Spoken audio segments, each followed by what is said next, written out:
Keep going and I'll hit you. Sa-lin shouted, in your dreams. Suddenly, Jiang Shiyun spoke up. If we held hands, that would be a big deal. Hearing this, Zhu Shi froze for a moment. Jiang Shiyun continued, saying if a boy holds a girl's hand, they'll have a child. After hearing Jiang Shiyun's words, Kai Gushi and the two lackeys were stunned, standing there for several seconds.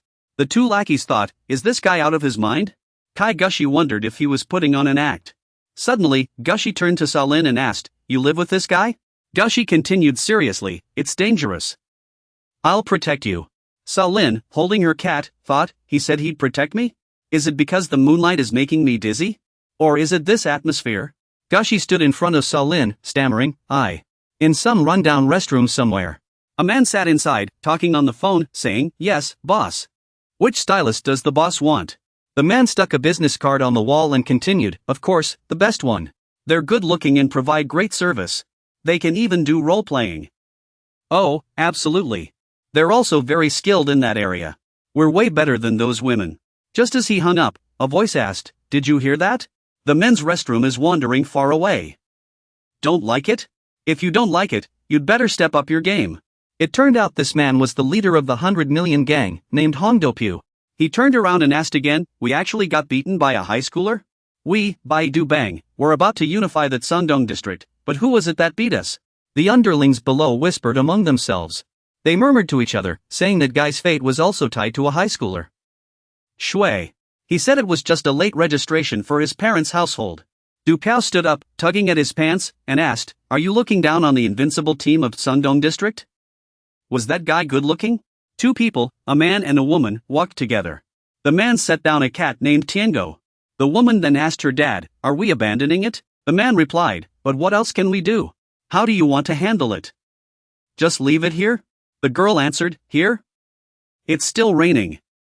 It'll die. The man nudged the cat into a sheltered corner.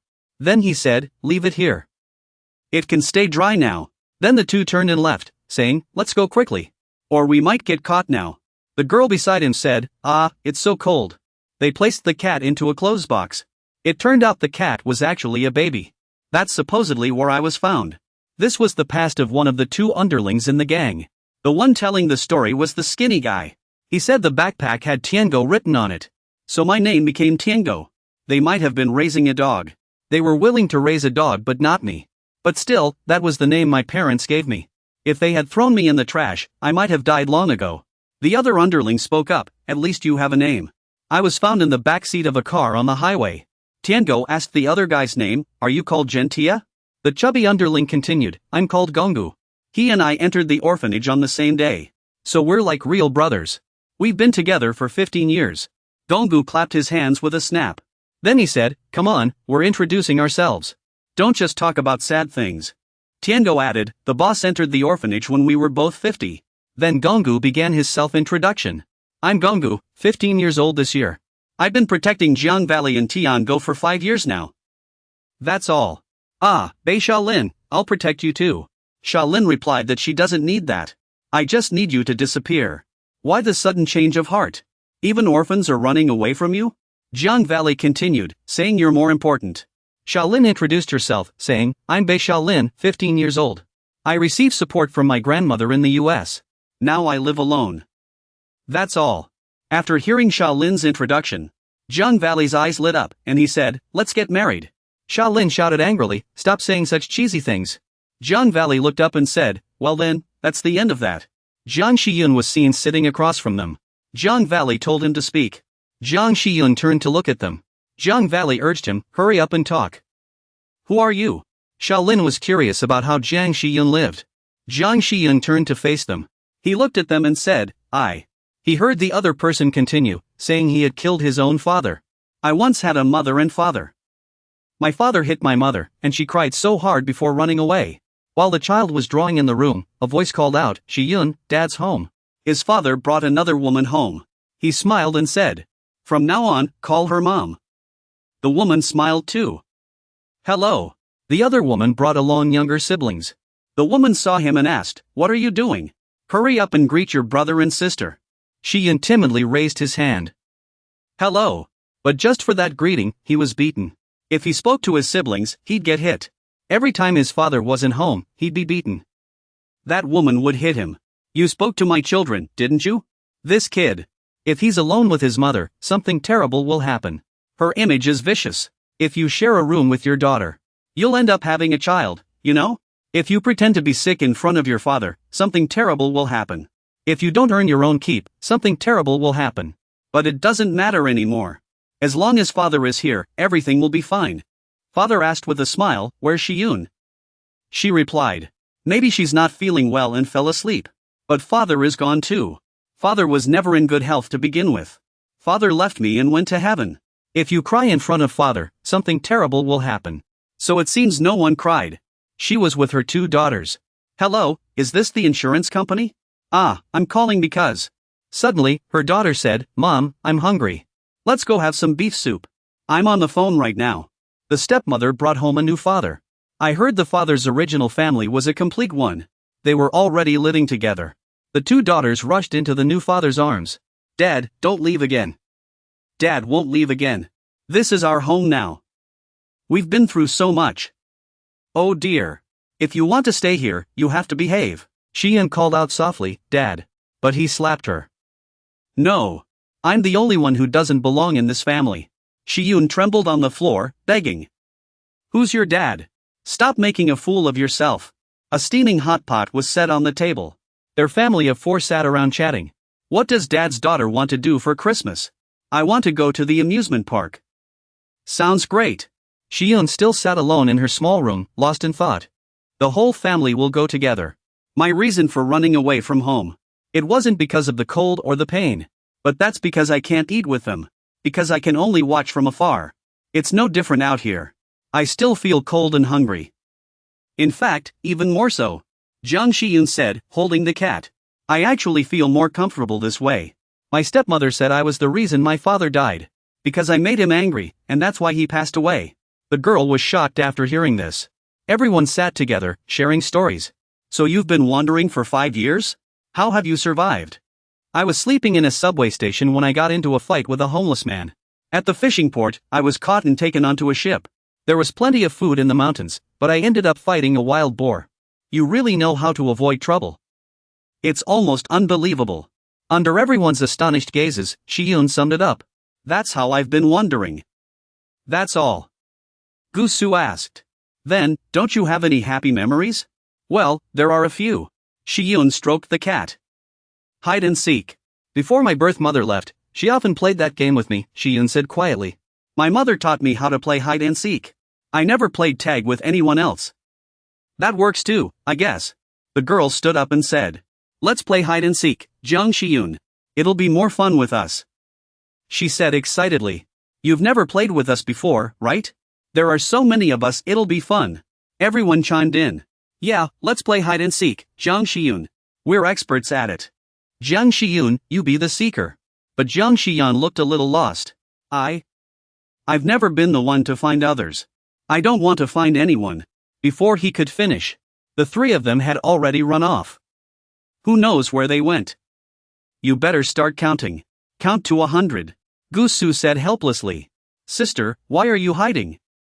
"I'm not playing anymore." "You guys go ahead." Jiang Shiyun buried her face into the wall. "But I never went looking for you." "Hide better. I can see you." "Hide better." In an abandoned room, Zhang Gu hid under a table. 15 years old and still playing hide and seek. The king of this game will never be found. Because I'm Zhang Gu, the hide and seek champion of the orphanage. Whoosh. Zhang Gu jumped in fright. Ah! He realized it was just a cat. Zhang Gu yelped. "Oh, it's you. You're hiding too?" Then he picked up the cat. "Little guy. I thought I'd been caught." But the cat scratched Zhang Gu's face. "Aha! My eyes. What are you doing?" Jiang Shiyun walked over from behind. "Found you." Zhang Gu scratched his head and chuckled. "Ugh, it's all this blabbermouth cat's fault. Was I the first one found?" Suddenly, a fist from the side landed squarely on his face. The sound echoed. It sent him crashing to the ground in pain. "Zhang Gu, Zhang Gu." Agu ran over. "What are you doing?" Jiang Shiyun turned around. "Found you. You need to hide properly. Come out. I saw your head." Jiang Shiyun yanked out 2 people's heads. Hide better. I saw your hair. In an empty room, Piao Shilin was still searching for a hiding spot. She pondered. Grandmother Huang's note said that after everyone was caught, Piao Shilin returned to the original spot. Suddenly, she noticed something. It was Zhang Gu and Inggu, both badly injured and collapsed on the ground. Bei Shilin was shocked. Zhang Gu, Inggu Jiang Xiyun reached out from behind with a bloodstained hand. Found it. She whipped her head around. Jiang Xiyun raised her bloodied fist. Uncle Gu, hide. I found the hair. This scene left Shilin confused. Suddenly, a man rushed forward to block the punch. Shirlin's eyes were covered by the man's hand as he spoke. Bei Shilin closed her eyes. Uncle Gu. Then she squeezed her eyes shut. I'll protect Shilin. I failed to protect Inggu and Zhang Gu. But before I hit you, I want to ask. Jiang Xiyan looked bewildered. Uncle Gu was furious. What on earth are you doing? Because I have to find it. Jiang Xiyan said coldly. Shilin was stunned. She thought, no, it can't be. Did your own mother ever hurt you? Uncle Gu wasn't listening to anything at that moment. He threw a punch at Jiang Xiyun. Hide. Another punch. I found the hair. Uncle Gu grabbed his shoulder. What if I'm searching too? Can I hit you? Shilin spoke up. Uncle Gu, wait. Something's not right here. Uncle Gu said. I can't let the person who almost hit you get away. Uncle Gu said. And I'm sure of it. He let me hit him once. Spit it out, you lunatic. Why didn't you fight me yesterday? Jiang Xiyun replied. Because fighting you wouldn't get me anything. Shengchu smirked. If you don't get anything, how can you not fight? If you beat me, I'll do as you say. If I win, get the hell out of here. Jiang Xiyun lay on the ground. If I win, will you give me what I want? Either way, I'm going to beat you to a pulp. Jiang Xiyun narrowed his eyes. Then I'll make my move. Then, Shengchu said. I won't fight Jiang Xiyun anymore. Jiang Xiyun said. I can get whatever I want. Because it's like fighting a wild beast. As the two faced off, Shengchu thought. What's this guy's name again? How did you end up like this? Those are scars from bullet wounds. Ngu and Tangu knelt on the ground, begging. Brother, help us. He only looks 15 like this? He must have lied about his age. Shengchu, you just said, help me out. Before he could finish, Jiang Xiyun punched him in the face. Selin was shocked. Otherwise, this lunatic might actually die. Shengchu retaliated with a punch to Jiang Xiyun's chest. The sound of fighting echoed through the room. Ngu and Tangu stared in disbelief. Fight record, 128 matches, 127 wins, 1 loss. I even have a nickname. Though it's a bit annoying. Shengchu grabbed Jiang Xiyun's head. Do you know what people call me? One punch from Shengchu sent Jiang Xiyun crashing onto his back. East District Champion. You're underweight and lack technique. Someone like you can't beat me. Shengchu put on his clothes and turned to say. You'll never understand, even if you die. If you lose, you get nothing. But Jiang Xiyun stood up again and said. I will get what I want, no matter what. Before he could finish, Shengchu kicked him in the face. He said. A lot of guys rely on their strength to collect debts, but do you know why? Because you've never been hit by me before. Jiang Xiyun glanced at him. Jiang Xiyun lifted Gusu entirely with one hand. Then pinned him down tightly. Gusu yelped in pain like a wounded animal. Ngu and Tangu stared in shock. Fight. He actually attacked a weak spot. With just one hand, Jiang Xiyun slammed Gusu to the ground. Gusu patted his back. Not there. Ah. The waist could take it, but it was too thin to put force behind it. Then he raised his hand and clenched it into a fist. You think you can beat me like this? The two lunged at each other, ready for a direct brawl. You're not even on my level. Jiang Xiyun's 2 fingers jabbed into Gusu's eyes. He shrieked in agony. My eyes. My fingers. Then Jiang Xiyun grabbed Gusu's collar with both hands. In one swift motion, he yanked the fabric into an arm lock. Arm lock. Jiang Xiyun then kicked Gusu's chin with his shin. I've never fought like this before. This isn't how high schoolers fight. But I won't lose. Open your eyes, and it's over. The moment he opened his eyes, he saw Jiang Xiyun holding a large rock, ready to smash his head. Only then did Gusu suddenly realize. I underestimated Gusu. He truly felt like he was going to die. Tears streamed down Gusu's face. I'm going to die.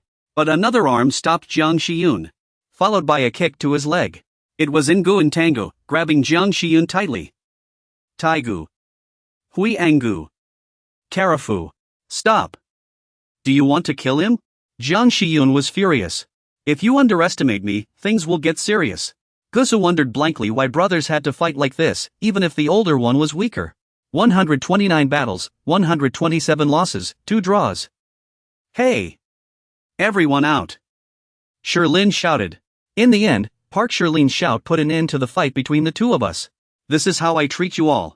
I shouldn't have let these black-haired brats in to begin with. The landlady's word is law. Because getting kicked out would mean freezing and starving. Park Serain shouted loudly. You guys are really something. My bad. Am I the only one who's gonna get in trouble here? Ha? Am I just an object to you? You want to treat me like this? No way. Seirin was startled. Ha? Jiang Shiyun lowered her head and said. I don't want you. Then what do you want? Your school uniform. Jiang Shiyun said. I want to go to school too. Ngo and Tangjio chuckled. Oh. Yeah, you dropped out when you were 10. You must have been tortured by hide and seek. But why do you like playing hide and seek with your mom if it got you hurt like this? Because someone would come looking for me. Jiang Shiyun still kept her head down as she spoke. If we played hide and seek, Mom would come find me. Suddenly, a school uniform was draped over him. Uncle Gua turned and said, Take it. I don't have a mom either. Han's face turned red as he spoke. I'm not giving this to you because I lost. We're tied. 129 matches, 1 tie. Our first night ended on such a profound note. But what's with this strange wound, Jiang Shiyun? It's from a shotgun fragment when I fought a wild boar. No wonder you lost. How could you win against someone who's been shot? Gua, come in. The bathroom's too big. Bei Sherlin's home is really nice. Uncle Gua leaned against the bathtub and said. Jiang Shiyun's stuff is huge. Of course a boy's stuff has to be big. The bigger ones don't float. Sherlin, why are you coming in too? Sherlin blushed. I didn't hear anything. My home feels a little warmer now. Big brother, tell us a scary story. Jiang Shiyun, if you enter Bei Sherlin's room, you're dead. Something terrible will happen if you go in. The cat. Scene switches to someone painting their toenails. Did you find it? Dubio says arrogantly. That champion said something about finding our taste vulgar or something, then hit our guys. The person on the other end of the phone says. No, it wasn't him. It's someone even stronger. It's his girlfriend. Bei Sherlin gets shy. The one who found our taste vulgar and that little girlfriend. I already said she's not my girlfriend. Sherlin. At this moment, Sherlin is surrounded by a group of men. We were also targeted in front of the tutoring center. We even caught those losers. This guy isn't from our school. Let him go. Then he suddenly throws out a wad of cash. Sherlin, stay put.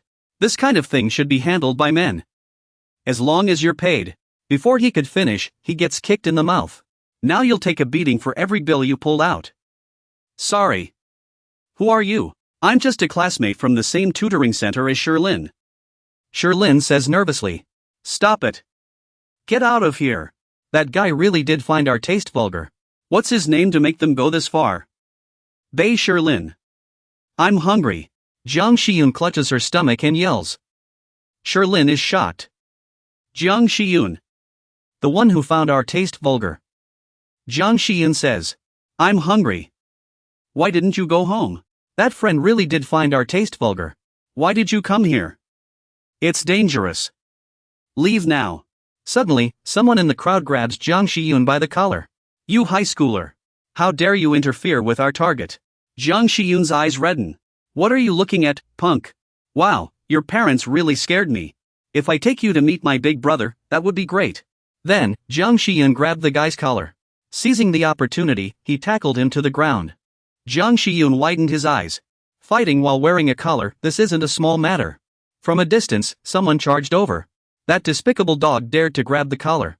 Before he could get close, Jiang Shiyun jabbed him in the eye. My eye. Another person rushed out. That dog. Jiang Shiyun headbutted another guy in the face. Thud ugh. Groan. The guy with glasses watched the scene, looking somewhat proud. Jiang Shiyun had successfully given 4 men a hard time. Then he turned to the 3 others. Thanks.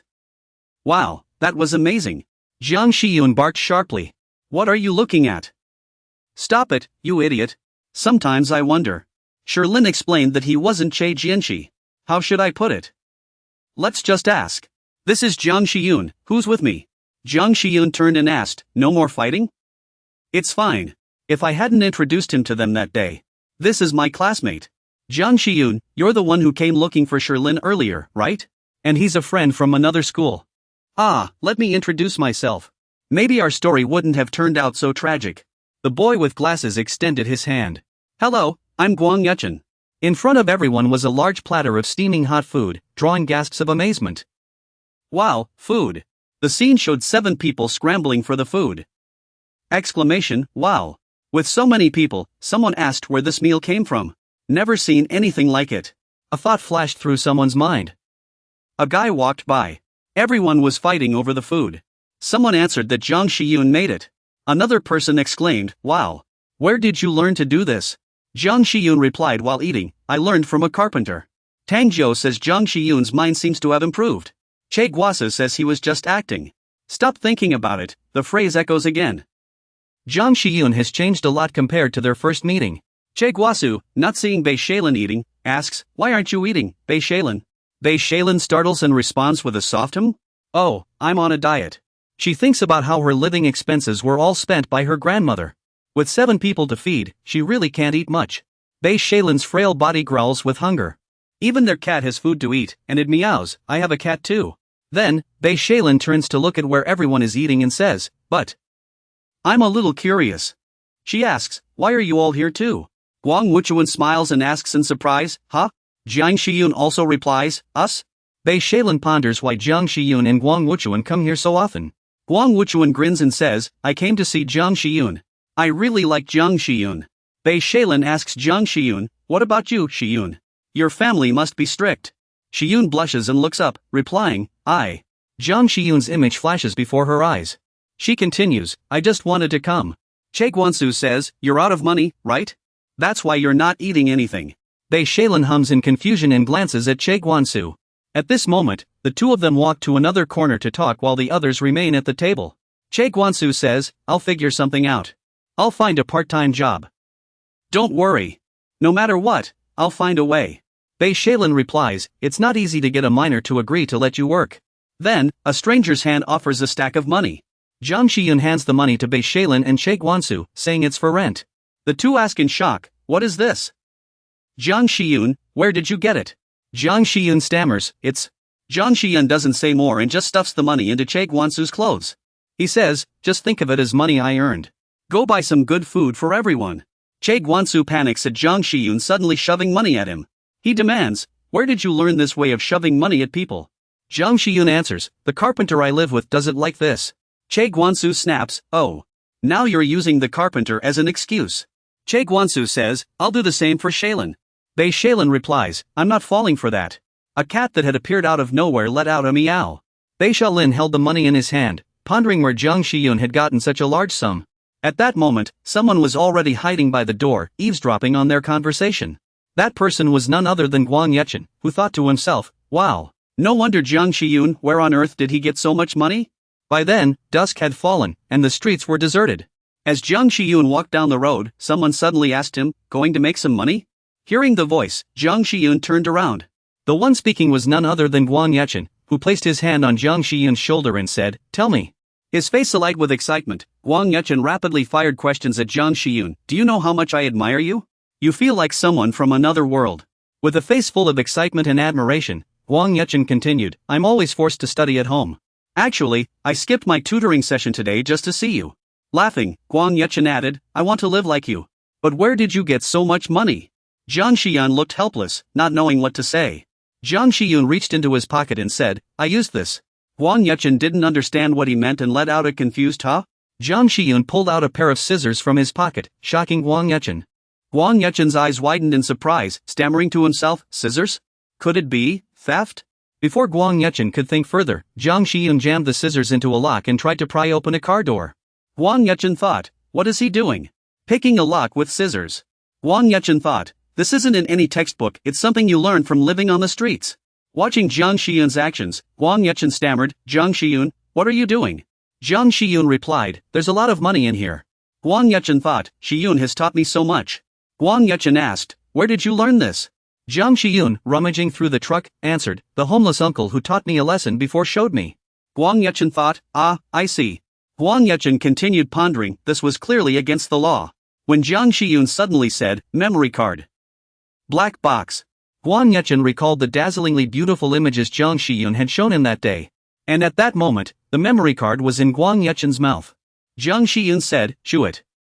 Guang Yuchen thought, in front of someone like me, who craves freedom. It was like stepping into a whole new world. As he pondered, Jiang Shiyun's figure appeared before him. Guang Yuchen chewed the memory card in his mouth, thinking, I want to be just like you. At that moment, the table was covered with bills of various denominations. Guang Wuchuan thought about how Jiang Shiyun had brought back so much money again.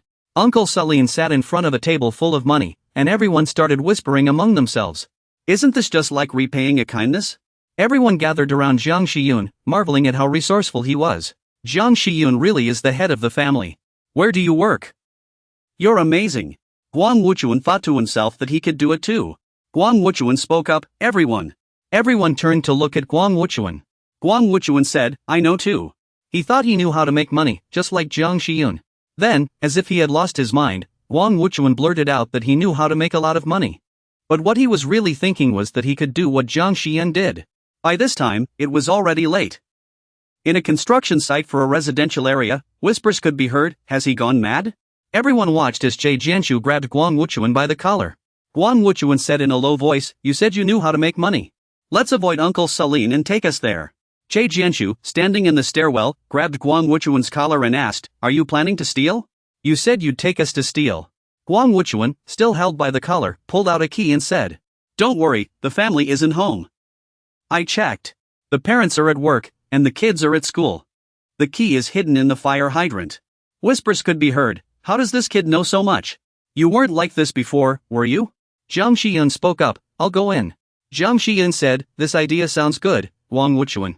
Hearing Jiang Shiyun's approval, Guang Wuchuan was so happy he nearly teared up. Right? I did well. But in his heart, he thought Jiang Shiyun was setting him up. Jiang Shiyun said coldly, if there's no money, Uncle Celine will have a hard time. If you can't do it, just go home. You don't have to do this. Jiang Shiyun said, I'll go make money. You don't have to do anything. Che Jianshu's face darkened, saying nothing. Yang Zhou and Tang Zhou hid behind Che Jianshu, stammering, Big brother, what should we do? Che Jianshu thought to himself that while he hated stealing, he hated Uncle Celine going hungry even more. He gritted his teeth and said, I'll go. I'll do it. We're young and have no money. We once told ourselves. There were no other choices left.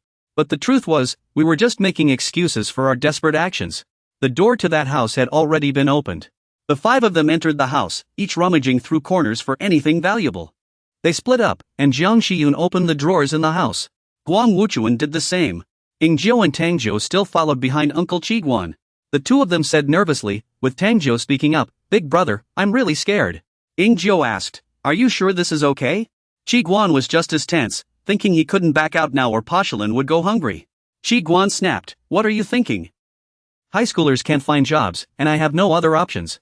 How is this any different from justifying their actions? Qiguan stood in the middle of the house, grinding his teeth and thought. Watching Tangzhou and Yingzhou search through the items, Qiguan thought, admit it, you're committing a crime. Then, he walked up to a door, thinking he couldn't pretend to be innocent. Qiguan pushed the door open.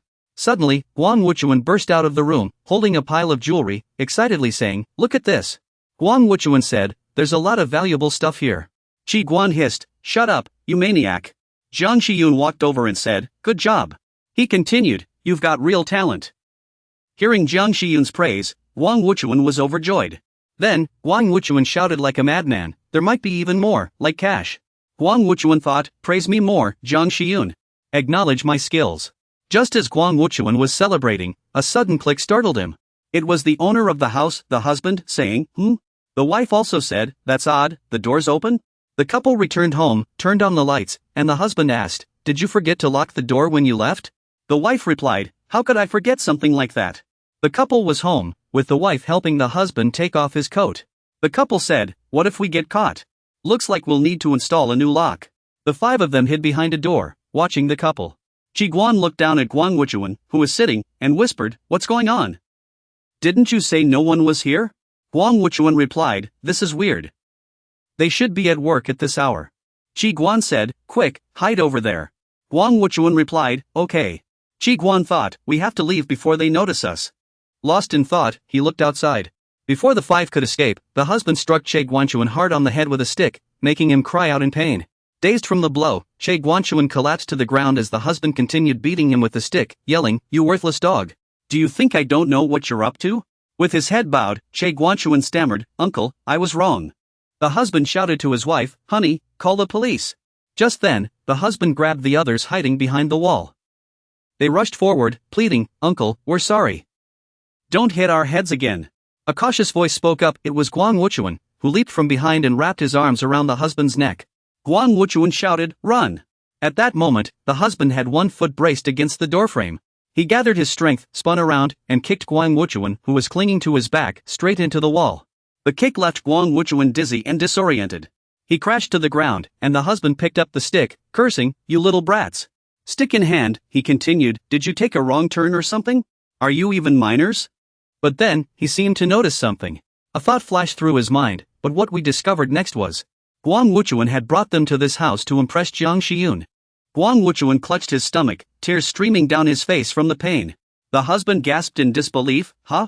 Guang Wuchuan knelt on the ground, and the husband let out a bewildered cry, son? This was Guang Wuchuan's home. The husband demanded in Chinese, what are you doing with these thieves? Hearing the commotion, the mother walked in, equally shocked, asking in Chinese, son? Guang Wuchuan thought, Dad.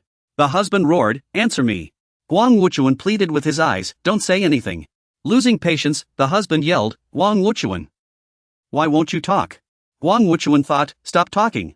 Jiang Shiyun's image flashed in Guang Wuchuan's mind. He thought, she's watching.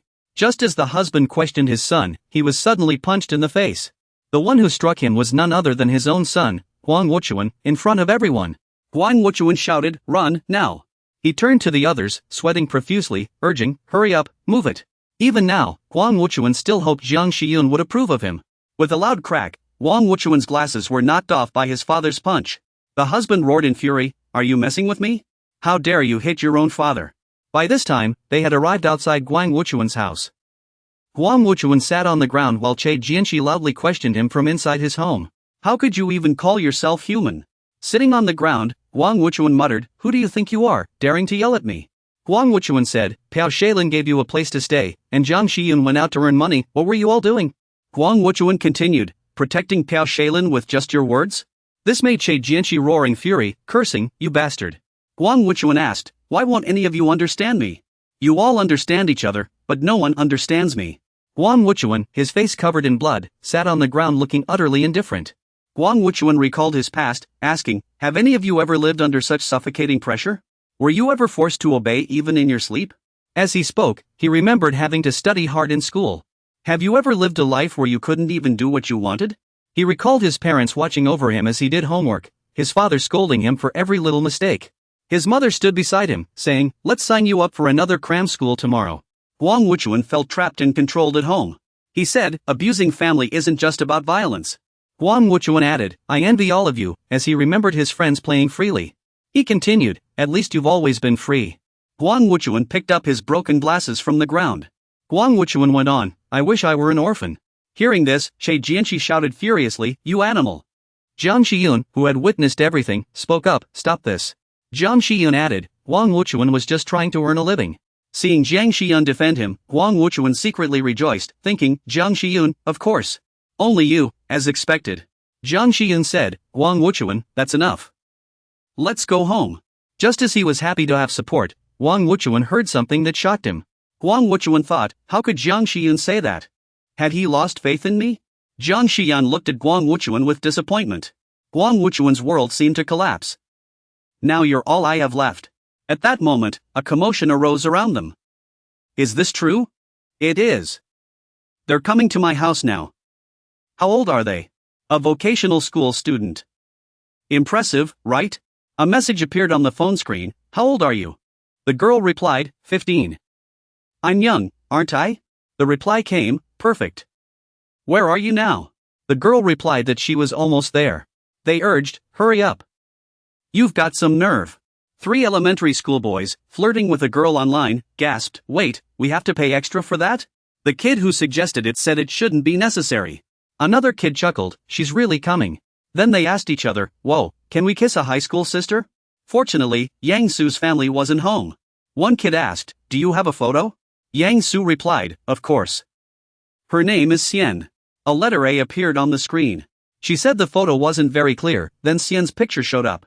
The kids gasped, wow. Awesome. When's she getting here? The doorbell rang. Yang Su's doorbell. She said, she's almost here. Yes. She's right outside. All three turned to the door as Yang Su said, hello, Xian. One kid said, hi, I'm Wu Jiaochu, 4th grade. A voice replied, hello, I'm Xian. But it wasn't Xian at the door, it was Guang Wuchuan. The kids were stunned. Before they could react, Guang Wuchuan punched Yang Su in the face. Seeing their friend get hit, the other two screamed, whoa. Whoa. Guang Wuchuan stepped inside and said, so you kids were trying to meet a girl online, huh? Kids these days. Scams like this don't just target adults, minors can fall victim too.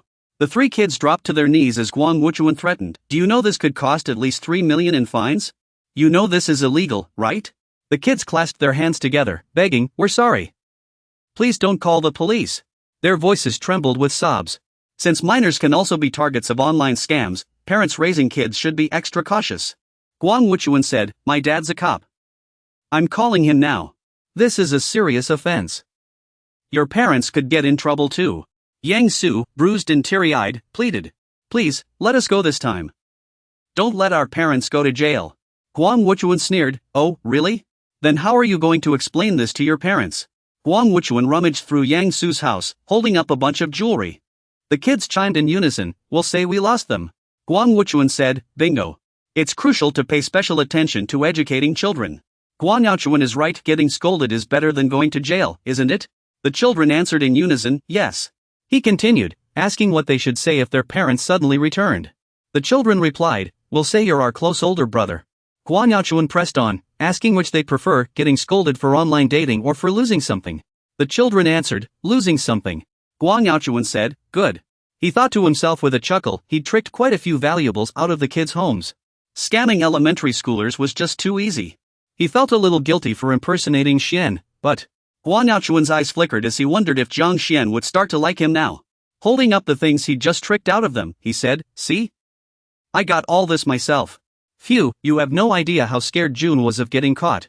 But don't worry, nothing's gonna happen to our family. Ha ha. Faced with Guang Wuchuan's behavior, Zhang Xian was at a loss for words, remaining silent. Hugging the jewelry he just swindled, Guang Wuchuan jumped for joy and said, can I become someone like you? Zhang Xian asked Guang Wuchuan why he wanted to be like him. Guang Wuchuan was taken aback by the question, only able to let out an ah. Zhang Xian said, because I've never been happy. As dusk fell, the two stood in the alley talking. Zhang Xian said, I've just been forced to live this life. Zhang Xian recalled his childhood memories, I had to run in front of cars. They said no one would suspect a kid of hurting themselves.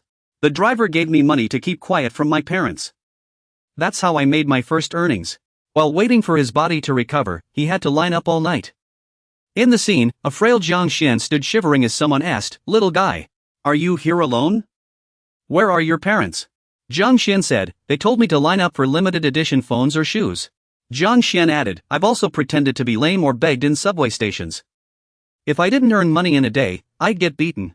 Zhang Xian said. Guang Wuchuan was stunned speechless. Even so, do you still want to be like me? Zhang Xian asked Guang Wuchuan. At that, Guang Wuchuan burst into tears, his face twisted as he firmly said, yes. Guang Wuchuan said, if only I could be with you. I could line up with you, run in front of cars with you. If only that were possible. Hearing Guang Wuchuan's words, Zhang Xian's expression became unbelievably complicated. Tears streaming down his face, Guang Wuchuan said, I'm already just like you. So, we. Before he could finish, Du Piao stepped in front of him and said, like you? He swaggered over with two underlings, one of whom pointed and said, boss, that's the kid. The other underling added, that's the one who messed with Pofa. Du Piao said, how odd. He leaned in close to Zhang Xian's face and said, this strawberry cake is top-tier stuff from the Tokyo district. How could you call it dog food? Before Du Piao could say more, Zhang Xian punched him square in the face. The two people following Du Piao and Guang Wuchuan were shocked. Zhang Xian snapped, what are you looking at, idiots? A chuckle, heh, echoed. Du Piao grabbed Zhang Xian's hand, the one that had hit him, and kissed it lightly, saying, just as I expected. Zhang Xian felt disgusted. Du Piao licked the blood from his face and said, "It doesn't matter if it's not dog food." From now on, Du Piao slung his arm around Jiang Xian's shoulders and said, "You're my dog food." In a small restaurant tucked away in a quiet corner, Ying Jiu and Tang Jiu were blindfolding Pu Shilin and Xian. Dog food said, "You guys.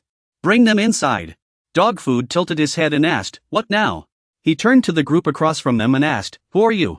Suddenly, Du Piao grabbed Jiang Xian's head. A dull thud rang out. "I can't take this anymore." Jiang Xian gritted his teeth, enduring it.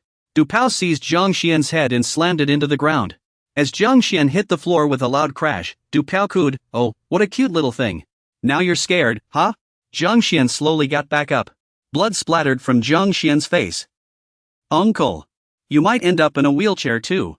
Wang Yuchen was furious. He was about to rush toward Jiang Xian but was stopped by Du Piao's men. "Hey, you idiot. What did you do to Xian?" Du Piao turned to look at Wang Yuchen. "Your friend might be waiting for you. Next time, it'll be your turn." A loud voice shouted, "Du Piao." The voice continued. Jiang Xian charged from behind and grabbed Du Piao. Jiang Xian's face was filled with rage. Blood still streamed down his face. Du Piao turned and landed a brutal punch on Jiang Xian's face, distorting it. Du Piao's fist made a dull thud. After the punch, Du Piao looked up with a sneer. "This strawberry cake sure is romantic, huh?" Du Piao steps forward and tightly hugs Jiang Xian's body. "How's it been over here?" Du Piao hugs Jiang Xian so tightly that his back lets out a loud crack. Du Piao flashes a sly grin. Du Piao looks up and says, "I know a thing or two about romance too. You must be tired of hearing it by now." Jiang Xian suddenly slams his head hard into Du Piao's face. Blood sprays everywhere. Du Piao clenches his teeth in pain. Blood continues to flow from Du Piao's nose. Du Piao immediately retaliates, landing a fierce punch on Jiang Xian's face. Jiang Xian isn't backing down, driving his elbow into Du Piao's face. Jiang Xian keeps attacking, grabbing Du Piao's head and slamming his knee hard into Du Piao's face. The sound of impacts rings out. Thud, crack. Du Piao's face is covered in blood, his eyes half open as he grips Jiang Xian's hands. "You're really something else." Jiang Xian suddenly bites down on Du Piao's shoulder. Blood gushes from the bite.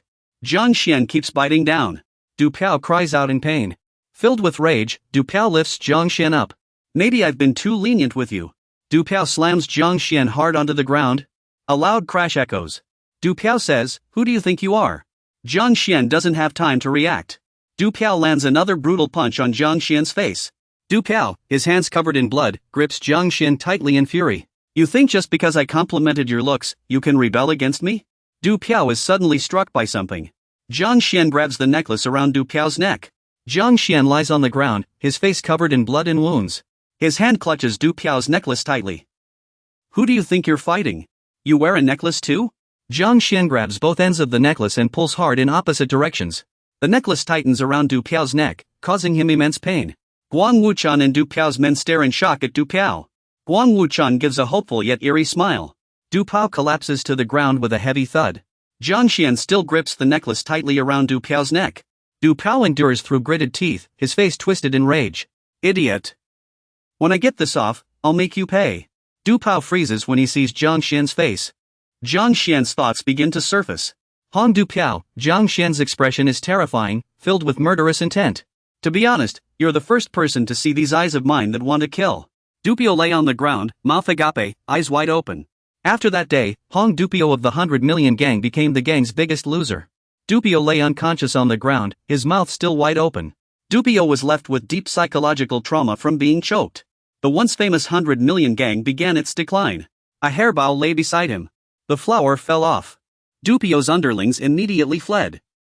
"Retreat, hurry. That guy is a monster." Guang Wuchuan glared fiercely at Jiang Xian. Jiang Xian's face was filled with terror, his clothes soaked in blood and torn to shreds. Guang Wuchuan's expression turned manic. His tongue licking his lips as if craving something. Elsewhere, it was already dusk. Su Shilin was crying, his expression full of worry. "Che Jianxi, you idiot." Su Shilin shouted, "Get up, now." Che Jianxi sat propped against the wall, his clothes drenched in blood. The ground was splattered with blood. Che Jianxi lifted his trembling hand. "Ugh, my ears are ringing." Che Jianxi raised his hand to wipe away Su Shilin's tears. "Idiot," Su Shilin was still worried. Tears kept streaming down. Che Jianxi said confidently, "You know, the gang's sex rival won 129 out of 127 matches. Lost one, tied one." Che Jianxi and Su Shilin still sat there. Just one more win. The scene there was gruesome. People lay scattered all over the ground. Blood was everywhere. Ngo and Tangjo were also on the ground, covered in blood. Ngo dipped his finger in blood and wrote something. Without us, can he really do it?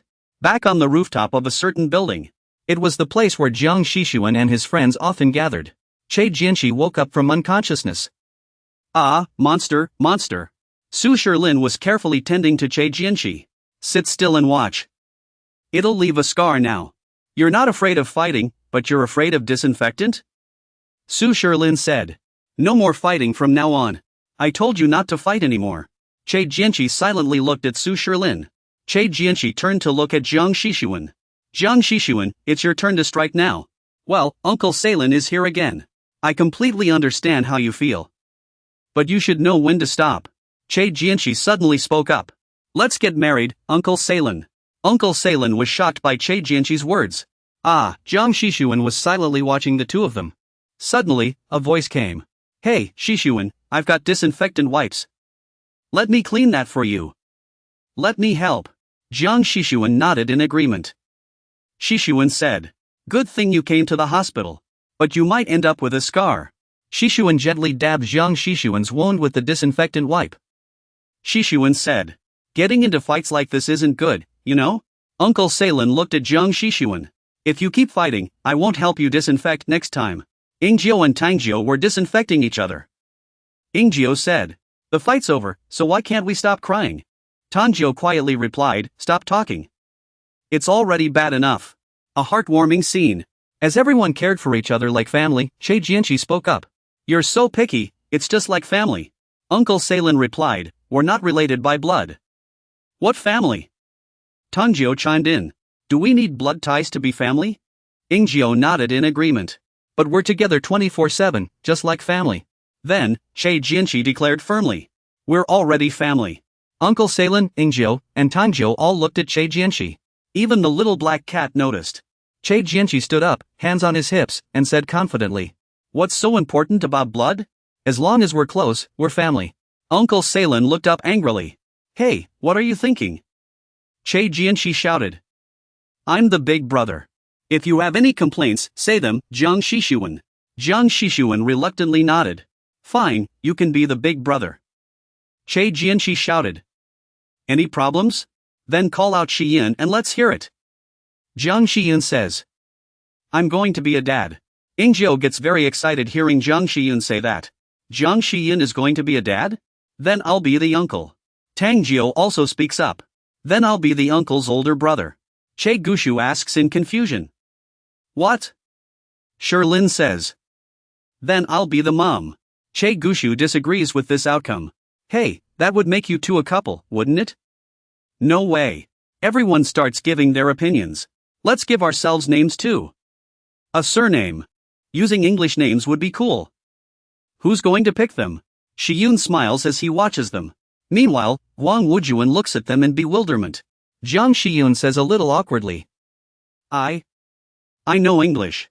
Everyone is shocked by this. Ha? You know English? This guy can't even read, how could he know English? Jiang Shiyun points to the scar on his head. Jiang Shiyun. Singing. Jiang Shiyun gives everyone English names one by one. Sedum. S. Little Cat Leon. It's Ingjiu and Tangjiu's turn, the two brothers. They stare in surprise, unsure if it's a coincidence or intentional. As Jiang Shiyun lists the initials. Jiang Shiyun says a letter. Hostel. These are the letters Jiang Shiyun gave everyone. Shiyun smiles and says, hostel. From now on, it means our mountain forest home. It's quite fitting. Guang Wujuan still stares wide-eyed, saying nothing. Shiyun says, but, Gushu isn't O but W. Someone responds. Snow. That group was mocking Uncle Gua. We know that too. Everyone turned to look at Jiang Shiyun. He rarely pretends to be impressive. Don't pour cold water on him like that. Jiang Shiyun said with a shy expression. Apples are apples. I mean iPhones. Jiang Shiyun turned his head and said. At least here. Let's treat each other like family. Shiyun and Park Se-rin both stared at Jiang Shiyun in shock. We're nothing to each other. We just want to be together. Together like a family. Jiang Shiyun and the others were having dinner together. A movie was playing on the wall. The movie showed a warm family scene. Yeah, it looks like it. I don't know when it started. I stopped crying while eating. Jiang Shiyun and the others were so happy. Eating together. Meanwhile, Wang Wuchuan sat alone, watching them. Wang Wuchuan's thoughts began to surface. What about me? Wang Wuchuan watched Jiang Shiyun and the others happily together like a family. Why not me? I'm your family too. Wang Wuchuan looked at the little cat waving its paw. Even the cat was given to L. Uncle Jun should have given double V, but he gave O instead. Wang Wuchuan was deeply disappointed. Isn't O supposed to be mine? Oh, did I do something wrong? Why am I the only one being ignored? Wang Wuchuan looked at Jiang Shiyun. I've earned money and brought things back too.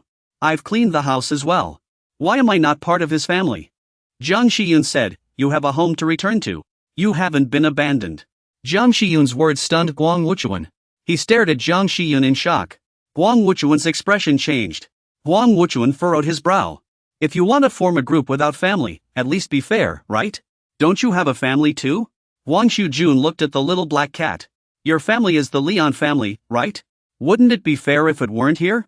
In a residential area, everything was pitch black. Only the third floor was lit. A voice could be heard. This guy's condition seems pretty bad. Dubio's face twisted in fear. Breathing. Can't breathe. The collar. He's going to be in real trouble. Someone's voice continued. This kid's a good one. Sharp mind too. Who'd you fight with to end up like this? People nearby whispered, talking about that incident. That group called the Inn. A few guys who've been getting quite famous lately. Someone placed a hand on Dubio's shoulder. There was no choice but to accept it. All 4 of Dubio's 100 test squads were wiped out. Dubio flinched when touched. Humph. Jiang Gan spoke. Is Jiang Shiyun part of the Inn? A new member? Another voice chimed in. Let me handle this. A stranger stood at the doorway. Might as well take the vagrant gang too. I'll take them all. The man continued. I'll take them all. Since the vagrant gang is offering themselves to me. Xian looked up, her cheeks slightly flushed. Since you're fine now, let's get started. Jiang Xian lowered his head awkwardly. Jiang Shiyun nodded.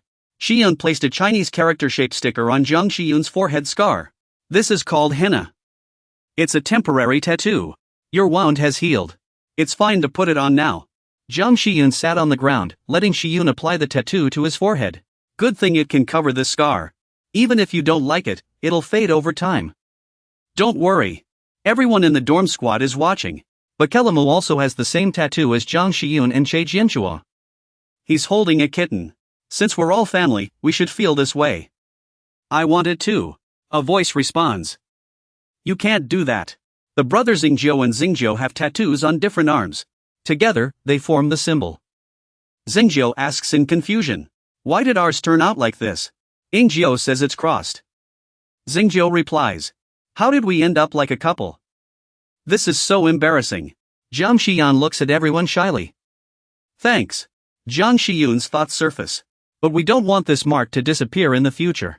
To make it last forever, they chose to reveal the painful past behind Park Sherlin's tattoo. Park Sherlin appears at the funeral, looking sorrowful. To me, both my parents have already passed away. Park Sherlin gazes at his parents' portraits, with flowers placed beside them. And they didn't even have a single friend. I'm the only one keeping vigil here. Shiyun suddenly appears. Out of breath, clearly having run here. Where's Che, Sherlin? Park Sherlin looks at Shiyun. The first friend who came to my side. Park Sherlin's thoughts continue. This friend saw I was afraid of being alone. Often came to my house to keep me company. This friend's parents are both lawyers. At school, they're even well liked by the class president. Park Sherlin and Shiyun walk together. They're chatting happily. Suddenly, Shiyun notices something. Xian looks through the glass window. She sees Jiang Shiyun inside the convenience store. Jiang Shiyun stuffs something into her clothes. Suddenly, a hand grabs Jiang Shiyun, who's holding cat food. Xian stands in front of Jiang Shiyun and says loudly. You can't do that. Shiyun says. Didn't I tell you not to do this kind of thing anymore? You promised you wouldn't do it again. Meanwhile, Park Se-rin was apologizing to the shopkeeper. I'm sorry, ma'am. I'll pay for it. Shiyun then spoke up. So, are you going to agree or not? Jiang Shiyun replied, okay.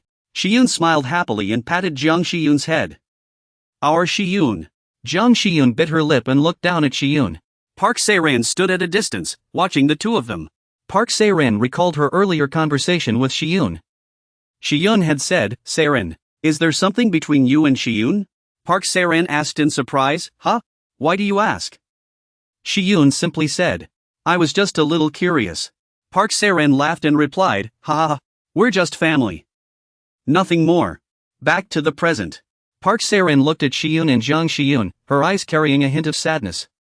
"Shi-yoon, the truth is, I also really like Jang Shi-yoon." Somewhere deep down, the sky was exceptionally clear at that moment. A voice rang out. "Everyone, please gather around." Park Se-ran stood in front of everyone and began to speak. "I have something important to say." Everyone looked puzzled. "Something important? What is it?" Park Se-ran began to explain. "If you think about it carefully, children like us, who have nowhere to go, I want to let these kids live in this house." Everyone stared at Park Se-ran in surprise. Park Se-ran continued. "This building still has many empty rooms. And there are many children like us who need a home."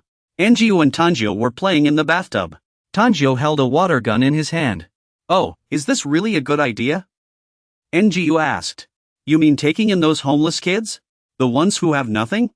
Park Se-ran saw their expressions and immediately scolded them. "This is your home now too. Are you two even listening to me? Are you planning to open a water park or something? Put your clothes on now and listen to me. It's easy for you to say, Dangu. What if the police catch us? If they catch runaway kids, they'll just send them home, right?" Dangu continued. "Everyone has their reasons. Runaway kids aren't uncommon, but..." Engu chimed in. "Blindly calling them here might not be the best idea." Park Se-ran said blankly. "You understand what I'm saying, right?" "Of course you do." Suddenly, another voice spoke up, "And there's a bigger problem." Lane's face appeared. "Money."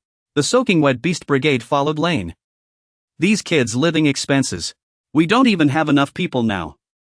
We can't afford it. Stop talking." Park Se-ran shouted. "I thought that was Lane talking." The HAE Beast Brigade continued. "If we want to take in more kids, we need a way to integrate them properly." Park Se-ran noticed something off about the Beast Brigade. "Hey, are you okay?" The Snail Brigade had been growing weaker ever since getting hit on the head with a wooden sword. Another voice spoke up, drawing everyone's attention. "I have an idea."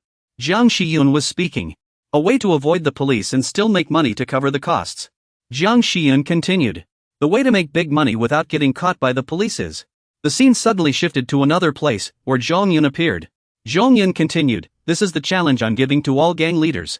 These four groups aren't just good at fighting, they can manage things too." Someone else was standing there. Dubio was lying on the ground, grimacing in pain. "Ugh, monsters!" Jong-yun shouted. "All right, John." John stood there. "The 100 million crew is all knocked out." Jong-yun said. "I know you're crazy for money, but..." John replied. "Don't you have ambitions to take back the entire underworld? I can do it. You haven't even finished eating yet. You just saw it for yourself." Jong-yun sat in a chair. "I admit you're a real talent. Among these tough bosses, this guy is one of the strongest. Hong Dupio isn't the type to get beaten this badly. Someone really went all out on him." John said, "No matter who it is, I'll crush them. So let me handle this fight." Dupio lay on the floor, a pool of blood beside him. Jong-yun stood up. "Look down. First, observe those hostile guys. If we don't gain their favor, the Junghu gang will just get swallowed by the Tiango gang. Manhwa Rear Gang, Gangster Big Trade, Bupu Gang, Tiango Gang, Backdoor Gang. I thought teaming up with 4 gangs would work, but we're back to square one." Jong-yun lay there, relaxing. Scars crisscrossed Jong-yun's back. No matter what, the Junghu gang must regroup. But the next problem is, someone is giving Jong-yun a massage. Jong-yun kept thinking. If those guys get caught by the police, even for something minor, they could use it against me and the boss, putting us in danger. This is a serious issue. Isn't there any other way? Dupio was giving Jong-yun a massage. Dupio's massaging him. Jong-yun's back is so broad. Jong-yun kept thinking about how to avoid police trouble while still making big money. Jong-yun ordered Dupio. A little more to the left, Jong-yun thought. We must find a solution. Now back to Jiang Shi-yun's team. Jiang Shi-yun said. Teams. Everyone was confused by Jiang Shi-yun's suggestion. Teams? What does that mean? Jiang Shi-yun began to explain. Divide the organization into multiple unrelated teams. Even if one team gets caught, it won't affect the others. Only the higher level team can contact the lower level team, and the lower level team won't know how to reach the higher one. I've seen this kind of structure before while wandering around. Jiang Shiyun was recalling Leon. No, our family can adopt this system too. Jiang Shiyun continued. If we don't want to get caught by the police, we can keep the teams separate. Everyone stared intently at Jiang Shiyun. Jiang Shiyun went on. If the two kids don't have living expenses, they can charge the other kids based on wins. Uncle Salim has a question. Monthly payments, right? Where would those kids get the money? Jiang Hyun explains his idea. Kids will do anything to make money. Assuming this is illegal, we can't intervene even if we wanted to. We must be prepared to walk away unscathed even if the police catch us. Kids caught by the police will be sent home, but... Jiang Hyun's expression turns serious. Those kids will come back here. Because they need a place to return to. Jiang Hyun lowers his head to look at the cup in his hands.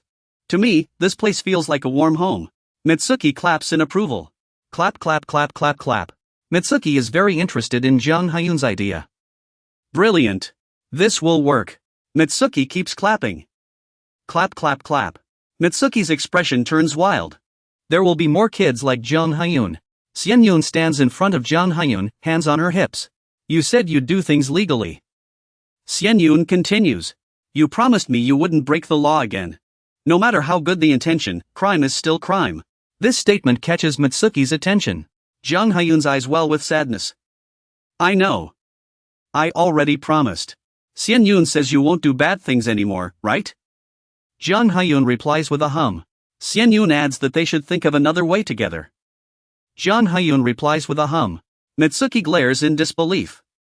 Hey, what's going on? Mitsuki looks at Xianyun. Don't interfere. Don't change things. Xianyun chuckles. Ha ha. Jiang Hyun is a kind person. Mitsuki looks at Jiang Hyun. Jiang Hyun. Xianyun is patting Jiang Hyun's head. Xianyun continues to show affection toward Jiang Hyun. Uncle Quan stands with his arms crossed, watching them. Shiyun and Jiang Shiyun were happily chatting. Kai Kwansu turned his face away to look elsewhere. At this moment, Park Saran's cheeks were flushed with grievance. Kai Kwansu took a careful look at Park Saran's face before leaving sadly. In the dormitory team's house, it was already dark outside. Kai Kwansu sat alone in a daze. His eyes were filled with sorrow. I know Park Saran likes Jiang Shiyun. Kai Kwansu recalled how Park Saran had looked earlier that evening. Even though I saw her upset, I couldn't bring myself to comfort her. I hate that I even thought this might be my chance. Kai Kwansu lowered his head. I'm such a jerk. Kai Kwansu suddenly felt awful. Then, Kai Kwansu said, Get lost. John was standing right in front of Kai Kwansu. Kai Kwansu asked, Are you one of Baidu's stragglers? Here to report to your big brother? John remained silent. Kai Kwansu continued, I'm in a bad mood right now. If you don't scram, I'll charge in. Kai Kwansu went on. And that guy behind you too. Zhong Yun, standing behind John, spoke up. How long has it been since someone called me out like that? Quite the honor, isn't it? The dormitory's gatekeeper let me barge in again. John replied, Didn't I tell you to let me handle this? John adjusted his jacket. Are you the dormitory's Jiang Shiyun? Fighting me would do you good. Kai Kwansu shot back, You think you get to pick your opponent? Then. Kai Kwansu continued. What's the fun in going after small fry? John and Zhongyan stared at Kai Kwansu. Kai Kwansu glanced at the heavy-set guy behind them. That guy back there. Big brother, come out and fight first. Kai Kwansu added, Big head. Do you see those 10-year-old discipline team members over there? Zhongyun turned and asked, What's up? Why are you only showing up now? The discipline team member replied, I only took the subway here after school. The member continued. Jin Mingxiong told me to go to middle school. John sighed and said, That guy's rear must be raw by now. The discipline team member corrected, Not the rear, the other part. John said. 2 of you combined still don't equal 1. You idiot. Suddenly, another voice rang out. Are you here to mess around? Chae Gwansuk was furious at the behavior of the group in front of her. You beach brats have been backed into a corner. You think I wouldn't recognize you just because you're wearing school uniforms? Chae Gwansuk continued. Did you kids bring your uncles to a schoolyard fight? Jun Jait's expression instantly changed. His face turned extremely serious. Chae Gwansuk leaned in close to Jun Jait. What do you mean by chrysanthemum beauty? Jun Jait suddenly threw a punch straight at Chae Gwansuk's face. Thud. Jun Jait said it was the back door. Jun Jait squinted one eye. Chae Gwansuk spoke. That was a brutal hit. Blood was streaming down Chae Gwansuk's face. Chae Gwansuk gritted her teeth. Her face was filled with rage. She threw a punch at Jun Jait's stomach. Probably the first time since growing her hair out. Chae Gwansuk smirked triumphantly. Good thing there's no hair to speak of, Jeonggun said. There are many martial arts in this world. Jeonggun continued.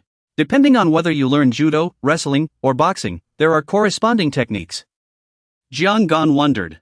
What about you? Jeonggun was intently watching Jun Jait's fight. Is it like that? From the other side came the sound of crackling. Jeonggun said he found it extremely distasteful. Jeonggun looked toward the fight between Chae Gwansuk and Jun Jait. Clashing strength with strength, both Chae Gwansuk and Jun Jait threw punches at each other.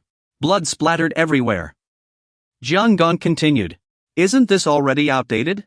Chae Gwansuk and Jun Jait kept fighting. Thud thud thud. As the punches flew, the bloodshed grew worse. Jeonggun silently watched the fight. Jun Jait. Jeonggun looked toward the direction of the fight. The best seed in the grand trade. He's only 10 years old now.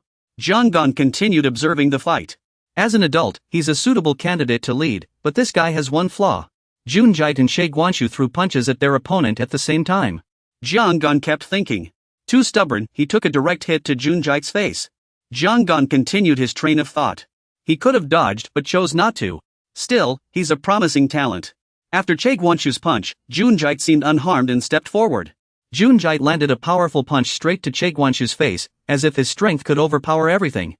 After taking Jun Jait's punch, Chae Gwanshu's face was distorted. He's tough. This guy wants to fight me one-on-one. He's pretending it doesn't hurt, but if this keeps up, I might lose. Thinking this, Chae Gwanshu threw a punch straight at Jun Jait's face. Jun Jait immediately retaliated with a punch of his own. Chae Gwanshu gritted his teeth and landed a punch on Jun Jait's abdomen. Jun Jait remained unfazed and threw another punch at Chae Gwanshu's face. After taking the hit, Chae Gwanshu's thoughts resurfaced. Why today of all days? Chae Gwanshu looked at Jun Jait, fighting such a monster. Will I end up badly hurt? Jun Jait exhaled, blood dripping from his nose. Chae Gwanshu threw another punch at Jun Jait's face. Even so, I can't lose. Chae Gwanshu took another hit, though it wasn't like punching a rock. There's no one this monstrous in the ring. Chae Gwanshu glanced at Zhu Han and Zonggan.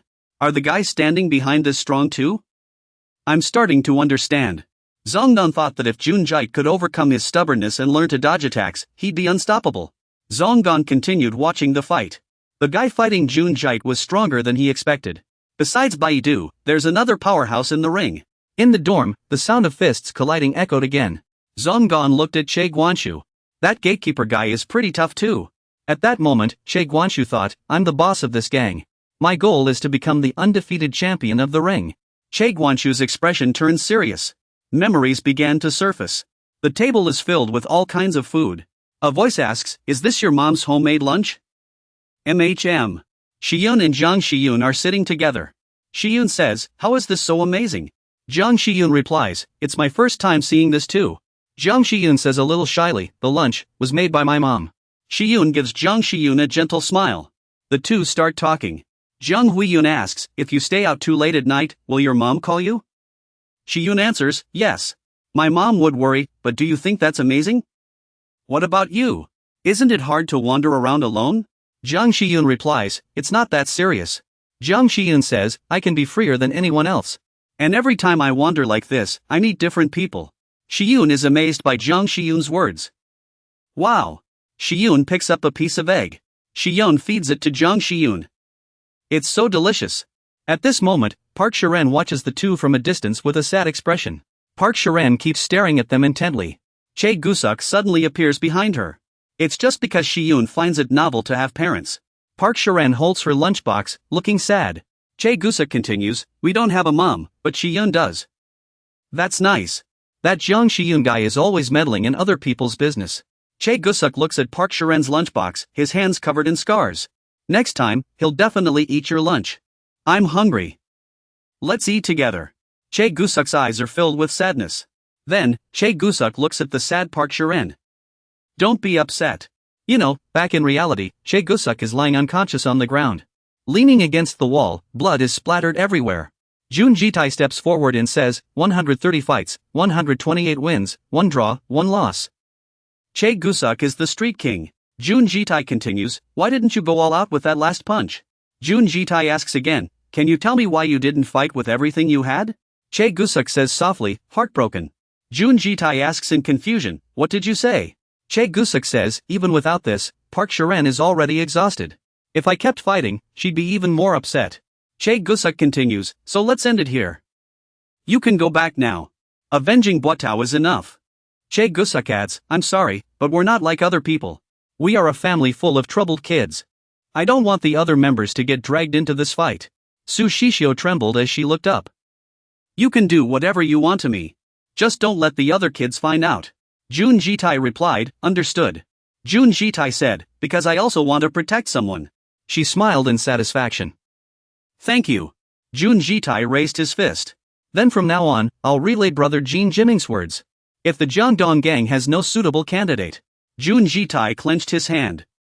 Then the Ruidong gang's affairs will be managed by the Shidong gang. Jiangdong sneered. Oh, Jun Jitai said, no personal grudges. I'm just his blade. Su Shishio said, trembling. You bastard. What nonsense are you spouting? Daohan suddenly lunged forward and punched Jun Jitai in the face. Daohan said, if you can't even protect a single hair, who are you trying to protect? Who decided the Shidong gang would manage the Jiangdong gang? Jun Jitai replied, I don't have hair not because it was pulled out, but because I shaved it myself to avoid getting grabbed during fights. Jin Jiming said, better to shave my head than get caught. Duohan put on his hat. If it comes to that, I'll just walk away.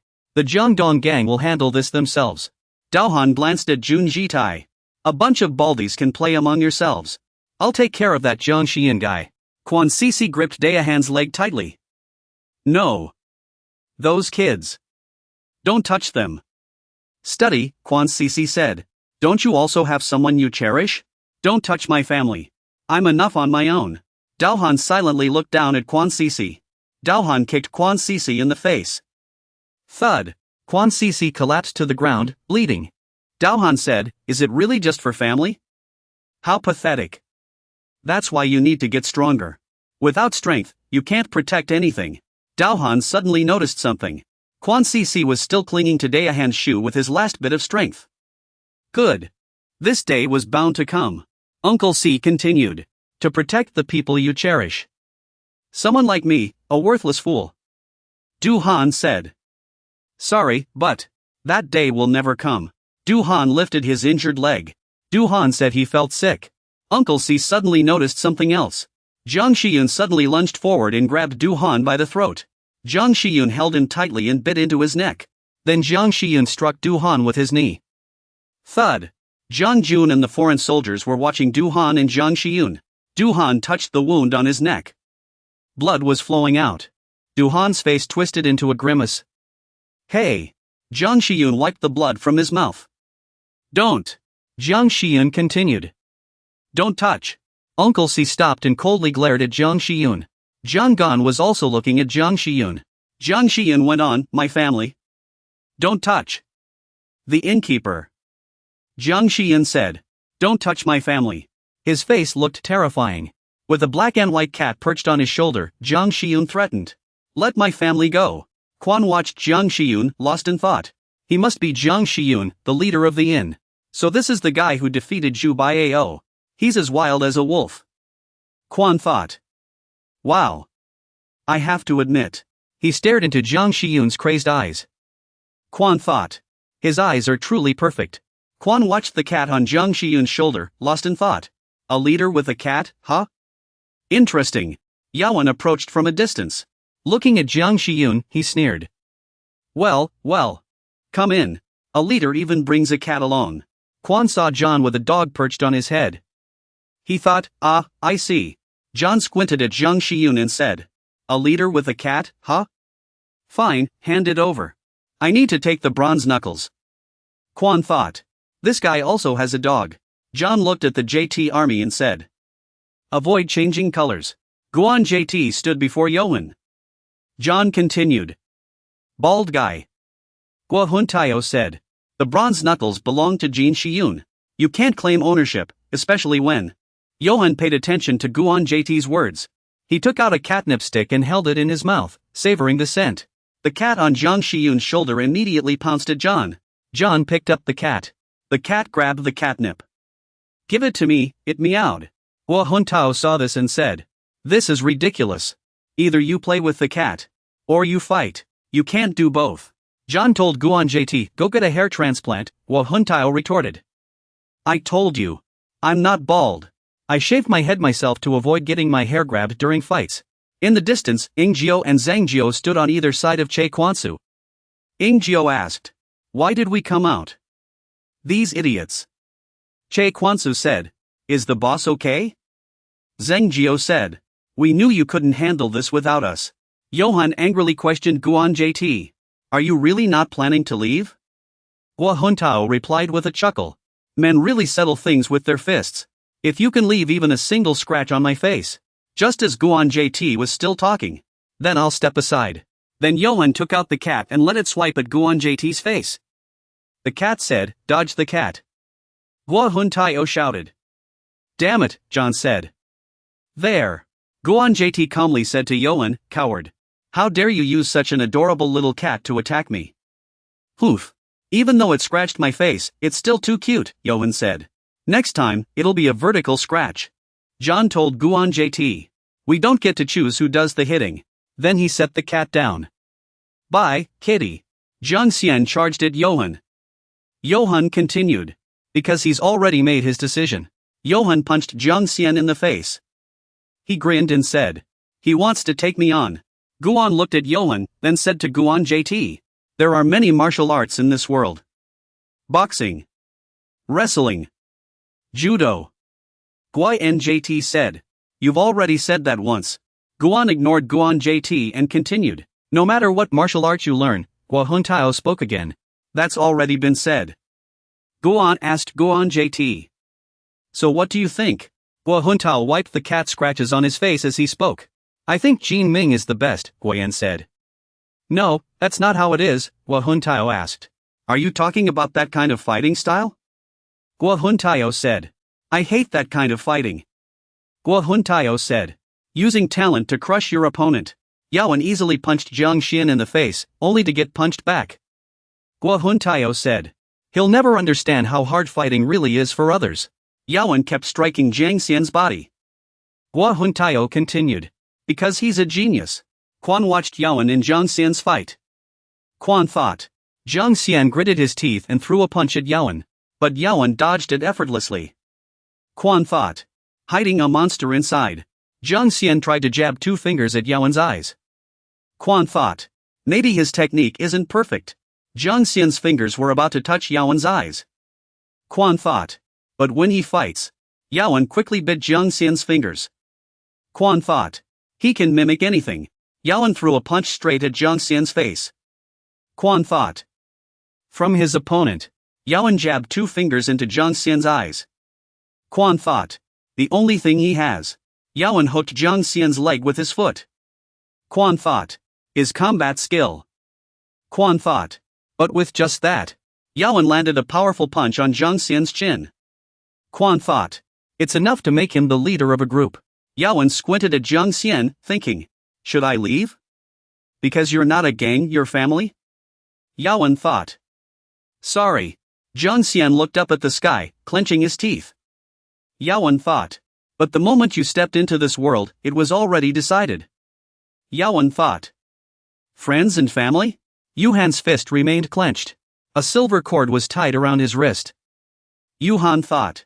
Forget it, just spare me. Yuhan thought. My friend.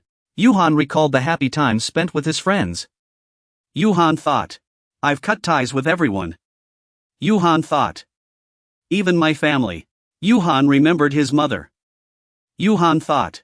Because I knew they were all useless. Yuhan thought. Powerless. Yuhan recalled when his mother was ill. Yuhan thought. Then you can't protect anything. Yuhan thought. Only when you're strong enough can you protect something. Look.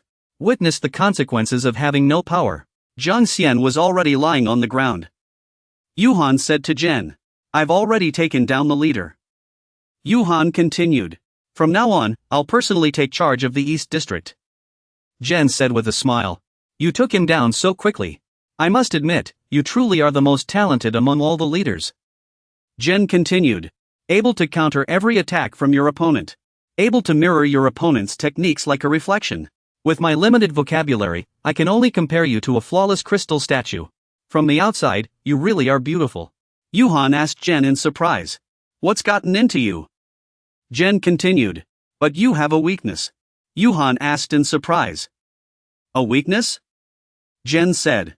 In the end, you're still just crystal. When Yuhan least expected it, Jiang Xian had already picked up a stick and struck Yuhan hard on the back of the neck.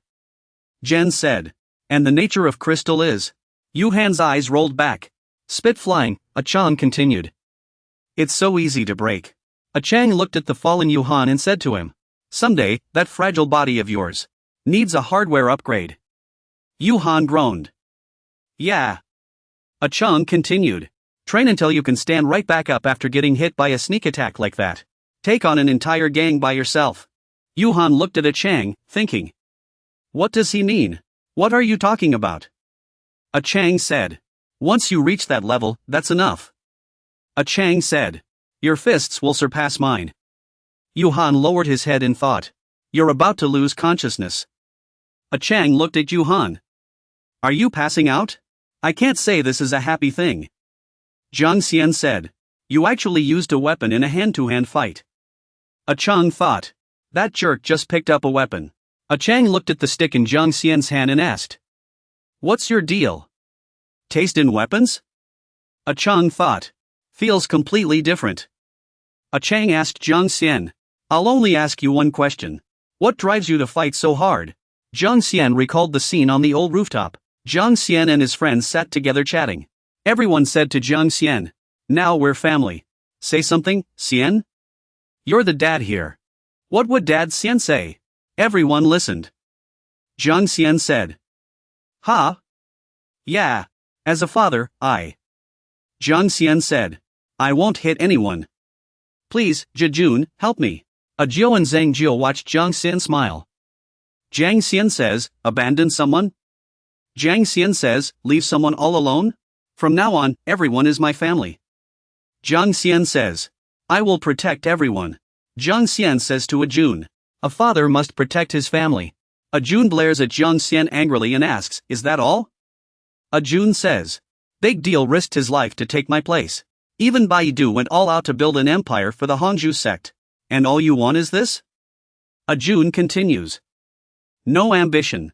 No desire for power. Are you just a bunch of troublemakers playing house? Gun calls Gun JT. JT is redundant. Gun says, duh. From now on, Big Deal and Divine Dog will jointly control the gang. Gun JT replies. I'll pass this on to Jin Yong. Gun tells Gun JT. Bring Yao Han along too. Kids this fragile shouldn't be sleeping on the streets. JT is redundant. The weather is clear. Then Gun picks up Johan. Gun continues. Remember to get those scratches on your face checked at the hospital. Cat claws are full of bacteria. Gun JT asks. Do I need a shot? A Jun says. I'll be heading to Gangster soon. Gun JT leaves and tells Gun. Could you help me get that flute back? I have a professional skills test at school next week. A Jun says. Go ahead. A Jun says the Jiangdong matter is settled. A Jun grabs Ying Jiao and Tang Jiao's heads with both hands and says. Now I will personally clear out this inn. Agan said to Jiang Xian and Che Jianshu. The two of you are indeed very strong. But that's just the two of you. Che Jianshu and Jiang Xian looked at Agan. Ying Jiao asked Che Jianshu. Big brother. Tang Jiao also asked Che Jianshu. What do we do now? Agan said to Jiang Xian. Agan, you no longer have the strength to protect your little team. Agan asked. What do you plan to do now? Che Jianshu laughed. Ha ha. Che Jianshu surprised Agan. He said. You really have no idea what's going on. We no longer have the strength to protect the whole team. Who said that? Che Jianshu asked. Did you think only the two of us were strong? Suddenly, Ying Jiao wrapped his arm around Agan's neck. Tang Jiao then hugged Agan. Agan was surprised by their actions. Che Jianshu said. You really shouldn't have let that bald guy leave. You made a mistake, uncle. Che Jianshu said. Ying Jiao and Tang Jiao are very special. If we rate strength from 0 to 10, individually, they're only about 0.5. Che Jianshu said. but together, their strength far exceeds 10. Tang Jiao kicked Agen's leg. Agen asked, "What's going on?" Che Jianshu said, "This power duo has been together for over a decade." Che Jianshu said, "As long as they're together, they fear nothing. When the Baidu gang attacked, they fought by my side. Why do you think I'm the great Che Jianshu of Jiangdong?" Che Jianshu said, "Because I have Ing Jiao and Tang Jiao." Ing Jiao threw a punch at Agen, but Agen blocked it. Che Jianshu said, "In a one-on-one fight, I could defeat Xian, even that bald guy.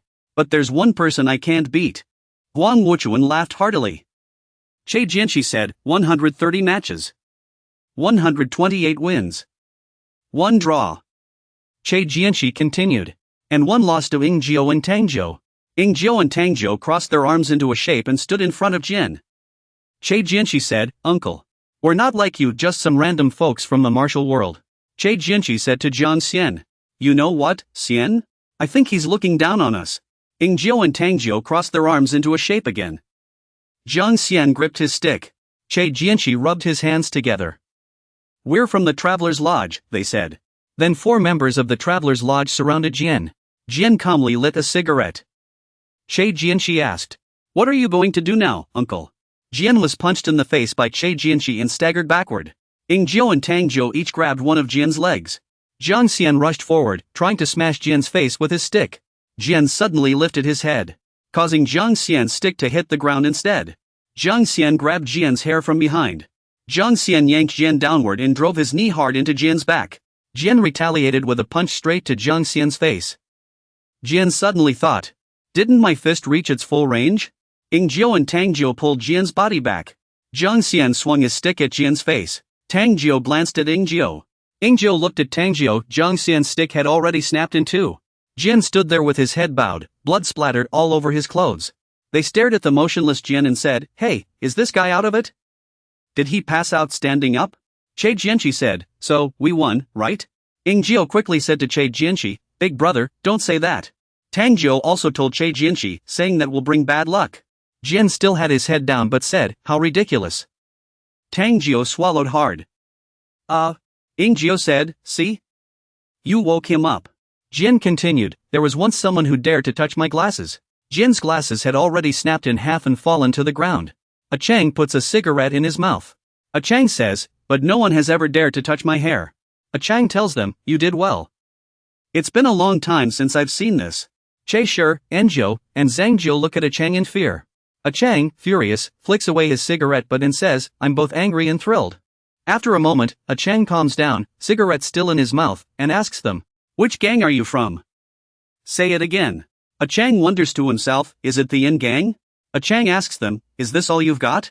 A Chang swings his arms, sending Enjiao and Zhang Jiao flying. A Chang thinks, "How can this be?"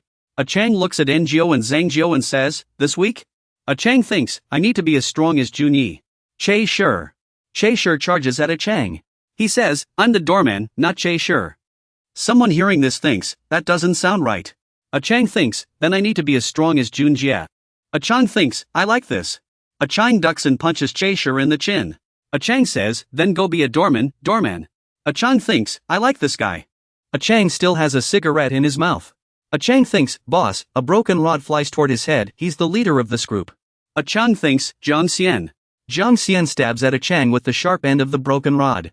A Chang swings his hand and knocks Jiang Xian down. A Chang tells Jiang Xian, "You're the weakest in this group." A Chang thinks, "Not only is he trying to take me out, but Jiang Xian glares at him furiously." A Chang says, "I have to admit." A Chang thinks, "You even use weapons." A Chang steps on Jiang Xian's face and says, "Compared to the 4 great gangs, you're the strongest in a one-on-one fight." A Chang thinks, "You have members as strong as Yao Han and Jia. But you," A Chang tells Jiang Xian, "just haven't met the right leader yet." Jiang Xian swings at A Chang's leg. Around them, Che Shi, Enjiao, and Zhang Jiao are already unconscious. A Chang thinks, "Are we playing a family game here?" A Chang looks at Guan Yuchun. Guan Yuchun, seeing A Chang take down 4 people, is terrified. A Chang says to Guan Yuchun, "Hey, you over there. I bet you're pretty tough too. But having a few elites only gets you this far." A Chang says, "Your in-gang has a fatal weakness." A Chang takes a drag from his cigarette and says, "You're understaffed." Gun says, "Mr. Johan's car shows his determination by recruiting KS to have enough manpower. Not to mention those worker gangs. Big Deal is a large organization with a long history and tradition. Even Hong Zupio of Baidu has built his own empire. What's so impressive about your inn? A Chang continued, cigarette dangling from his mouth, no ambition, no goals. No drive, no money. In short, you're all a bunch of losers. A Chang said, that's why I'm cutting you out. The inn is your own doing. A Chang pried open Jiang Shiyun's mouth. He shoved his fingers inside. A Chang grinned at Jiang Shiyun, daring to mess with Baidu while it's growing? You'll pay the price. A Chang squinted and said, I'll pull out all your teeth. Guang Wuchuan suddenly shouted at A Chang, we have a way to make money. Guang Wuchuan declared passionately, our method can make a lot of money. Guang Wuchuan thought, the inn must survive. He continued, we can provide shelter for runaway kids from Jiangdong and charge them rent. They'll find ways to earn money. Guang Wuchuan thought, the inn belongs to Shiyun. Who are you to decide if it stays open?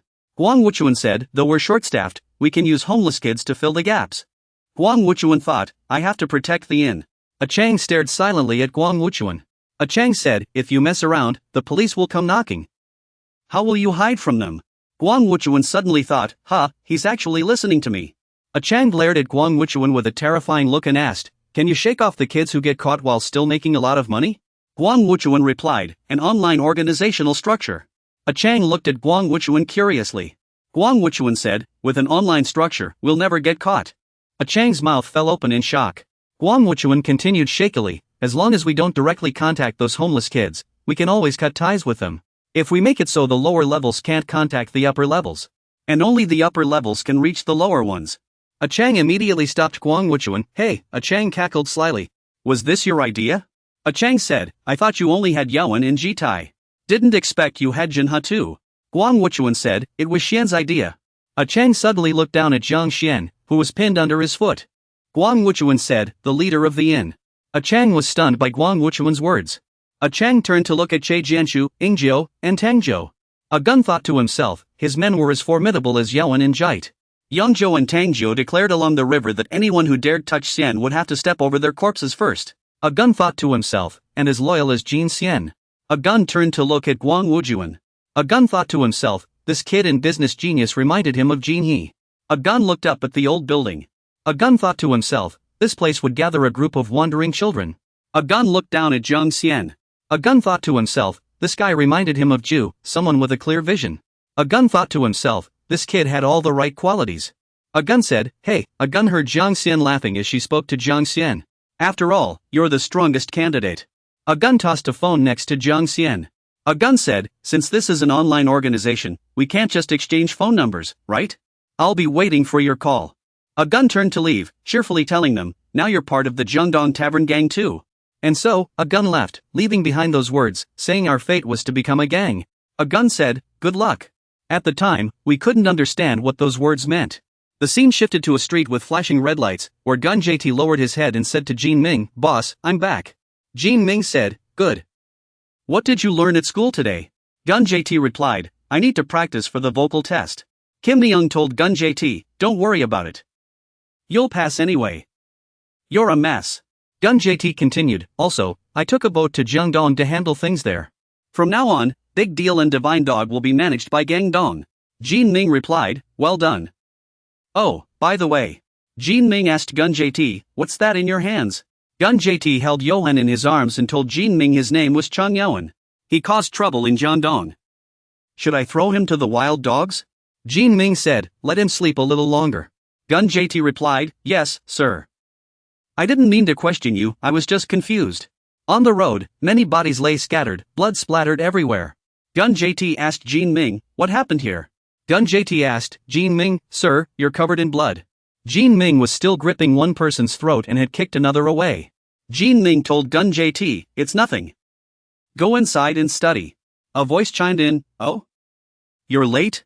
Gun JT glanced at him, and the man continued, if he claims to be Jin Ming's sword, he shouldn't be this late. The three people Gun JT later posted about all said, Gun JT. Gun JT told Jin Ming, you shouldn't have left the boss alone. Jin Ming told Gun JT, don't get involved with JT. This isn't your fight. Gun JT lay down and said to Jin Ming, you should stay by my side. John is still asleep. Gun JT says, go ahead, I dare you. Gun JT shouts, how dare you touch Jin Ming? Gun JT rips off his shirt. Gun JT asks, what exactly do you want? Gun JT looks at the other three. Noah smirks and says, damn it. This society is really messed up. A high schooler daring to curse an adult to their face. Unbelievable. Noah asks Gun JT, do you want to know why? Noah says, we should eliminate Jin Ming before he grows stronger. Noah says, the boss has already given the order. Jin Ming is surrounded by many people. Jin Ming says, sorry, as he sends the men flying with a single punch. Jin Ming tells Gun JT, you don't have to believe what I'm about to say. JT, whether you believe it or not is your choice, right? Jin Ming says, our boss tried to sell the big deal to the workers. My hands are stained with blood. Jin Ming says, it's my fault for not disciplining him properly, as he runs his hand through his hair. Jin Ming says, the big deal has a long history. I'm just saying what needs to be said. Several men in black charge at Jin Ming with batons. Jin Ming says, so? Jin Ming says, back off. Gun JT now stands in front of Jin Ming, blocking the attackers. Jin Ming says, JT. Gun JT tells Jin Ming, Big Brother taught you never to abandon others. Gun JT says if he's already pulled it out, as he grabs the man's leg and kicks his shoulder. Gun JT asks, where else could Jin Ming's sword go? Gun JT grabs the man's leg, kicks him, and knocks the others down. Jin Ming smiles and says, looks like I already have a sword. Jin Ming says, this is way beyond the rules. Jin Ming closes his eyes and smiles gently, with the towering Gun JT standing behind him. Jin Ming looks at Noah and smiles, I never thought we'd end up facing off like this, but I've always wanted to see for myself. Jin Ming says, the strength of someone who climbed to this position with just their fists. Noah crosses his arms and sneers at Jin Ming. Jin Ming says, the second strongest, Noah, if you know what's good for you. Jin Ming says, I also know it was you who turned the boss against me. Since you're here, let's see who's stronger. Noah scoffs at Jin Ming. Humph. Noah says, ugh, you're still as arrogant as ever. Why should I compete with you? Jin Ming chuckles in surprise at the scene before him. Noah says, this is my crew. Everyone behind me is part of IB, except for JT's group. Noah says, maybe you have one of Big Deal's IB teams by your side. But the rest of IB Big Deal's members are on my side. Someone greets Jin Ming, hey, boss. Have you eaten yet? Jin Ming replies, I have, though his face shows some concern. He thinks even Yongxian and Ganyu are here. This is bad. Yongxian asked Jin Ming, why are you opposing the commander? Li Ganyu told Jin Ming that now Big Deal is only a name. Yang Jingxian and Li Ganyu said to Jin Ming, you can join the workers' side and grow stronger there. You have no chance of winning here. Big brother, Noah looked at Jin Ming with a faint smile tugging at his lips. Yang Jingxian and Li Ganyu asked Jin Ming, do you regret it? Do you regret opposing the commander? Jin Ming remained silent. Jin Ming said, of course, I regret it. Yang Jingxian and Li Ganyu stared at Jin Ming in silence. Jin Ming lowered his head and said, if I had done better, Big Deal wouldn't have fallen this far. Yang Jingxian and Li Ganyu replied, is that so? Thank you for everything you've done for us. The two told Jin Ming, from now on, you are no longer our big brother. Then, to Noah's surprise, everyone on the EB team bowed their heads to Jin Ming. They continued, but our commander. They said they were also very unhappy with the president's plan to sell off their rich history in a big deal. Jin Ming looked at them in shock. Rome Qingxian said the EB team had cleared the path for him. Li Ganyu said, leave these lackeys to us. Go see the commander. Noah exclaimed in disbelief, what? Are you rebelling? Koen JT walked over to Noah, who turned to look at him. Koen JT told Jin Ming, you're not number 1 in the EB team, you're number 2 in the Jin Ming team.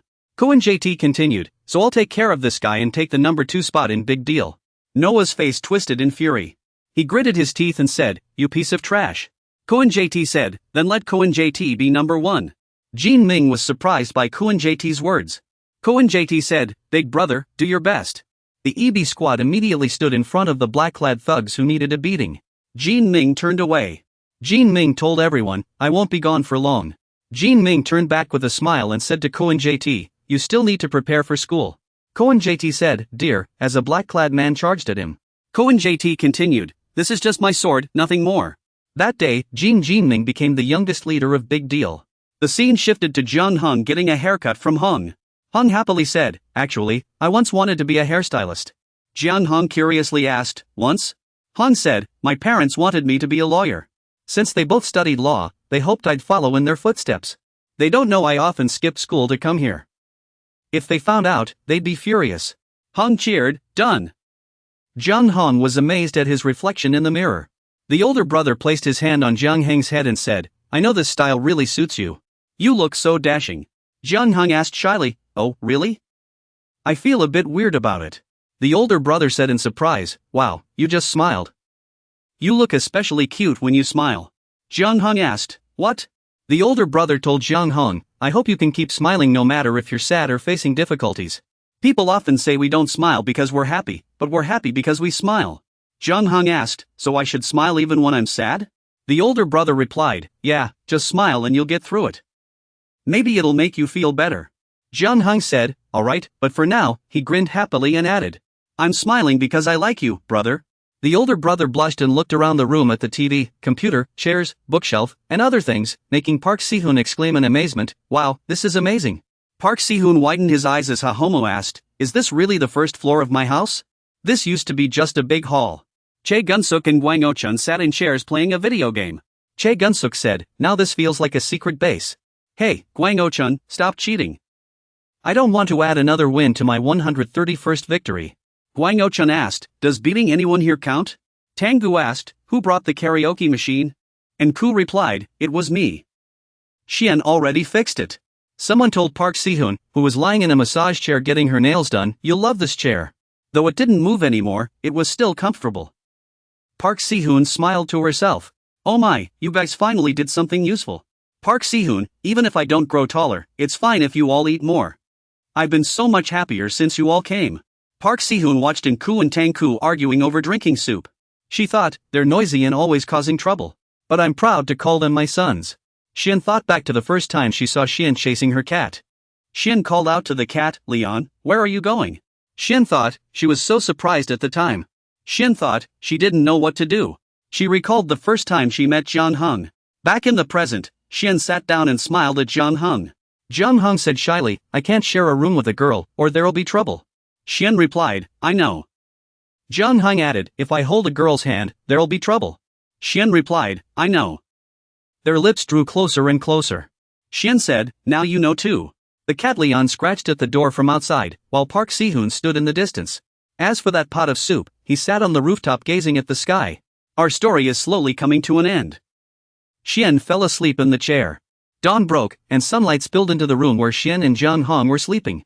Zhang Xian opened his eyes and looked out the window. Downstairs were police officers. They had already detained Chae Jianxiu. Chae Jianxiu was still struggling and resisting. The ceiling of the room had collapsed, leaving a mess everywhere. Glass, TVs, computers, and furniture were all shattered on the floor. Uncle Sherlin sat on the floor, sobbing uncontrollably, tears streaming down her face.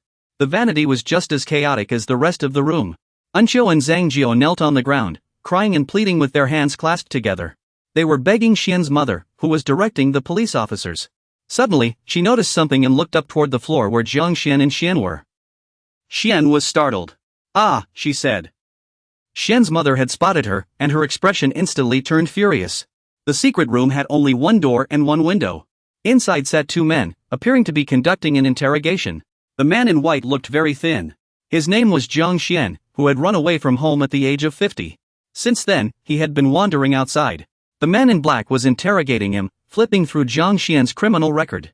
You've committed dozens of crimes, from disorderly conduct and theft to arson. A long list of offenses. Since I became chief prosecutor, I've never seen a case like yours. You wandered into a gym, broke into a home, and threatened a young girl into letting you stay. You even bragged about your illegal activities and dragged Guang Yujun, an outstanding student, down with you. You also brought delinquents like Chae Jianxiu into the house, forming a so-called hostile crime group and engaging in gang fights. Then the chief prosecutor asked, don't you think you deserve to go to prison? She stood up, slammed the table, and shouted, Jiang Xiyun, before hugging his neck and saying, I don't care about your kind of trouble at all, because you're nothing but the worthless product of your incompetent parents. Since you've already sunk to the bottom of society, you should just stay there. Can't you even do something this simple? A rat that crawls out of the sewer belongs in the trash. How dare you lay a hand on my daughter? With that, the chief prosecutor slapped Jiang Xiyun so hard his face twisted. Afterward, she wiped her hands and said, I just don't understand. Do you really think Xiyun would befriend someone like you? She gave a cold, inhuman smile. Jiang Xiyun collapsed to the ground. You're 15 now. Shouldn't you know better? That child has a bright future ahead, unlike someone like you. I know your parents either died or abandoned you, so let me tell you why. You only bring suffering to those around you. She sat down where Jiang Xiyun lay. Do you plan to ruin Shiyun's life? Isn't ruining your own life enough? If you truly care about your friends, stay away from that child. If you keep overestimating yourself and dare to crawl out of the sewer again, then I'll throw you somewhere even darker than the sewer prison. Recalling the words the prosecutor said at school. You'll only drag the people around you down. Isn't ruining your own life enough? Jiang Xian lay there, thinking about his fate, and couldn't help but cry. Jiang Xian turned over and looked at the calico cat outside the window. After that day, none of us ever saw Shiyun again. The scene shifts to Jiang Xiyun's residence. A pair of fuzzy paws stood at the door. Huan Yujun was supervised by his parents and locked in a closed classroom to study. He thought to himself that he didn't want things to be this way. I just hoped Shiyun wouldn't change, that's all. I thought that lousy chess player's mom would only take her son away. I never expected her to destroy the entire dorm. Shiyun, I promise you, I'll come back to you. The black cat returned to his doorstep and meowed. The stick struck hard on those boys' backsides. All this time, you ran away from the orphanage and skipped school just for this? You even dared to form a criminal gang and fight with other groups? Do you think you're some kind of gangsters? Since you have no parents or family, you should work even harder. That's what we have. Then they said we have a home. All three of them knelt down and spoke. The administrator said, you little brats, we're just separating for a while. We'll see each other again soon. In an abandoned building, the black cat walked into an empty room. It meowed. Shiyun's friends in the gang shouted, Calico, where have you been? Come on, let's go to the rooftop to watch a movie. But this was all just the cat's imagination. A messy, unkempt room appeared. The black cat stood there, looking around the room. There was still a bowl of cat food here. No one knew who had been there. The black cat buried its head and ate the cat food. It turned out Saijimu was sitting beside the cat, lost in thought against the wall. Saijimu asked, are you thinking that everything has gone back to how it was before I met Shiyun? Then he asked again, do you know where Shiyun is now? Saijimu began, I've started going to school again. Because the money my grandma sends is now enough to support me. Two classmates asked, Saijimu, we haven't seen you in a while. Why weren't you at school these past few weeks? Huh? Saijimu, what are you looking at? And Shiyun was still at school. Shiyun was being sternly scolded by the dean. Those two classmates are talking again, is that Shiyun over there? Ever since you stopped coming to school, this place has turned into total chaos. His mom even brought the police to school. Now even the teachers are keeping an eye on him. Suddenly, a voice called out Shuan. Shiyun turned around and said, sorry, I never told my mom about this. I don't know how it got so out of hand. Shiyun called me, wanting to apologize to you, but no one answered. The teacher's voice rang out. Shiyun, go back to your seat immediately. I've already said you're not allowed to talk to Park Shiwon. This isn't Shiyun's fault. Shiwon, there's something I need to tell you. But just then, Shiwon spoke up. Hey, this is all your fault. I'm still too young to understand things properly. Shiwon suddenly stopped in the hallway. Shiyun's eyes reddened. Why? It was all my fault. Shiyun sat crying in the bathroom. Just say what's on your mind. Please, someone. Listen to me, holding a pregnancy test. The next day, Shiyun went to find Guanchuan's friend. Hey, you know where Shiyun is, right? The guy frowned, smoking as he asked. Shiyun pressed him again. You must know where he is. But he hesitated. Why's this brat suddenly bothering me? I haven't seen him in months. Who does he think is to blame for all this? And now he's shamelessly coming to ask about Shiyun. Then he said, how would I know? I tried looking for him too, but couldn't find him. Shiyun knelt down and begged, please, help me. He doesn't know what to do, does he? Shiyun kept pleading. Please, help me get in touch with Shiyun. She knelt in front of him, bowing her head, making it impossible for him to refuse. A phone was held out to Shiyun. When they arrived at Shiyun's place, Wanchuan knelt down and said, this girl is terrifying, I couldn't say no. I didn't tell her where you are. She didn't know I knew this place, but she insisted I give this to you. Shiyun squinted at the phone before dialing Shiyun's number. Suddenly, Jen spoke up again. This won't do. You can't let a girl cloud your judgment. Especially since this inn was just established and took in a bunch of drifters. That inspector was right. People like us at Troublemakers should live in the shadows. Isn't that why you gathered all the drifters in the first place? You wouldn't let us down by going back to that family game, right? A text message on the phone. Shiyun, it's Shiyun. If you see this message, reply to me. A thought crossed his mind. You'll only drag the people around you down. Isn't ruining your own life enough? His gaze lowered. Shiyun turned off the phone and ignored it. Then Shiyun said, I have no family. The friends over there cheered up. Shiyun, you're back to your old self. I know you don't need that version of Shiyun. Hey, wearing sunglasses and dressed in black, was enjoying a massage and said, "Yeah, that's what being mature looks like. Hey, I'm in the middle of a massage here. Let me give that kid's legs a proper rubdown. Let's have Wu-chun join us today. Ready? Time for training again. You're my first disciple." With that, he took off his clothes. Shiyun sat alone in a deserted corner. His face was bruised and swollen. Inside a large apartment. Looking at the phone Shiyun sent. It was a text from Shiyun. "You've seen my message, right?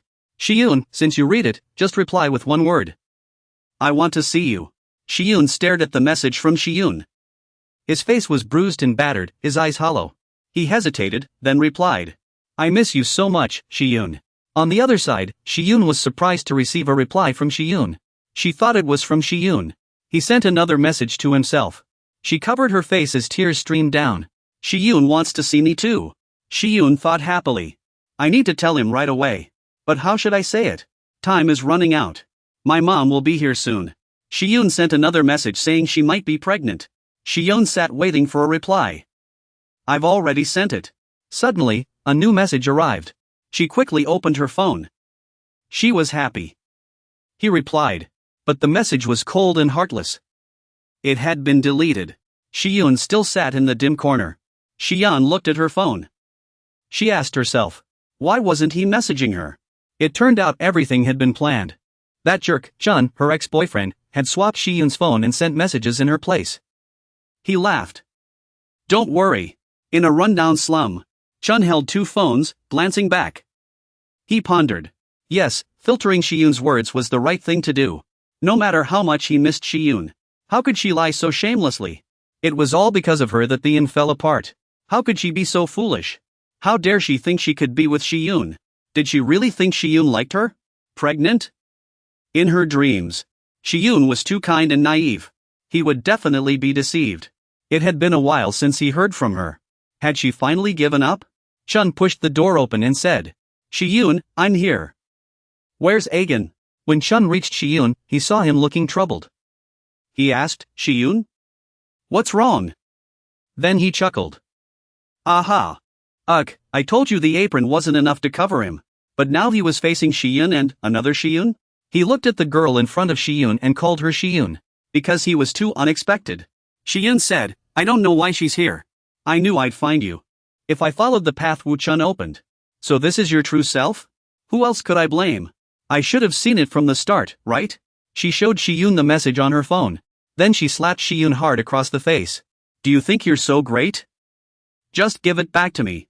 Do you think being good-looking lets you walk all over everyone?" Shiyun was lost in thought. What on earth happened? Then he turned to look at Wu-chun. Shiyun continued, leaving him flustered with two phones in his hands. "I don't like you either. Why should I like you?" Wu-chun hid the phones behind his back, afraid of being caught. Shiyun suddenly realized. All you do is hurt the people around you. Isn't ruining yourself enough? Shiyun said angrily. "Now I finally see who you really are. You'll always just be a lowlife." Shiyun thought this was for the best and continued. "Stop bothering me. Get lost." He told himself he was doing the right thing. "I have to stay away from you." Shiyun still couldn't believe it and asked again, "What?" Shiyun said, "I told you to scram, brat. Fine, this will be the last time we see each other." "But why?" Shiyun covered his face and started crying. "How could you make me abandon my own child? At least you should take responsibility." Hearing the truth, Shiyun froze. "What did you say?" Because it was just too sudden. "What did you just say?" Shiyun chased Wu-chun for a long distance. Wu-chun was beaten black and blue. Shiyun said, "I was already planning to let you go, since I'd disappear from Shiyun's life no matter what. But why isn't he answering my calls? What on earth did you do? Come on, that rice noodle girl was just scamming you." "Pregnant? Nonsense. She just made up an excuse to see you. That jerk of a friend of mine already made her take care of it. Even if she really was pregnant. You'd have made her do the same, right?" A punch lands squarely on Wu-chun's eye. Inside the shabby room 302. After a while, Wu-chun begged Shiyun. "Stop, it's me. I'm your good brother, Wu-chun. I'll die. Please don't kill me." Shiyun raises his fist again. His other hand grips Wu-chun's hair. He says, "I'll kill you. Haven't you seen Li Yun's family lately?" "What do you mean?" Even Li Yun has a Li in his name, but I have nothing. You won't let me in because I have a family to go back to? Then you shouldn't have a family either. That's only fair, right? Li Yun's precious family. Shi Yun is only perfect when he's alone. So I got rid of them all. Because Shi Yun shouldn't be Shi Yun. And Shi Yun has no family. Shi Yun says. Wu Chun, light. Don't try to trick me. That theft case, you ran away from home and called the police to the hotel yourself. I won't fall for your lies again. We never should have met in the first place. Then Shi Yun picks up the phone and calls Shi Yun. Please answer the phone. Shi Yun. He calls out helplessly for Shi Yun. Suddenly, the call connects. Hello? Shi Yun repeats the call, panicked. You're Shi Yun. Hello? This is Rin's gynecology hospital. Are you the child's father? If it's true, then hurry up. The patient, H.N. is just lying there, getting in the way. I'll deal with you, oldie. I swear I'll shut that foul mouth for good. In this rundown room. Just as Shi Yun was about to leave, a voice called out. Where do you think you're going at this hour? Today's payday. I've collected money from the big deals, the hounds, and the workers. A total of 300,000. The man in black stood with Shi Yun over the pile of cash before speaking. Many people spend their whole lives dreaming of making this much money. And I make this much every month. Agen lit a bill on fire as he spoke. Profiting off minors who fall under child protection laws. The 4 major gangs operate in the gray area between legal and illegal. The chairman handles the legal side, while I take care of the rest. Agen took a drag of his cigarette. This isn't exploitation, it's symbiosis. They make enough to pay us and still have plenty left for themselves. Agen continued. I thought you could do better than this. I thought someday you'd take my place. Agen bent down and stuffed money into Shi Yun's mosquito net. 100,000. Agen scowled and shouted. You fool! You could have made so much more. Agen kicked Shi Yun hard. You know you could make money most people wouldn't even dare dream of. And you're throwing it all away for some girl? Agen grabbed Shi Yun's hair. Take a good look before you decide. His hand forced Shi Yun's head toward the pile of cash. Shi Yun, is this money or your pride? Agen froze at Shi Yun's words. Can't buy it. Shi Yun went on. Even with 100,000. You still can't buy a family. Agen sneered. True enough. Agen glared at Shi Yun with a vicious look.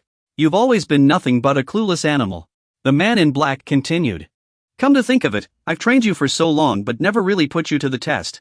Agen tore his own clothes. This will be your first trial. Agen clenched his left hand.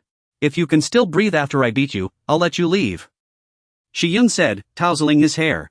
This isn't my first trial, it's my last. Shi Yun flipped his hair back and continued. No matter what, I have to see Shi Yun even if it means killing him.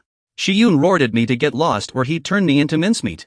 Zhang Shiyun angrily stepped forward and grabbed Jen by the throat. Back to reality. Jen picked up the conversation, saying 3 years had passed since that incident. Zhongjio responded while biting his fishing rod. Wow, Shiyun's story is really long. But Jen thought it was even longer than that. Zhongjio asked in confusion.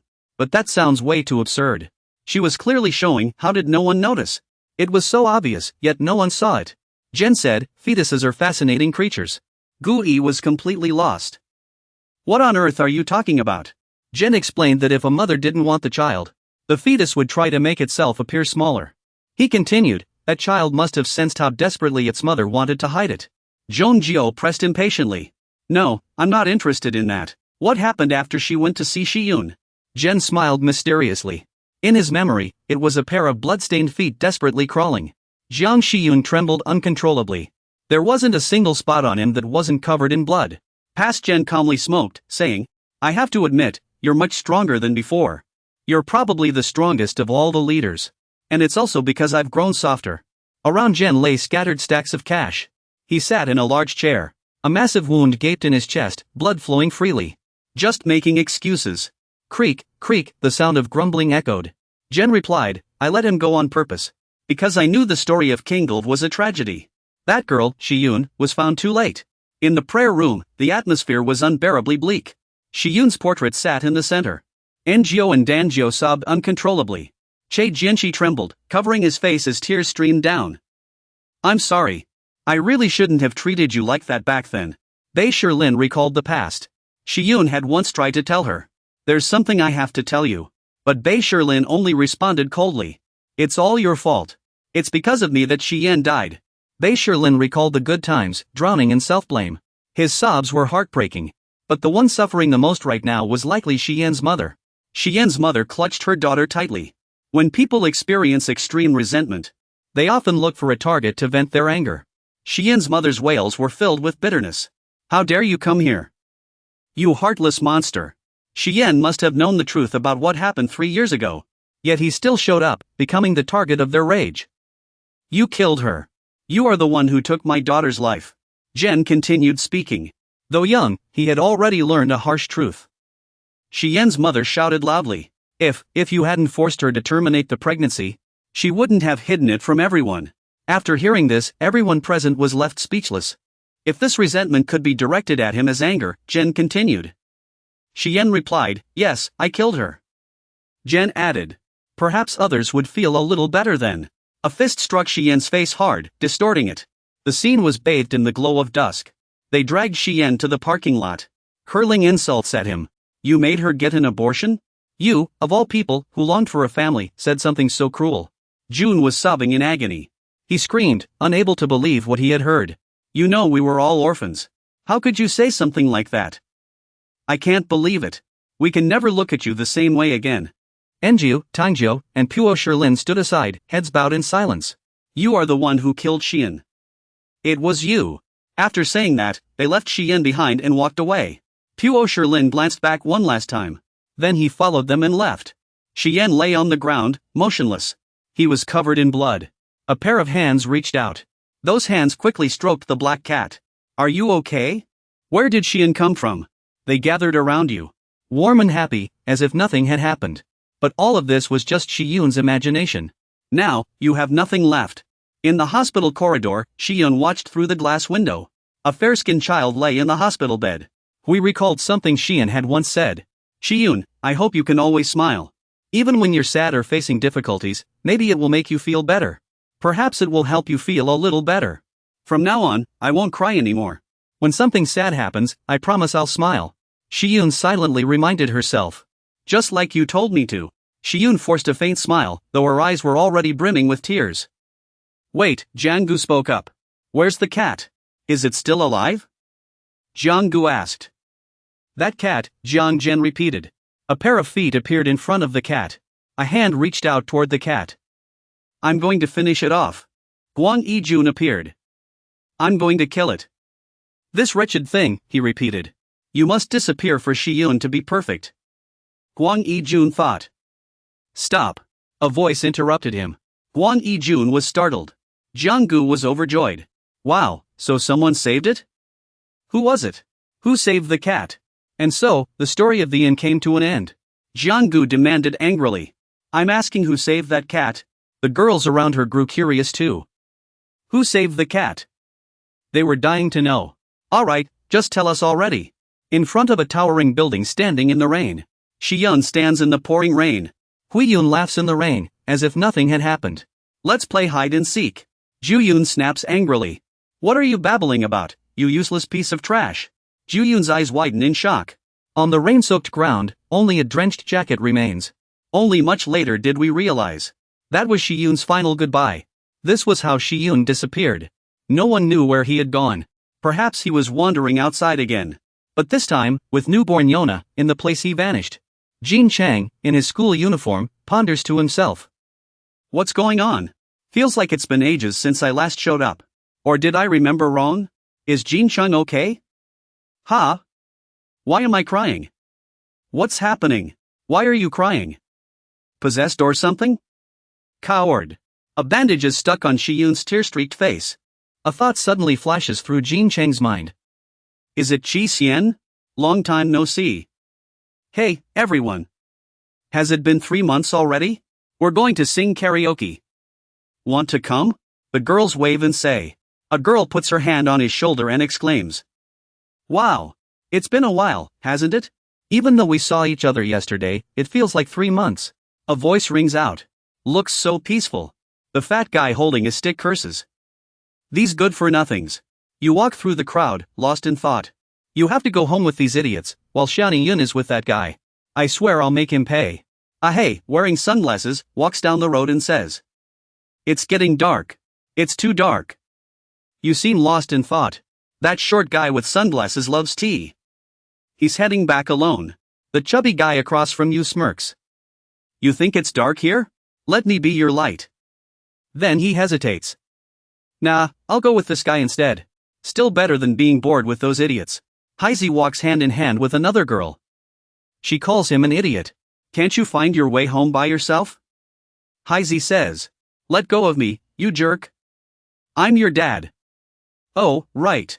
That little girl ran away from home. The chubby guy remembers a fight. Curses fly everywhere. Ugh, this is so annoying. You walk away angrily, deep in thought. I'm going to take them down. I hate guys who have girlfriends. You grit your teeth and scoff. The girl falls to the ground, cursing. Hey, what's with that attitude? You bump into someone and don't even apologize? The chubby guy looks down. Oh, sorry. I can't see you because you're too short. Someone bows deeply in front of you. Oh, sorry. Then he repeats what the chubby guy said. I can't see you because you're too short. Too short. Me? Your face burns with anger. Sorry.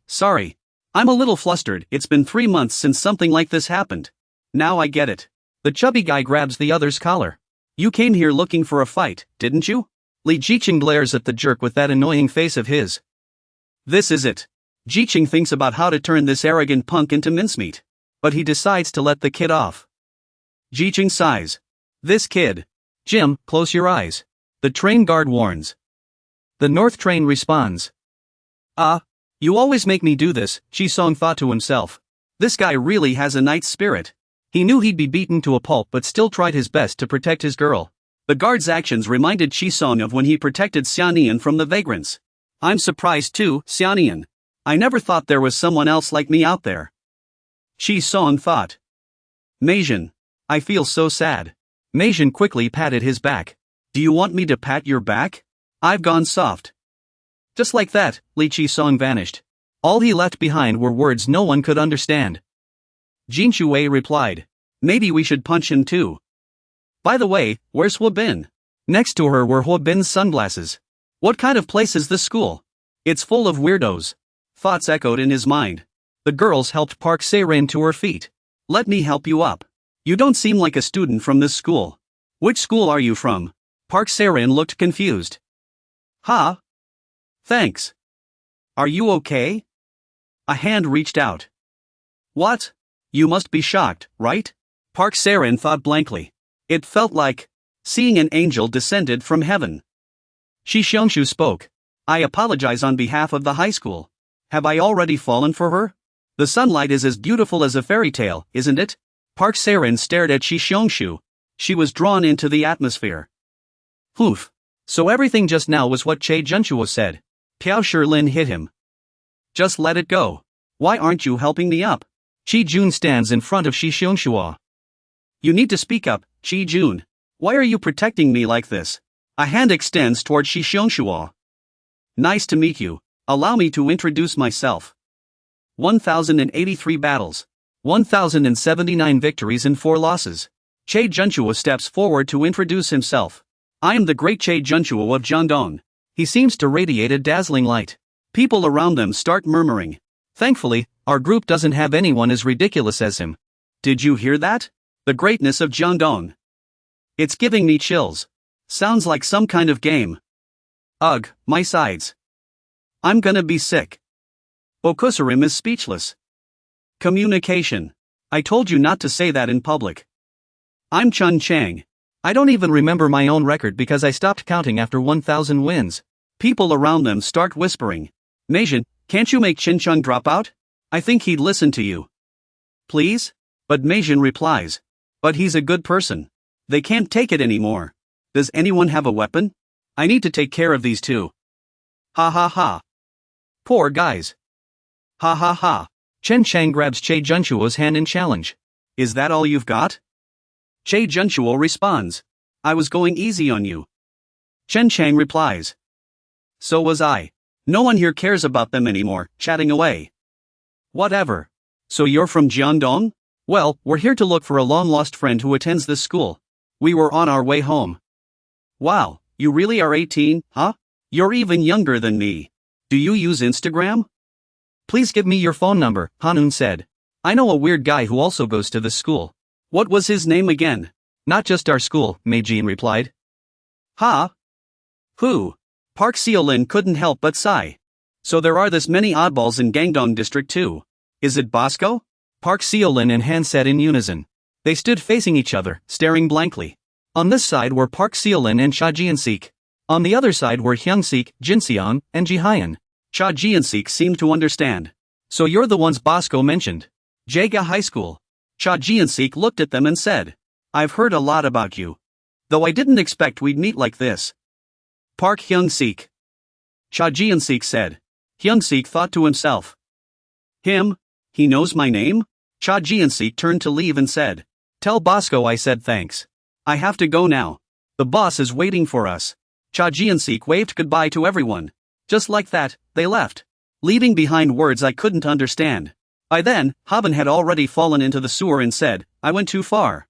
I still can't see clearly without my glasses. Cha Jian-sik and Park Seolin stood side by side. Cha Jian-sik spoke first. Long time no see. You were just laughing and talking with others like that, Park Seolin replied. This is the first time I've talked to a girl my age since the Heian incident. Then she turned to look at Cha Jian-sik. Thank you for always being by my side, she said. Che Junchuo replied. Family should be like this. I really wish Ngo and Tangjio were here. Ngo and Tangjio. Che Junchuo said. What do you want them for? They've already abandoned us. Recalling the past. Ngo and Tangjio, luggage in hand, didn't forget to say, Big brother, we're leaving. Che Junchuo nodded. Go on, he said. Hope you make a fortune. And now that you're gone, I'm no longer your big brother. Just call me brother. Che Junchuo corrected. Ngo and Tangjio raised their voices. All right. Will you stay here then? You're staying because you like Shurjin, right? But Che Junchuo said. No need to change how you address me just yet. Because I like Shurjin. What are you talking about? I don't like her anymore. Che Junchuo denied. Then why? I'll protect you. Hold on to Shurjin. He recalled the past. A gentleman keeps his word. Since I'm her uncle, I should protect the family's eldest daughter. Che Junchuo thought of Pu Shurjin. The eldest daughter has no father or anyone else, at least her uncle should stay by her side. Che Junchuo sat in front of the building and said, Go on. I'll always be here waiting for you. So you can come back anytime. Che Junchuo returned to the present. I'll always be here waiting for you, he said. So you can come back anytime. B Hotel. Uncle. Leadership. It's him. B Hotel. Mommy. Leadership. Seo Ji-hyun. Welcome back. I knew black hair would suit you best. Old man. Jiang Xian. Dorm be your old man. Leader. You have a song tattooed on your chest. Sing it slower. We have a lot to talk about. At Sejong Middle School. Hello, classmates. Hello, teacher. The teacher looks lovely today too. A teacher appears, warmly greeting everyone. She is Jean Asian, 28 years old. Hello. I'm still just a trainee for now. But someday, I'll become an excellent teacher. The students greet the teacher. Hello. The teacher responds. Hello, everyone. Wow. The teacher even understands young people's slang. But in my class. Oppo. A whistle blows. There's a special case. Oppo. He's a big, burly guy. Wow. Teacher, I blew for a long time but no sound came out. You don't mean shouting, do you? A helpful classmate chimes in. GT. You have to blow like this. YG says. This guy. Maybe your whistle's clogged with too much spit. He replies. Maybe so, teacher. Why did the teacher call him that? Wow. There's some bleeding. GT. The flute suddenly makes a cracking sound. Oh, don't worry. This isn't your blood. It's the blood of those rat-like guys from yesterday's fight. The teacher answers. That explanation only makes things worse. GT. Stroking the flute with deep affection, he says. A very special person bought this flute for me, GT. I'll cherish this flute for the rest of my life.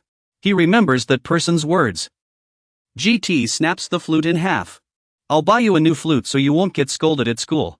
However, IEGN has a different thought in mind. Blood splattered out of your flute. I knew you were a troublemaker. So, IEGN decides. I can't ignore this any longer. I must reform you. Just then, GT stands up, slings his backpack over his shoulder, and leaves. I have to go. My friends are waiting for me.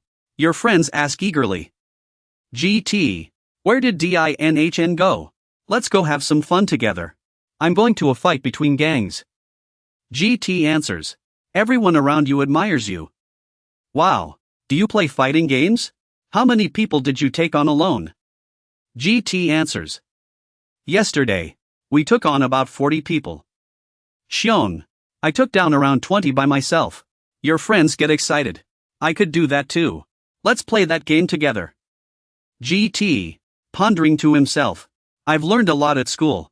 I've even taken out 30 guys by myself before. The people around were whispering among themselves. Once, I took down 30 enemies in one go. GT's head.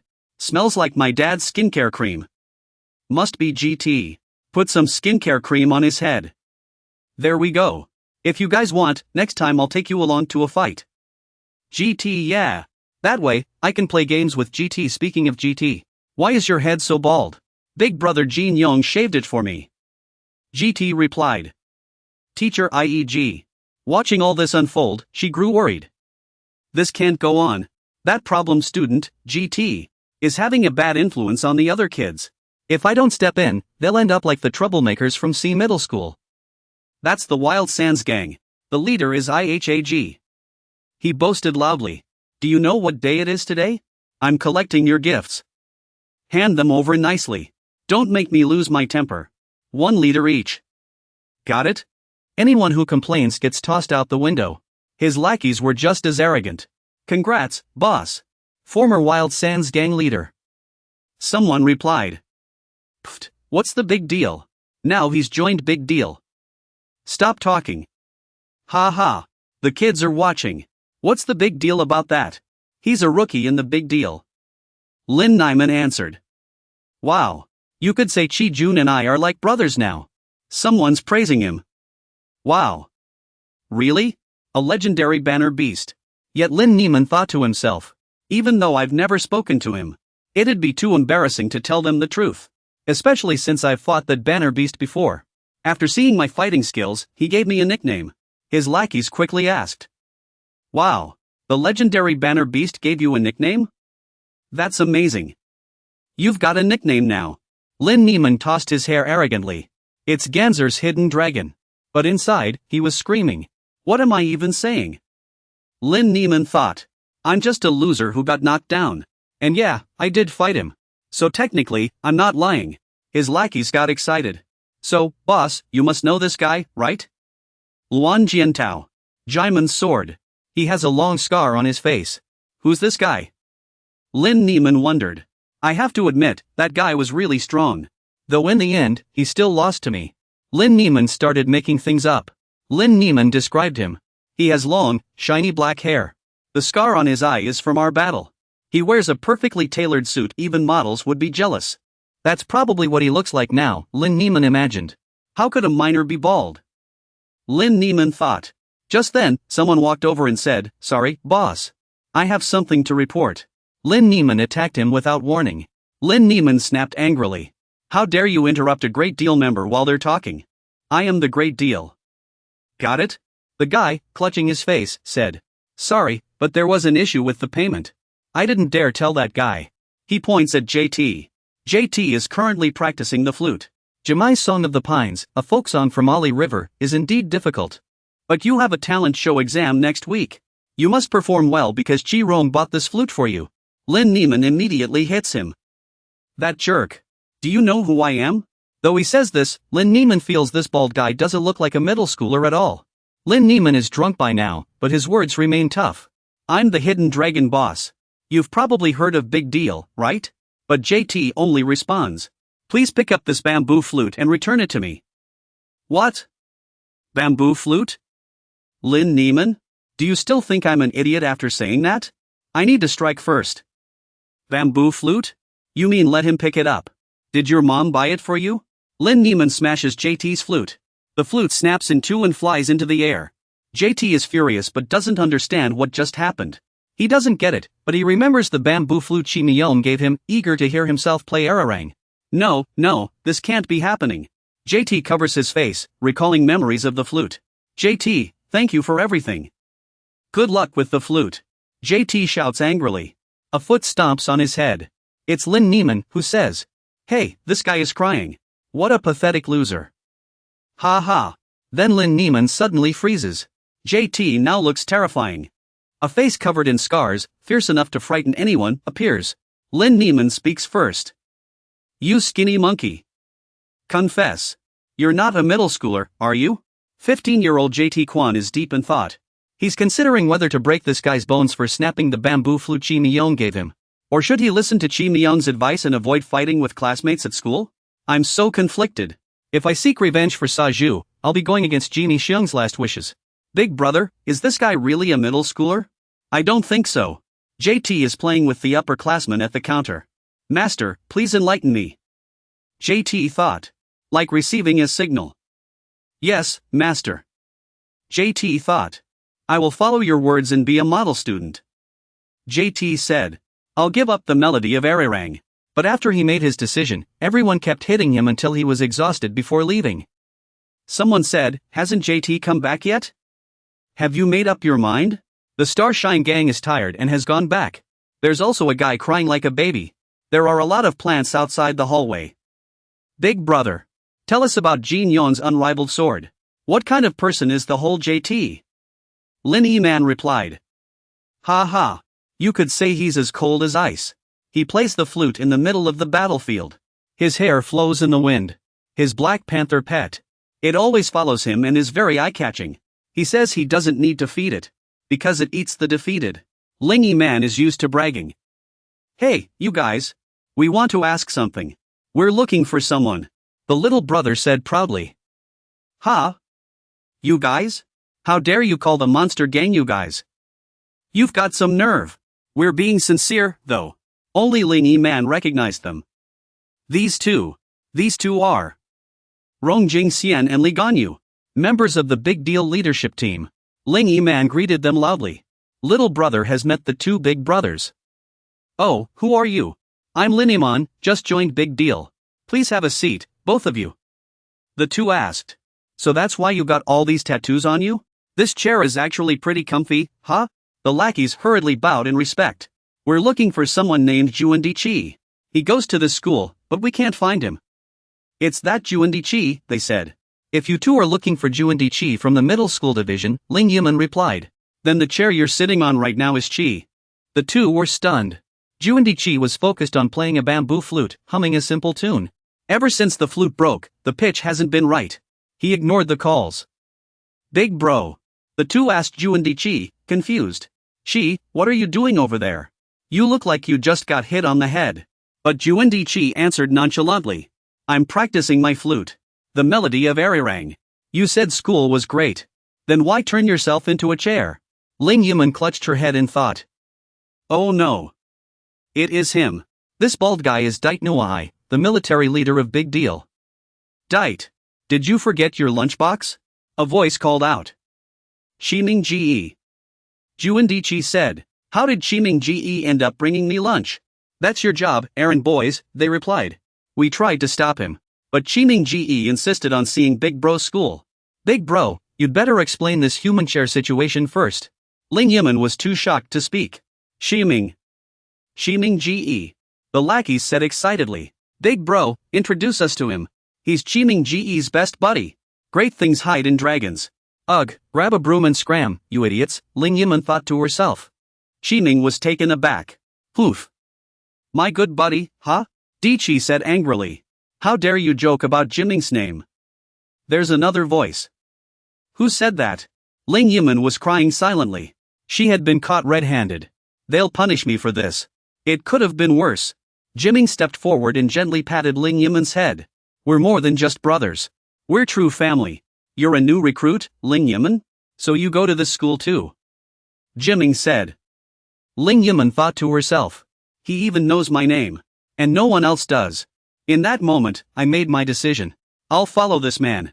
With that, Ling Yiman bowed her head. I'll do my best, Big brother. Till the very end. Familiar footsteps echoed in the hallway. It was Teacher Asian.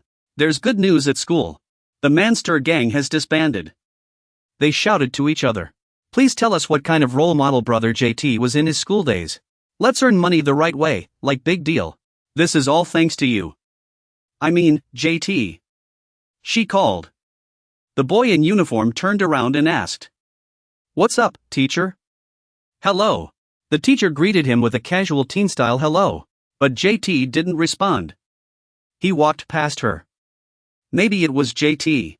He's actually a good person. Him turning away like that was his way of greeting her. JT's military aptitude test. A voice rang out. Jang Shi-yoon has been missing for 3 years, and the inn was split in two. But now?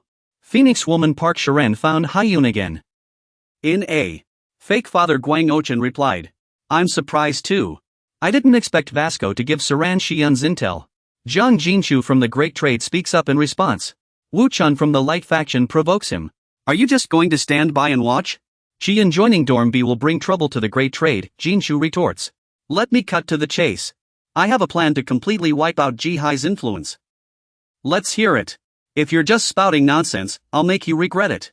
At that moment, Wu Chun appears beside him. But Jinchu isn't foolish. I can't pull this off alone. I need your help. Han curses under his breath. Damn it. This is the last one. Because this will be a battle of wits. Wu Chun from the Light faction lights a cigarette and says. Sounds interesting. Then we can work together. Don't be difficult. Wu Chun from the Light faction continues. Jinchu's face twists into a grim smile. And my real goal, Han emphasizes. Wu Chun from the Light faction recalls the past. That's right. A lot has happened. Lost in memories, Wu Chun from the Light faction reaches for the cat.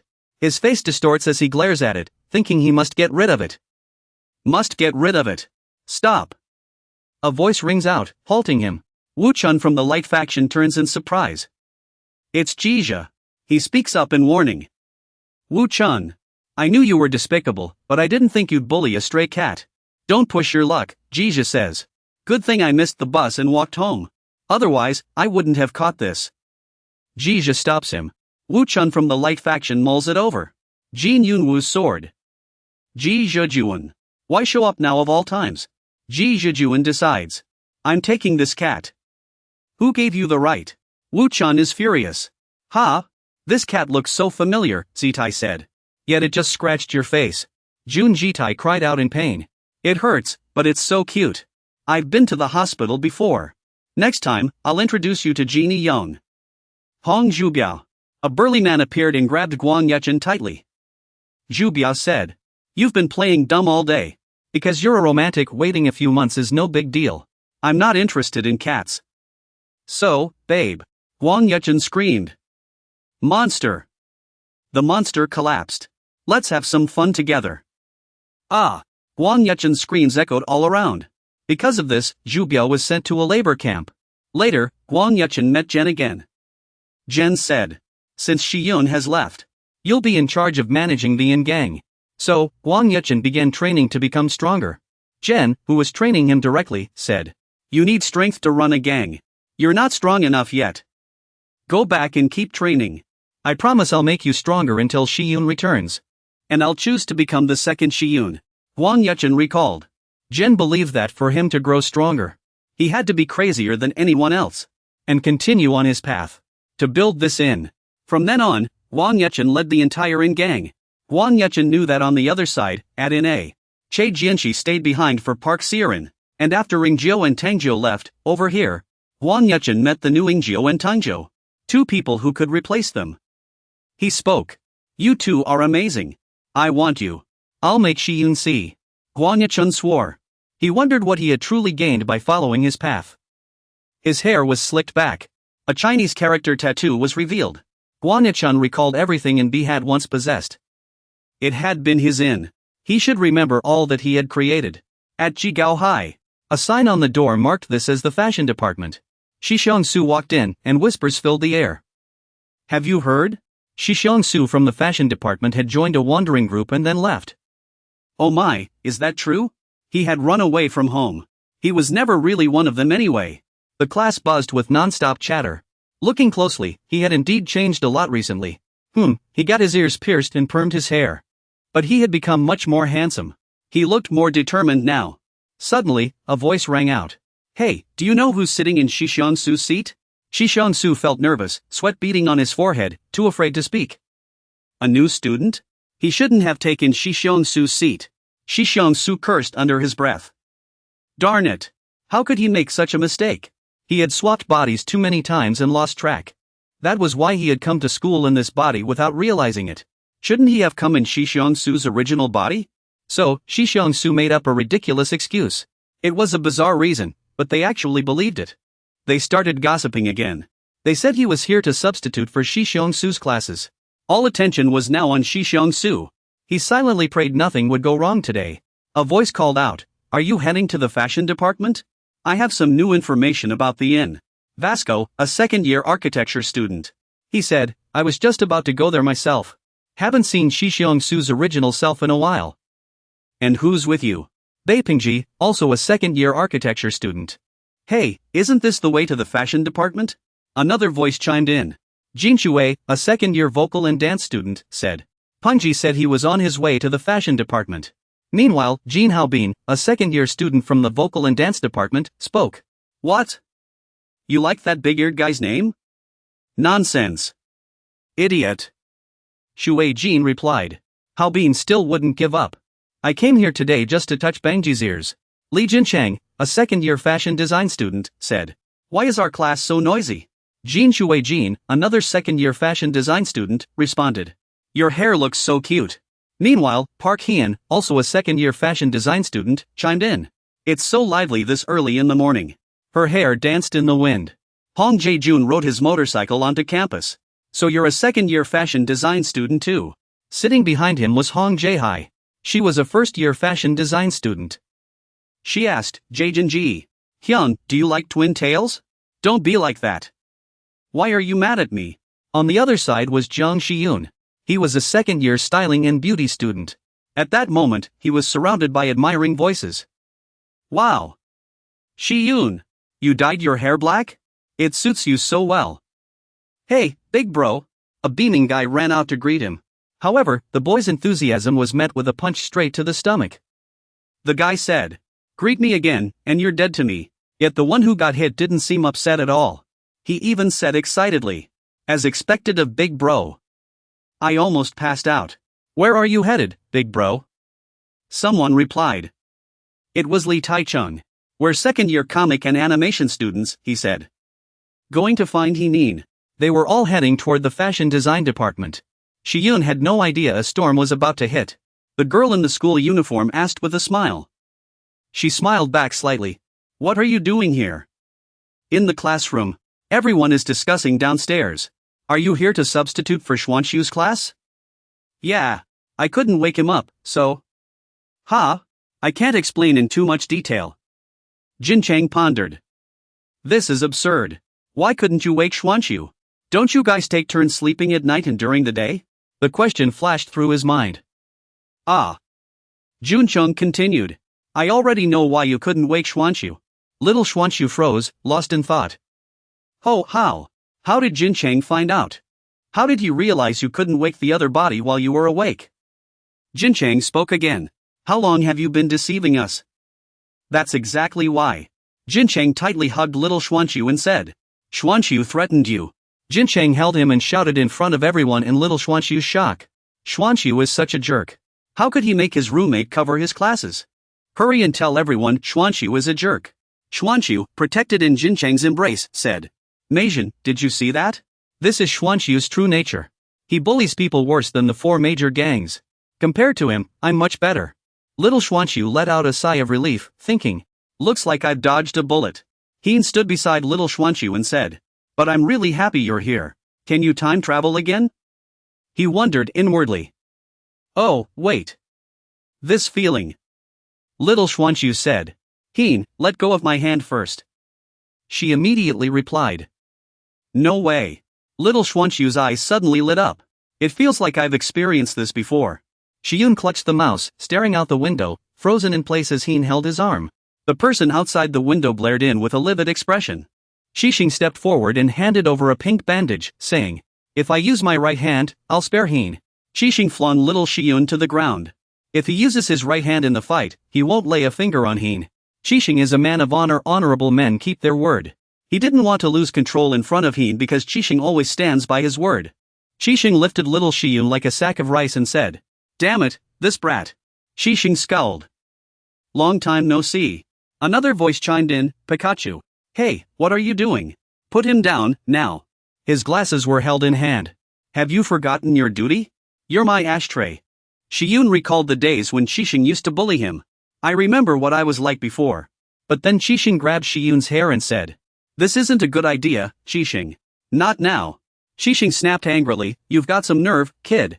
You dare talk back to me? How dare you humiliate me in front of Heen?" A foot in black shoes stomped down on Xixing's fist. Jinsheng stepped in front of Xiyun and said, "My lower half automatically blocked you." Jinsheng smirked arrogantly. "Those two fat guys bickering like a couple of old ladies. Enough, just leave already, don't cause more trouble," Meishan shouted. "Hey, Jinsheng."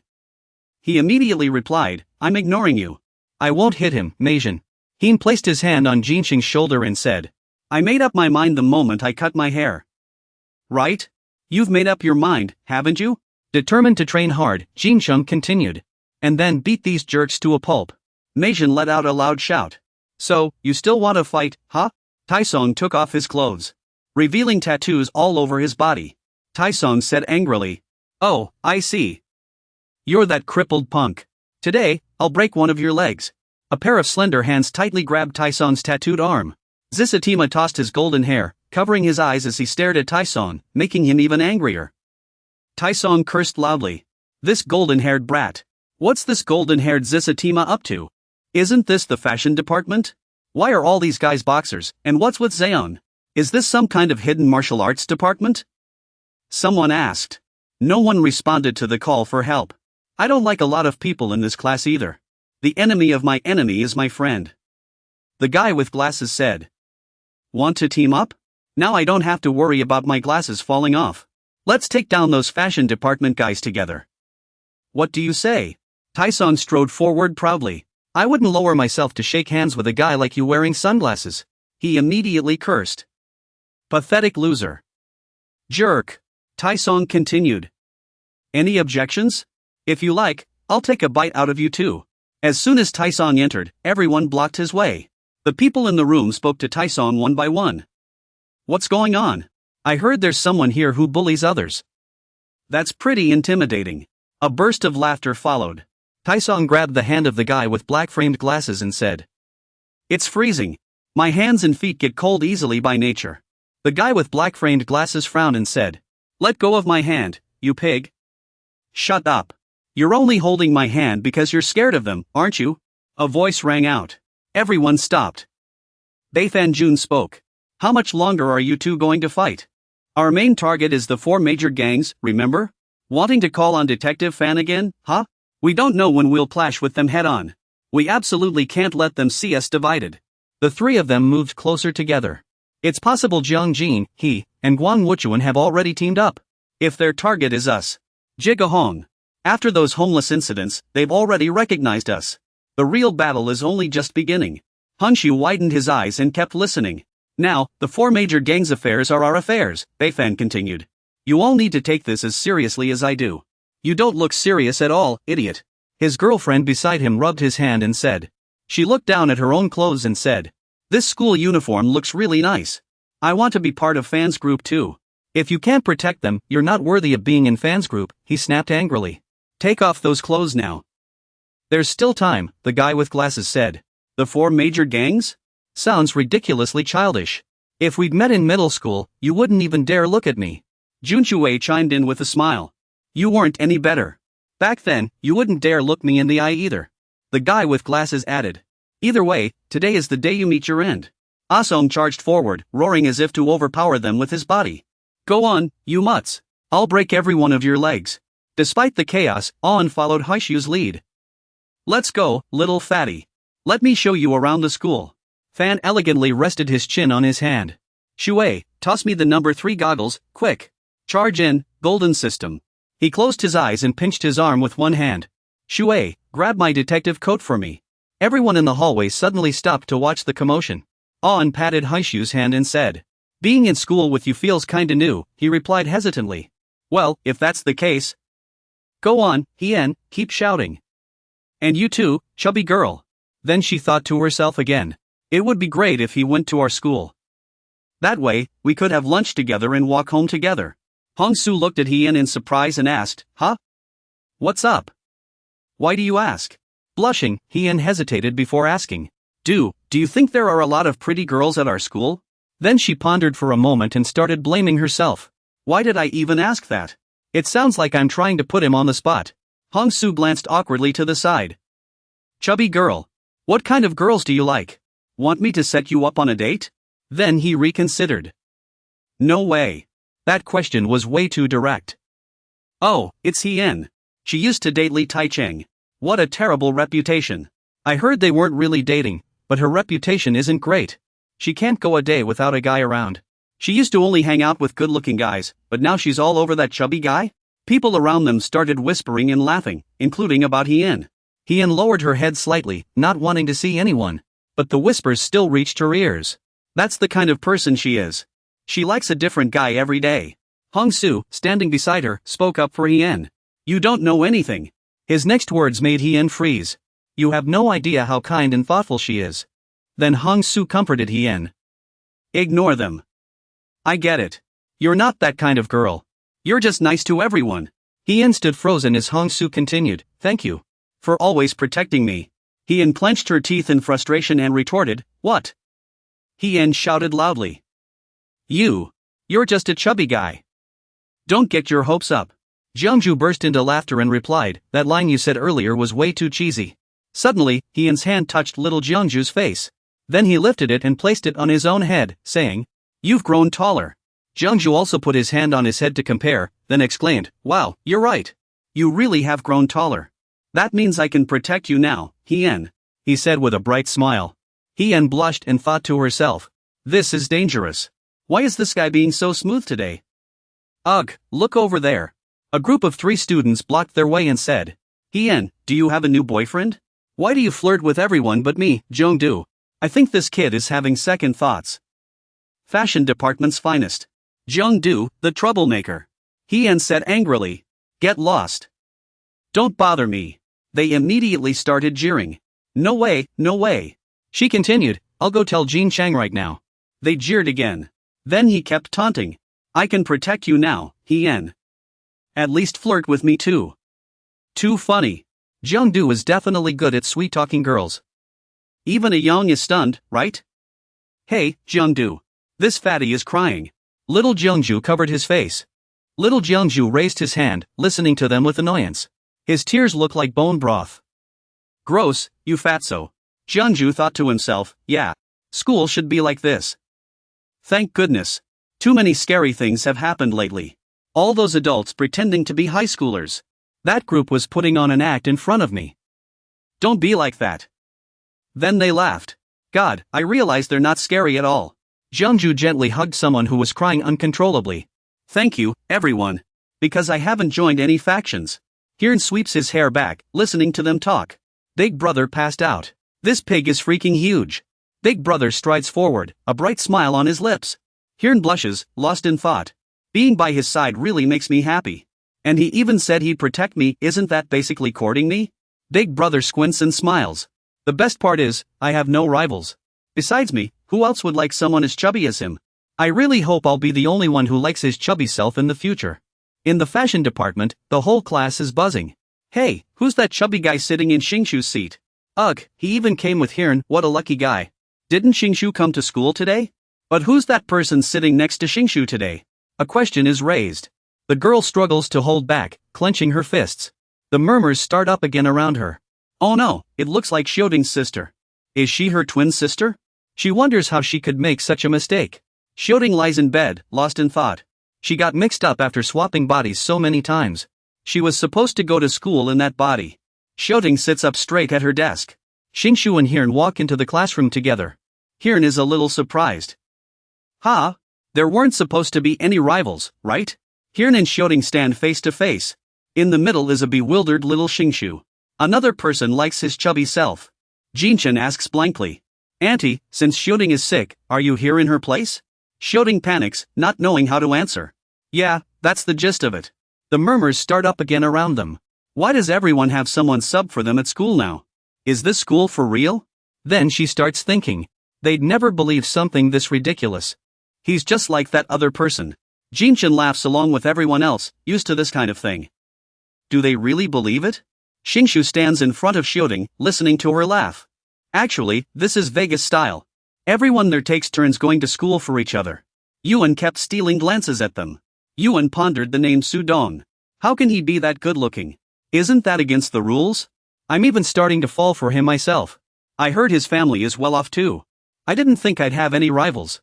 Yuan lowered her head in disappointment. Looks like I've already lost. Junshui sat down and started asking questions. Do you two want to know how to make a guy fall for you? Who's the lucky guy? The two girls hesitated. Well, it's a secret. Junshui tossed her hair back and laughed. So the girls in the fashion department are all growing up. Let me, the Rope Queen Junshui, tell you. Though the nickname Rope Queen isn't about how chubby I was as a kid. It's about how I can make any guy kneel in 2 seconds. A guy was kneeling on the ground. Junshui explained that if you use the trick she's about to teach, you can make any guy kneel like this. The guy knelt before Meijin and apologized. If I kneel, will you forgive me? Forget it, I'd better kneel just to be safe.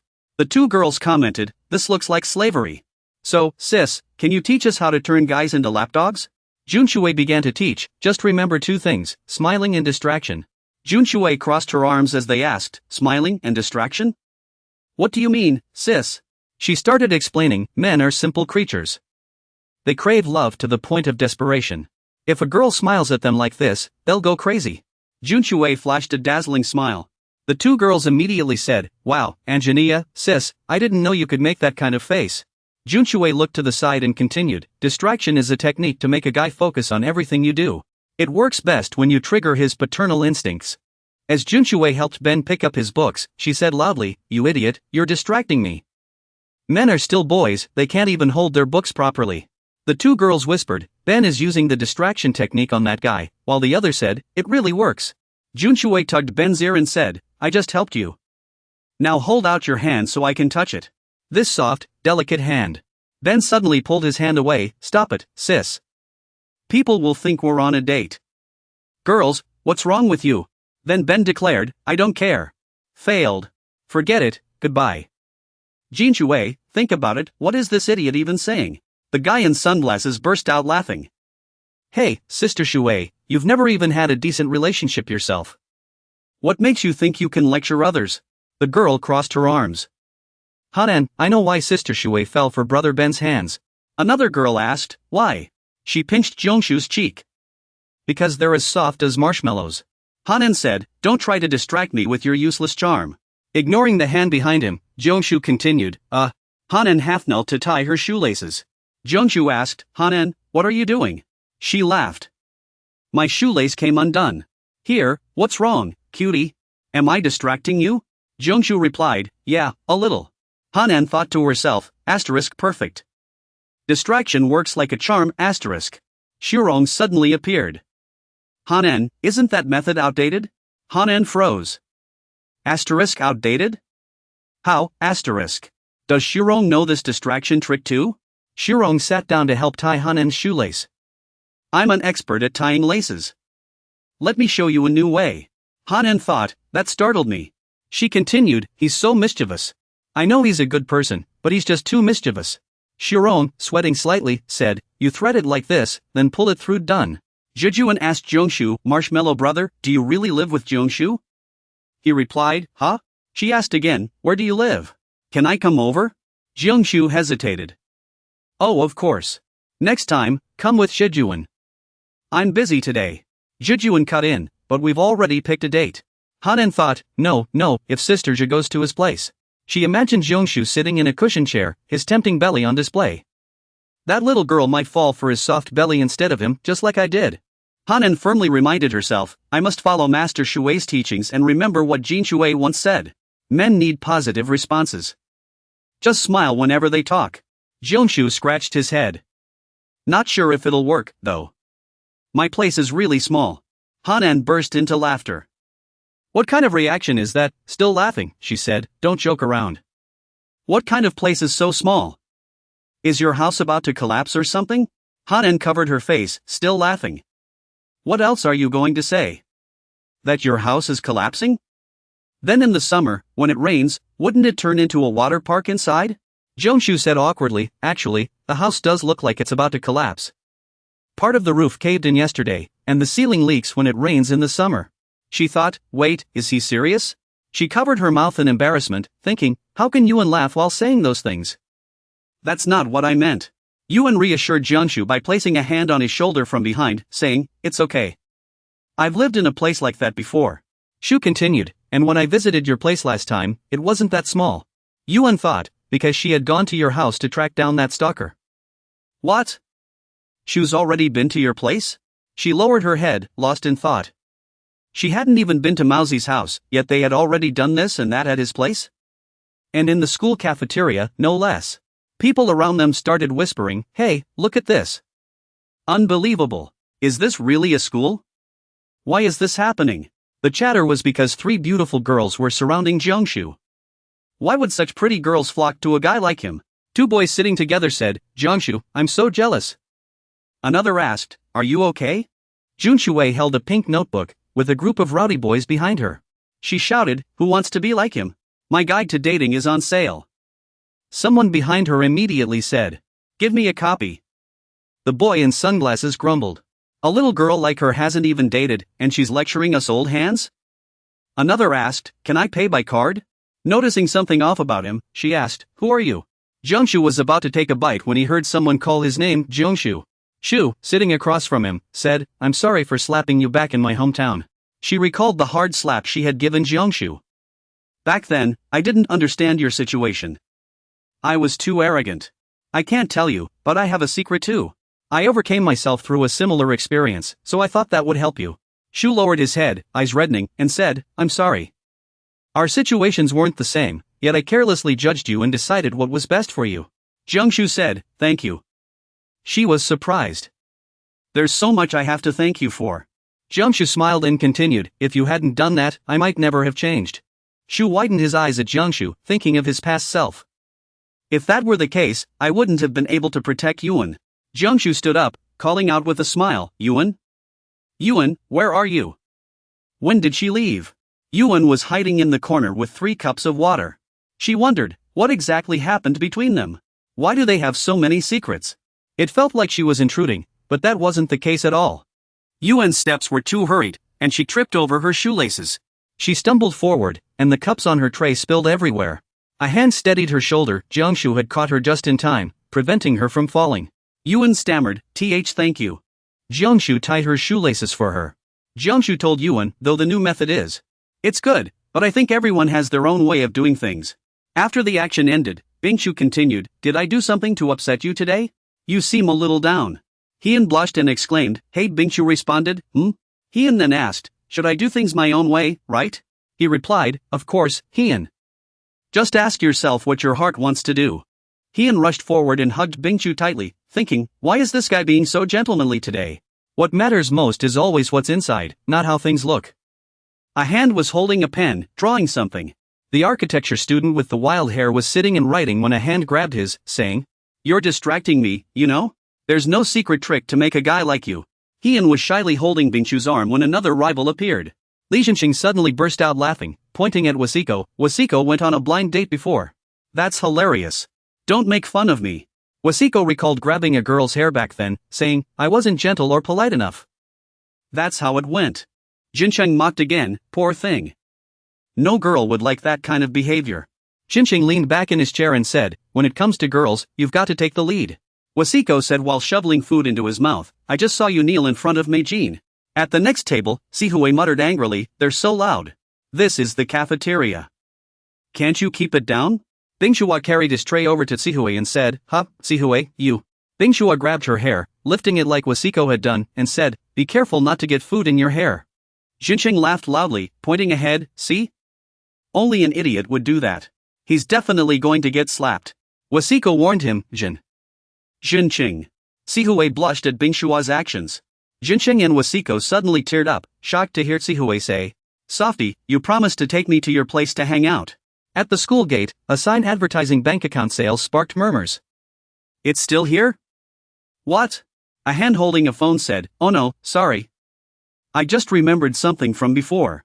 Jiang Jinha heard someone say over the phone, are you still a divine dog? Are you okay alone? There are those guys in high school. I can go instead if you want. Jiang Jinha replied, no, only I can handle this. Jiang Jinha stood in front of the grand school campus and said, it's time to make a move toward the final goal. A man in all black, wearing a stylish cap and a long coat, stood there. The man in black walked past Fan Ji, who turned to glance back thoughtfully. Fan Ji eyed the man suspiciously, feeling like he'd seen him somewhere before. In the classroom, students were gossiping. Did anyone hear that Min got into a fight with teacher He from the next class?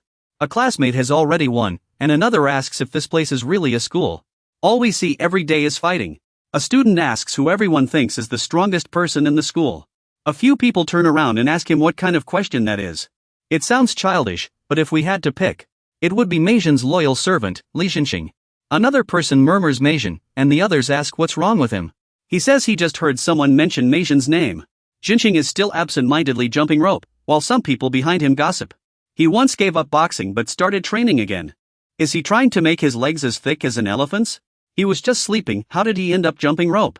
He's still half asleep. He even changed his hairstyle to look more like an athlete. He's channeled all the energy he used to bully classmates into training. But doesn't anyone think Xinxing has changed? He's not the same as before. Xinxing says Giho and Yongmei turning out this way is his fault. So he tells everyone to stop bullying others. Though he still picks on people sometimes. They all burst out laughing after that. One person says they support Xinxing. Another says Xinxing must be the top dog in the high school division now. Now that he's training again, who could possibly beat him? The one who asked earlier smirks and says he doesn't think so. But that was before he started boxing again. Does anyone know how hard Xinxing trains? They laugh and say it doesn't matter. Hasn't Xinxing always been bitter about losing to Bingha? They recall how Xinxing kept challenging Bingha to arm wrestling matches. Xinxing always came in second because of Bingha's natural talent. What about Hong Dizuan? He's on a whole different level. He's practically a real prince. Rich family, great grades, and on top of that, the emperor. No way, Bing says they weren't fighting. Dizuan only likes Bingha. And he never fights. Xinxing feels displeased. Why do you only hold Bingha's hand? Why not mine? Elsewhere, a fierce-looking man says.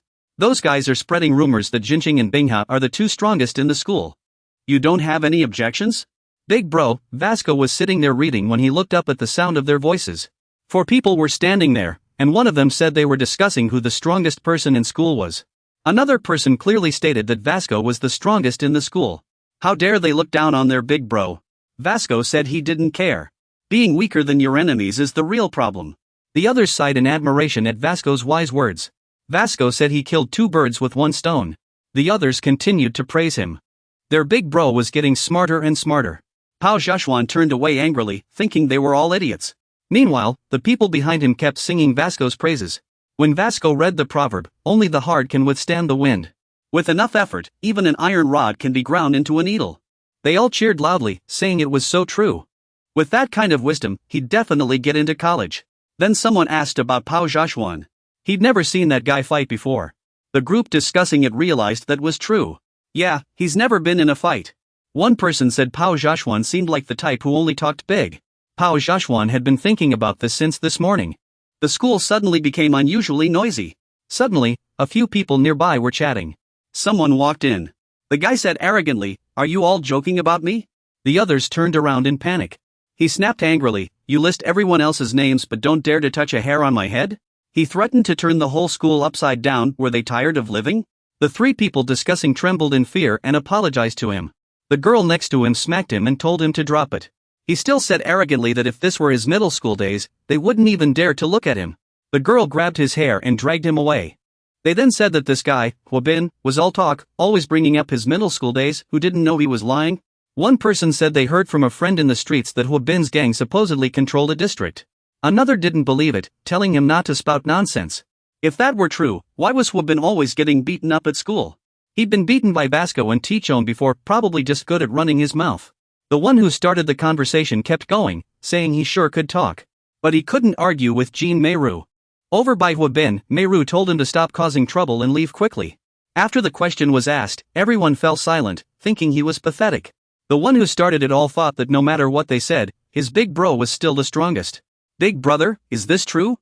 Big brother is pinning him down and choking him. He says he's had enough of big brother.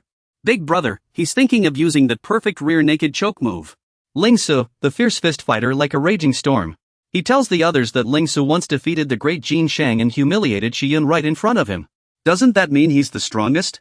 The others nod in agreement. So, is Ling Su the strongest? Or is it him? The image of Ling Su being knocked down flashes in his mind. Zhang Shiyun studies fashion design and beauty care. Zhang Shiyun is the one who bumped into Ling Su. Another person denies it wasn't him. Shiyun doesn't know how to fight at all. At the time, Ling Su grabbed Zhang Shiyun's collar. He said he hated Zhang Shiyun's pretty face. If he wins, brother Jiang would only win because of that pretty face. Because he's the most handsome guy in school. Ling Su said girls wouldn't like someone as weak as brother Jiang. So, they still haven't figured out who's the strongest in school? Then they suddenly stopped. One person asks who started this conversation in the first place. Another replies they don't know, he was just here a moment ago, but now he's gone. They've never seen that person before. He's in the restroom right now. He thinks this is enough for now. The next step is to provoke Zhang Jin Shiyun. Bang Jia walks in and stands beside him, asking if he's ready. How's the analysis going? He sounds surprised. Bang Jia continues, saying he was the one spreading those strange rumors. Did he think he'd come with Wu Chun? He's shocked Bang Jia actually mocked him for underestimating himself. He had already anticipated his move. He kicked at him, but he dodged it. He asks if he came alone. Didn't bring any friends? He replies yes, he's still single. He says he's underestimating him. Does he think he's the mastermind of the group? The mastermind? Bang Jia asks. Doesn't he know? Among Bang Jia's members, he's the only one trained under Vasco's regimen. The analysis ends here. He can't fool him. He smirks wickedly. He said, sorry, the analysis is still ongoing. You're surprised. He continues, I've already analyzed a few people pretty thoroughly. So he set the stage for them. Bunshi is stunned, finding it hard to believe. He says they might be hidden talents. You don't know what he's talking about, do you? That's why he went to verify it himself. His jacket has big deal written on it. He wants to check it out. How well they can fight. The prince of the fashion department. On both sides of Zhang Shiyun and Jia Jia, his two henchmen block the way. And a former legend. But he's been retired for 3 years. The boss of the inn. Zhang Shiyun. Zhang Shiyun has two people blocking his path. A bald guy and a big guy. The bald guy says he's heard a lot about you. Your last official match was 3 years ago, right? Zhang Shiyun, you were quite famous back then. Zhang Shiyun smiles and asks, could you two step aside? I have something to take care of. But the two say, no matter how famous you were before. That was just middle school stuff. The chubby bald guy suddenly charges at him. On the other side, a blonde guy throws a hard punch at Jia Jia's stomach. But he blocks it with his backpack. The blonde guy twists his body and laughs, saying, I heard you were well protected. Looks like it's true. Someone nearby says, that backpack was bought by your mom, right? The blonde guy says, prince of the fashion department, don't worry too much. He throws a punch, saying, this will be over soon. Jia Jia takes another hard hit to the stomach, then one to the face. He says, Hong Jiechuan is too well protected. And Zhang Shiyun is a boss who retired 3 years ago. It's a bit harsh, but he has no other choice. But you saw this coming. Did he deliberately provoke these people to fight? Does he think Hong Jiechuan is weak because he's so well protected? He should remember. On Jia Jia's side, the blonde guy looks shocked. Jia Jia twists his arm behind his back. And as for Zhang Shiyun, he should know one thing. A gang leader's reputation isn't just for show. Zhang Shiyun has already subdued the chubby guy. He asks, why the sudden enthusiasm to jump me? Pang Jia guesses that Zhang Shiyun has just been hiding his skills for the past 3 years. A bio has already attacked him, but he blocked it. He compliments your prediction as amusing. He had already anticipated you would predict that. Their goal is to analyze how strong your combat abilities are. Not to engage in a fair fight. So if it's 2 against 1, you must go all out no matter what. Zhang Shiyun is being tightly held by 2 people. Meanwhile, Jie Zun has one person grabbing his hair and another restraining him from the front. After Chang Yaowen's gang changed to the Divine Dog faction, he went to the gang's book area to find and tease new members. Just then, he witnessed a rare scene. That guy lacked strength, physique, even everything, yet he was fighting someone twice his size. He saw it in an instant.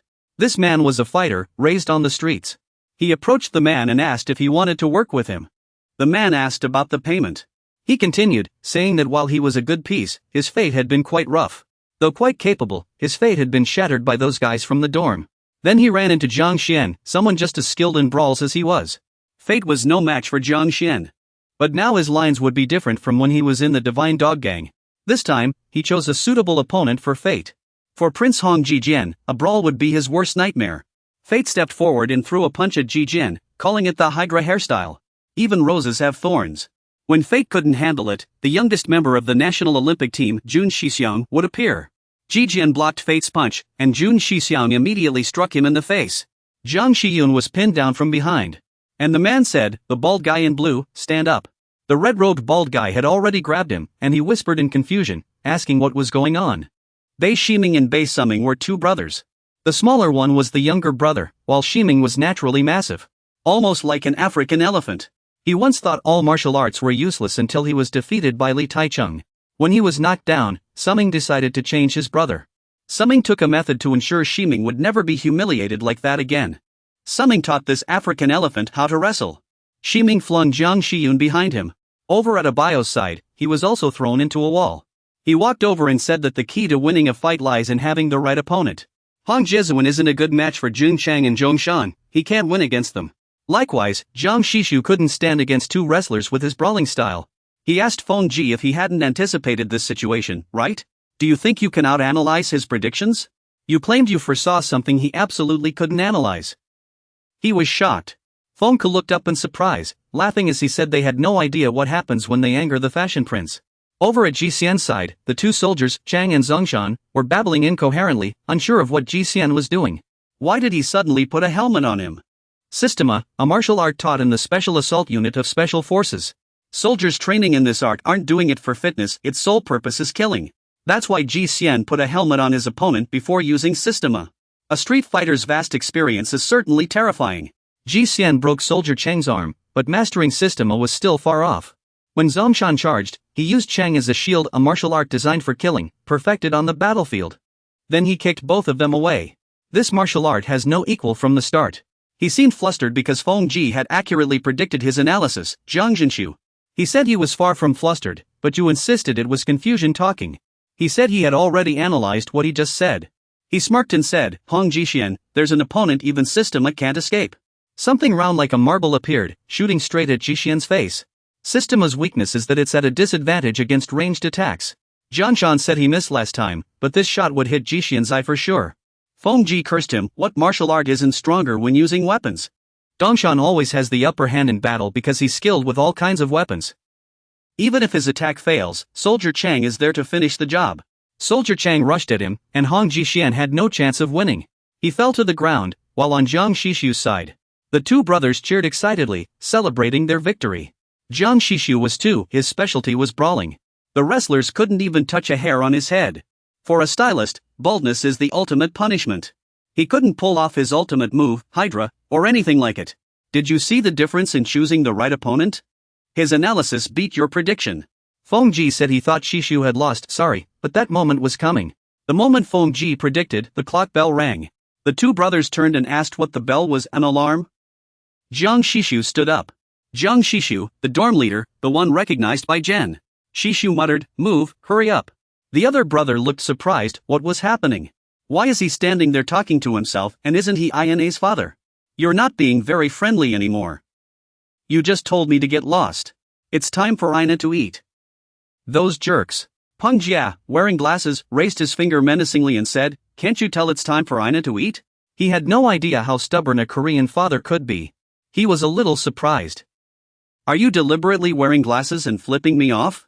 He stammered, pretending he had misjudged Zhang Shiyun, but when it came to Chi Quan, he was at a clear disadvantage in long-range attacks. When Peng Jia mentioned the briefcase, he was immediately startled, guessing that he might open it. The briefcase had a fingerprint lock, and only he could open it. No one had ever seen what was inside. The two hunters and the coachman burst into mocking laughter. Look at this guy. He's about to pull out a weapon. Go on, show us. It's probably a boomerang or something. They laughed loudly. Since no one had ever seen what was inside, he asked Peng Jia in surprise, what's actually in there? Peng Jia replied calmly, I don't know, and neither do you. No one knows what's in Hong Chi-kwan's briefcase. When Chi-kwan pulled something out, the two men were shocked. A laser beam shot straight at the hunter's forehead. He froze in terror, his mouth agape. It was a gun. The barrel was still trained on the hunter, who thought Chi-kwan's intimidation was giving him chills. His pride was wounded. Is that a real gun? He tried to reassure himself. No way. High schoolers don't have guns. Maybe it's just an airsoft gun, he thought, but then he heard a sharp click. Could an airsoft gun make that sound? If he remembered correctly, if it was real, he was in serious trouble and it even had a laser sight. Why was he aiming at him instead of the coachman, Chang? All he had was a metal ball. The coachman, Chang, laughed loudly. Hunter, are you scared of an airsoft gun? He lunged at Chang, thinking to himself, this Chung Long guy is really bold. Chi-kwan pointed the gun at Chung Long, who froze in fear. He raised his hands and said, what do you want? The hunter shouted, Chung Long, stop acting so scared. Then he landed a fierce punch on Chang Long's face. He left Chung Long unable to speak, forcing him to curse silently in his mind. The hunter charged forward, saying, Chang Long, hold on. I'll help you. He grabbed a handful of metal balls and hurled them at Chi-kwan. Chi-kwan raised the gun again, and the hunter froze once more. Chi-kwan landed another brutal punch on the hunter. Like the other man, the hunter could only curse silently in his mind. He thought Chi-kwan was just messing with them, but now he understood. In unison, they both said, your gun is fake. Meanwhile, Pang Jia was asked by someone else, did you predict Chi-kwan would pull out a gun? But guns are illegal in our country. You definitely didn't predict that. It's probably just a toy, right? Bumj said that was just a fake gun, of course. But that wasn't the issue. System A is a martial art designed to defeat opponents. But there's more than one martial art out there designed to kill. Even the small lighter he tossed aside could become a deadly weapon. If System A uses bare hands to take down enemies, then martial arts that use weapons are called kaliarnis. In Vietnam, it's called cudgel fighting. Jichuan immediately threw a punch at the two men's faces. The driver thought, is he not shooting with the gun but using it to hit people? Dongshan felt like there was nothing he could do. Just like the first time he met Jiang Shiyun. That was the martial art the fragile prince was forced to learn. System A and Kaliarnis, Hong Jichuan. He shouted for help again. Bum's prediction was right, but Jiang Shiyun wasn't. Of the two brothers, one specialized in brawling, he definitely couldn't win. Bum said he had warned him earlier. Jiang Shiyun isn't good at brawling. He's just a father. Jiang Shiyun took off his jacket. Then he took care of those two. Now they were lying on the ground. The younger brother had no strength left to speak, only thinking to himself. He couldn't believe he and his brother had both fought him. Meanwhile, Jiang Shiyun picked up his jacket, muttering something under his breath. The other man still couldn't believe it. Had Jiang Shiyun not even used half his strength? Shiyun grumbled that if Yaina ate dinner late, she wouldn't sleep. That meant he'd have to stay up with her all night. Jiang Shiyun hurried off. He called home. He asked the nanny if Yaina had eaten yet. Bumch told the man he had no idea how strong a Korean father could be. He had lost, Jiang Jinha. In other words, your prediction beat his analysis. You're still playing the part of someone weak and fragile. He added that he bet you didn't see this coming. You were surprised. He laughed and said Bumch hadn't expected him to escape through the bathroom window. He burst into hearty laughter. See you next time, big ears. Bumch thought helplessly, why is this guy always so crazy? Though he hadn't yet analyzed the building's height properly. This time, he'd let him go. The brain behind big business, Zhang Jinhyuk. You overestimated him. This way, you won't have to worry about fighting the hostile. When he returned to his seat, Jinchusu said not to worry about Fan Ji. He said Fan Ji is too overconfident in his own abilities. Fan Ji is sleeping soundly in his victory. The people across from him find him terrifying. They thought he would analyze those private school guys. Instead, he used other members to analyze Fan Ji's Bernoulli brain. And he played dumb to lower their guard. Jin Yishong is a truly formidable opponent. He even has a jerk like Jinshu Su under him. Then he asked Jinshu Su if his plan had already begun. He said his plan was divided into 3 phases. He was about to execute the first phase. Wuchuan asked what the other phases were. Just how big is his plan? In the first phase, he's targeting Fan Ji. The one who could disrupt his ultimate goal. Somewhere else. Heian picked up a gun and said, Uncle, I'll take this. How do you still have so many of these? He's not a little kid anymore, her uncle said with a smile. Her uncle asked her, do these look like toys to you? If they're not toys, then what are they? She replied. Truthfully, he didn't know these were treasured toys spread by Jijan. A phone was placed on top of a camera. Meanwhile, Ishiam's team was traveling together. 2 girls were chatting, saying how unusual it felt to travel in this season. The girl with her hair tied up asked Hien, "Why did you bring so much stuff?" "Yeah. Due to the unusual winter weather, they decided to go on a trip." Ishiong was moved to tears. It was his first time traveling with friends. This time, they were heading to Jijeon's seaside villa. "So exciting," Nain said to Jiancheng. Meijin spent 6 hours picking out a swimsuit. Jiancheng's eyes lit up, and he trained even harder. Hien walked over and called out to him, "Hey, can you help her carry her bag? She brought too much stuff today." He wondered what was inside. "Don't open it," she said. He still peeked and thought the bag felt light, probably just clothes. Ishiong stammered, "Are you really going to wear that?" Hien told him to shut up. "Whatever, everyone's wearing stuff like this today," he said. "This looks like it could blow away with a gust of wind." She called him a pervert. A girl stood watching on the side, her face carrying a hint of sadness. Hien asked, "So, why?" Hien asked why he was carrying such a large suitcase. He seemed nervous, almost twitchy, not knowing how to explain. A hand was even sticking out from the suitcase. He hastily explained it was just his superhero toy. Shixiong was too ashamed to tell them what was really inside. The girl curiously begged him to let her take a peek. She joked that it couldn't possibly be a body, right? Meijin looked a little scared after hearing that. Nian quickly said it was just a joke. Then they had a big question, wasn't that mysterious guy coming with them? He was excited about this trip because he loved the peace of the countryside. If they weren't in Seoul, they wouldn't have gotten into fights.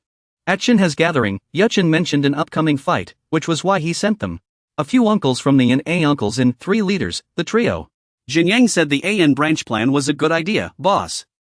This was A uncles in. Zheng Hao explained that since Gangdong district didn't have enough talented people to join the inn, the boss wanted them to recruit outside Seoul A uncles in number 2. Hong's point was, were they going on a trip? By bus or train? This was A uncles in number 3. Yuchin said even small details were considered, and that guy had prepared everything thoroughly. He really liked that guy, Zhang Jinha. Then Yuchin added that he saw Jinha here every day, otherwise, he'd just give up big deals and join the inn. Then he said enough chit-chat, time to move out. Let's head to the suburbs. Hong asked who could explain what the boss was talking about over at Haobin's place. Jean Meru asked Haobin if he knew the news, the fashion department was going on a trip. Haobin laughed and asked why they'd go to his hometown, what was there to see? Then he burst out laughing. Meru asked what was so funny. Many people knew about his eyes there. He swore he only remembered because she mentioned it. Meru wondered if those people from Seoul would be okay. The folks back home weren't just your average troublemakers. Should they help Shixiong and the others? On the train, a few creeps were staring at Shixiong's group of girls. One guy said, "Check out those curves. Ha, that girl's got quite the figure." Another guy told the others the girls might hear them, then burst into laughter again. Another guy said girls like being watched by them. Another guy interrupted, pointing at 2 others. He said, "Look at those 2 over there, they're not bad either. They dress like that on purpose just to get our attention." One guy claimed the girl with pigtails was his. "Shouldn't she dress a little lighter?"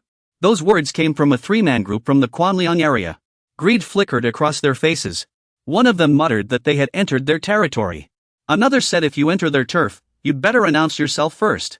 But why were those girls hanging out with those 2 guys? Jean Cheng told Meijin to ask if her seat was comfortable. "Want to sit on my lap instead?"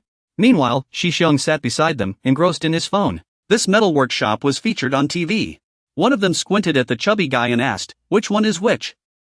The other answered. And he even styled his hair all sporty on purpose. A real man should use hair gel.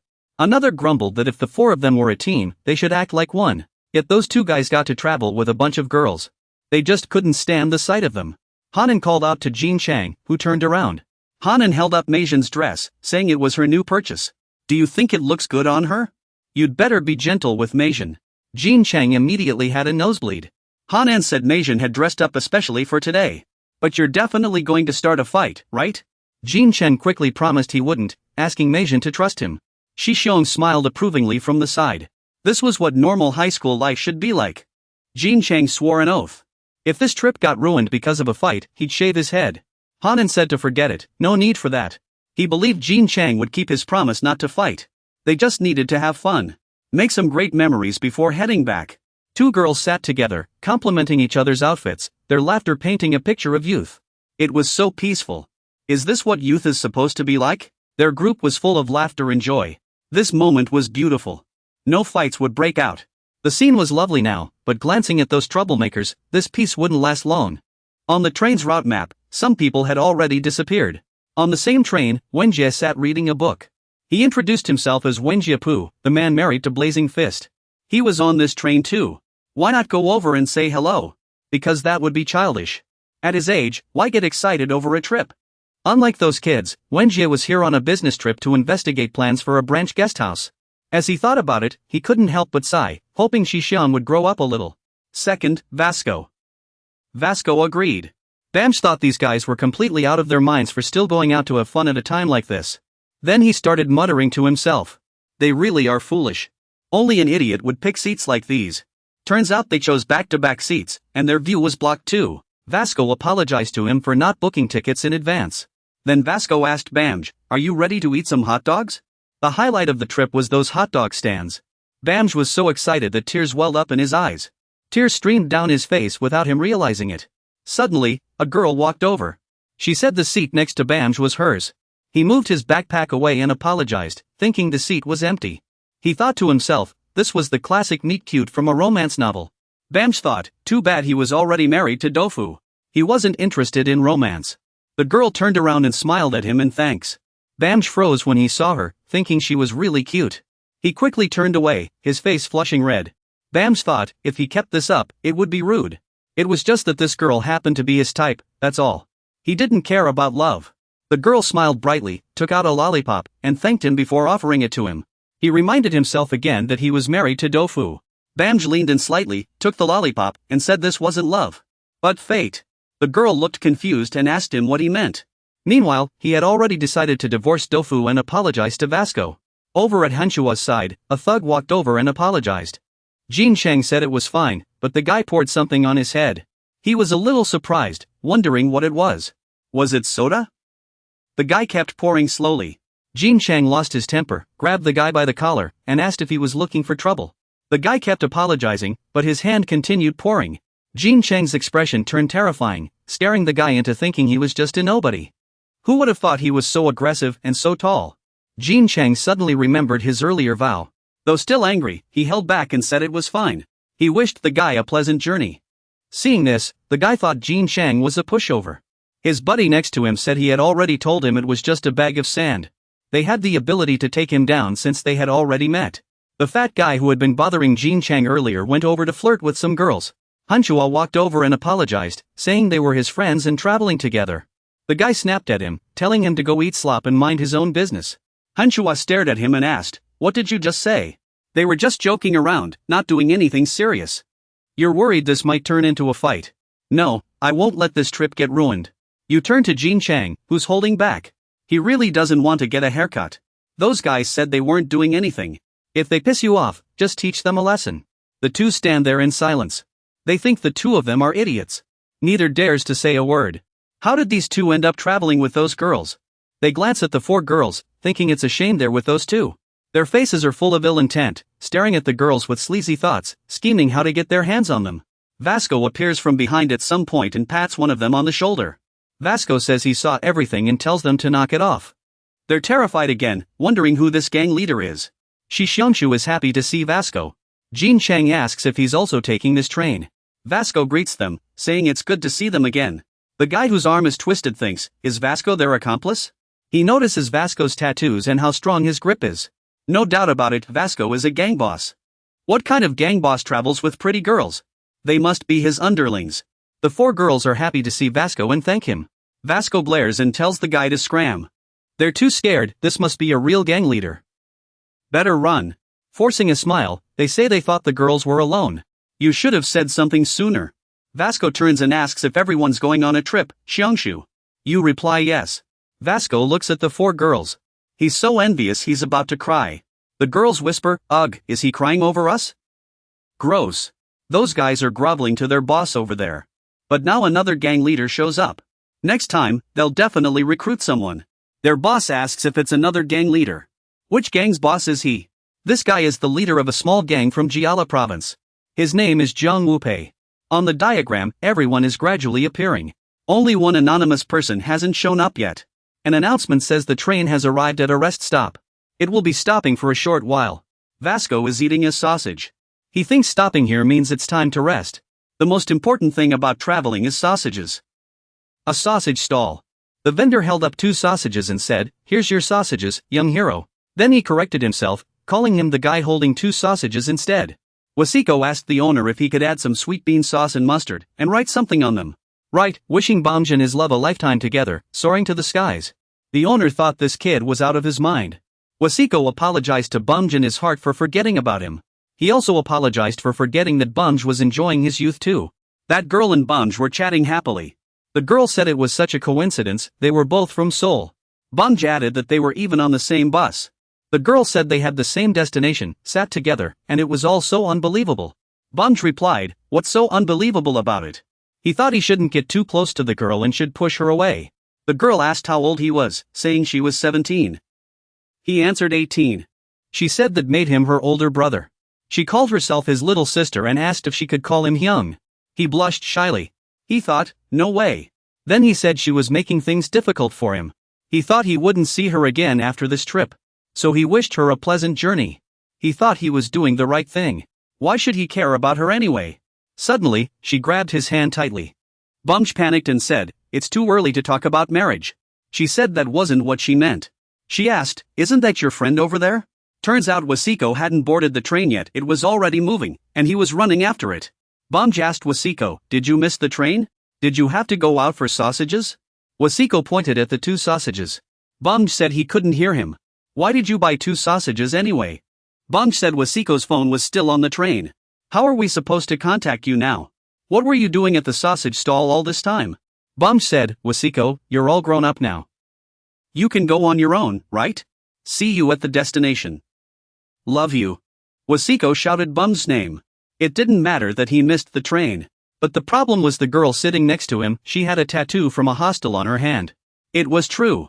The girl with glasses had an H tattooed on her wrist. Someone asked about the girl with the tattoo on her wrist. When will she get here? The man about to eat was a member of In and Uncle Ben Jin Yang. The girl smoking was the pig demon, Yumi. She drawled, "She'll be here soon." That idiot booked the wrong train, so she had to rebook. Ben Jin Yang nodded in understanding. Then he changed the subject. "Anyway." Then Jin Yang said, glancing to the side. "I heard you all waste time on useless things, like opening tea houses. Gambling, that's why you never make money. From now on, learn from how we do things." Ben Jin Yang also congratulated someone. "Congratulations to you. For becoming the first branch of the inn." The person he had been looking at was the leader of the Liang branch. Lee Chang-han. Ben Jin Yang continued. "You gave up your own gang to become a branch of the inn. Our boss will definitely approve." Pig Yongmei rested her chin on her hand. She looked at Lee Chang-han and smiled. "Congratulations on becoming a branch leader. Once you learn how the inn operates, you'll be able to take care of your family." Lee Chang-han glanced up at the 2 of them and asked. "That girl on her way here. What does she have to do with the inn's branch?" Pig Yongmei answered immediately. "Ah, let me explain.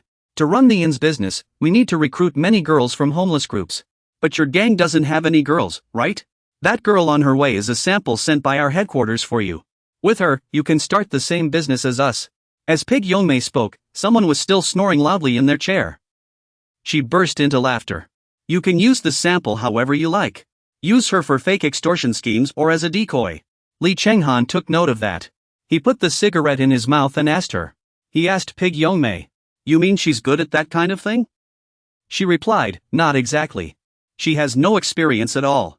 Lee Chang-han found that amusing. "Then how can I trust him? How can I be sure he won't run away and betray me?" Yongwei rubbed her hands together. She then smiled and explained. "Oh, you don't need to worry about that. Those girls from the Wanderers group will obediently follow any orders. Because this inn is the only shelter for these runaway kids. So if she disobeys, she'll be kicked out immediately." The girl they mentioned was sitting on the train next to Bangi. She kept her head down. Her expression looked quite gloomy. Yongwei said with certainty.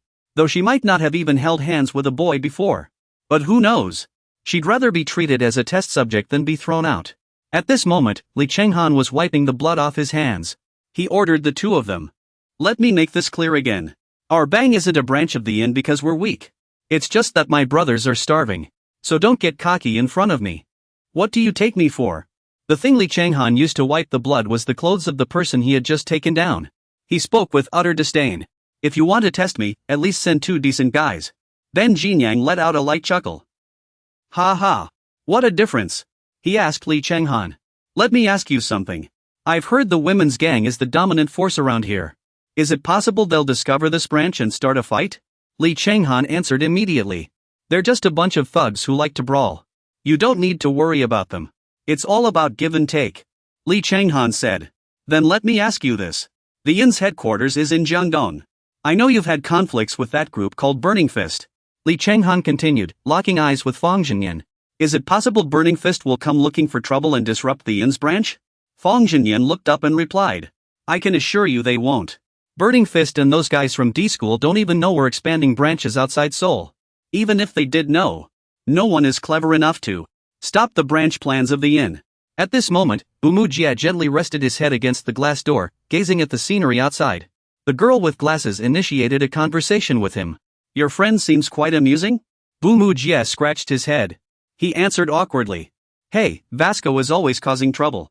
This time, we're stuck at a remote train station. Bumu Jia misses you. He's way too obsessed with destroying the Inn. Hearing the word Inn, the girl with glasses looked at him in surprise. She asked in disbelief. What? The Inn? Bumu Jia thought she had misunderstood, so he explained. Oh, not a hotel. There's a criminal organization called the Inn, made up of runaway kids. You said you're heading the same way, right? In that case, you should be careful. Bumu Jia's face grew redder as he spoke. Especially since you're such a cute girl. Oh, sorry. I don't know why I said that. The girl with glasses blushed as well. What? She slowly raised her hand to cover the tattoo of lyrics on her wrist, stammering in response. I'll be careful. After saying that, Bumu Jia realized he had accidentally revealed something he shouldn't have. He panicked and told her. Just pretend you didn't hear anything. Don't tell anyone I'm here because of the Inn. No one knows I'm here yet. Next to Bumu Jia stood a person dressed in black. A hat obscured their face. Ahead of them was a group of people with their heads bowed. One of them reported to their leader, Zhang Wupei. We're almost there, boss. Then the two began whispering to each other. After working hard in a foreign land for so many days, we can finally go home. The boss must have already met with them. Those people from the inn.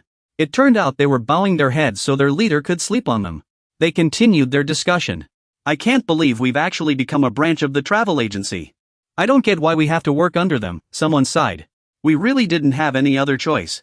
Our financial situation was too unstable. Another person said excitedly. If they dare show their faces, the boss will show them the power of super karate. A voice suddenly rang out. Hey, can you all shut up? The lackeys jumped in shock. Damn it. The one who had just set down his book was none other than the leader of this group and a member of the Liang family branch of the travel agency, Zhang Wupei. Zhang Wupei said sternly. Didn't I tell you to be careful when mentioning the travel agency? No matter what happened before, from now on, we are a branch of the travel agency. Remember, we belong to an organization with a direct management structure. The lackeys turned pale with fear. Sorry, boss. Zhang Wupei stepped down from their heads. He stood up and clenched his fists. Seriously? You're scared of some punk threatening you? Where's the guy who dared to threaten my men? One of them stammered. Boss, actually, that guy said. He was too busy buying sausages and missed the train in the rest stop woods. Zhang Wupei fell silent for a few seconds before asking, is that guy an idiot? Remembering something? Zhang Wupei turned to look behind him. Oh, so that means? His gaze focused for only a few seconds. Zhang Wupei smirked. They don't have a protector anymore, right? Train route map. Everyone's in the same carriage. Only that suitcase is in a separate carriage.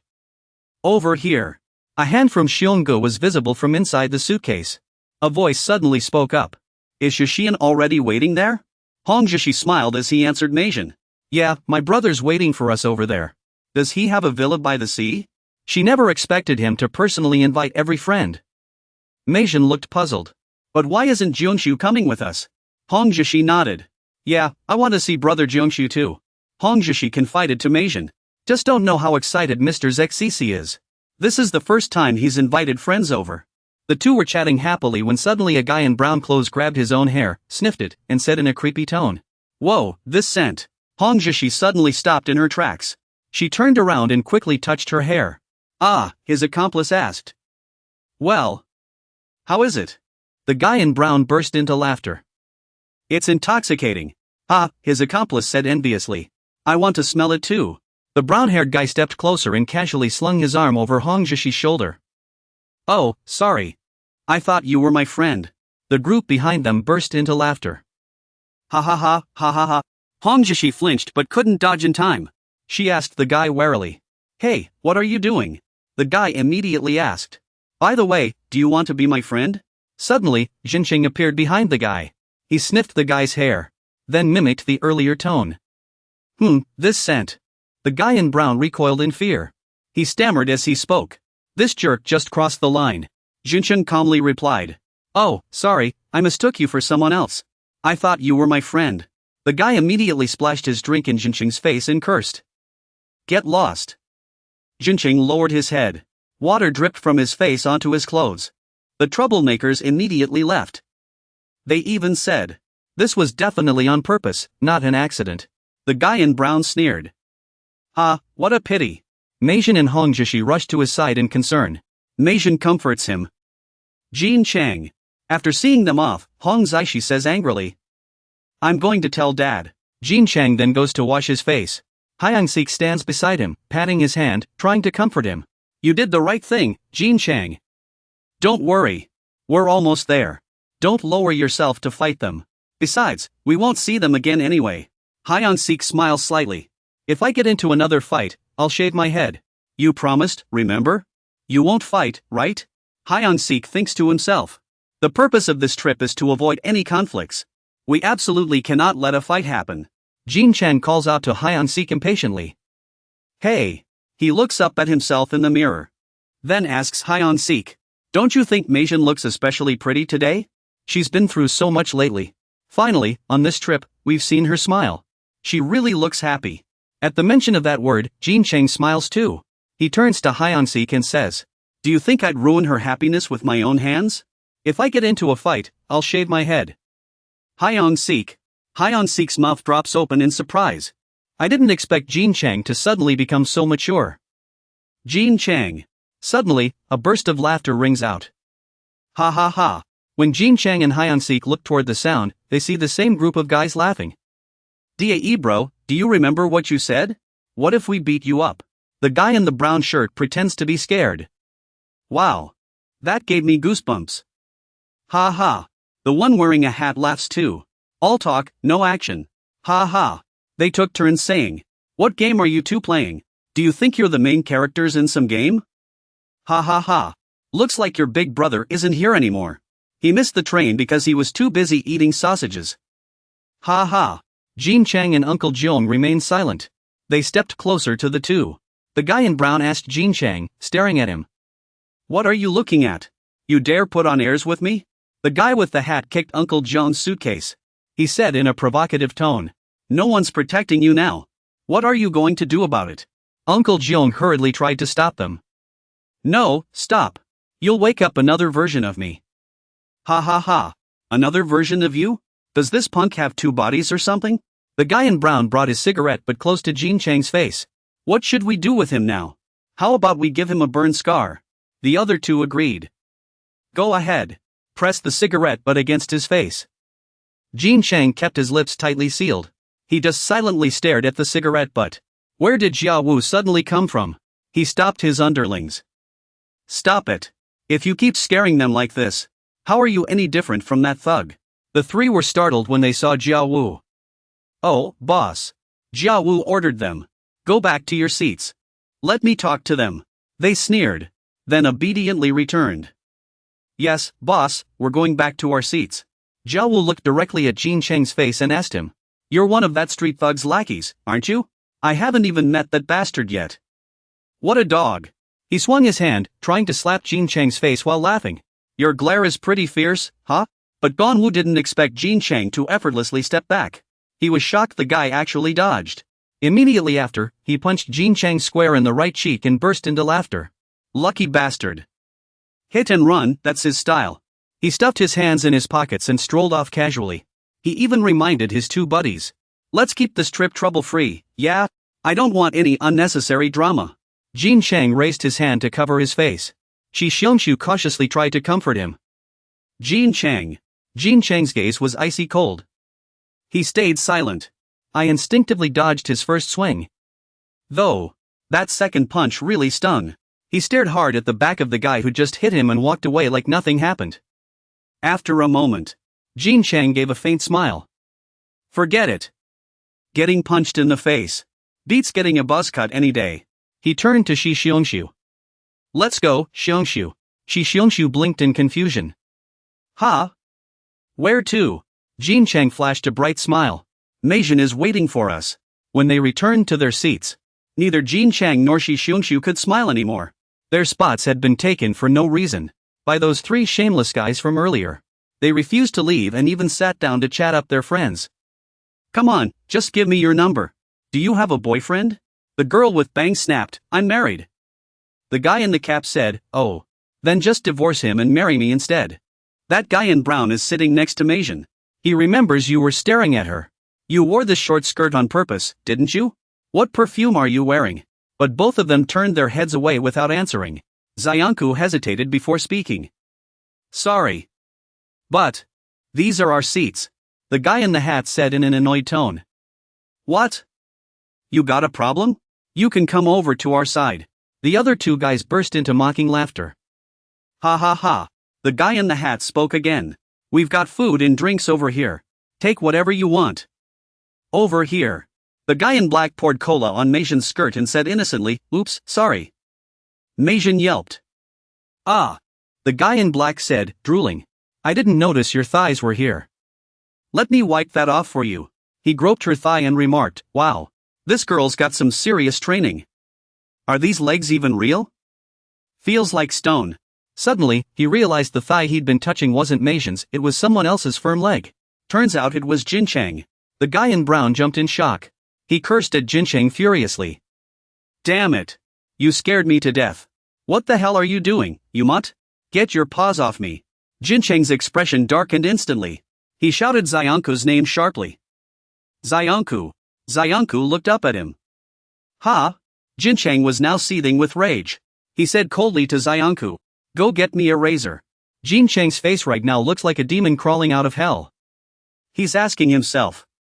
What the hell is this? Why? These guys are doing this to us again, and those three are still acting all smug over there. The guy with the hat laughed. We just wanted to wipe up the spilled water. Why so tense? The one in brown clothes laughed too. You think we'd be scared just because you're trying to intimidate us? Ha ha ha. Meijin is still keeping her head down. She's really scared of them. Jin Chang knows it well. Meijin didn't even provoke them. The three of them suddenly saw something and were stunned. Darn it. Jin Chang seems to be losing control.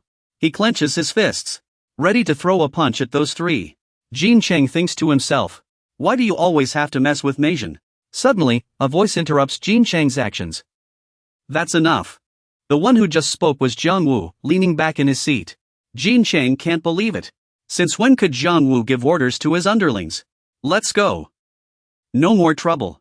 The group of lackeys immediately obeyed. Yes, boss.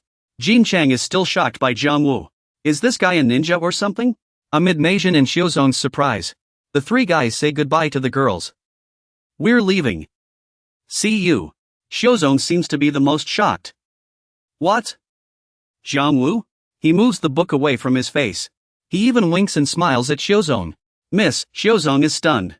Who is this arrogant guy? The lackeys follow Jiang Wu back to their seats. The three of them whisper among themselves. Boss, so you like off-shoulder outfits, huh? We were getting along just fine with them. Should we invite them to join us? Just give the word, big brother, and we'll bring those girls right to you. Kang Mu Bae replied with a forced smile. No need. I'm not interested. Though she really is quite beautiful. The guy in the hat drools just thinking about Meijin. He rubs his hands together and says to Kang Mu Bae, big brother, why don't you let me have Meijin? She looks so innocent, like a fool, just my type. Suddenly, a foot viciously trips the guy in the hat. Caught off guard, he falls flat on his back. He yells angrily, you jerk. A Biao glances over from his chair. Oh. The guy in the hat clutches his swollen face and curses furiously. You tripped me and won't even apologize? Idiot. The person with the hat pulled low over their face remains silent. The guy in the hat, seething with rage, grabs the black-clad person's shoulder and shakes them. You dare ignore me? Jerk. Show your face. A voice suddenly rings out. Hey, kid. The guy in the hat hears someone calling him from across the way. He looks up to see who it is. Ha! Standing before him is Gong Yang, looking all cool. Get back to your seat before I lose my temper. Before the monster inside me wakes up. If I snap. The guy in the hat involuntarily takes a step back. He's a little scared. What's wrong with this guy? Gong Yang adds, you're in for it now. He praises himself inwardly. Damn, I'm so cool.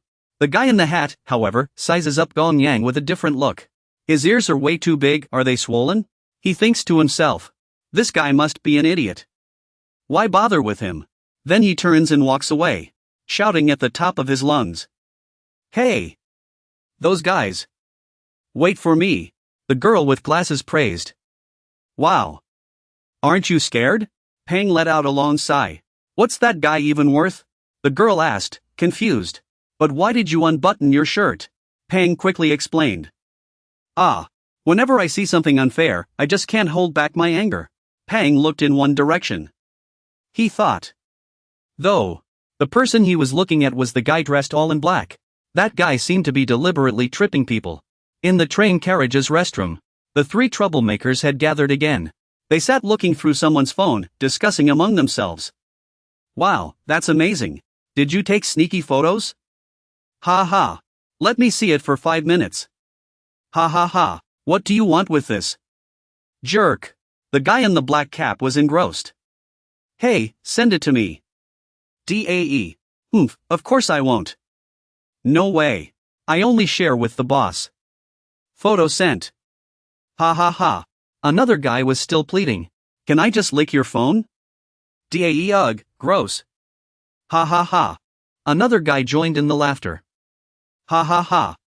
Someone asked. Do you have photos of other girls? DAE hey, bro, stop shaking your head. Ha ha. No. Only this guy is here. They've been chatting outside, unaware that Jean Chang is sitting inside using the restroom. He can only sigh helplessly. Sigh. I can't get out. Jean Chang closed his eyes. He felt utterly confused. What on earth are they doing in the restroom? These guys are so infuriating. Their laughter still echoes through the room. Ha ha ha. Jean Chang felt relieved. He almost threw a punch. But thankfully, it didn't come to that. Almost there. I can't let that happen. This trip isn't for me, it's for Meijin. Jean Chang tore off a piece of toilet paper. He called out loudly to the three of them. Hey, you guys. All three turned around at once. Huh? Which guy? Jean Chang made up his mind. For Meijin, I must avoid causing trouble or fighting. Everything is for Meijin's happy trip. As the three turned to look, they saw Jean Chang opening the restroom door. Holding back, he apologized. Sorry. The three of them, unusually in unison, cursed. This lunatic. Jean Chang continued. I apologize for my earlier behavior. I was just trying to show off in front of the girls. The three covered their noses. They didn't care about Jean Chang's apology at all, they only noticed one thing. The stench. The smell is absolutely awful. Shut the door, big guy. Seeing Jean Chang just smiling without closing the door. They had no choice but to accept the apology. Since you've already apologized, let's let bygones be bygones. We were a bit too harsh back then as well. Jean Chang looks pretty happy. See? They accepted my apology. As long as there's sincerity, anything can be resolved. Suddenly, someone called out to him. Hey! Jean Chang turned to look at them. Ha! In front of him was a photo of Jimin smiling. The guy was grinning from ear to ear, holding up his phone and asking, Is this girl your friend? You've got a friend who's drop-dead gorgeous. Jean Chang stared at Meijin's photo for several seconds. The guy in the cap burst out laughing. Ha ha ha. When did this guy take this? The guy in the brown shirt remembered you. Just happened to snap it. Ha ha. The guy in the cap said excitedly. If it was just a random shot, no need to delete it, right? The guy in the brown shirt reacted. Hey, what are you up to? Want him to send you the photo? Jean Chang had reached his limit. He punched DAE right in the face. The punch sent him flying. His phone flew out of his hand. The force of the punch made him spit blood. His two friends were stunned. The guy in the cap angrily swung a fist. You jerk. Before he could even touch Jean Chang, he was punched in the face. The guy in the brown shirt backed away in shock. What the hell? The two friends' screams filled the room. Oh my god. This guy's lost it. Watching his two friends lying on the ground covered in blood, the guy in the brown shirt couldn't believe his eyes. Is he some kind of superhero? The guy immediately knelt down to help Jin Chang pull up his pants. He forced a laugh. Ha ha ha. You're their leader, right? I could tell at a glance. Why didn't you say so earlier? Let me help you put your pants on. Your moves are so agile and rhythmic. Jin Chang's current state is terrifying. He shot back. I won't fight you. The guy in brown jumped in surprise. Just when he thought he had escaped, Jin Chang continued. No, I'm going to take you down. Over by Xiujing, she closed her eyes, refusing to listen to Jiang Wupei's nonsense. Looks like your underlings made a mistake. How about I treat you to lunch when we get there? Xiujing stayed silent. Jiang Wupei mulled over in his mind. I knew this girl would put on an act. Up close, she's truly breathtaking. I need a few lackeys to help out. What are they doing, loitering in the bathroom? He moved closer and asked again. Or do you want to go shopping? You always wear designer clothes, after all. Hong Zaishi, standing behind him, huffed. Uncle, could you move aside? You're blocking my chair. Jiang Wupei smirked to himself. This pigtail-wearing brat is so annoying. I'm only tolerating you because you're my future wife's second pick. He pulled out his phone and winked at Xiujing. Come on, give me your number. Or do you want mine? When he saw the photo on his phone screen, he was a little surprised it was a picture of Meijin. Ha! Did those guys take this? The more he looked, the more pleased he became. Wow, this is great. I'll save it for later. Then Zaishi pointed at Meijin's photo and shouted. Hey! You creep! Sister, this guy took sneaky pictures. Her friends immediately rushed over. Sneaky pictures? Is he out of his mind? Jiang Wupei quickly explained. It wasn't me who took it.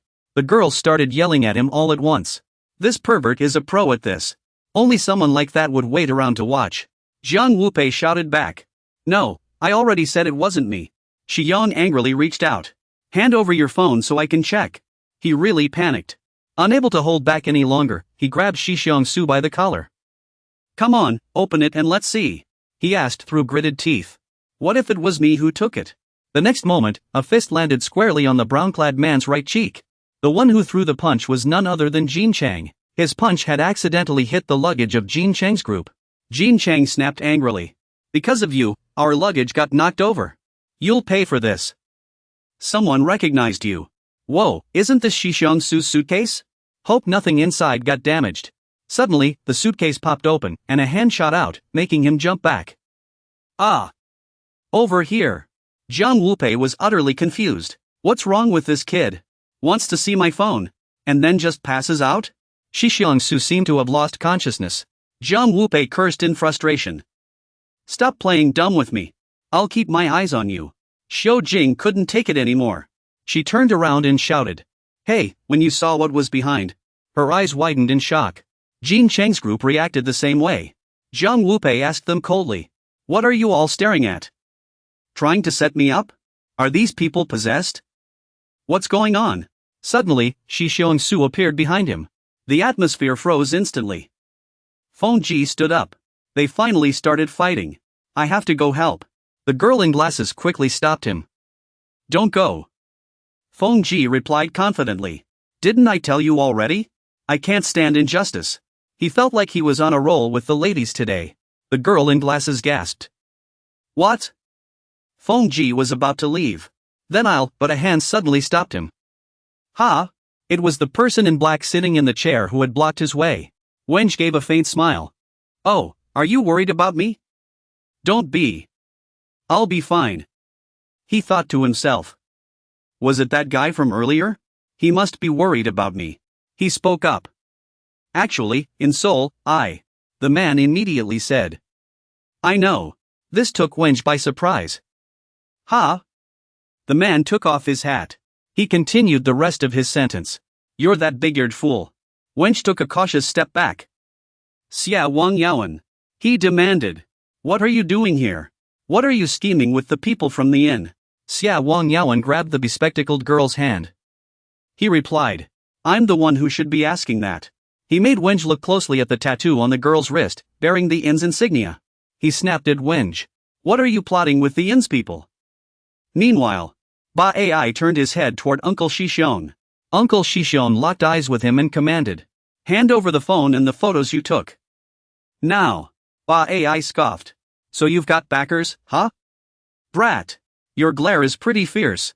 He swung to slap Uncle Shishong but missed as the man easily dodged. He was stunned. He then tried the same move he used on Jincheng, aiming for Uncle Shishong's right cheek. This guy's got some luck. Too bad the man easily caught his fist. Uncle Shishong seemed to be getting angry. Ba Ai's veins bulged in fury. You dare block me? He was inwardly shocked. He blocked my punch at such close range? Not only that, but he dares to humiliate me in front of this young lady? Shozong looked up at them. Ba Ai roared and swung his fist. Keep blocking if you've got the guts, jerk. The moment those reckless words left his mouth, he was ruthlessly punched in the left cheek.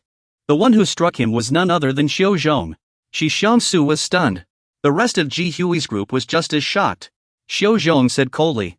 Alright, everyone's watching. The crowd was left speechless. A spiral fist? The guy in the beret was humiliated and furious, itching to teach her a lesson. Lucky for you, kid. She found it ridiculous. Don't you realize who you're messing with? Whatever. She effortlessly threw him to the ground. Yet her voice remained soft and gentle. I was already thinking about when to take you down anyway. Shishang-su was dumbfounded. Wasn't that the same move the guy used? The very one that knocked out the beret-wearing guy earlier. Shozong rubbed her wrist. Ouch, my wrist. He had warned her not to use that move. The people on the ship cheered. Well done. He had it coming tonight. Where's the waiter? Quick, get this lady a soda. Her friends chimed in with praise. You're amazing. Sis, you're so cool. Shozong turned to look to the side. What's going on? Right after Shishang-su's younger self fainted, Shishang-su's older self appeared. The older Shishang-su was patting someone's face. You okay? Wake up. Her teacher had been watching her the whole time. She looked up. Shozong and the older Shishang-su locked eyes. Meanwhile, Jin Chang was stuffing the guys he had knocked out into a suitcase. He psyched himself up. You've already learned the ultimate move from Shishang-su. Just shove them into the suitcase and toss it overboard. You didn't even fight. That's right. You just knocked them out, that's all. Destroy the evidence, and it's settled. His last shred of reason tried to stop him, but it was no use. No. That's not right, Jin Chang. After that minor incident on the ship, their group finally arrived at their destination. Everyone cheered excitedly. Wow, we're here. Jishi and another girl asked him. Why didn't you tell us you were on the ship? Where were you trying to hide? Shi Yong answered awkwardly. Because I wanted to give you all a surprise. Shi Yong said he'd arrive later. The girl looked confused. Why didn't he tell us? Jin Chang cut in. Hurry up and take us to the seaside villa. Nation's feet are about to give out. Jishi immediately agreed. Then let's get going, everyone. Only Su remained silent, watching Shi Yong. Everyone else was happy. Zhejian is waiting for us. Shi Yong thought to himself. We're all excited. But we don't know what lies ahead. Sitting in front of a freshly served bowl of noodles, someone asked curiously. What are you waiting for? Eat up. The girl with glasses still kept her head down, saying nothing. Fan Ji, sitting across from her, had already started eating. He found it amusing. What was I just thinking about? I thought I'd met the girl of my dreams on the ship. Never expected her to be part of the inn staff. I'm not worthy of a girl like her. I never really expected anything to happen from the start. I'm not a kid anymore. Ha ha. The girl with glasses still pressed her lips together. Her face carried a faint sadness. Fan Ji ate while tearing up. Sniff. I really did have hopes for this relationship. Is this some kind of punishment for wanting to separate from my wife, Vasco? Also, why are you looking at me like that? If you don't have money, get out. Yuhan just stared at him without blinking. Suddenly, the girl with glasses spoke up. I didn't mean to hide the fact that I'm a member of the travel agency. Her voice was a little shy. I just couldn't bring myself to say it. Because you all see us as the worst kind of criminal organization. Even if I told you now, you wouldn't want to talk to me anymore, right? Pang was eating noodles when he suddenly stopped and cut her off. Forget it. We won't see each other again after we get off the ship anyway. Pang tried to comfort her in his mind. Don't cry. I want to see. Is this how a man's heart breaks? He glanced at her and continued. If I had known you were from the travel agency, I wouldn't have spoken to you in the first place. Suddenly, a voice came from behind. It was Li Changhan. The travel agency, he asked. You know about the travel agency? I'm here to pick up the sample. Peng stepped in front. Who is this guy? Is he from a branch of the travel agency? Or did he come from the headquarters? I can't be discovered this early. My whole plan would be ruined. Li Changhan patted Peng's shoulder. He ordered, "Come with me." He let out an unwilling grunt. The girl with glasses immediately pushed Peng and shouted, "Just drop it. I already told you it's not like that." Then she grabbed Li Changhan's arm. With an angry expression, she said, "You're here to pick me up, right? This guy is a creep. He keeps forcing me to go to hotels with him." Li Changhan yelped. He said hotel. Maybe he misheard due to work stress. Peng was stunned. Was she covering for me to keep that guy from finding out my identity? The girl with glasses walked up to him and handed him a lollipop. I made up an excuse.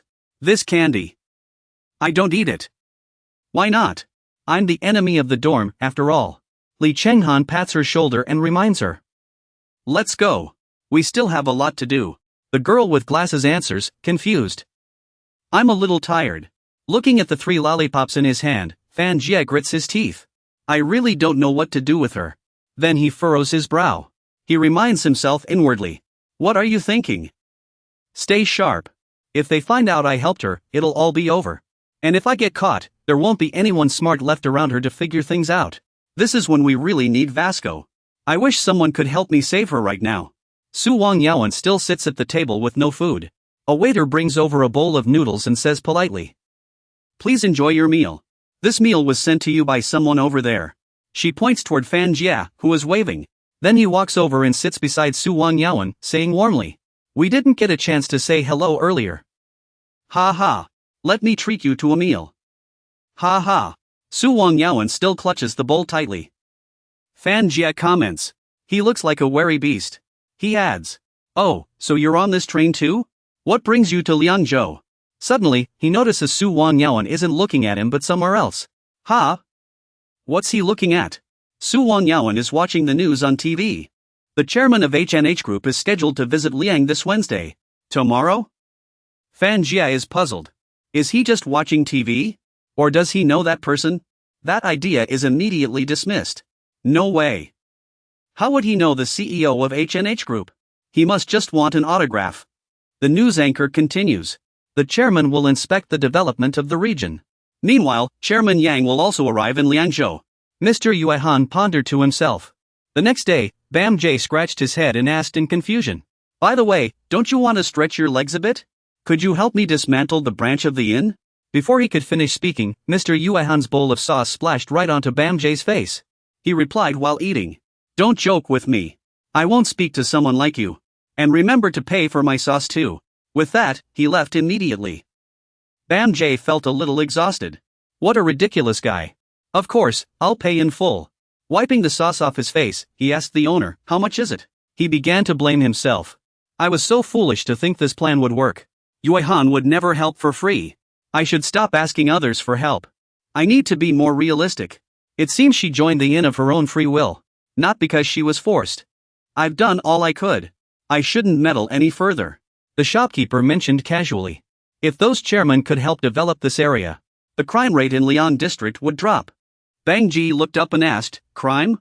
Is the public safety here that bad?" The female shopkeeper nodded. Yes. Kids these days are really something else. Gangs are everywhere, he thought. She's probably talking about the inn's branch. But I'm not here to fight. The goal of this mission is to secretly gather intelligence. I should just mind my own business. The female shopkeeper continued. Those people are so cunning that even the police can't catch them. Oh, and you know what? They use young girls to commit crimes. Bam J was suddenly startled. She sighed regretfully.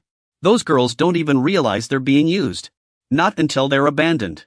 Bam J lowered his head sadly. He tried to reason with himself. He shouldn't have acted so recklessly. He wasn't some creep who harassed girls. Mijin and the others were excitedly shouting in their swimsuits. The waves were too big and they disappeared from sight. I'm so glad we came to the beach. Jin Chang, not seeing Mijin, started shouting loudly. Where was the swimsuit he and Mijin had spent 6 hours picking out? Big Chest Brother asked Ji Chuan, "What did you just say?" I feel the same way. Big Chest Brother gave a thumbs up. Thank goodness no fights broke out. On the bustling street. When Ji unwrapped a lollipop. He thought, so that's how it is. What an idiot he was. He leaned against the wall. A few unconscious guys lay on the ground. When Ji sighed in boredom. He never thought he'd do something so stupid. He shouldn't have acted, it would expose his identity. Oh well. As long as he rescued her without being noticed, it would be fine.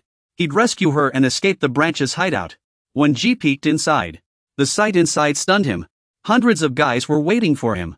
So the cowardly rat finally showed up, when Ji thought in shock. Is this a trap? A few sneered. Is that you? The one who talked to the sample and knew about the lodge. Did you really think we'd believe your lie about a hotel? When Ji sensed trouble. Asterisk oh no. It seems so, asterisk. Would they send you here to die? One of them interrupted, that's not how it is. When Ji rummaged through his pockets, lost in thought. I can't take on this many people alone. It would have been great if Vasco were here. The group across from him starts charging at him with weapons. Beat him until he's barely conscious. Then hand him over to the boss. Bamj suddenly lets out a roar. I accept your terms, Sewon Yuhan. Sewon Yuhan immediately leaps out from somewhere, driving his knee into the face of the man in front of Bamj. The enemies are left stunned. After landing, Sewon Yuhan slowly walks toward the enemies. Bamj speaks up. Then our agreement is settled.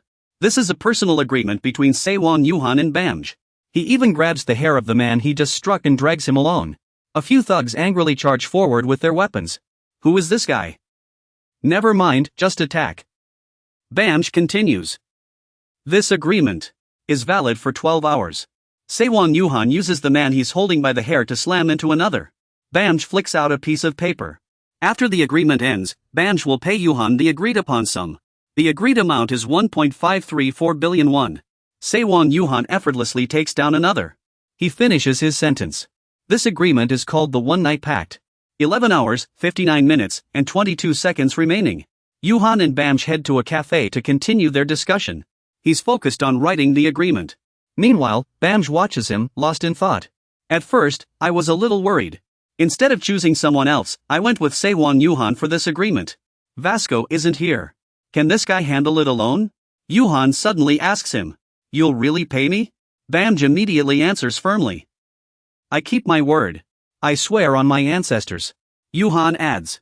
Don't try to back out. Remember to pay me. Bamj watches him, thinking to himself. What's the difference between him and a kid? But it seems I don't need to worry about this. His youthful appearance fooled me. Now I remember. Who am I teaming up with right now? Yuhan grips a guy's face tightly. Sorry about that.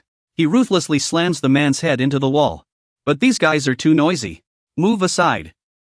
Yuhan is the leader of the gun gang. The furious crowd charges at Yuhan. They want to take him down. He's just one guy. They swing their bats hard at the ground. Everyone watches in terror. From now on, you'll be even louder. Yuhan lifts a guy he's beaten to a pulp. He gives them a creepy smile. Your ropes look expensive. Take them off and get lost. Now you know how tough the river gang is. Jin Jiming's leadership includes Jun Jitai, Rong Jingxian, Li Ganyu. Zhengdong's Dorm A. Guang Wuchuan's leadership includes Peng Jinyang, KV Kepe Ka Dating. Zhengdong's Dorm B. Park Sejin's leadership includes Chejuanxi, Ingjiu, Tangzhou. The only group that can stand against these forces. The gun gang's hound only Cheng Yuhan. Tonight, he doesn't even need a capable helper, does he? Numbers mean nothing. Cheng Yuhan alone is the hound. Just thinking about it gives me chills. After the fight, Yuhan casually picks something up. Look at those hands. This jacket is pretty expensive. I almost ended up fighting this monster. After scattering them, Yuhan mutters to himself. I don't like these alleys. That's where I met that guy. Diaozi stares at him blankly.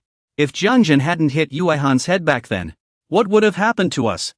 Diaozi suddenly speaks up. Hey, that guy. I'm looking for a girl. He grabs the man's head and asks. The man doesn't answer, just says. Let go of my hand.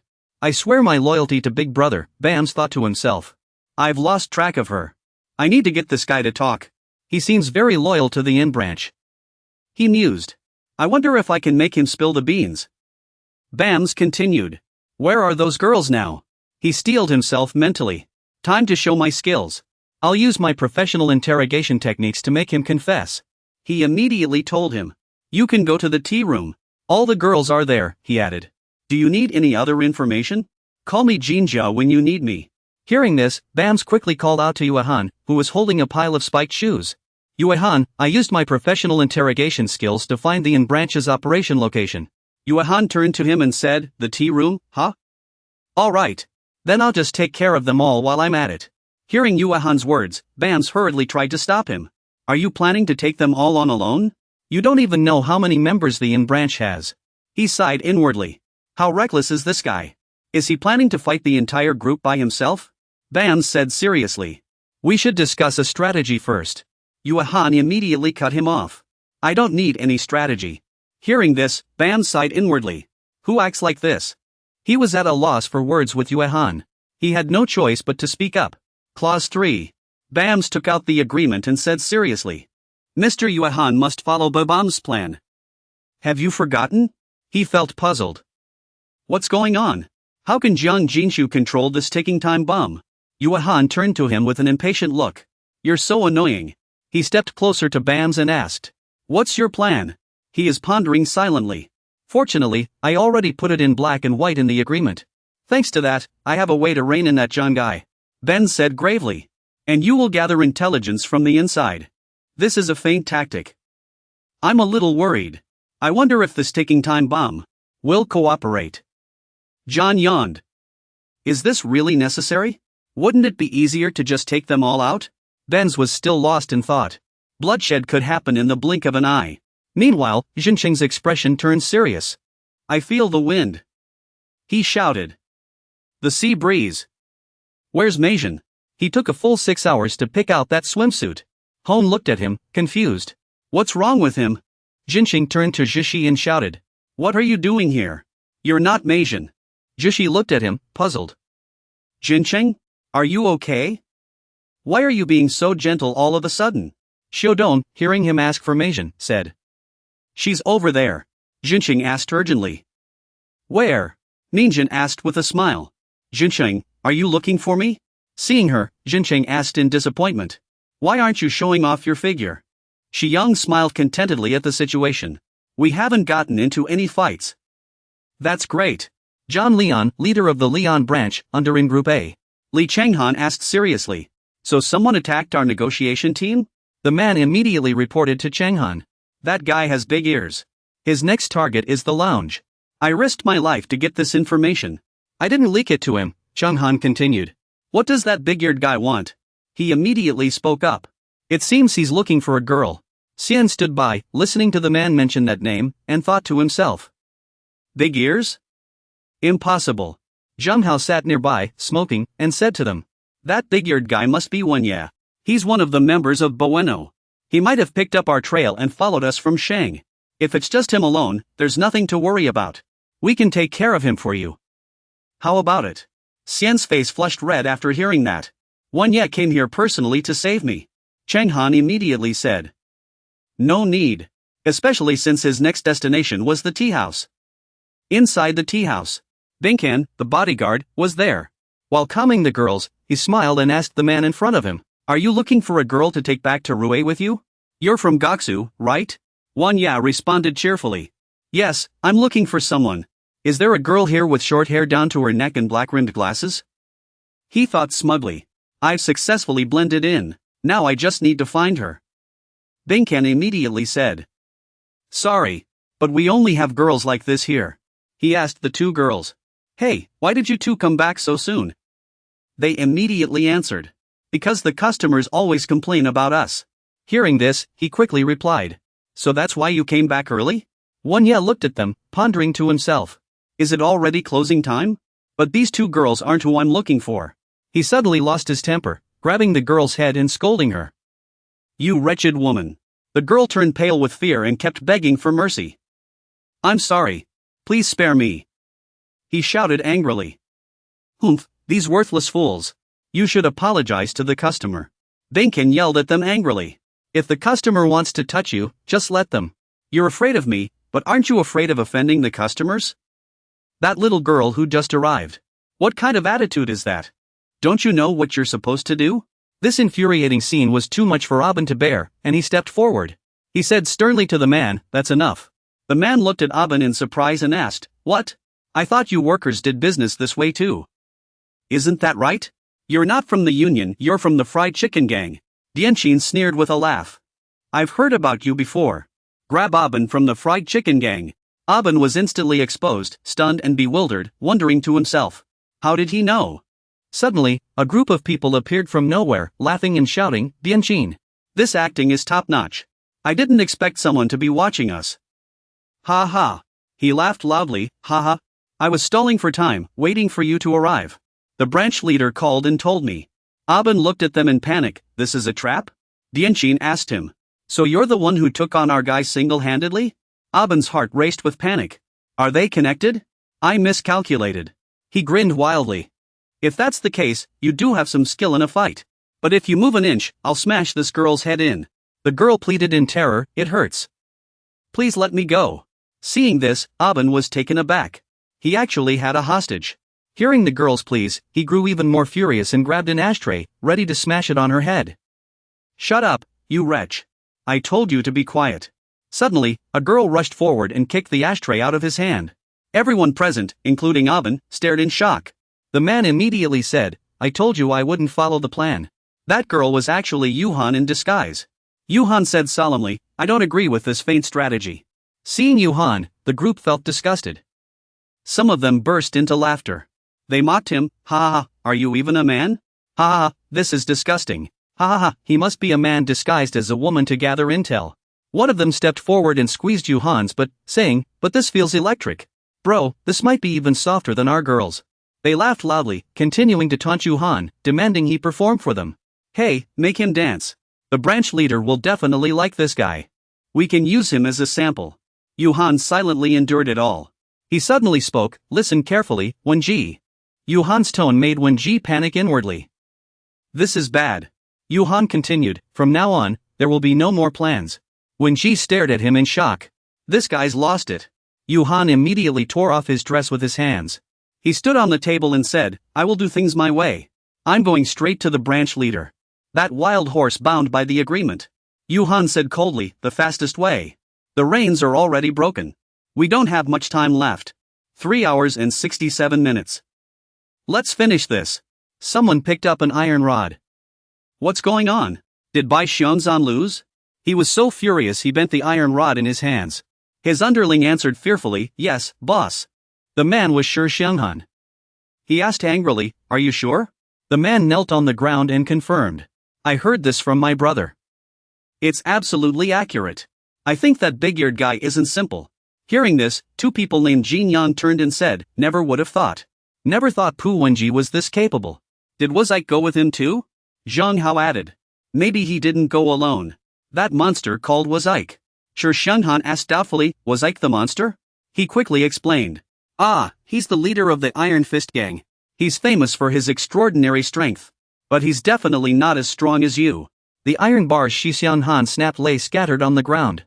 Just in case Vasco shows up. We'll back you up. This is a branch of the inn. We can't just stand by and do nothing. He suddenly looked puzzled. Who leaked the intel to them? Whatever. Get ready to face Spiky Hair. Meanwhile, on the other side, the scene shifts to Spiky Hair and Yowen. The two of them were walking down the road together. Spiky Hair turned his head curiously and asked, hey, how many fights did you get into to get this good? Do you even have friends if you fight all the time? Yowen immediately started counting on his fingers. Spiky Hair spoke up. Hey, watch your fingers. Yowen suddenly asked Spiky Hair. How about you? Do you have a lot of friends? The guy grinned. Of course I do. I've got the Glucose Gang and a bunch of friends from school. You have no idea how fun it is to hang out with Vasco. Yowen laughed after hearing that. He then said, what's fun about hanging out with that idiot? Go on. Spiky Hair was taken aback seeing Yowen laugh. What's going on? Turns out this guy can actually smile. Spiky Hair burst out laughing and said to Yowen, let me tell you some funny stories about me and Vasco. He doesn't know we registered an app to track our partners. Every time he runs out of toilet paper, I bring him some. He thought I had some kind of superpower. Spiky Hair continued excitedly. You know what? Once, he passed out in the bathroom from constipation. He even pulled a girl's hair on a date.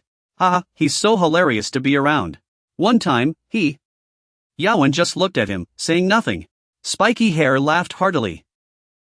Talking about him makes me miss him so much. Yaoan's expression suddenly darkened. He quickened his pace and told Spiky Hair, enough about Vasco this, Vasco that. Why should I listen to you talk about him? After hearing Yuhan's words, Bomuze widened his eyes in shock. Yuhan continued, if you like him so much, go sign a contract with him. Why are you signing one with me? Bomuze was secretly surprised. But you were the one who suggested signing a contract with me first. Are you jealous? The other asked, looking confused. You're not thinking straight. Just then, Yuhan suddenly cut in, enough. We're here. The two stood in front of a large building. The people inside immediately asked, customers? Here to gamble? Or here for women? Without a word, Yuhan rushed forward and punched those people in the face. After hitting them, Yuhan turned and asked, Vasco couldn't do what I just did, right? Bomuze was secretly impressed. What is he even talking about? The first man's companions heard the commotion and rushed out. What was that noise? I heard something outside. Seeing them, Yuhan immediately charged forward and started beating them up. As he fought, he asked. He couldn't do this either, right? Bomuze sighed inwardly. This guy is really strong. After leaving the men bloodied, the two departed. Bomuze turned and said. That was probably only 30% of Vasco's strength. Yuhan replied, oh, really? I only used 29% of my strength just now. Bomuze continued teasing Yuhan. I meant 30% of Vasco's finger strength. Yuhan immediately shot back, oh, his finger? I thought you meant his fingernail. Bomuze said with a smile. You're so childish. Vasco is way stronger. As Bomuze spoke, a fist suddenly struck him in the face from the side. Hearing the noise, Yuhan immediately turned around. It was Shion who had punched Bomuze in the face. He stepped forward and said, now Bomuze is taken care of. Sai Younghan smugly asked Yaoan. Are you Vasco among the remaining guys? A's face swelled up from that heavy punch. He wondered to himself. Where did this strength come from? Just one punch left him gasping for air. Yaoan walked up worriedly, reaching out to help Ace stand. Hey! But Ace handed him a roll of bandages and casually said. Vasco!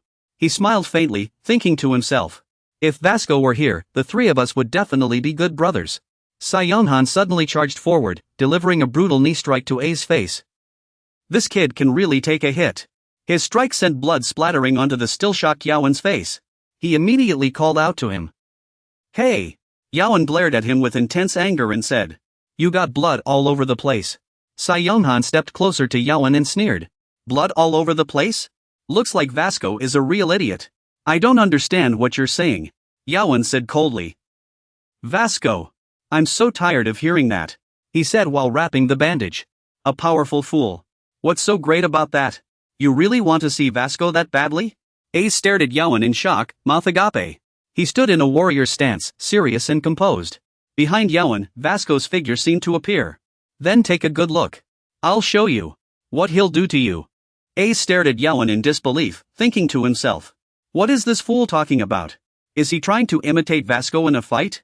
Sai Younghan asked skeptically. What? This guy isn't Vasco? So it was you who took down my guys, not Vasco? His two lackeys immediately shouted in response. He came at us first, boss. We could have stopped him if we wanted. Be careful, boss. He took out dozens of us by himself. Hearing this, he pondered to himself. Taking on 10 opponents alone. What's so surprising about that? When I first came here from Seoul, I took control of the gangs here the same way. I already made a promise to that man. In his memories, that man once told him. Leave Seoul and build your own gang. So Seoul Han must keep his promise. That means I can't surrender. The two exchange fierce blows. Seoul Han sneers at Yaoan. I had high expectations for you. But the one who showed up is just a nobody. I was even waiting for that monster Vasco. How frustrating. He immediately presses his fingers against Yaoan's. You're too fragile. Seeing this, two underlings cheer excitedly. That's him. Hasn't broken the boss's iron fingers yet. No fingers can withstand this move. Fan Jia panics inwardly. This is bad. Yaoan's physique is weak. He could never fight like Vasco. A strong body isn't something you can build overnight. On Yaoan's side, he continues to taunt. These pretty fingers of yours. They look like they were born to be broken. Fan Jia worries inwardly. People like him are born with a good physique. Su Xiaohan twists Yaoan's fingers while speaking in a contemptuous tone. I didn't expect the one who came to be such a weakling. Go get Vasco. Fan Jia shouts in concern. Su Xiong Yaoan. Yawen suddenly speaks up. Hey! He asks Su Xionghan. What's this about Vasco? Yawen locks eyes with him seriously and twists his fingers back, instantly bending them. He continues. You think I can't take down that idiot? He panics inwardly.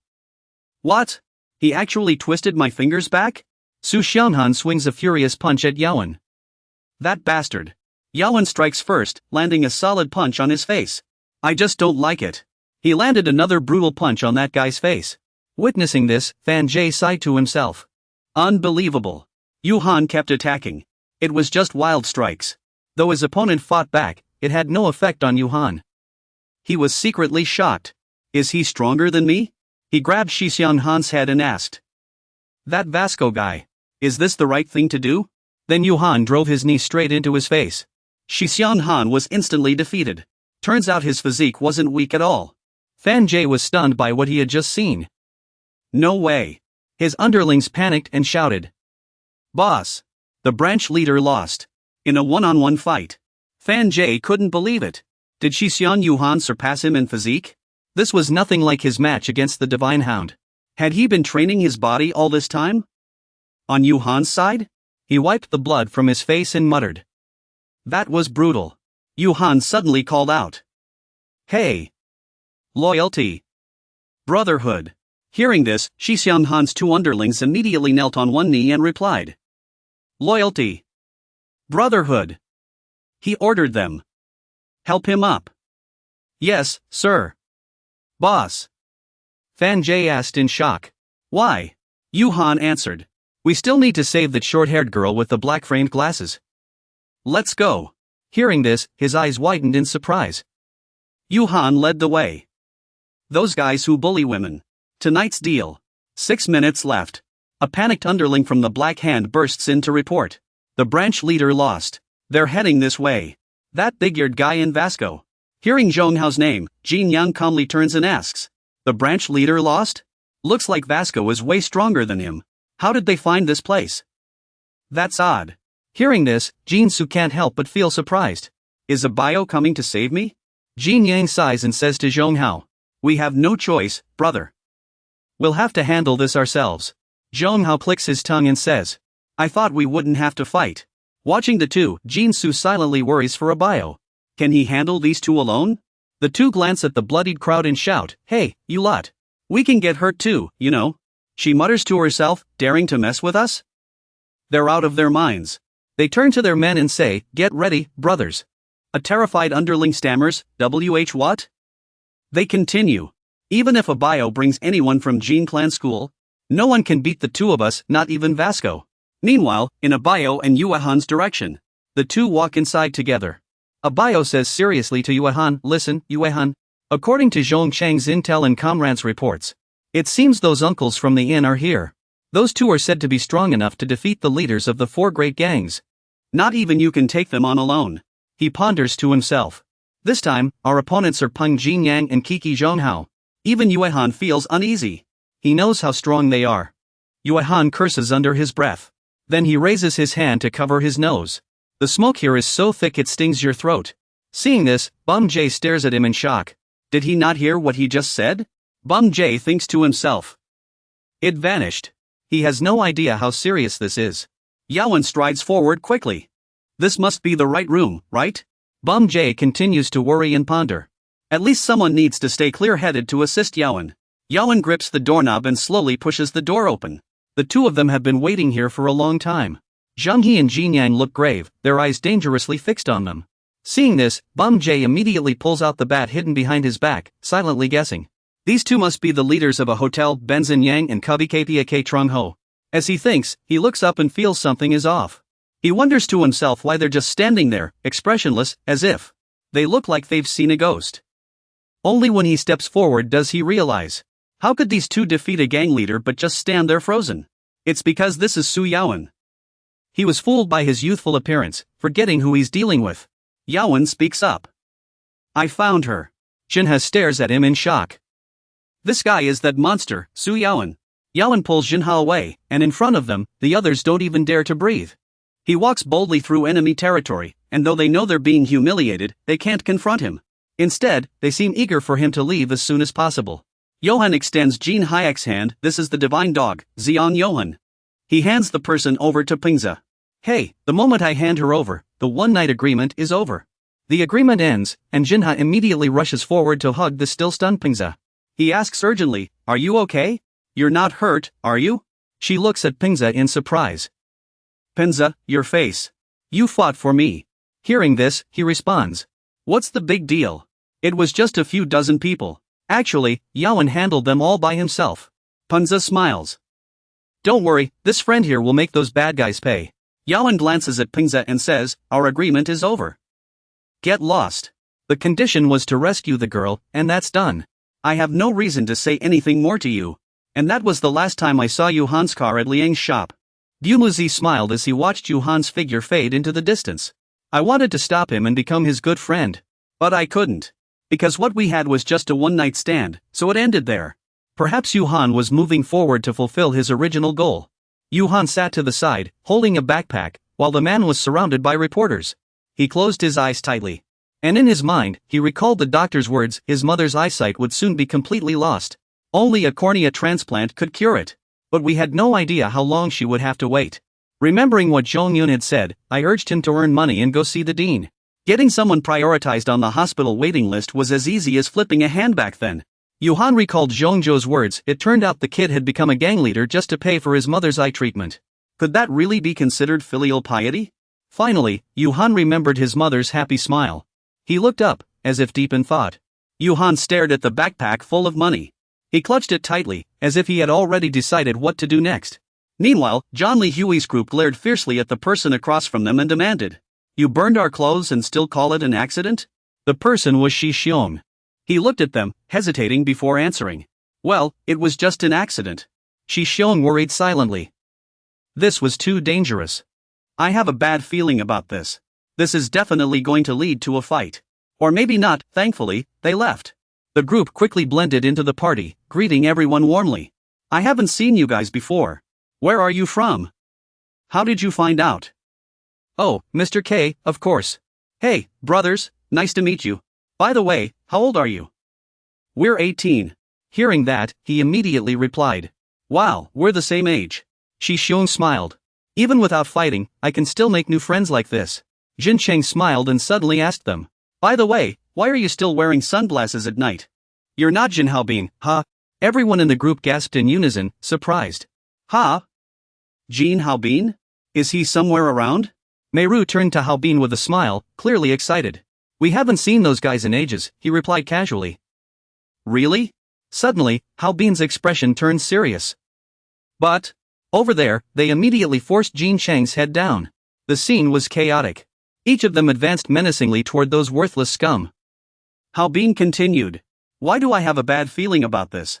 The rice bag host angrily grabbed Jin Cheng by the throat and demanded, "Talk. Where is Jin Haobin?" "Ugh, that brat." Jin Cheng answered impatiently. "How would I know?" "Jerk." Hearing his angry curse, Jin Cheng smirked. "Watch your mouth. What if I curse?" "Humph. What are you gonna do about it?" "Humph," he retorted furiously. "Then I'll just have to teach you a lesson." Hearing Jin Cheng laugh, he scoffed, "Teach me? What are you gonna teach me?" He snapped back in frustration. "Ha, were you laughing at me?" Another person grabbed the worthless scum by the collar. The man was Shu Chugu. He asked Jin Cheng, "You just go to the same school as Jin Haobin, right?" "You're not even close to him." The worthless scum immediately replied, "Yes." Why were they after Jin Haobin? He wondered to himself. What happened between him and Jin Haobin to make him this furious? He slowly released the worthless scum's collar and said softly, "It's nothing serious. I just want to take him out." Hearing his words, she suddenly became flustered. What on earth did he do? All of them had a grudge against Jin Haobin. Shi Yong-su was taken aback. "What's wrong?" Then he asked, "Where is Jin Haobin now? Speak up." At Jin Chang's place, the pesticide host said, looking at him. "Ha? Does your friend know boxing?" Jin Chang assumed a fighting stance, throwing fake punches at the rice host. "See my fists? Oof, if I hadn't shaved my head, you'd be in big trouble." He heard him ask with a laugh. "Ha, what are you talking about? Do you think I'm afraid of boxing?" Shi Yong-su immediately responded to the pesticide host. He's already made it to the semi-finals of the boxing tournament. If you keep acting so arrogant, your friend might end up in trouble, he sighed and asked. He made it to the semi-finals of the boxing tournament? Has he been on TV? Hearing Xiang-su's answer. I'm not sure about that, he continued. My brother, the rice host said, gradually grabbing Jin Chang's clothes. He threw him to the ground. He's already been on TV. The serious Jeonleon Cup, a traditional Korean wrestling competition. The champion is the rice host. Seeing this, Xiang-su and Jejuan were stunned. Xiang-su shouted in concern. Jin Chang. The rice host asked, panting. What's the matter, kid? Come on. He felt puzzled. Why was he so out of breath? Jin Chang stood up, glaring at him angrily. This jerk used brute force. He thought to himself. He had assumed this guy would be easy to handle, but his stance was incredibly stable. Jin Chang grabbed his body. Not only that, he thought. He lifted the rice host and shouted. I've trained my legs too, you know. He couldn't believe it himself. How could he still lift himself up? The champion of the serious tournament? Jin Chang pushed himself to the limit. Jin Chang was spent. He was sure he could do it. Suddenly, Jin Chang thought, wait, what? Why did he suddenly feel like this? Why did he feel so weightless? At some point, MC Pesticide had appeared behind the two of them and reminded them both. The serious national tournament. MC Pesticide champion. He spoke up. I was going to go easy on you, but seeing how arrogant you are, I can't. He panicked inwardly. How could he lift two people at once? He continued. I'll teach you a lesson. Jin Chang grew uneasy. This guy was as strong as a monster. Someone grabbed his leg. It was Xingxi. He said sternly, stop. Surprised, he asked, even you? What do you want? Lift me up? Do you know who I am? I'm the champion of the serious national tournament. I can drag an ox with just my feet. With that, he tensed his leg muscles. But Xingxi instantly flung all three of them into the air. Jia watched the scene in shock. Are you okay? MC Pesticide promotes pest control. He quickly stood up and stretched, replying, I'm fine. Just a little unexpected, that's all. He wondered inwardly, what's going on here? Did he just throw himself? He looks so thin, how is he this strong? He's just like Jean Meilu. They asked seriously. You scoundrels, are you looking for a fight? Look at them. Xingxi asked with concern. Jin Chang, what should we do now? He said with a smile. We just need to take these guys down and stuff them into luggage before the girls get here. He pondered seriously. There's a big problem. We're outnumbered. There are only 3 of us. And they have 4. As he thought, he glanced at them. Huh? Only 3 now? That sneaky host guy already ran off. The one who looked like a teacher shouted, Hey, you big guy. The other one said in a panic, Whoa, a monster. Only then did they realize. Wait, if he suddenly ran away, that means.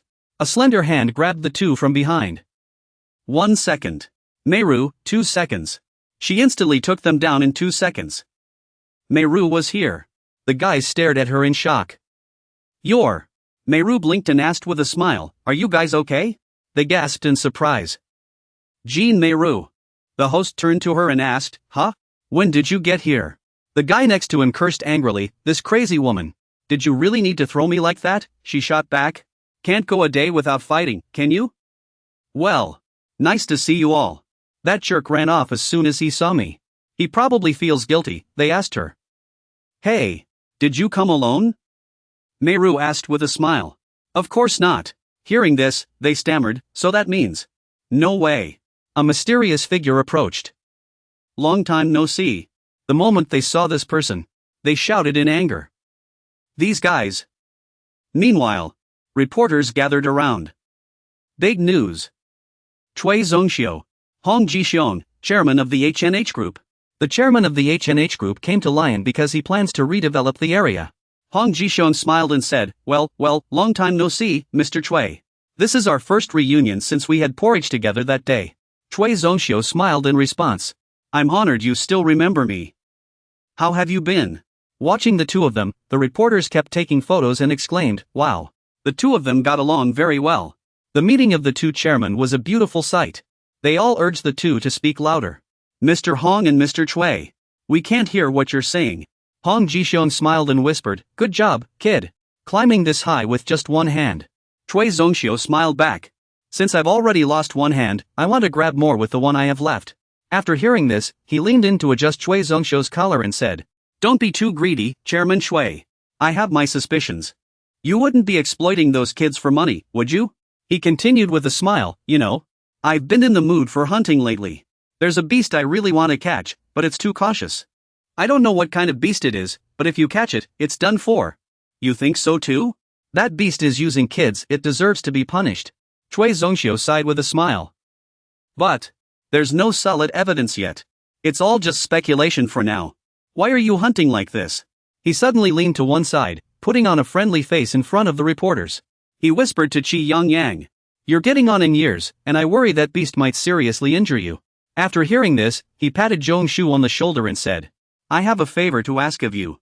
Don't let anyone else capture him before I do. Otherwise, I'll be bored to death with nothing to do." Then, turning to the reporters, he announced loudly, "All right, everyone. What's with all the photos? If you're Korean, you should eat porridge. I'll treat everyone to some porridge. Young people these days only eat fast food." Zhong Shu watched his retreating figure and sighed. Good heavens, that old man has sharp ears. But it's no big deal, nothing important. His subordinate immediately responded, "Yes, sir." He continued, "My business started with gang activities. Though it was just to raise funds for legitimate ventures." Suddenly, someone appeared behind him. "It's time to let go of all that now." The person listened quietly without saying a word. Then, the person suddenly spoke, "Sorry." Hearing the voice, he turned around. "Ha! That's John." John greeted him awkwardly. "Hello, sir." He looked at John. He asked in surprise, "Huh? Who are you? We've never met before, have we?" Upon hearing this, John stammered, I've. He looked at him, stuttering, "My mother, her eyes, money." He continued speaking to his subordinates about the earlier matter. "Also, from now on, there should be no more gangs." Ignoring John's words, he turned and walked away. "That's why they get caught all the time. They're always causing trouble everywhere. Clean up your own mess, and deal with that big guy while you're at it." Yue Han was only now starting to react. He stammered, wait, this is usually a checkpoint." Suddenly, Jin Zhengjiu stepped in front of him. Then he kicked Yue Han. Bills scattered everywhere. He sneered, "Interesting. A copycat," he said with disdain. "You've got some nerve. Coming straight to our door like this. Are you trying to ruin our business?" Yue Han blocked his attack with his backpack, causing the cash inside to fly out. He asked in surprise, "You blocked that hit? Agen made a mistake by driving you away. We should have just taken care of you back then." Hearing this, Yue Han's eyes widened in shock. Agen stepped on the scattered bills and taunted him. "Did you come here for your mother's eyes? You think throwing money around will make that man help heal her?" Yue Han glared at him, his eyes burning with anger. "Pick it up. Now." Agen started taking off his jacket and said, "What if I don't? You gonna fight me? Who are you trying to blackmail this time?" He sneered. "Let me tell you something. To beat me, you'd need to bring Agen and all the leaders of the 4 great gangs. Otherwise, you don't stand a chance." His eyes widened in shock. At that moment, Yue Han's presence seemed to channel the strength of Vasco, Agen, and Jin Young. Yue Han stared at him, thinking to himself, "Agen, the monster who laundered black money for Hangnan Group." He asked arrogantly, "You sure you want to fight me?" If he weren't just a kid, anyone, even Mr. Yue Han in the car, would have sensed it. Can't give this monster any time to prepare. Yue Han immediately threw a punch at Agen's face. He grinned. "You're serious?" He smirked. "Hey, hitting someone in the face while they're wearing glasses counts as assault. If I hadn't acted fast, you'd have been counting the days. Good thing it was real. The kid I used to know wasn't like this." He charged right at me. From start to finish, I had to fight with everything I had. I had to use every skill I'd picked up with my natural mimicry. Yue Han threw a straight punch at his face, making him yelp in surprise and pain. "Vasco's move?" Guiran asked with a smile. "A move?" Yue Han kept using Kimian's moves. After taking a beating, he asked, "That's Kimian's too, right?" Gu was knocked to the ground but still wore a grin, humming as if enjoying it. He sounded surprised. "Ha! This is getting a little risky." Yue Han raised his fist, his expression fierce. "This is Kuin's Kyokushin Karate." Yue Han struck downward with his hand. He asked in shock, "What's going on? You held back just now, didn't you?" His face darkened with anger as he demanded. Gu angrily threw a punch straight at Yue Han's face. He slowly stood up, stretching his body. "I didn't expect you to do that. Maybe you didn't want to hit me, or maybe you just couldn't. He continued. Honestly, I really wanted to be your secret friend. But you probably wouldn't agree, being such a filial kid and all. Let me think. This should work. He glanced at the wooden stick on the ground. Seeing him bend down to pick it up, Yuhan seized the chance and rushed forward. The scene shifts to Fengji's side. He awkwardly took out his phone. Here's my number. Call me if you need anything. Shenshi blushed as she handed him a piece of candy. Here, take this. Fengji couldn't help but ask. You're giving me candy? Oh, there's a reason. He. Hearing this, Fengji immediately asked. What's the reason? What happened? She then smiled and said. It's a secret. Jin Shiyu quickly changed the subject. Fengji, I'm hungry. Hearing this, he asked nervously. Are you hungry? Fengji said awkwardly. Then let's go eat. What do you want? My treat. Jin Shiyu suddenly grabbed Fengji's hand. Seeing this, he said awkwardly. You're holding my hand again. We need to register for marriage first, she immediately said. It's not like that. That Fengji, is he, your friend? Vasco rode on the bear's back, speeding toward them with police cars trailing behind. Stop. Those wild bears. Please get off the vehicle. After much hardship, the young man finally delivered 2 love sausages. After a while, Vasco and Fengji started talking. So that's what happened between you and Yao Han? Sorry, Fengji, but you still have to help me deal with this. I've been through a lot too, like winning the Golden But Bandage Award. Fengji seemed uninterested in Vasco's words and stared at the sausage in his hand, asking, Vasco, is this sausage still edible? Fengji tossed the sausage into the trash and turned to Vasco. Either way, it's a good thing Yao Han was short on money. If it weren't for money, he never would have worked with me. The moment the agreement ended, he left right away. But he's a gang leader. How could he not have a single cent? Vasco asked with a smile. You really think so? Fengji asked in confusion. What? Vasco continued. Do you know why Yao Han signed the contract with you online? To Yao Han, that amount of money was nothing. But he sought you out just so he could have one night. He needs a friend. Heartbroken, he sat atop a pile of money, the ground stained with blood. Maybe he really does have what it takes to win back golf. Ague left with a smug smile. Meanwhile, on some beach. When Miru returned, the moment they saw her, they asked, What? Is it Auntie? Miru? Hey, did you come alone? She laughed and replied, Of course not. Hearing that, they panicked immediately. So it's impossible, then. A mysterious figure stepped forward. Long time no see. Seeing them, the group's eyes widened. You guys are the John Lee on judo team? They shouted in unison. We've missed you so much. Big sis, we've been waiting for your call for so long. Lee Ro, the captain of the John Lee on judo team, said to Miru. Big sis, you have no idea how much we've missed you. She replied with a smile. Hello, Lee Duo. It's so great to see you again. Did you get double eyelid surgery? The guy who looked like a student was the John Lee on judo team's hygiene manager. He spoke up. I've missed you day and night. Big sis, Miru said with a smile. Hello, Lee Shan. How have you been? Have you lost weight? The whole team immediately bowed in unison. John Lee on judo team. Attention. Salute. Miru said sternly. At ease. They kept talking to Miru. Big sis, do you just need us to bring the motorcycles? She replied immediately. I haven't ridden a motorcycle in ages. These idiots. They continued. If you need anything, big sis, just give us orders. For you, big sis, we'd go to the ends of Seoul. Jean Chang couldn't help but feel puzzled. How could this little one tell who's who? Hongjin thought to himself in surprise. What is he doing here at John Liang's place? John Liang's men immediately appeared and rushed forward to question Mei Li. Hey, Mei Li. You must have come with Jin Hao Bin. Tell us where he is right now. Mei Li repeated calmly. Jin Hao Bin. Ah, he did come here. But, he ran away again. He knew he'd be in big trouble if they caught him. Hao Bin worried to himself. This is bad. Mei Li suddenly turned to ask them. Oh right, where's Pesticide MC? They immediately replied. Ah, you know about him. He ran away as soon as he got there. He really messed up big time. I haven't forgiven him either. Mei Li responded. That said, since he's here, I still want to see him. The sky was unusually clear today. The scene shifted to Zhong Hao and Jin Yang, who said seriously. You've placed your bet. You've been recruited into Dorm A. So, let us down now. The pesticide MC host lifted the two of them along with their car. National Ceresium Tournament champion. He said to the two of them. Then I'll call my brothers to Dorm A. It's Liang Hui, right? Jin Yang immediately said. Wise choice. If you want money, you've come to the right place. I never thought we'd recruit such powerful allies. He curiously asked the two. By the way, is it just the two of you running Dorma now? I thought there was one more person. Hearing this, the two laughed and said.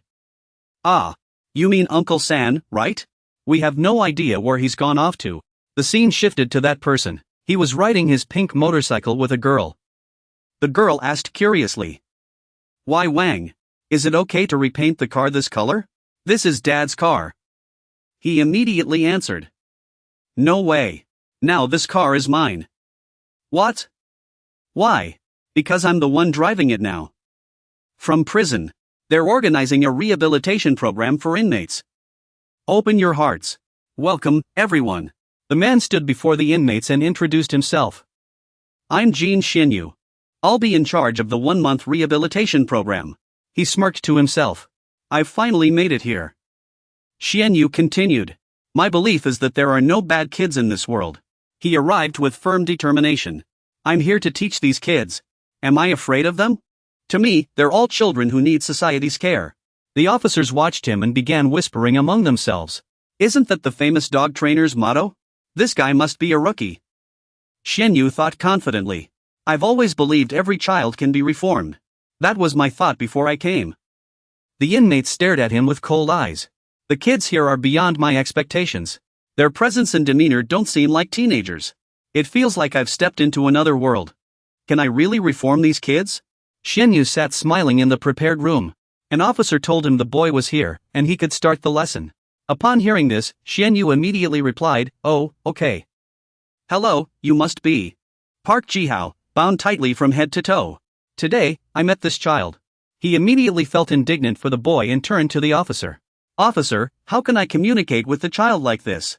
Can you untie him? This child was imprisoned for attempted murder. A crime like that shouldn't be pinned on a child like him. What has this child gone through here? He smiled and extended his hand to Jihao. Nice to meet you. I'm Jin Xinyu. I'd like to hear your story. Jihao looked up and gave a chilling smile. Hello, Teacher Jin. Jigao Hai's Jihao, 18 years old, currently serving time. The officer held a record book and told the inmates, we have a newcomer today. Behave yourselves. No bullying tricks, or you'll end up in juvenile detention. I'm warning you, don't cause trouble. Did you hear me? They're all ganging up together. What? Newbies? This isn't a place where we should be looked down on. So we need to make a strong first impression. He walks in and introduces himself. Hi, I'm an agent. I got caught in Gangdong for selling inappropriate materials. He grumbles to himself, damn it, none of the guys in the dorm got caught. The inmates laugh at him. Haha, your eyebrows are so nice. He fumes inwardly, do these jerks not have eyebrows or something? He looks around. If he wants life in prison to be bearable, first, he needs to show the cell boss who's in charge. He glances at a guy muttering to himself in the corner. Ma! Marinette. He assesses, this guy definitely isn't the boss. Someone says, Gangdong. Jin Ji looks over and spots him. Zubio smiles and says, I know that place. He immediately identifies Zubio as the cell boss. You're the boss here. Jin Ji kicks him at once. You're the boss here, right? Ha! Let me tell you, I've got a short temper. I don't want to fight, so don't provoke me. Understand? Zubio answers seriously, looks like I can't go easy on this kid. The scene shifts to a distress letter written in bright red, with cries for help. Seeing the letter, Xianyu is shocked. This is a cry for help? Pressure, fear, and terror. He says nervously, this. I've never seen a distress letter in a sketchbook before. What has this kid been going through every night?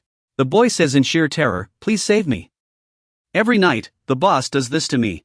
The inmate sobs, begging, he seems to have gone through something horrifying, deeply affecting his mind. Can I be put in solitary? Please don't end this session. I'm begging you, I don't want to go back to that room. Seeing his expression, Xianyu is taken aback. This kid has committed quite a few offenses, but he never expected him to be this fragile. What kind of person is that boss? Zubio raises his voice.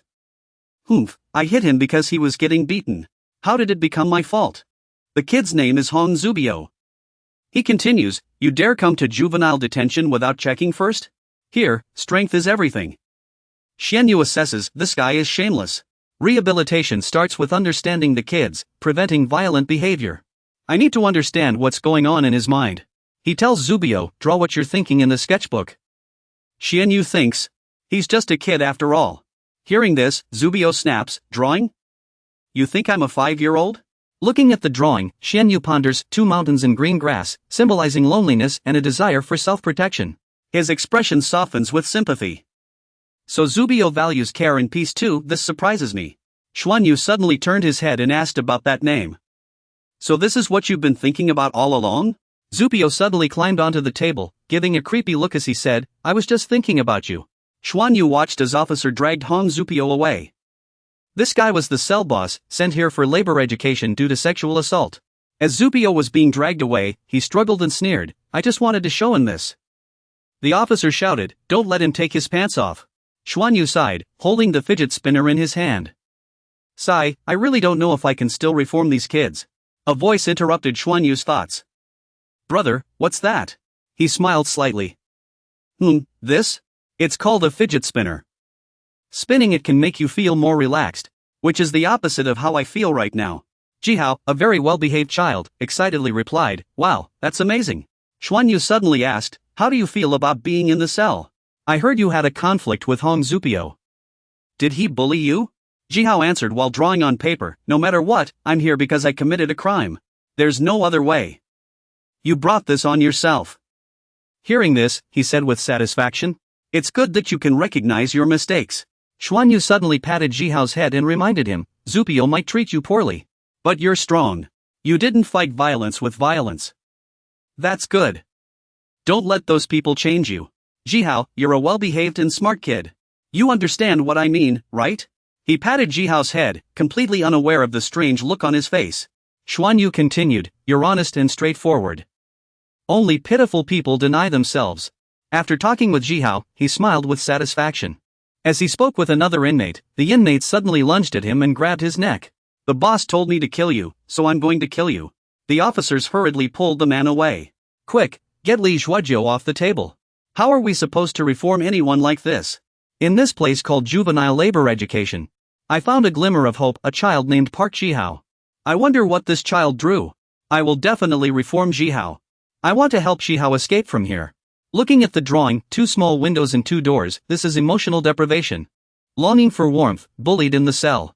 Before this good kid is influenced by the wrong crowd.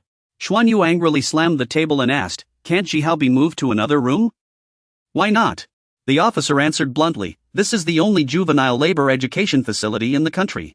They won't be transferred to prison until they turn 23. In many cases, bullies and their victims are locked in the same cell, but they have no choice but to stay here. Hearing this, he roared in anger, how could those kids endure such absurd living conditions? The victim, Jihao, now has to share a cell with his bully, Hong Zupiao. That gang leader, Hong Zupiao, must be picking on Jihao right now. Hearing this, the officer immediately told him to calm down. Jinji, take it easy. Don't you know the truth? In the cell, a sharp blade was pressed against his face. The other side was so scared they kept muttering. Sorry. Xianyu looked confused as he asked the officer. Uncle, what do you mean? The officer immediately replied. In that cell, the one bullying Jihao is the gang leader.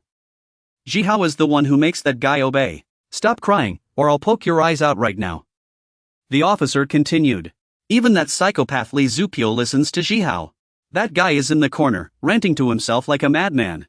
The boss told me to kill you. If Jihao tells him to die, he really will. Xianyu's expression darkened instantly. Everything in the cell revolves around Jihao. He tried to convince himself. No way.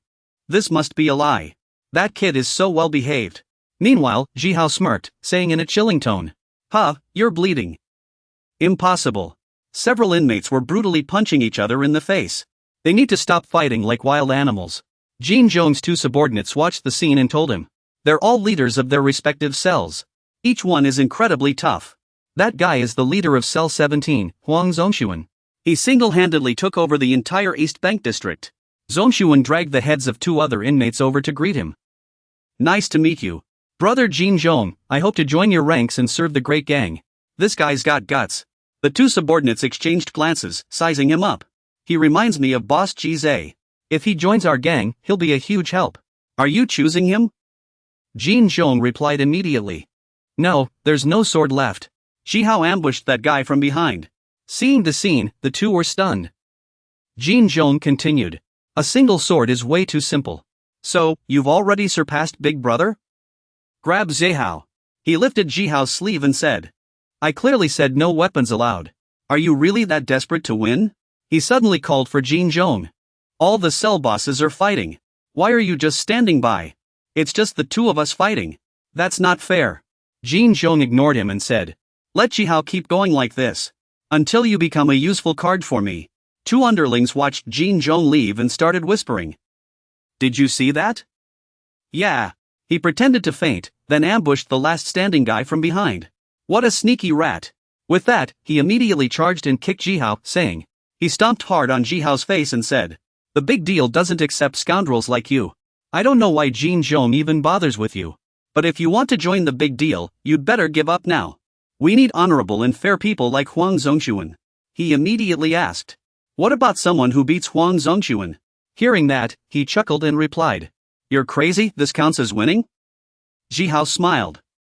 Of course. I beat Huang Zongxuan, so you're no match for me. Hearing Huang Zongxuan's taunt, Jihao said. Then let's see.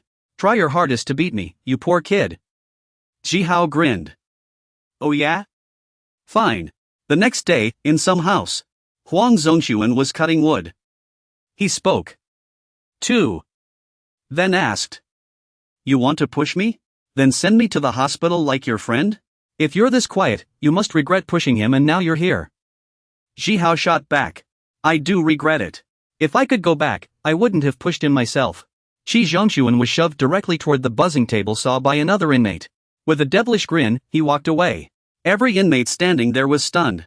Qi Zhongxuan's head was nearly touching the spinning saw. I told you before, Qi Zhongxuan. He was lucky the guards grabbed him in time, so he wasn't hurt at all. Jihao smiled as he said. I could even beat you. He turned his head and asked. What do you want? Several of our brothers saw it was Jiyu who pushed him. The officer snapped back angrily. As if this hasn't happened before. It's your fault because Jiyu pushed you. Jihao continued. Oh, right. Jiyu told me to say he did it. They grabbed Jiyu. He muttered to himself. I pushed him. They immediately shouted. Quiet. Grab Jihao. That's how underhanded tactics work. You'd better think carefully before you say anything. Does this seem fair to you? Shishuan stood to the side, watching the scene in shock.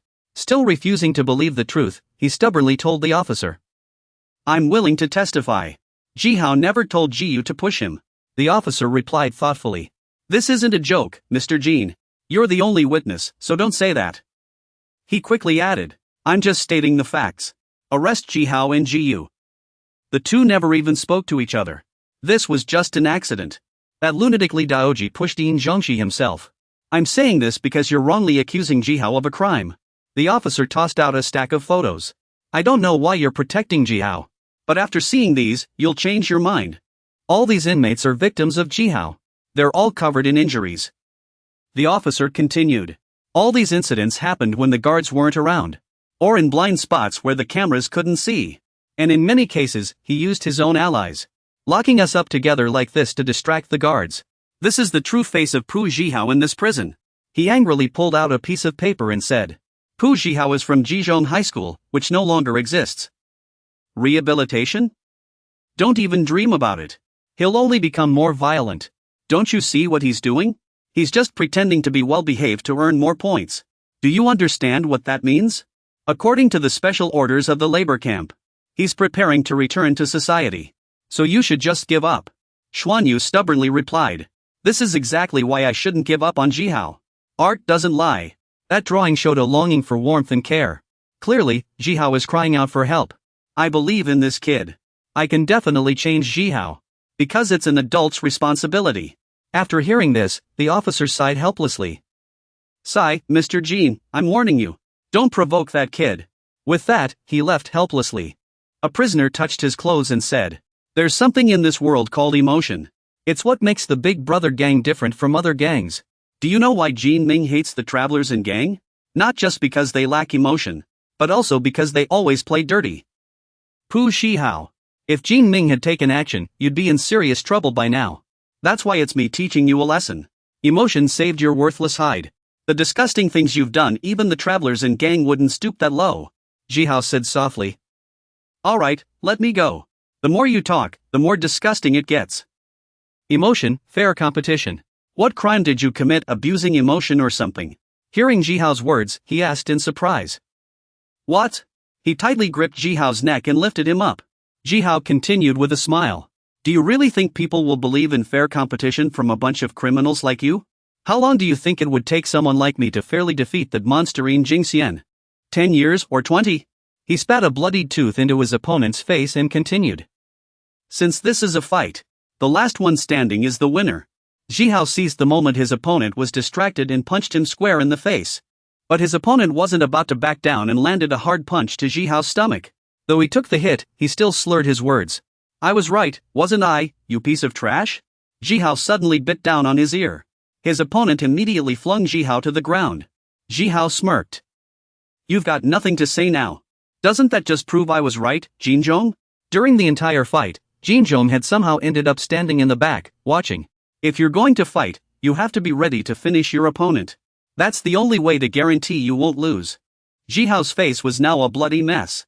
He grinned savagely. His eyes had turned terrifying. Isn't that what you taught me about winning? Qi Zhongxian looked at him in horror, his face darkening. Jinzhong glanced over and said. Qi Zhongxian. He replied angrily. Yes, big brother. Jinzhong stood up, patted his shoulder, and continued. You lost. He stubbornly argued. No, I didn't. Jinzhong went on. That's right. You lost. You lost completely. Maybe emotions really are useless. The leader of the small gang heard Jinzhong's words. He just stood there, pressing a hand to his bleeding wound. As he watched Jinzhong leave, he asked himself. Ji Tai. What am I supposed to do now? Jinzhong is changing. He muttered to himself. I'd rather take a winning deal. I really miss the big deals from the past. Not just some massive loss. Jihao chased after him, shouting. Jinzhong. Wait for me. To me, revenge isn't important. In the prison cafeteria. I like the days when we have seaweed soup. Because it comes with sausage too, Jihao said with a smile. This reminds me of my birthday. I've never had seaweed soup made by my mom. He looked at Xianyu in surprise and asked, Huh? Are you fiddling with that thing again? You must be worrying about something serious. Xianyu suddenly said, Jihao. I think you should turn yourself in. I've seen everything. You said it was Xianyu who pushed him, right? It's not too late. Turn yourself in, Jihao. He kept saying. I know you're a good kid. I've seen your report card, Jihao. You weren't like this back in school. Think about your friends at school.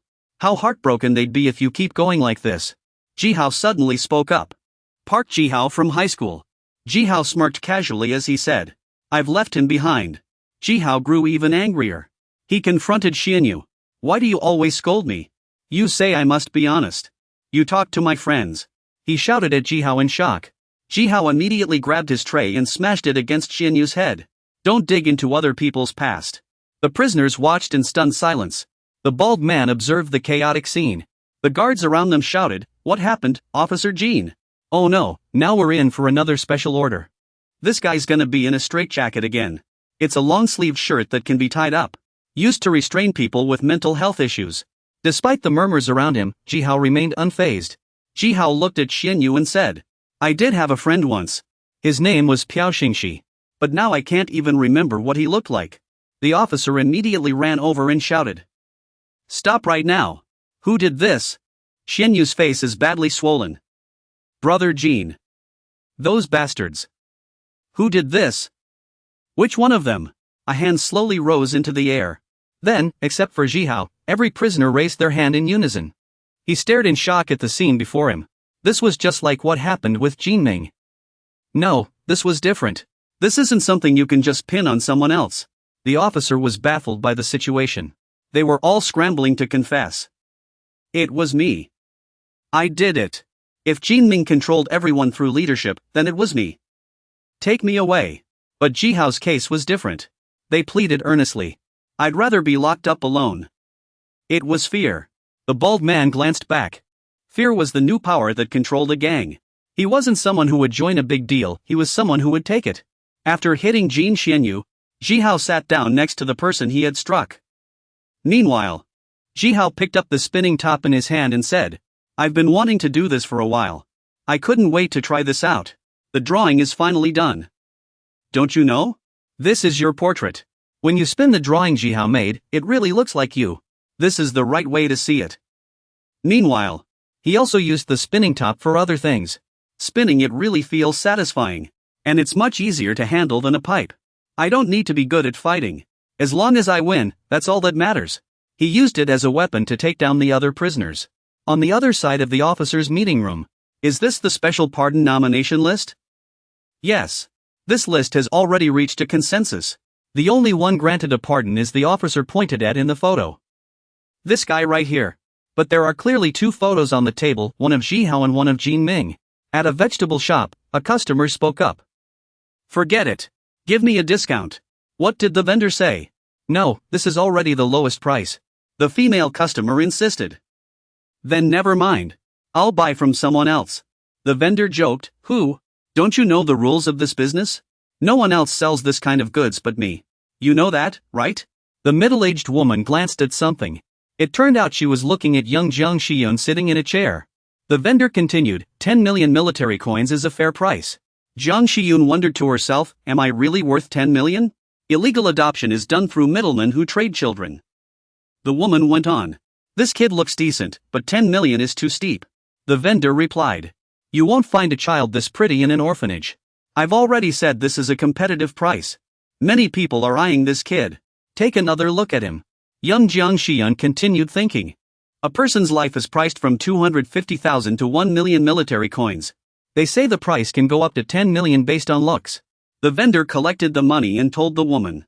You said you don't like babies because they might turn out badly when they grow up. That's why you came all this way, right? Look at this kid's face, flawless. And he won't cause trouble because he's well behaved. You've made a wise choice. You won't find better goods anywhere else. Look at those two checking the documents. The seller continued, this child is very healthy. And he has no illnesses. His blood type matches yours and your husband's. This child has excellent genes. I guarantee he'll grow taller than 1.8 meters. And his vision is 20/20ths. He looked at Zhang Xian and said, this kid has a family now. Zhang Xian. Little Zhang Xian looked up at the vendor. He thought to himself that he finally had a home. The woman tightly gripped Zhang Xian's hand, pulling him along as she spoke. No, he was no longer Zhang Xian. From now on, he would be called Min Rue. Zhang Min Rue. Little Zhang Xian felt overjoyed because he had a new name. Young Zhang Xian turned back to bid farewell to the vendor, Uncle Carpenter. From what young Zhang Xian knew, 320 children had been abandoned in the past year. This number didn't even include children illegally adopted through middlemen. The man ahead scoffed and said, I wish we didn't have trouble having kids. The woman behind him replied, Hey, don't say things like that in front of the child. People usually turn to middlemen for all sorts of reasons. It might be due to financial instability or fear of judgment from others. Someone grew curious at that moment. They went online to ask how to have their child adopted. Here's the question, we're still minors. And we had an unplanned pregnancy. The baby is growing day by day. We're planning to have the child adopted. Because we can't afford to raise them. I can't let my parents find out about this. Please give me some advice. The commenters below all left the same message, DM them. Because they were adoption brokers.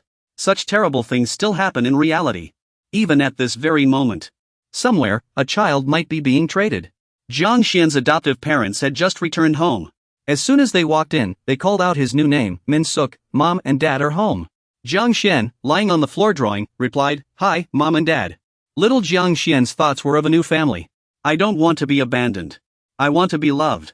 Zhang Xian hugged his adoptive mother. She asked in surprise, Min Suk.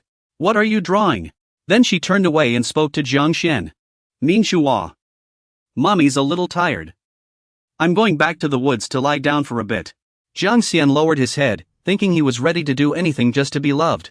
The foster mother asked her husband, Honey, what do you plan to do with this child now? The foster father asked in confusion, Do what? The foster mother continued, You have to take responsibility. Seeing the gruesome sight of the thing in the cabinet, the couple was terrified out of their wits. They immediately turned to question Jiang Xian. Jiang Minchua, did you do this? Answer me. That thing. Jiang Xian picked it up and said happily. I found it on the road. Since it's already dead, isn't it just meat we can eat? The couple told him to throw it away immediately. Jiang Xian was still fantasizing about being loved. Looking at the eerie painting, the couple said to each other, we've lost our minds. When we adopted it, we didn't even know who its birth parents were. So background really matters, the husband asked. Did you take it for a checkup? The wife replied, I did. The results are out. The husband asked, what did they say? The wife said, it has a personality disorder, and it's quite severe. They said this child needs constant supervision. Then the two started arguing. The husband said, then you take care of it. The wife snapped back, you're the one who's lost it. Why should I care about it? It's none of my business. The husband continued, we're its parents. It won't hurt us. The wife pointed at the husband's face and said, then you take care of it. It's not my own child. Then the two whispered to each other, what do we do now? The other asked in surprise, what? Jiang Xian stared at them intently, constantly thinking he must be loved. So the couple decided to take Jiang Xian back to where they found him. He sat there in a daze, thinking if he wasn't loved, he would be abandoned. Afterward, the two drove away. The wife asked, are you crazy? How could you just leave it like that? The husband replied, let it be. We can't even contact that Jiang someone. Just think of it as returning a defective product. It's their fault for selling us a child with mental issues. We haven't registered him yet, so it's fine. Jiang Xian looked up at the distant moon. I'd do anything to be loved. Just to be loved by that carpenter master. The carpenter master walked over and patted Jiang Xian's head. And you made another 10 million, didn't you? If they return you, I'll only get a cut. But if they leave you here, then I get to keep all 10 million for myself. They left you sooner than I expected, Jiang Xian replied. Did you do as I told you? The carpenter master praised the pigeon and the painting. You did well. Jiang Xian replied, staring at the pigeon with disgust. Do you still need to see a doctor? The carpenter master asked. Did you answer as I told you? Jiang Xian said yes. Then they said you have a personality disorder. They said a lot of strange things about you. I'm scared. In Jiang Xian's memory, the carpenter master was a good person. Because he taught me so much. The carpenter master walked while holding Jiang Xian's hand and said, I'm scared too. Scared they'll decide to adopt you. Jiang Xian held back a laugh and said, Master, I'm hungry. The carpenter master also taught Jiang Xian essential survival skills for this world. Just to survive on these streets. The carpenter master picked up scissors and asked, Hungry, Xian? Go earn some money. In Jiang Xian's mind, he was like a god in this new world. Meanwhile, the carpenter master used all his strength to pry open the car door with the scissors. Jiang Xian cheered, Master, you're amazing. To Jiang Xian, the best thing was that he hadn't abandoned him. The carpenter master said to Jiang Xian, I think you've grown up quite a bit, Xian. Jiang Xian asked, Really? The carpenter master replied, I'm afraid illegal adoption won't work anymore. Jiang Xian thought he'd do anything to avoid being abandoned again. I'd do anything. The carpenter master tears down a flyer from a lamppost and says, Next time, give this a try. Looking at the luxurious house on the flyer. Someone asks, Is this that kid? This is the first time he's seen it in reality. What did you name it? Jiang Xian? Jiang Xian recalls what the carpenter master had said. This might take some time, but it's much simpler than before. When a new apartment complex opens for sale, many people compete to buy. Having multiple children is an advantage. The man says to his pregnant wife beside him. Each child counts as 5 points. If we include the baby in your belly, we'll have 10 points.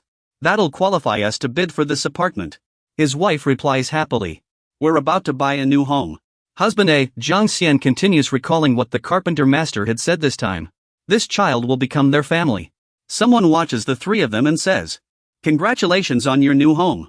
You must be thrilled to get this apartment. The couple answers joyfully, We feel so lucky to live in such a wonderful place with our children. We're truly happy. Ha, the man across from them suddenly speaks up. I noticed the adoption date and the housing qualification review date are very close. Do you have any explanation for that? Hearing this, the couple freezes. The man continues. This child doesn't look anything like your son. Jiang Xian suddenly rushes over and hugs the husband, crying, Dad, why is that uncle saying such things? Then the husband turns to the man and says, Hey, don't talk nonsense. Even though we adopted him, this child is our family. He may not be my flesh and blood, but he's the son I love with all my heart. I don't know how this child sees me, but I mean every word.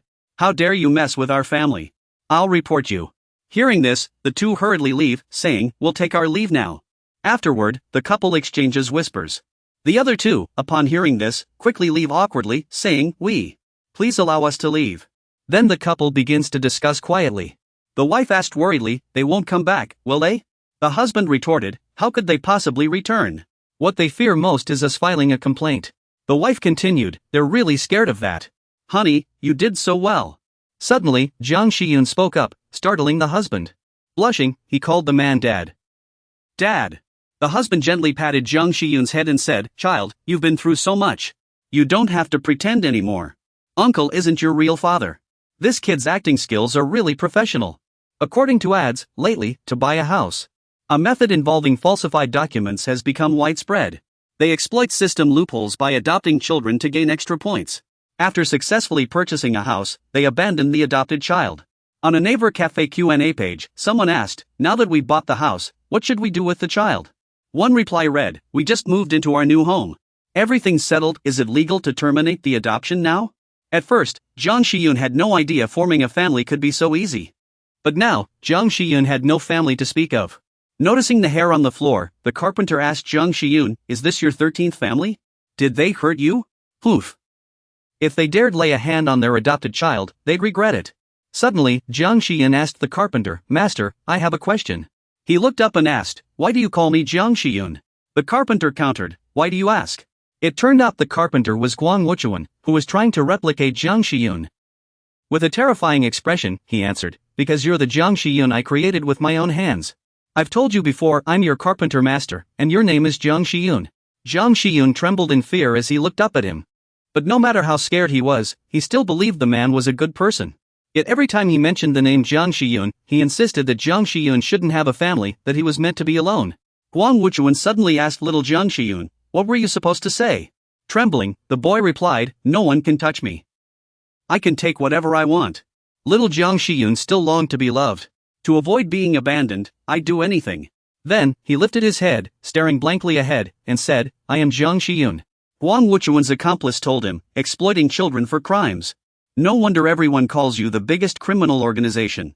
Taking in a child without a birth certificate and then selling them to irresponsible people, even demons wouldn't do that.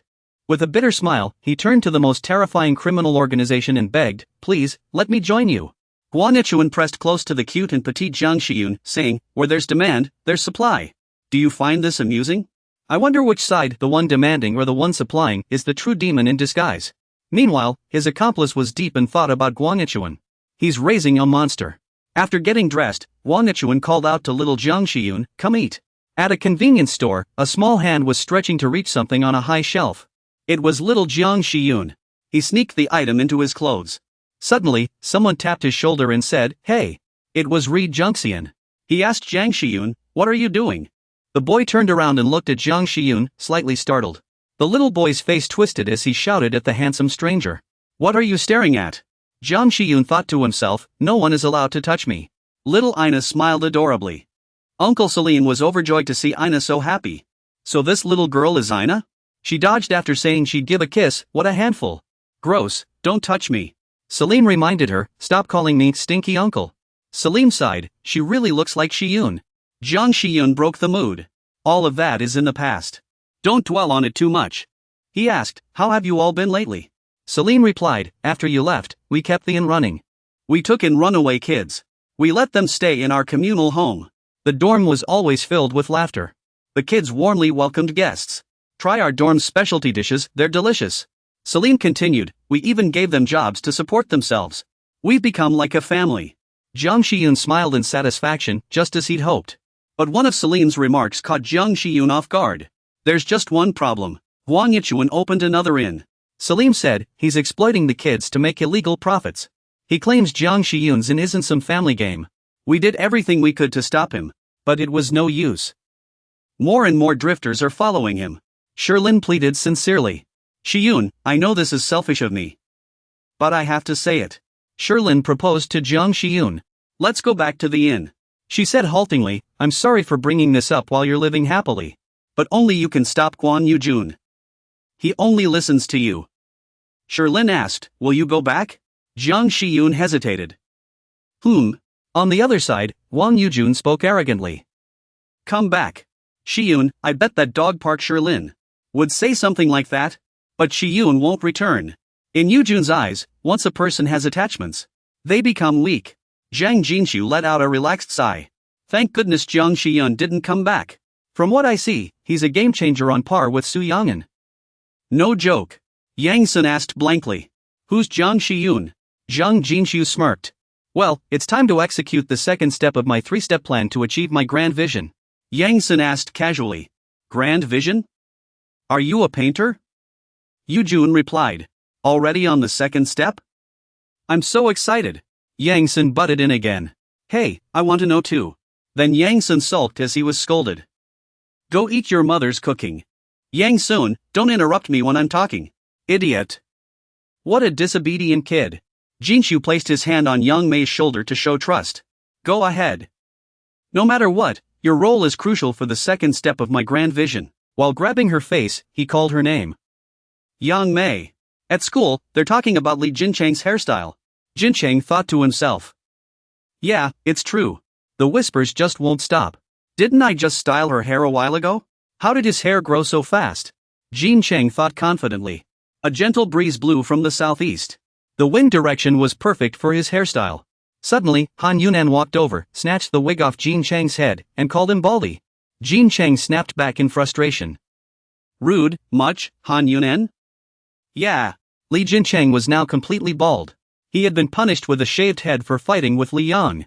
Park Hyung-sik could only smile awkwardly as Jinchang became the target of ridicule. Suddenly, the sound of an argument could be heard. Told you so. Uncle, you can't come in here. Hyung-sik and Jinchang looked confused. Ha! Outside the classroom, two students blocked a man. Please, just leave. Just give me 5 minutes, someone thought to themselves. Isn't that Ingmei's father? He kept shouting loudly. I just need 5 minutes. Despite the murmurs around them. It must be Ingmei's father. You mean the guy who scammed Ingmei? Ugh. What a nuisance. Hasn't she come home yet? Ingmei's father continued to grow agitated. You're Ingmei's friends, right? When was the last time you heard from her? Did she say anything to you before she left? He pleaded. Or have you seen anyone who looks like her? Uncle, please, help me out. One student muttered indignantly. Poof. What are you doing, uncle? Do you even know what Ingmei has done? She illegally used someone else's photos to sell women's stockings. She even faked losing her wallet, dragging a young detective into the mess. And some poor guy's reputation took a hit because of her. Yongmei's father bowed sincerely in apology. Uncle, I'm so sorry. Amid everyone's surprise, Yongmei's father spoke honestly. What can I do to make it up to those kids? If Yongmei really did those things, I'm truly sorry. Someone told me you could help me find that child. Yongmei's father said with deep remorse. Everything it did is my fault. Please don't blame it. If you've seen it anywhere, please let me know. He bowed deeply. I'm willing to do anything. For Yongmei. Watching him, Yongmei's uncle couldn't help but think of someone. His mother. She worked hard to raise him. This father's image reminded Yongmei of her own mother. Meanwhile, the whole class was laughing.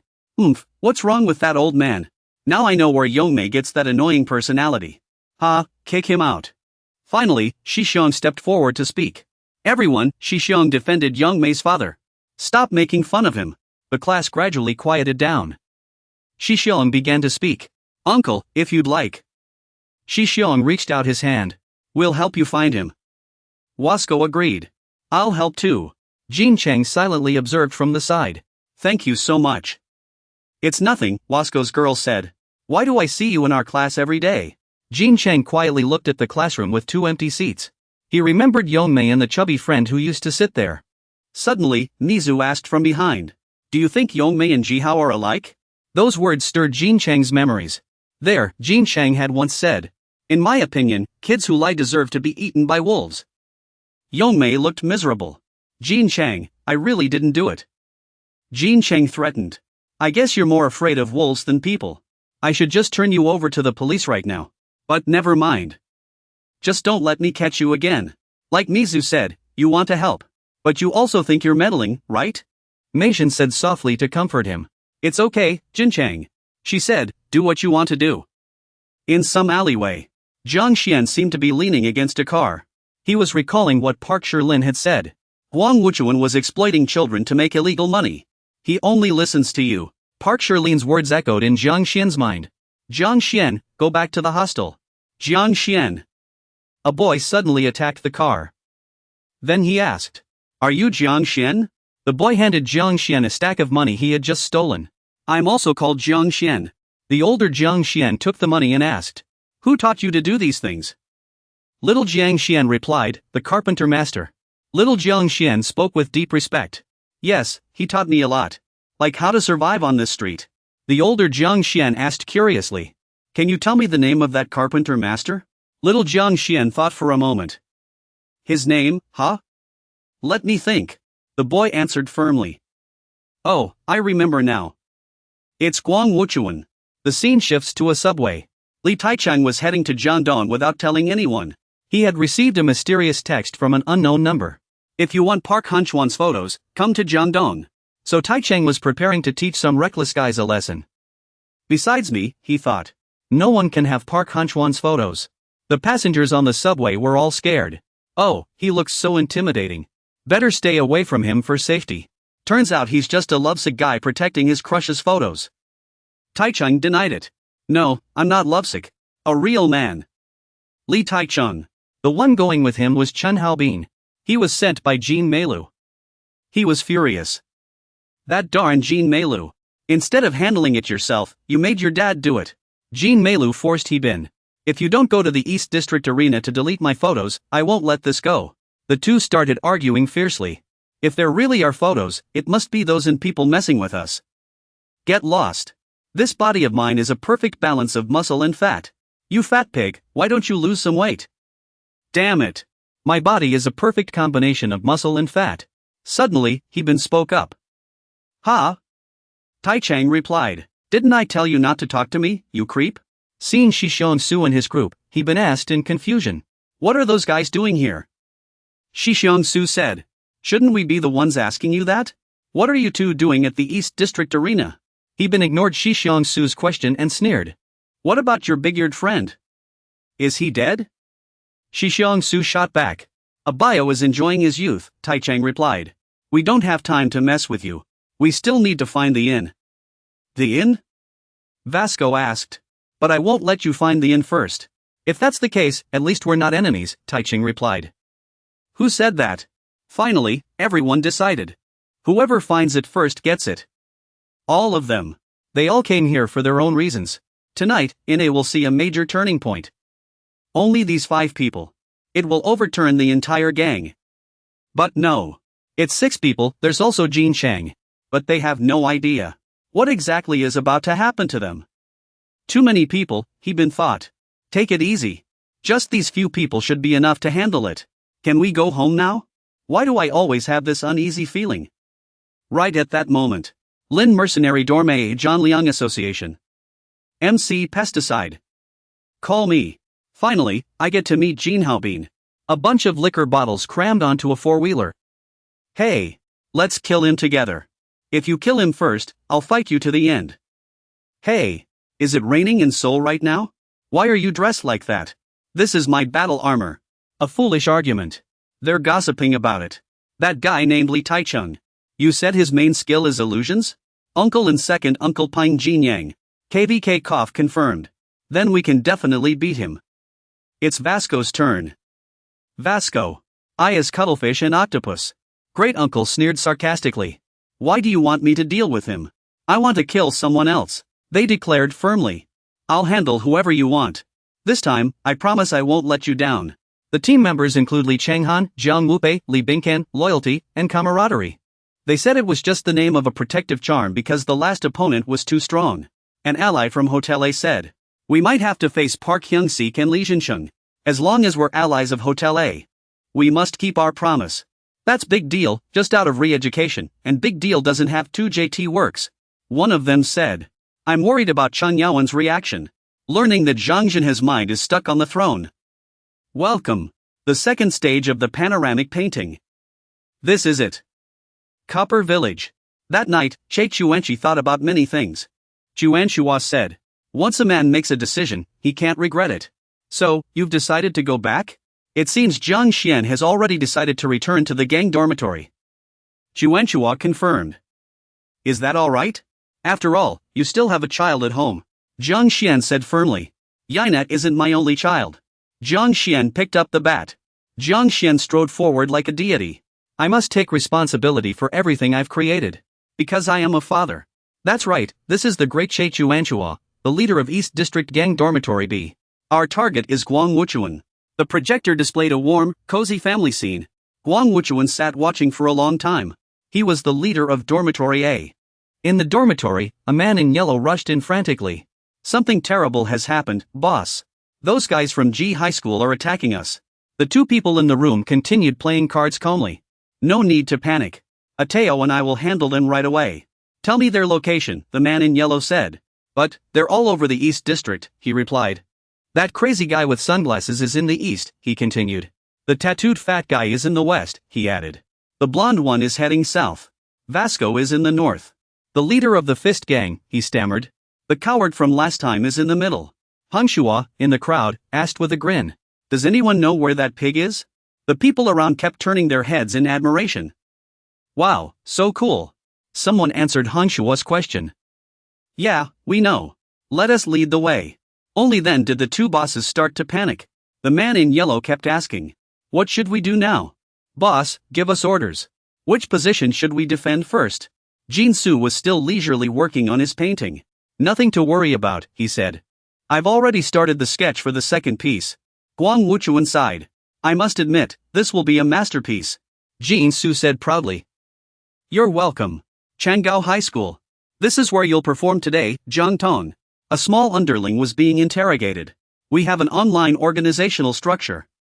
I don't have access to any information. Jean Meiluo's photo. How would I know where she is? Haobin grabbed his hand forcefully and said. If that's the case, I'll just keep pulling your arm until you talk, the underling snapped angrily. I've already said I don't know where she is.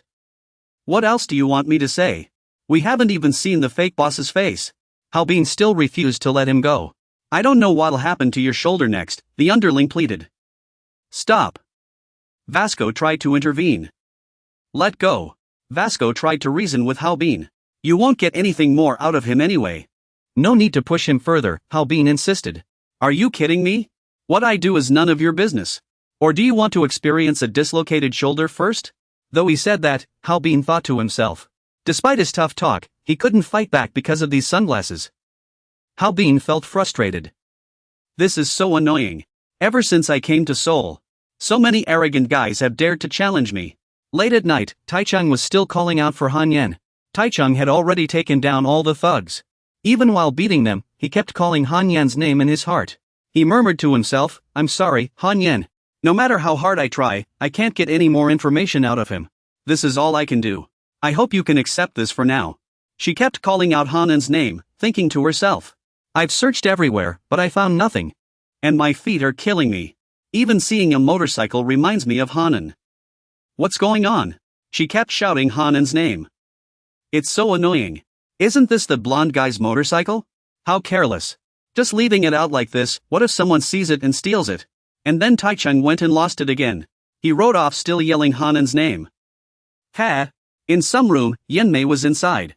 Yenmei was recalling what Zhang Zhenhai had said. For the second phase of the overall plan, your role is very important, Yenmei. Jinxing came up to Yenmei. Found you. Yenmei. Jinxing said, I knew I'd find you here. Last time, I found you here too. You continued, come on, your dad is looking for you. Yenmei replied, my dad is looking for me? Yeah, he even knelt down and begged us to help find his daughter. Yenmei replied, of course he would. He can't live without me. Jinxing thought Yenmei had come to her senses. You're right about that. Is this your bag? Yenmei said, my dad is a sexual predator. Jinxing didn't believe her. I remember you're much better at lying than this. Why aren't you crying and screaming like last time? Yenmei continued, did you know? 80% of child abuse cases happen within the victim's family. And 95% of the abusers are the biological parents. Jinxing scoffed, wow, you've really done your research, Yenmei. The next words left Jinxing stunned. Among the various forms of child abuse, including sexual assault, Jinxing completely denied it. I know you're used to lying, but your dad is a good man. Don't slander him like this. Yenmei replied bitterly, my dad is a good man? Yeah, he's great when he's sober. Yenmei continued, but every time he gets drunk, he comes into my room. Jincheng started losing patience. Hey, enough with the lies. You're just making me more annoyed. Jincheng thought angrily, why should I believe any of this nonsense? If what you're saying is true, you would have run away from home long ago. Why wait until now? Yenmei started explaining, this isn't my first time running away from home. I've wandered through various charity organizations before. But do you know what's the most ridiculous part? A sad truth, eventually, they always send you back home. That's why I'm here now. Because I have nowhere else to go. Yenmei smiled bitterly. Jincheng, I can't go back home. How could I live with someone who hurts me? Jincheng hesitated but still insisted, I don't believe a word the shepherd boy says. Yenmei finally admitted, you're right. I lied. No one could understand how she felt. Scenes from the past flashed through Jincheng's mind like illusions. Suddenly, Park Shiyoung appeared. Huh, Jincheng? Park Shiyoung asked, you found her already? The one called Su Yenmei, Jincheng suddenly shouted, Park Shiyoung. Over here, Zhuang Jinxiyu was observing Jincheng's expression. When he believes in something, he acts on his convictions. That's just how Li Jincheng is. Zhuang Jinxiyu licked his lollipop. Even Jin Meijin couldn't stop him back then. That's what makes him so cool. Huang Wuchuan remained relaxed. Finally, you're willing to tell me what you observed at Jihai. Zhuang Jinxiyu replied, yeah, I should tell you now. Jihai is a den of monsters, full of guys just as strong as the gang leaders. From his own experience, Zhuang Jinxiyu said, when I first got there, I felt hopeless. If they all attacked us together, Dorm A wouldn't stand a chance. In Zhuang Jinsiyu's eyes, Vasco, the leader of Raging Fist, had extraordinary strength. Jin Haobin, the boss of Chunliang district. Then there's Li Taichung, that troublesome transfer student, and Hong Zaichuan, the prince of the fashion department. And Li Jinchang, the boxing prodigy, and Park Shiyong, the genius who defeated Li Jinchang. Zhuang Jinxiyu said, I thought they were unstoppable monsters until I saw through them. Huang Wuchuan mused, so you've already figured out the school's weakness? Zhuang Jinxiyu answered, yeah. At first, I didn't see their weakness. He muttered to himself, but after observing for a while, I finally saw through it.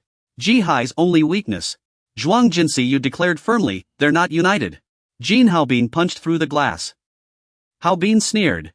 Hey, you from the architecture department. Let me ask you something. Despite his battered hands, Haobin acted like nothing was wrong. Can you even see my eyes right now? Jin Haobin is a sneaky rat. Vasco hates sneaky people. Vasco replied, nope. Jin Haobin grew even more defiant. Rumor has it there's talk going around the school. You're stronger than me, what do you think about that? Vasco responded, I think that's pretty obvious. I'm stronger than those scumbags, and your psycho glasses guy once lost to me. How could Haben ever admit defeat? Oh, you mean arm wrestling with one hand? If I didn't wear glasses, you'd have lost already. The shards reflecting light foreshadowed an intense battle as Haben said. Let's play a game. Haben taunted, the loser gets taken out, looks like the chickens are fighting again. Headlights illuminated the deadly path of 2K7 as Haben cursed. Damn, what is this? Li Taichang arrived on his motorcycle, interrupting the conversation. Get out of my way.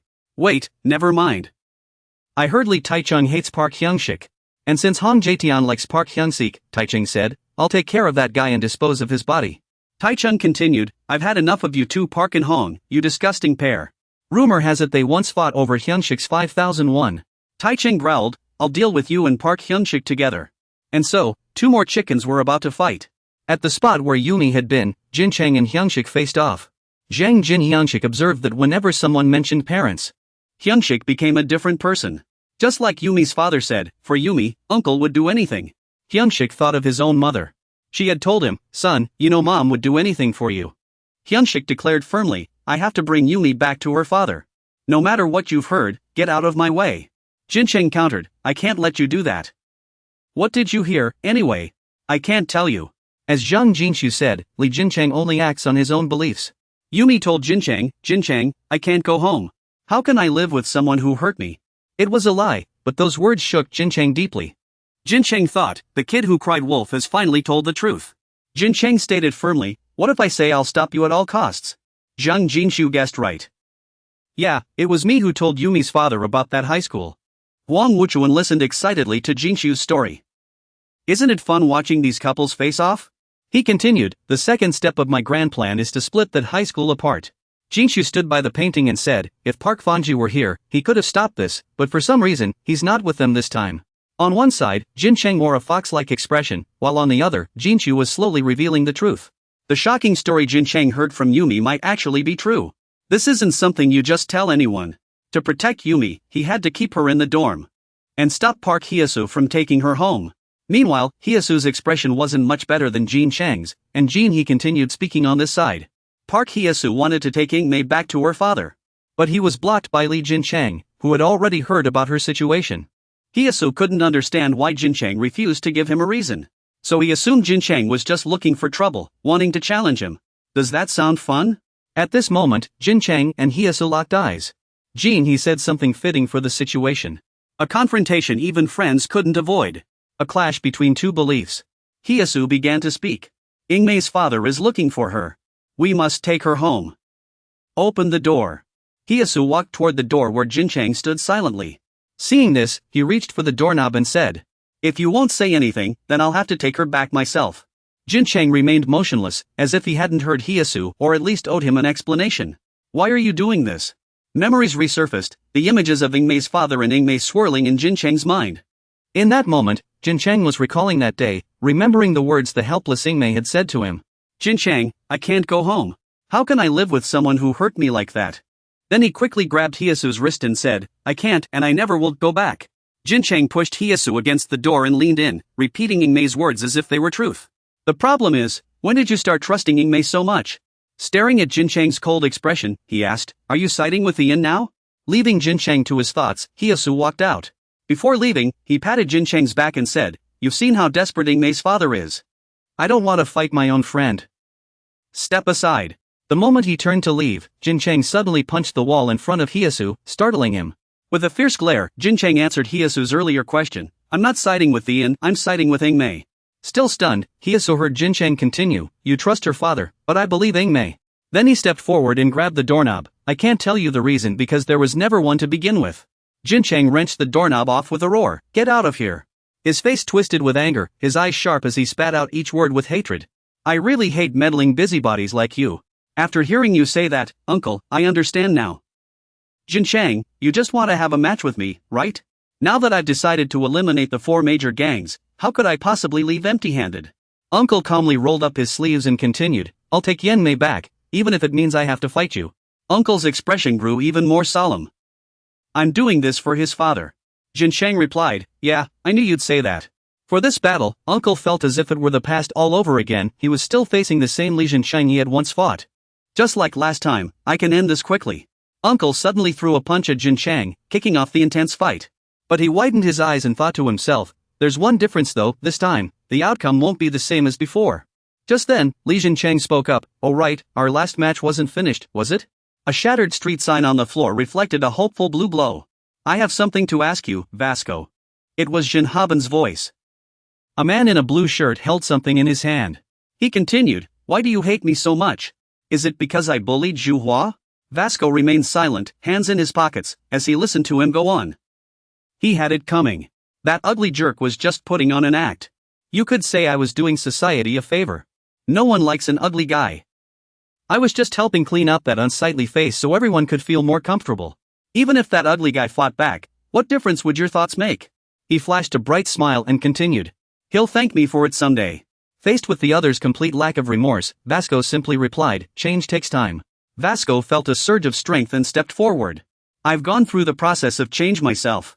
Recalling past memories, Vasco continued, one day, Zhu Hua will defeat you with his signature one-handed throw. You can't beat me. Beating Zhu Hua is still a long way off for you. With that, Vasco leapt forward and swung a punch at Jinhaben. Seeing this, he stomped hard on a piece of glass, sending shards flying everywhere. Jinhaben said, hey. As the glass shards scattered, the man spoke, I wasn't done talking. Vasco's eyes widened in surprise just as a sharp shard flew toward him. Vasco thought to himself, glass shards? The next second, Jinhaben slammed Vasco onto the glass-strewn concrete, shouting loudly. I don't care about your one-handed throw. Vasco's sudden fall left a clear look of pain on his face. Jinhaben stepped on Vasco, pressing him hard into the floor, and asked deliberately. Those glass shards must hurt, right? Vasco couldn't bear the pain and let out a pained groan. Then, he slowly leaned down, staring at Vasco. This is how we select leaders in Liang's territory. He continued explaining the method. We scatter broken glass on the concrete and fight until someone can't go on. The leader of John Liang's group is the one who passed that test. That person is me. With that, he suddenly punched Vasco. He grinned, showing his white teeth, and sneered, I'm not on the same level as you thugs. Those guys who worry about getting their bones broken all day. At that moment, Vasco reached out and grabbed Haben's clothes, ready to strike back. Though Vasco was on the ground, his strength hadn't faded at all. He seized Haben's denim collar and said, got you. But Haben wasn't afraid. Instead, he gave a sinister smile and said, hey. The next second, he grabbed Vasco's arm, locked his legs around him, and said confidently, grabbing my neck like that is just asking for trouble, kid. He leaned his body toward the ground. Even with glass shards digging into him, he didn't flinch, saying arrogantly, let me tell you, I used to be a wrestler, Sirong. Do you know why I switched to judo? The guy tightened his legs around Vasco, causing him so much pain he couldn't focus on the story about a past match. I accidentally broke my opponent's arm, and after that, I got scared. He laughed even more fiercely, his face twisting into something monstrous, as he said, I was afraid of myself because I realized I liked breaking things. It was terrifying. The more he talked, the harder he pressed down on Vasco, making him suffer even more. I've never seen someone who can't accept themselves. Trapped, Vasco quickly got up and counterattacked. From behind, their backs were covered in glass shards, bleeding. With pure muscle strength alone, you're enduring my armbar technique. After escaping near defeat, Vasco immediately crouched down. Not only that, he clenched his fists and attacked Jean Haben, his fierce face shouting, Master, how is he still fighting back? Before Vasco could strike, Haben wrapped his legs around him and laughed smugly, I've decided, I'm going to cripple you. The next second, Vasco let out a pain scream from Haben's scissor lock. If he falls, his head could hit the ground and cause serious injury. If he stands, his knees will be destroyed. Vasco's legs began to weaken, trembling slightly. Seeing this, Jean Haben smirked, you can't beat me with brute force and intimidation. There's a saying in judo, use softness to overcome hardness. He said proudly, and I mean that literally. Jean Haben suddenly gasped, what? Vasco's legs suddenly squatted down, showing no sign of being crippled. This madman. Taking advantage of his surprise, he continued throwing punches. As Vasco threw that punch, he shouted for his master, while Jean Haben looked utterly stunned. His knees were shattered, yet he was still standing? With the agility of a leader, Jean grabbed Vasco by the collar. I warned you before. He slammed his forehead hard into Vasco's, blood splattering everywhere, then said, back in high school, you wouldn't even dare to look me in the eye. The brutal impact sent Vasco reeling backward, feeling excruciating pain. Jean Haben asked, are you insane? Or do you just enjoy this? Do you really think you've already won? Jean Haben grew even more smug, taunting Vasco relentlessly. Your knees are ruined. Your nose is broken, what can you possibly do now? But in the next second, his smirk froze as Vasco counterattacked, his heart secretly cheering. Using the leg Jean claimed was shattered, he stomped hard on his opponent's foot, throwing Jean into a panic. He was actually stepping on his own foot. With that same crushed leg, he clenched his fist tightly, shouting for his master as he prepared to strike back. Fragments of memories about his master in the wilderness began surfacing in Vasco's mind. His gaze hardened, his battered face filled with determination as he continued calling out for his master. A fish leaped from the water, and he remembered the bear's fierce eyes crushing it in its grip. The harder the bear squeezed, the less chance the fish had of surviving. Vasco put all his strength into a punch, slamming it into that jerk's face. After taking Vasco's devastating blow, Jean Haben was sent flying. Blood trailed in the direction he fell. Under the bright moonlight, Vasco struck back at the one who had been trampling him. His hands were slowly dripping blood. Though he wasn't sure if he had won the fight, he knew he had successfully graduated from his second master's lessons. Since Vasco's second master was the wilderness itself, he kept calling out for his master during the fight to reinforce his resolve. After taking Vasco's fatal blow, Jean Haben's back slammed hard against the wall. Only then did Vasco notice his tightly clenched, bleeding hands, but he said nothing. Jean Haben slumped onto the concrete, unable to believe he had been hit so hard by Vasco. His face was swollen beyond recognition, his nose bleeding uncontrollably. The pain was even worse than being hit by a truck. He thought, if he hadn't dodged in time, it would have been much worse. If he had taken the full hit, he would have been finished. Vasco responded in the tone of his bear master, it wasn't that you dodged. Vasco stepped closer to Jean Haben, his face covered in wounds, his eyes still burning with hatred, and growled, I changed the direction of my punch. Otherwise, you'd be dead. Before being rescued, I lived among a pack of bears. The wild taught me how to land a deadly strike. Huabin might not have understood what Vasco was saying, but after feeling that pain, he had to admit Vasco was strong. Vasco crouched on all fours like a bear, growling fiercely. Huabin thought to himself, how could he let this weirdo humiliate him like this? It was so embarrassing. Vasco straightened up and looked at Huobin seriously, saying, I can hear your bones cracking. You lost, Jean Huobin. After we get back to school, apologize to Zhuhua and pick up the cigarette butts on the ground. Jean Huobin still refused to accept defeat. He picked up a shard of glass and called Vasco over. He quickly stood up, carved words into his chest with the glass, then asked Liang, is this some kind of joke? He grabbed Vasco's shirt and forced him to look at the words carved into his solid chest. In a fierce tone, he said, my face is broken, so what? Back when I trained under Liang, getting hurt was just part of the routine. Vasco looked confused as Huobin continued, we both know what Muay Thai feels like, don't we? Then come at me with everything you've got. Vasco wondered to himself, what was that stance supposed to mean? Jean Huobin took off his blue shirt, assumed a judo stance, and taunted, I'm going to break your other leg. That's not judo. Hearing Jean Huobin challenge him to a fight, Vasco remained calm and replied, Muay Thai demands respect for the master. That's exactly why I can't lose. Saying this, he reached for a red headband at his waist. Vasco held the headband and said slowly, if I wear this Monkan headband. Jean Huobin pondered the color red. He stepped forward, murderous intent in his eyes, and tied the headband on, warning, this means one of us might not walk away. In the distance, a bald man hid behind a wall, watching Vasco and Huobin's duel while holding a phone, calling someone. As soon as the call connected, he whispered, hello, it's me. I'm keeping an eye on them as you instructed, Big Brother. The bald man thought nervously everything was going just as Big Brother predicted. I've never seen anything like this before. Every move is brutal, leaving nothing unscathed. The bald man continued, I think they'll fight until one of them falls. This is a duel between leaders. The voice on the other end replied, is that so? The bald man's big brother was Jin He. He then said, then I should start moving. Time for the next step. Huang Zichuan stood behind Jin He, arms crossed, silently watching him from the steps. The scene shifted to a red motorcycle, its lights flashing as the alarm blared. Li Taicheng sped forward on the red motorcycle while Qi Xian shouted frantically for people to get out of the way. A provocative smirk curled on his lips as he spoke. Without hesitation, Jejuan charged forward, driving his knee hard into Taicheng's face. He landed gracefully, exuding effortless style. Moments later, the motorcycle Taicheng had ridden, now abandoned by Jejuan, exploded in a fiery blast. Nearby, a couple embraced tightly, gazing at the sky in awe. It's beautiful, they murmured. As the couple admired the dazzling display, the girl sighed, it's so beautiful, darling. The boy nodded in agreement. Yeah, I'm glad we came here. In the distance, Taicheng shouted, hey, you lunatic. The girl turned sharply and asked, were you just insulting me? The boy quickly denied it. No, of course not. Somehow, Taicheng emerged unscathed from the flames.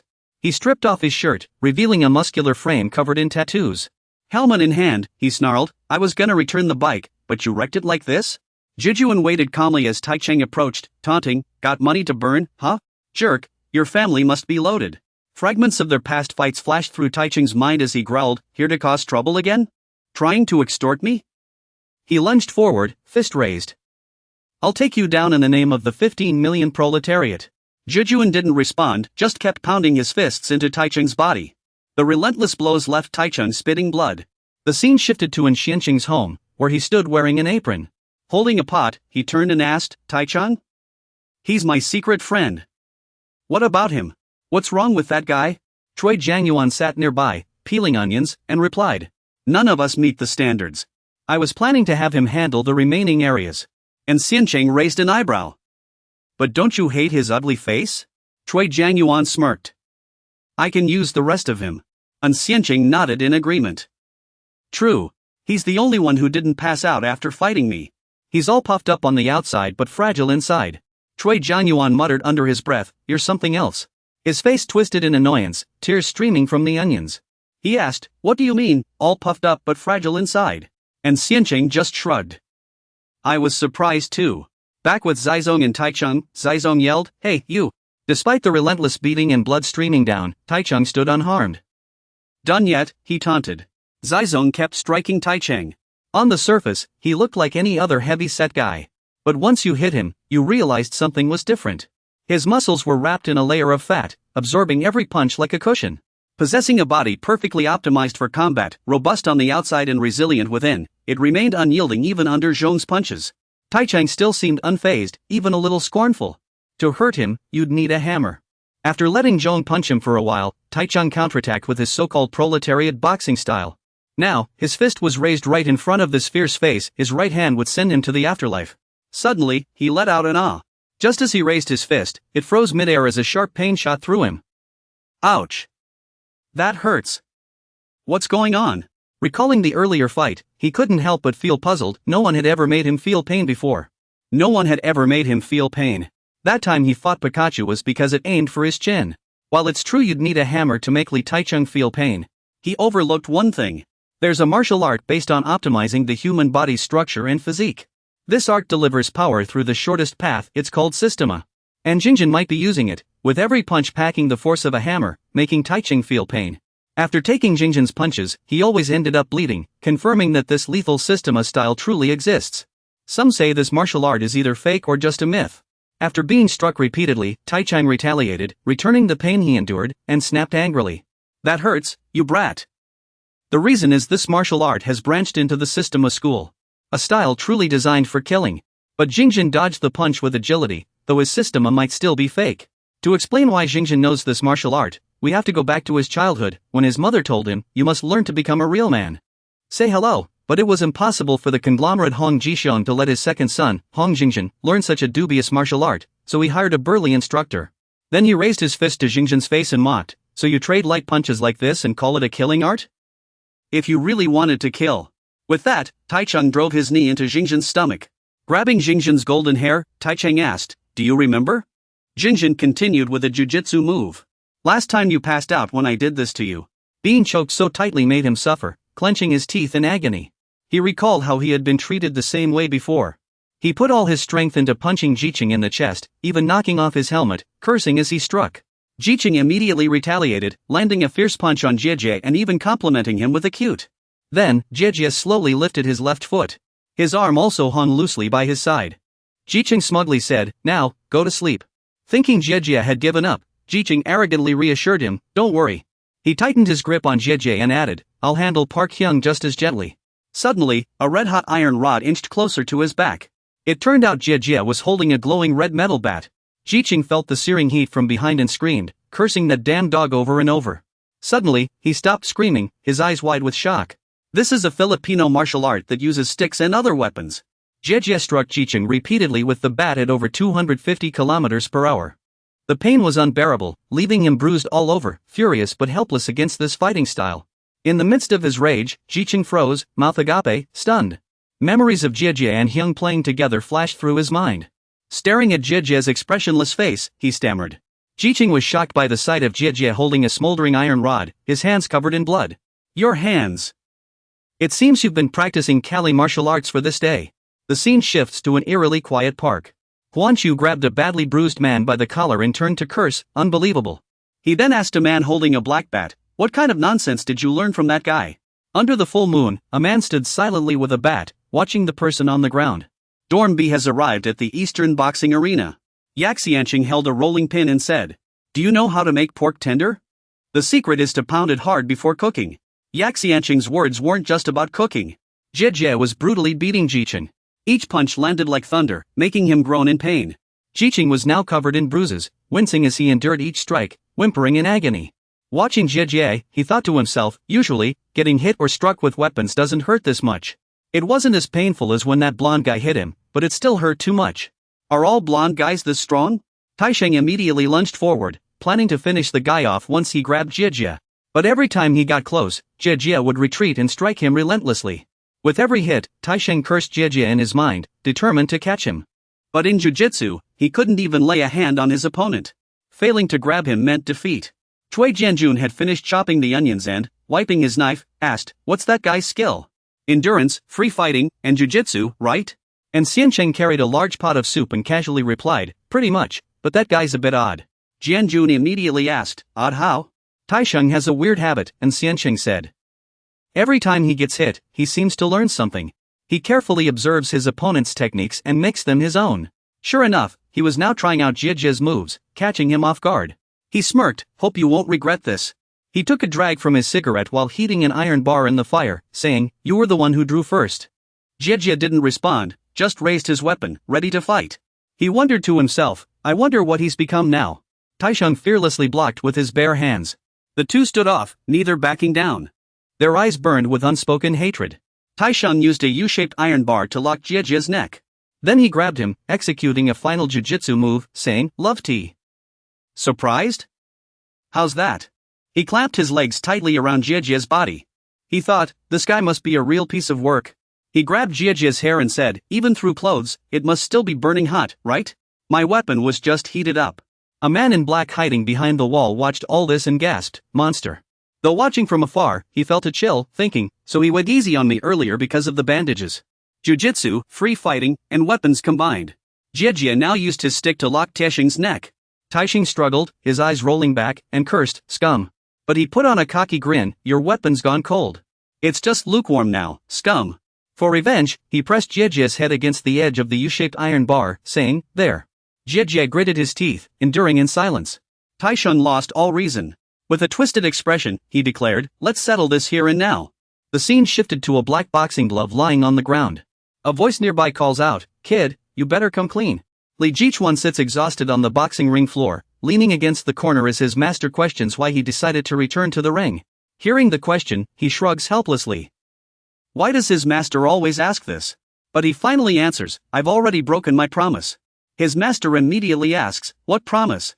Fragments of memory flash through his mind. He continues, "Meijin taught me boxing. I hate myself for not keeping my word." He snaps out of the memory. Jin Chang adds, "Master, you know this. When faced with obstacles, you always want to overcome them." His master asks in confusion, "Obstacles? Are you talking about the boxing match with Xuan Yehan? How has he been lately?" Jin Chang rests his head against the ring's edge, denying it's about that. "No matter what, I want to overcome it." In their conversation, the obstacle Jin Chang refers to as Jiangxi. At this moment, the two are locked in fierce combat, neither willing to yield. Jiangxi winces from Jin Chang's punch, feeling like his bones might shatter. Narrowing his eyes, Jiangxi guesses Jin Chang must have taken quite a beating too. Jin Chang charges at Jiangxi's abdomen, making him widen his eyes in shock. Jin Chang glares coldly at Jiangxi. The next second, he lands a brutal punch to Jiangxi's stomach, making it feel like his life is being crushed. Jiangxi gasps in pain, his eyes rolling back. Meanwhile, Jin Chang reflects inwardly, Jiangxi is a good man. He's noble and upright. I've learned so much from him. Never thought I'd end up fighting him like this. But I won't give up on what I believe is right. Jin Chang's foot screeches to a halt on the floor. Taking advantage of Jiangxi's agony and surprise, he delivers a sudden punch to his face. After taking several punches, blood streaming, Jiangxi has to admit Jin Chang's speed and power are overwhelming. Jin Chang keeps striking Jiangxi, each punch feeling like a stab to the heart. He even dodges attacks, making Jiangxi wonder just how hard he's been training. Both throw punches simultaneously, but Jin Chang's looks far more dangerous. Jiangxi braces for a broken nose, but the punch stops just short of his face. The sudden halt leaves him drenched in cold sweat. To Jiangxi's shock, Jin Chang says, 3 minutes are up. Turning away, he adds, first round's over. Jiangxi is even more stunned, his mind racing. 3 minutes? First round? What is he talking about? Watching Jin Chang turn and walk away, Jiangxi vaguely guessed the impossible. You think this is a boxing ring? Now that he had his answer, did Jiangxi just say it out loud? He stared at Jin Chang impressed. You really want to fight me? Facing the other's reproachful gaze, he didn't even care that he was a father searching for his daughter, listening to every word with hollow eyes. Is fighting all you want? Ingmei's words flashed through Jin Chang's mind again. He gently raised his hand to touch the zipper of his jacket and admitted, that's right. Jin Chang unzipped his jacket and added, either way, I was going to fight you sooner or later. Hearing those heartless words, Jiangxi took off his jacket and replied, understood. Then he said, round 2 begins, and immediately threw a punch at Jin Chang, who was still standing in place. Jin Chang was caught off guard by what was happening and looked bewildered. Recalling how he had charged at Jiangxi earlier, he couldn't help but wonder, is he copying me? Jin Chang thought if that were the case, he'd likely attack from the right. So he quickly got into position to block Jiangxi. But it wasn't that simple. Jin Chang still took a direct hit to the stomach. Karate and boxing punches are completely different, leaving Jin Chang in agony. Boxing requires channeling all your strength into one punch, while Kyokushin karate's fists are already forged with power. Kyokushin's strength is evident in the calloused skin of the feet, needing no protective gear. It's a martial art that can't be imitated without rigorous training. The only one who could replicate it precisely was none other than the mysterious body of Park Jiangxi. Because Jiangxi could replicate it so perfectly, Jin Chang was quickly knocked down, flailing in the air for a few seconds before hitting the ground. The pain from that punch cut deep, and Jin Chang couldn't help but wonder, what kind of punch was that? Just one hit, and I'm all ready. Just then, Jiangxi leapt up and threw another punch. Was he trying to win by exploiting an opening? Jiangxi did swing at Jincheng. The fist inched closer to Jincheng's face, frozen in fear. But the punch stopped just short of his face. Jiangxi said, "You're already out of bounds." Jiangxi stood up, turned away, and said, "Come back in." Jincheng still couldn't believe he had rolled down the steps. He had been sent flying that far? Hands on the ground, Jincheng's mind replayed how close he had come to losing, and now, almost losing again. Jincheng thought bitterly, he had tried so hard, so why was this happening? I know your body has a mysterious power. But I thought if I gave it my all, I could win. Jincheng felt more and more suffocated the more he thought about it. He clenched his teeth, seething with disbelief. Was effort the only reason he kept going? And yet, did I still lose? Jincheng couldn't accept such a harsh reality. As Jiangxi turned away, he suddenly lunged forward to attack. Jincheng channeled all his strength into his fist, slamming it toward Jiangxi's head. After the strike, Jiangxi's nearly flawless face remained unscathed, his body showing no weaknesses. Though the ambush was sudden, Jiangxi turned just in time, blocking with his arms in a formation. Jincheng couldn't help but wonder, would he ever surpass him? What's the point of trying 100 times harder? Suddenly, Jincheng's eyes lit up. Seizing the moment while Jiangxi was distracted, Jincheng spoke, "I found it." He adjusted his stance and continued, "The weakness in this perfect body." The scene shifts to a man in black dress shoes and blue slacks. This was Zhang Jinha. Standing confidently, he said, "The battle at Jilhai is about to end. They'll destroy each other." It turned out the three chaotic battles, Jiangxi vs Jincheng, Vasco vs Haobin, and Jixian vs Taichang, were all designed to drain their stamina, letting Dorme reap the benefits. If they don't work together, they'll never defeat Dorme. Jinha added, "There's no one here who can turn the tide. No one can stop my plan." At a racetrack in Korea, a cute little dog with floppy pink ears gazed up at its owner. The owner asked, "What's wrong? Is it time to eat?" Kneeling in front of the pup, the man said, "I wanted to wait a little longer, but the money hasn't come yet. But since it's time, there's no helping it, right? I'll take the fastest route." Leading two dogs down the street, he murmured, "All in." Everything was going as Zhang Jinha had planned. Kwon Mojin sat in the back of the bus, saying, "They're tearing each other apart. Simple, but too much hassle." Three others were on the bus, too training hard, while the driver grumbled, "Every time, I have to drive. These kids are exploiting me." Fang Jinyang was doing pull-ups when he turned and asked, "What about Zhang Yi's side? Should we take him down?" "I think it's worth a shot." Kwon Mojin's expression darkened as he growled, "He's mine." John Jungo lowered his head slightly, looking troubled as Kwon Mojin muttered, "But it's too easy. Since going overboard would ruin the fun, when Zhang Junha arrived, we let him leave." The scene cuts back to Jincheng in the middle of training. His master held the bandages and asked Jincheng, "Do you want to become a professional fighter?" Jincheng immediately replied, "I already am a professional boxer." His master quickly corrected him, "No, not boxing, mixed martial arts." That made Jincheng pause. Seeing his reaction, Jincheng's master continued, "You know it yourself, boxing has no future in Korea. Almost no one pays attention to boxing. Look at Chen Yaoan and Yuan Changlong, they had talent, but they've already left the sport." Jincheng's grip softened as he listened. His master said, "All this is because I don't want to waste your talent. I'll introduce you to a coach I know." Only then did Jincheng speak up, "Master, you've taught me lethal moves. Why are you so surprised?" Jincheng continued, "Master, you know I'm a genius. I'll become a professional and earn money for you." His master just sighed, thinking to himself that the kids still didn't get it.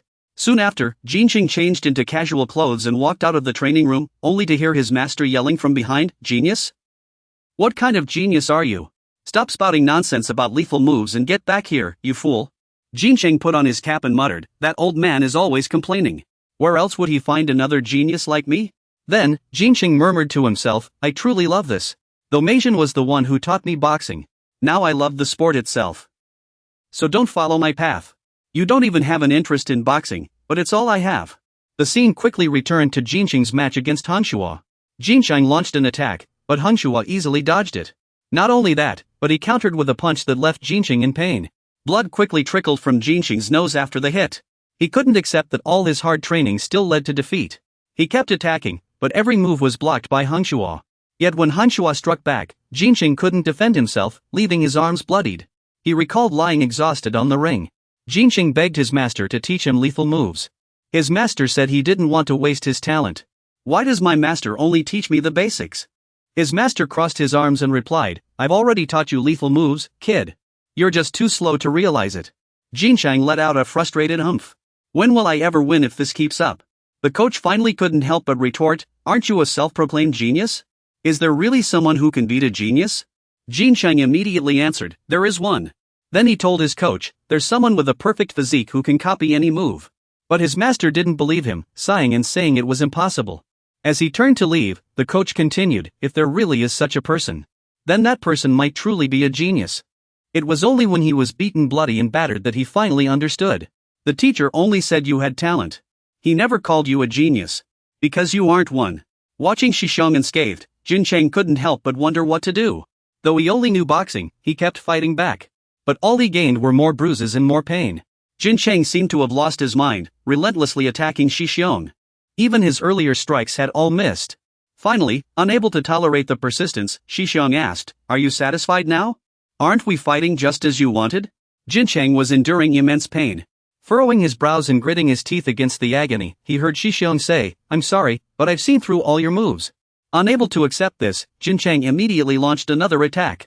His mind kept questioning, aren't I a genius? The coach's warning flashed in his mind, the word genius makes people complacent. The biggest mistake an athlete can make is arrogance. Not letting go of their pride, Jin Chang. By the time Jin Chang realized he wasn't a genius, Shishong had already landed countless devastating blows. Just as Shishong prepared to strike again, Jin Chang spoke, in technique, strength, and speed, you surpass me. Numb all over and barely able to stand, Jin Chang weakly said, I can't find a single weakness in you. Shishong urged, that's enough, Jin Chang. Jin Chang's eyes still burned with determination as he said, when I let go of my pride, I saw it. Shishong looked at him in surprise as Jin Chang continued, your one and only weakness.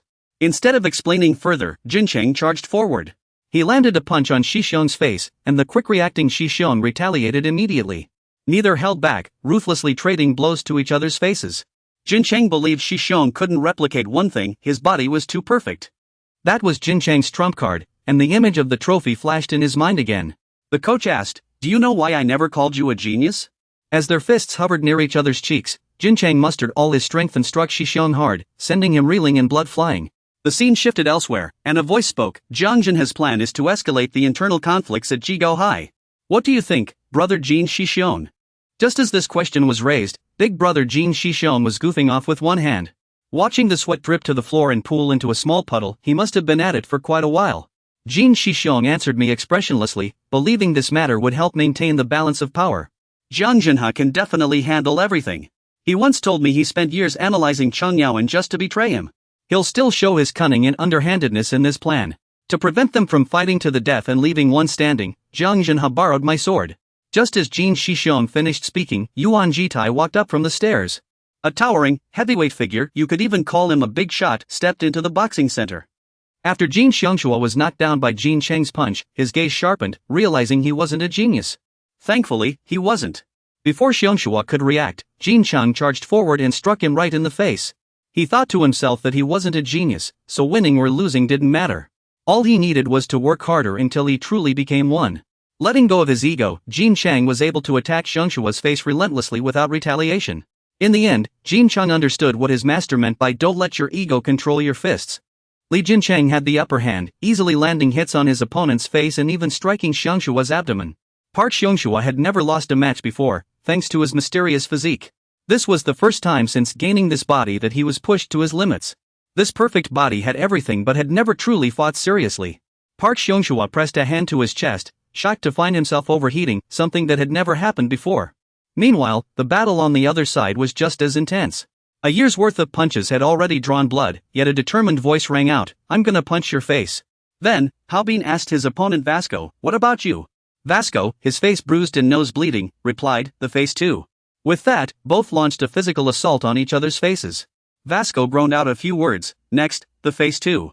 Haobin responded, oh yeah? Then I'll punch your face too. Immediately, they both struck each other's faces again, evenly matched. Both left each other with unforgettable pain. After taking that hit, Jin Haobin urged, hurry up and bring out your golden headband. Vasco shot back, you can't beat me just with brute strength. Show me your skills too. Just as the fight wasn't over yet, a voice came from outside, long time no see, Jin Haobin. Haobin and Vasco were now surrounded not just by a few people, but by many closing in from both sides. Uncle C and his crew, dressed in trench coats and sunglasses, said they crawled all the way from some godforsaken place just to catch a dog like him. Haobin and Vasco turned their heads in unison, glaring at him with sharp eyes. But just a second later, they ignored each other and threw punches at one another's faces. Uncle C sighed in exasperation as his underlings whispered among themselves, asking what was going on. These two idiots don't take us seriously at all. Uncle C, furious, muttered that it was unbelievable before throwing a punch at Huabin's face. Suddenly, his face twisted in confusion. What's happening? Vasco blocked the punch for Huabin, leaving Uncle C baffled. Was this guy actually helping the kid?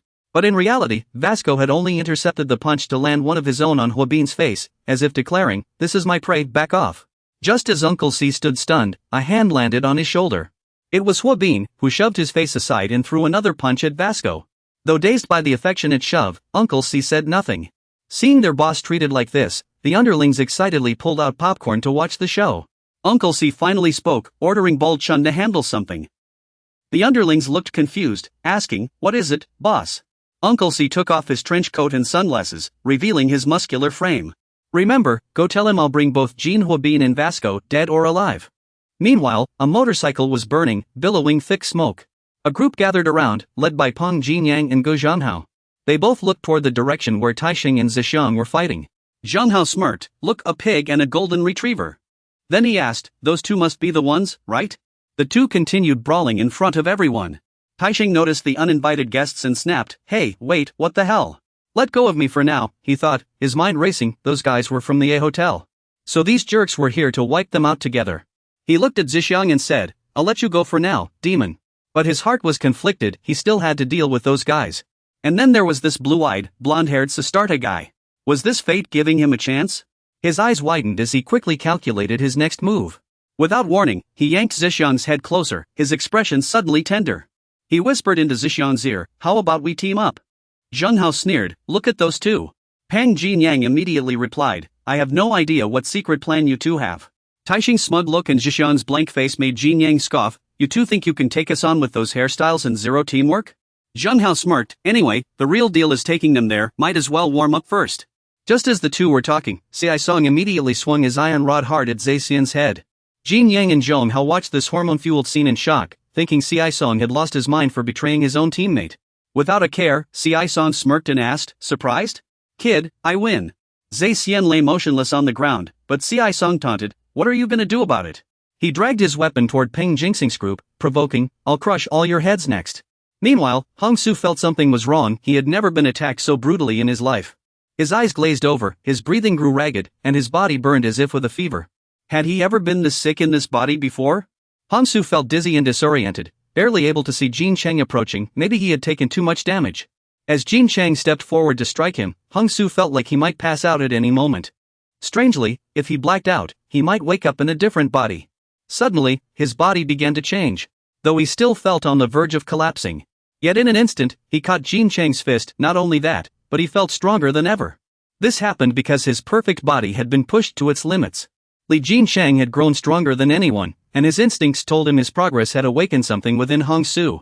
The minimum conditions had been met, and Hong Su's body finally revealed its true potential. Facing Jin Cheng's relentless punches, Hong Su nimbly dodged every attack. Hong Su was on high alert, thinking to himself, "This body is too strange." He could sense this was dangerous. If this kept up, things would take a turn for the worse. He couldn't help but wonder, what's happening to my body? Hong Su's eyes widened suddenly, as if he had realized something. The next second, he lunged forward, ready to strike with full force. Jin Cheng braced himself, muttering, "This jerk." He had been holding back all along. Watching Hong Su charge like a gust of wind, Jin Cheng realized he couldn't dodge and decided to take Hong Su down with him. But just then, two hands struck at Hong Su's face at the same time. One was Jin Cheng's, and the other belonged to a tall, burly man. Instead of attacking Li Jin Cheng, Hong Su was trying to protect him. Jin Cheng was stunned. Hong Su had just taken a hit for him? Hong Su shielded him from an attack by Yuan Ji Tai Lu Hai, the great traitor. Yuan Ji Tai was Jin Heng's sword. No, his very existence was a threat.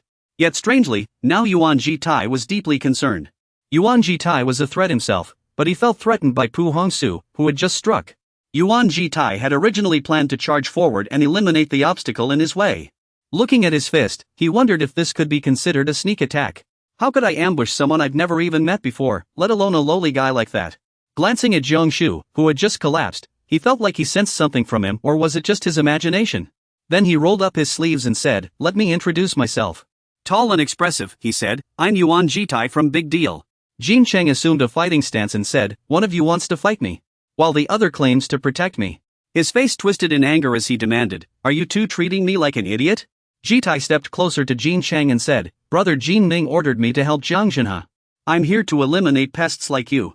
Just as he declared the start of a bloody battle, Zhongshu still lay on the ground. The moment Yuan Zitai knocked him down, Zhongshu had already lost consciousness. Yet for some reason, he didn't wake up in another body. He wasn't fully unconscious, but he had lost awareness. He had entered a state only a few could experience. A liminal space between dreams and wakefulness. Zhongshu's body then unsteadily rose to its feet. Though devoid of consciousness, he remained highly alert. Standing before them was no longer the old Park Zhongshu, the one who didn't know how to fully utilize his perfect body. Instead, he was now an unconscious monster, driven only by primal instincts. Jin Cheng was stunned, utterly confused about what was happening.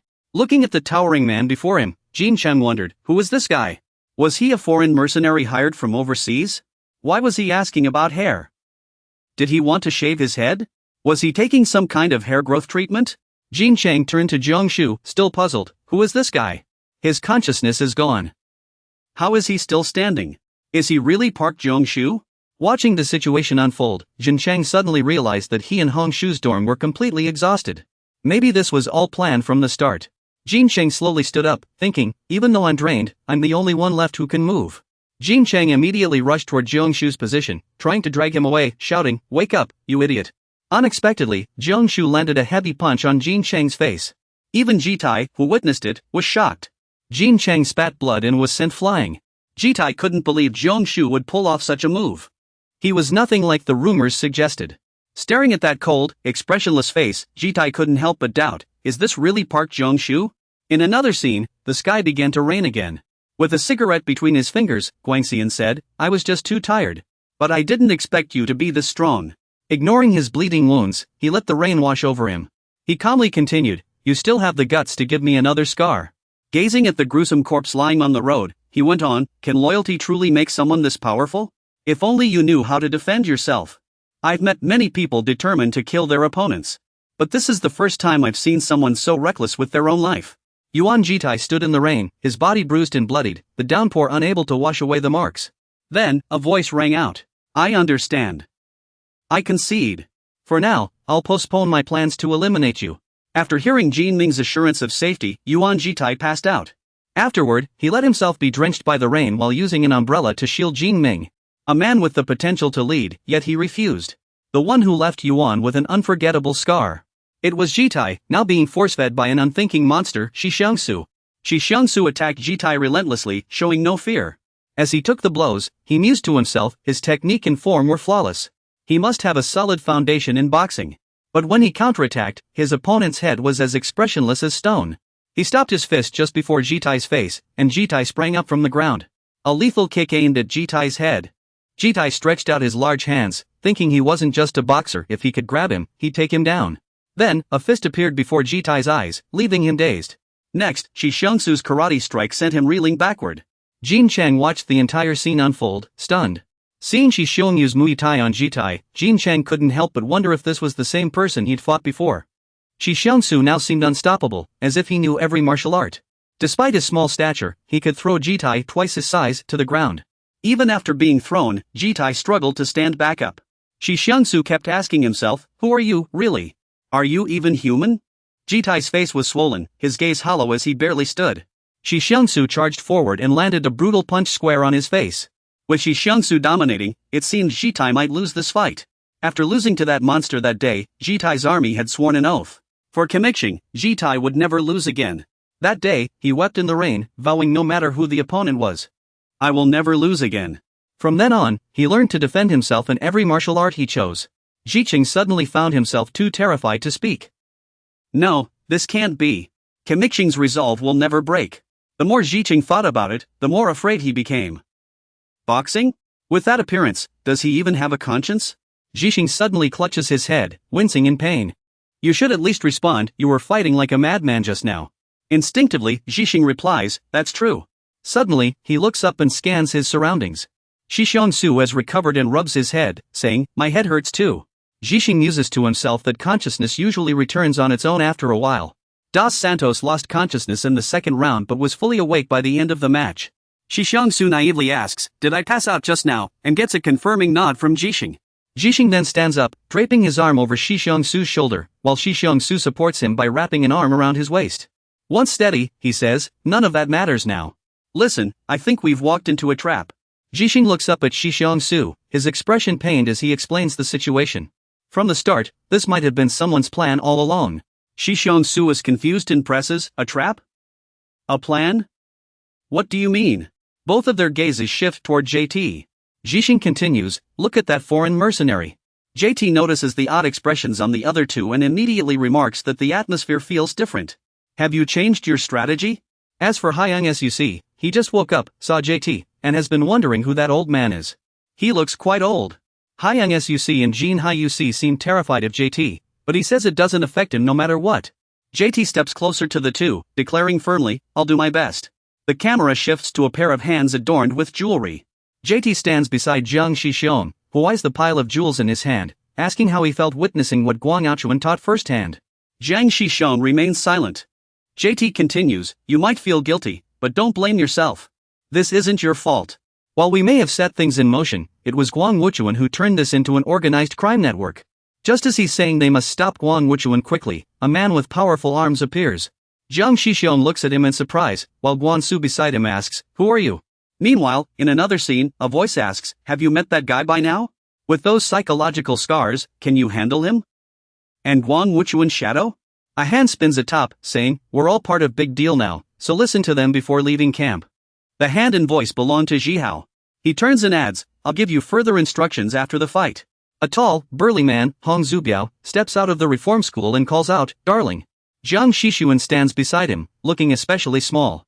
Zubiao looked down at him and said, hey, Jiang Shixiuan, I'll spoil you rotten. Then, a pleased expression appeared on his face as he squinted and said the game had begun. He reached out toward Jiang Shixiuan, but Jiang shot him a sharp glare.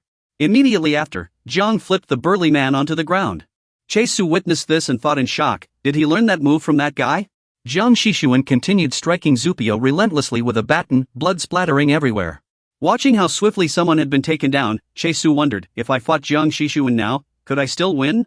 Then, Jiang Shixiuan's shout snapped him out of his thoughts, Su, what are you still doing there? Run! Just then, a pair of scissors stabbed into Jiang Shixiuan's leg. When he turned around, he saw a timid-looking child. Guang Wuchuan's words echoed in Jiang Shixiuan's mind, could you face that guy while dealing with psychological trauma? He looked down at the child, his eyes filled with pity. The child said, the carpenter brother told me to stop you. Things were taking slightly longer than expected. Jin Chang and Shixiuan grabbed Jin Chang's hair, sneering, it doesn't matter, these guys are just worms anyway. Though Jin Chang's face was battered, he still taunted confidently, come at me if you've got the guts, jerk. How noble of you, attacking us when we're exhausted. I'll pluck every hair from your head eventually, but look, not a single one's missing yet, huh? Hearing this, Shixiuan naively told Jin Chang, I don't think he understands us. Is he a foreign mercenary? Should I translate for him? Jin Chang cursed in frustration, don't be an idiot. I'm not planning to rely on anyone. Jin Chang then turned and said, what if all of this was someone's plan? He was asking Yongmei, everything you just said was a lie, right? With a faint, bitter smile, he said, either way, it works out for you. Because now you don't have to go home anymore. At this, Yongmei lowered her head in shame. Jitai cut through the noise, saying, enough chatter. Hearing him, Shixiuan and Jin Chang exclaimed in shock, this jerk speaks Korean? That's so fake. In the old apartment, Jitai dragged Jin Chang and Shixiuan to the center, where 4 people stood surrounded by countless others. Seeing the faces there, Jin Chang and Shixiuan gasped in unison, what the hell is going on? The two were stunned to see Vasco, Jin Haobin, and Jiejia there. The question is, did you guys get tricked too? Taichung stood there imposingly, looking arrogant. Shixiuan and Jin Chang assumed he hadn't been tricked, this jerk seemed untouched. Jin Chang smiled hopefully and said, I knew it, Chi Chang came to save us. But Chi Chang dashed his hopes, replying that their father had also fallen into a trap. Then, a touching voice rang out, it was Yuan Jitai himself, coming to visit them in prison. I knew recruiting Jin Zhong was the right decision. Hearing this, Jitai suddenly snapped angrily, Jin Zhong, watch your mouth. Jitai continued, gripping Jishu by the neck, he's your elder brother. Jishu gasped for air and quickly said, I understand. Jitai let him go and added, remember that. Once you're useless, I'll strangle you myself, you filthy sheep. After straightening his clothes, Jishu asked, are you done? Jitai explained, I saw them fighting, so I brought them here as you instructed. See for yourself how they're doing. Hearing this, Xiqing said, "It seems my assessment of their plans was correct." His brother then asked Xiqing what they should do next. Just then, Jishu asked again about those guys. The pesticide host was sitting on Jin Haobin, looking smug. "Don't you know? They were planning to take care of them for good." He recalled the scene, thinking he probably didn't need to mention how those two had fought until they were unconscious. "I even took off my clothes, how embarrassing." Dian Jinyang, standing behind Shi Chang, said, after knocking out the blonde guy, "This pig just followed us willingly without any resistance." Zhong Hao stood by, speechless, completely baffled by his behavior. Meanwhile, Shi Chang sat cross-legged, counting under his breath. Jitai asked curiously, "How do you plan to deal with these pests?" Jin He, holding a cigarette, replied, "Wang Wuchuan said he'd handle them personally, so he calmly went to join the JT army. We're waiting for the person our father is impersonating to arrive." The pesticide host chimed in, "So this whole thing was a big conspiracy? Those soul dogs are only good at stabbing people in the back. Am I right?" Jin Haobin smiled faintly, showing his white teeth. The pesticide host laughed, "Look at this fool. He's become a true soulite now." Then he joked about faking his death, making Haobin burst into laughter. He continued, "Is that so? This was a carefully planned scheme, right? Ha ha ha." Haobin went on, to Peng Jinyang and Go Zhenghao's surprise, "They set us up to fight each other, knowing we wouldn't get along. Then ambush us? Dad sure knows how to use you guys." With that, Jin Haobin immediately pinned the pesticide host to the ground. Jitai looked on with disdain. Jin Haobin snatched the pesticide host's sunglasses and said, "What? Is the boss going to take action himself? Who is he? Are you the king of this bunch of filthy rats? Put your glasses back on and keep watching a bunch of runaways touring the International Space Station together?" "Ha! Huobin mentioned you guys ambushed him. That's truly insulting. Those guys didn't take Huobin seriously at all. They're Zhonghao's underlings. Can we have some fun while we wait for the boss?" After lighting a cigarette, he replied, "Do as you please. I'm sure everyone wants to make a good impression on the boss." With a single command, the brothers charged forward. "Just kick him immediately," the underlings rushed toward where Huobin stood. Huobin broke into a cold sweat, cursing Jin Meiru under his breath. He thought to himself that he was nearly exhausted. Just then, Vasco stood up and attacked one of the charging guys. As Huobin looked on in surprise, Vasco said, "Actually, we do have a plan." Vasco was trying to look cool, saying, "Our plan is to find the hideout in the hotel." "Because we've already found it," Huobin shouted from the side. "What plan? Don't talk nonsense." Shi Xiongsu and Jin Chang were also seriously fighting this group. Jin Chang casually asked, "How's your leg?" "My fists are pretty strong, they must have had some effect." Shi Xiongsu replied, "Ah, right. We just fought, didn't we? I don't even remember." Jin Chang blurted out, "This guy is so dumb." Zai Xian also stood up and kicked someone in the face. Seeing Zai Xian's fierce energy, everyone asked, "Are you okay? Were you faking it earlier? Was this part of the plan?" Shi Xiongsu quickly glanced at Tai Chang, who was counting to 1799. When he reached 1800, Tai Chang suddenly jumped up, grabbed two people's heads, and said, 30 minutes of recovery ready to go. It was all an act. He attacked Hong Zai Xian from behind to buy time for his recovery. That's why he went along without resisting. The main goal was to recover his strength while locating the hotel hideout. He only needs 30 minutes to recover. After that, his strength is fully restored. This is Li Taichung, known for his endless stamina, the guy with monstrous endurance. Li Taichung stood in place, observing everything.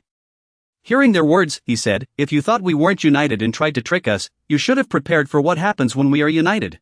Thanks to you idiots, we've actually started getting closer." Then they lined up like 6 super soldiers ready for battle. Jinha sneered at them. He couldn't help but mock these pathetic guys who could barely stand, yet still had the guts to fight. "You think this will be as easy as last time with the dog gang?" As the 6 of them took turns attacking, Jinha casually said, "You 6 really want to bet everything despite the odds? Well, seeing you beg is always amusing." While Vasco was throwing punches, someone asked if they stood a chance with their numbers so low. Vasco immediately replied, "Don't worry, he'll be here soon." The person asked who was coming, and Vasco said, "He will." As he landed the final blow, he said, "Wenjie will come." Meanwhile, Bunge was happily playing with her lover. The two, dressed in matching outfits, walked hand in hand down the street. The girl said, "Wenjie, I'm hungry." He had just asked what she wanted to eat when his phone rang. He scowled and said, "Humph. Didn't I say not to call me while I'm on a date?" On the other end, Allah snapped, "Wenjie, it's me, Allah. Did you hear Vasco went to Jiangdong alone? Are you crazy?" His girlfriend was startled to hear her boyfriend being scolded. The voice on the phone continued, "You know Jiangdong is the Traveler's Lodge Gangster, and you let Vasco go alone? Wenjie replied softly, Vasco's just out with friends. Why are you so worried? He's not a kid anymore. Aula yelled, loud enough for the whole reform school to hear. That idiot of yours is in trouble. Wenjie smiled and said, don't worry, I've already made arrangements. I sent the world's best bodyguard with him. The bodyguard Wenjie hired stood on high ground, watching Vasco being surrounded by 6 guys. He thought he was only supposed to step in if things got dire. But maybe he should intervene before things got out of hand. He leaped down, patted the ground, and stroked his little dog, saying, good thing these guys are easy to handle. Let's wrap this up. Suddenly, he noticed someone else being thrown far away. He muttered to himself, 1,083 matches, 1,079 wins, 4 losses. He was BC, the legendary figure of the Jiangdong Travelers Lodge gang. Yuancher was calculating how to push his win record to 1,200 today. His appearance made JT rush forward, throwing a punch at Yuancher.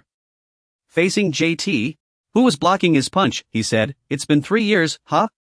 Looks like you've learned to defend yourself, Yuancher. JT watched as Choi Yuancher clenched his fists and replied, same to you, Choi Yuancher. The underlings whispered among themselves, saying he must be the so-called fake boss. Chang Hao heard the chatter and said, everyone, stay calm. He's just a nobody. A person with a tattoo of the character song on their chest appeared. Someone asked, who is that name referring to? Everyone present, including Jin Yang, Zhang Hao, Jin He, and the 26 deceived individuals, couldn't help but notice him. Che Yuanqi warned them, don't be foolish enough to provoke him. Not even I have ever seen Jiang Xian this furious before. Jiang Xian was now holding the child from earlier. He was truly enraged, his eyes filled with murderous intent, and he said curtly, hand over Guang Zai-chun. A small hand held a pair of blue scissors, pointing directly at Jiang Xian's thigh. The tip of the scissors was only a short distance from his leg, about to pierce it. Carpenter, stop him quickly. June, trembling all over, whispered to him. Jiang Xian kept a cold expression as the child continued, the carpenter is my father. He told me to keep my promise to my family. As soon as the child finished speaking, Jiang Xian suddenly grabbed his arm and said, that man is not your father. Then he held the child close and said, and they are not your family. What kind of father would give a weapon to their own child? Hearing this, the child finally burst into tears, soaking Jiang Xian's shoulder. I should have known better than to bring this up. I should never have created such a thing. These chaotic thoughts swirled in his mind. Jiang Xian's expression remained cold as he used the stick in his hand to attack those surrounding him. I am the only one at fault. I must endure the pain. Jiang Xian clenched the stick in his teeth, then reached out with both hands to grab the 2 lackeys in front of him. He flung the 2 to the ground and twirled the stick in his hand. He swung the stick down hard at the groin of the man lying on the ground.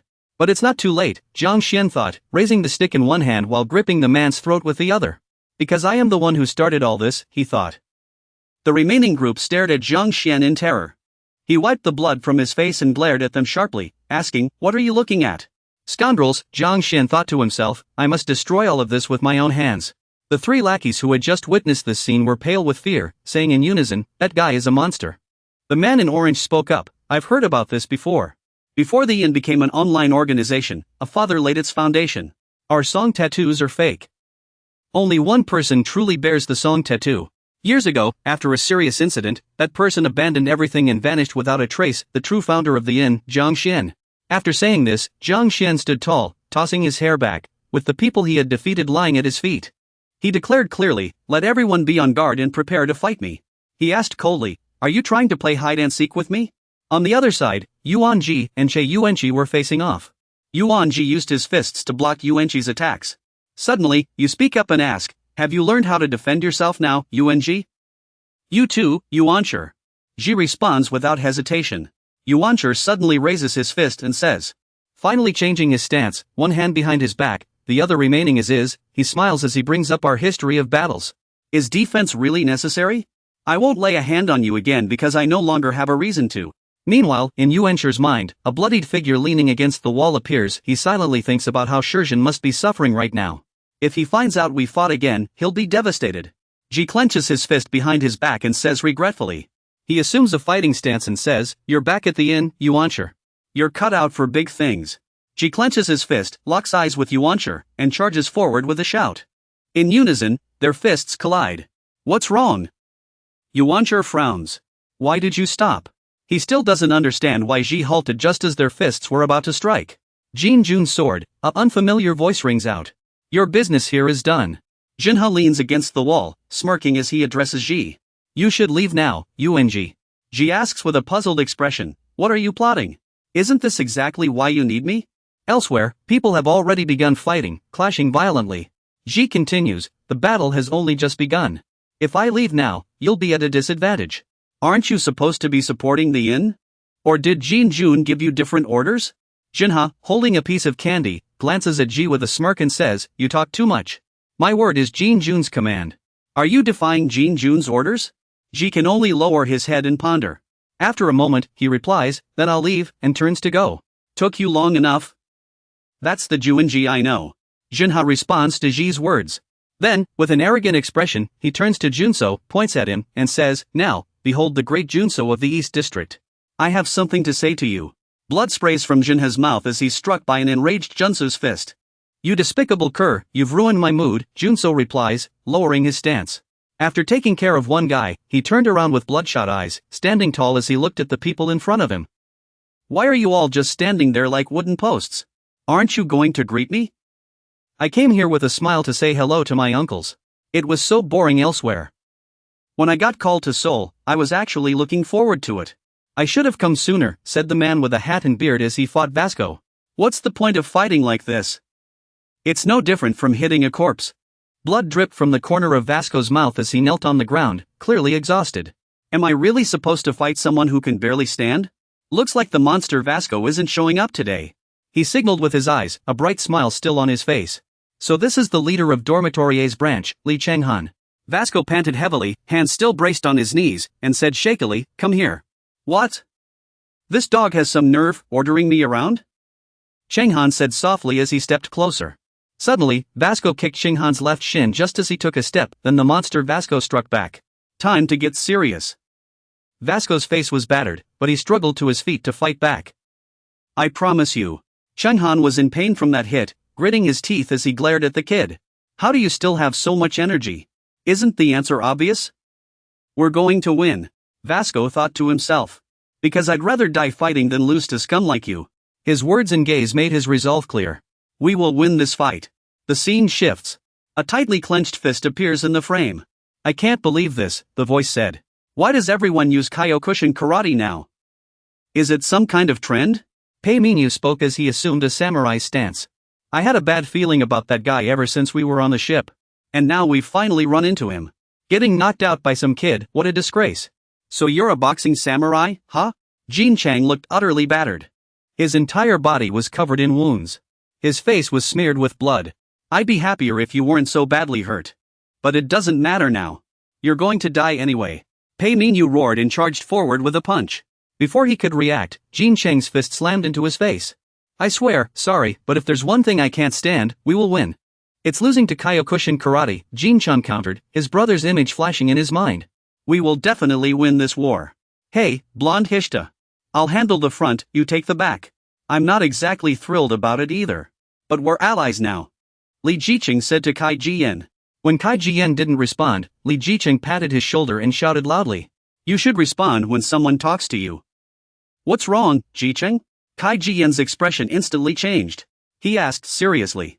Unfortunately, Jiqing was struck hard on the head by some guy with a stick, blood streaming down. Those brutes hit way too hard. Let's find another target. As the twin brothers fled desperately, the older one spoke up. The younger brother, exhausted, agreed for the moment, this guy is tough. Run, brother. Seeing Jiangchu standing alone, the older brother immediately suggested attacking him. Without questioning, the younger brother agreed, good idea. Jiangchu looked confused, still trying to process what was happening. You go first, little brother. The chubby one urged the hesitant one. The other didn't dare move either. Dallo said, brother, you go first. Jiangchu stood still, thinking to himself, this is bad. I'm so exhausted I can't even dodge anymore. Jiejie suddenly rushed out from somewhere and hugged him tightly. Jiangchu stayed still and asked softly, Jiejie, are you okay? When Jiejie didn't respond, he guessed Jiejie must be exhausted too. Vasco as well. Jiejie had reached his limit. Vasco and Jiejie were both gasping for breath. Running is a good idea. I'm the only one left. I have to resolve this myself. Jiangchu's gaze hardened. He clenched his fists and looked over. Zheng He and Pang Zhenyang, one standing and one sitting, were lost in thought. Zheng He, smoking, said, "This is getting interesting. Those useless guys did better than I expected. It's time for us to step in. Is Qin Yang still unable to decide? I don't think it's necessary." After saying this, Wasiko and Jin Chang both looked at him in surprise. An unfamiliar song began to play, clearly marking a boundary. The heroes returned to the lake to lend their aid. Kaifeng Prefecture holds a bag of pure Zen meditation. Guanchu, Shichun, Xingchu, and Zhejian all turned toward the source of the singing. Wasiko and Jin Chang were grabbed by the hair, their eyes rolled back and mouths agape, looking like lifeless bodies. A tall man was dragging them both. He shouted to the sky, "I'm here." Jiang Hong stood frozen, eyes wide, just staring. Guang Wuchuan was overjoyed, tears welling up. "It's been so long." Li Jin Chang was knocked unconscious by Guang Wuchuan. He collapsed on the spot. But that wasn't enough. Guang Wuchuan still gripped his clothes, trying to lift him. Guang Wuchuan used all his strength to hurl Li Jin Chang far away. He shouted, "Get out of the way. I need to see Hong. Stop hogging him. You've spent enough time with him." Suddenly, Che Jungsa rushed from afar to catch Li Jin Chang. Meanwhile, Guang Wuchuan continued screaming wildly. "I have so much to show Hong." Che Jungsa gently laid Li Jin Chang on the ground. He asked with a pained voice, "Don't you remember me? From when I was little? My father killed my mother. Happiness was such a foreign concept to me. But then, I met all of you. Unlike the greedy orphanage. You were my real family. That's why I still remember the scent of that day so clearly. The fleeting happiness I found was destroyed in an instant. By the time I learned the truth, it was too late. You were the one who called the police. You were the mastermind behind all this. It was you," Che Jungsa said, each word heavy with long-suppressed rage. Guang Wuchuan covered his face. "You jerk, stop. Enough talking, kid." He immediately charged at Che Jungsu, roaring. Che Jungsa stepped back without fear. He stood there, locking eyes with Guang Wuchuan. "Do you miss Jiang Xiu as much as I do? And I've missed you too." With that, he punched Guang Wuchuan in the stomach, blood spraying. Liang glared at him. "I'll make you pay for this." In an instant, those days spent struggling outside flashed through his mind. The road ahead is clearly visible through the marsh army troops in front of the convoy. 3 years have already passed since I stayed by Celsior inside alone. A great man of the Steel City, I'm uneducated, with no degree, no knowledge of literature or math. I've never studied any medical skills. I've never learned any martial arts either, but I know a lot from experience. That experience comes from thousands of battles. I know how to strike the most lethal spots. The temples, philtrum, xiphoid process, uvula, testicles, soles of the feet, lower abdomen, ribs, navel, wrists, knees, eyes, fibula. I don't aim for weak points like a coward. I just want to end the fight as quickly as possible." As his thoughts flowed, a muffled thud suddenly rang out. Celsiran and 2 other girls walked over to Chawansik's spot, asking if anyone had come by. Only then did he realize it was because I didn't want her to see that. But Chawansik angrily kicked Guang Osen square in the face. Why didn't he feel any pain? He just kept grinning. Strange, Chawansik kept pounding his nose. Guang Osen acted unfazed, saying, "Forget it," but something was definitely off. To me, he's always been a freak. Though he couldn't feel pain, he complained, "You broke my nose." He felt no fear, no panic. He didn't dodge incoming attacks or show any emotion. Then Wansik punched him in the stomach, and he yelled, "Jerk, you hit my stomach. This punk keeps going for my gut, now I can't breathe." He was so calm, as if Wansik wasn't hitting a person at all. While lost in thought, Guang Osen gave a creepy smile and asked, "He's a freak, right?" No sooner had he spoken than he lunged at Chawansik, jabbing his fingers straight at his mouth. Then he shoved him hard against the wall, hard enough to crack the plaster. "Bastard!" Wansik snarled, eyes wide, and bit down hard on Guang Osen's hand. Guang Osen acted like nothing happened, just drawling, "Hey, Wansik." Only then did Chawansik truly believe, was this idiot really unable to feel pain? Guang Osen sneered, "If I'd known you were this weak, I would have taken over the dorm long ago." Congenital insensitivity to pain, Guang Osen. That's why he rose so quickly. That's why he could endure Yuan's brutal training, which even Jiang Shishuan found grueling. Even Yuan couldn't help but praise how tough this kid was. You really can't feel pain? Chawansik was convinced it was because he had no sense of it. He craved stimulation, wanted to feel pain *, that's * why I remembered him. The only thing that ever scared me was the sight of Guang Osen's face warping when Jiang Shishuan slammed his head against something. How could you ever become a strong figure in Jiangdong if I still feared you? Guang Wuchuan slowly stepped back, looking at Kai Yuanqi with disdain. Then he said coldly, "Have you finished? If so, get lost. I still need to see Shisun." His tone was full of provocation. Kai Yuanqi let out an enraged roar.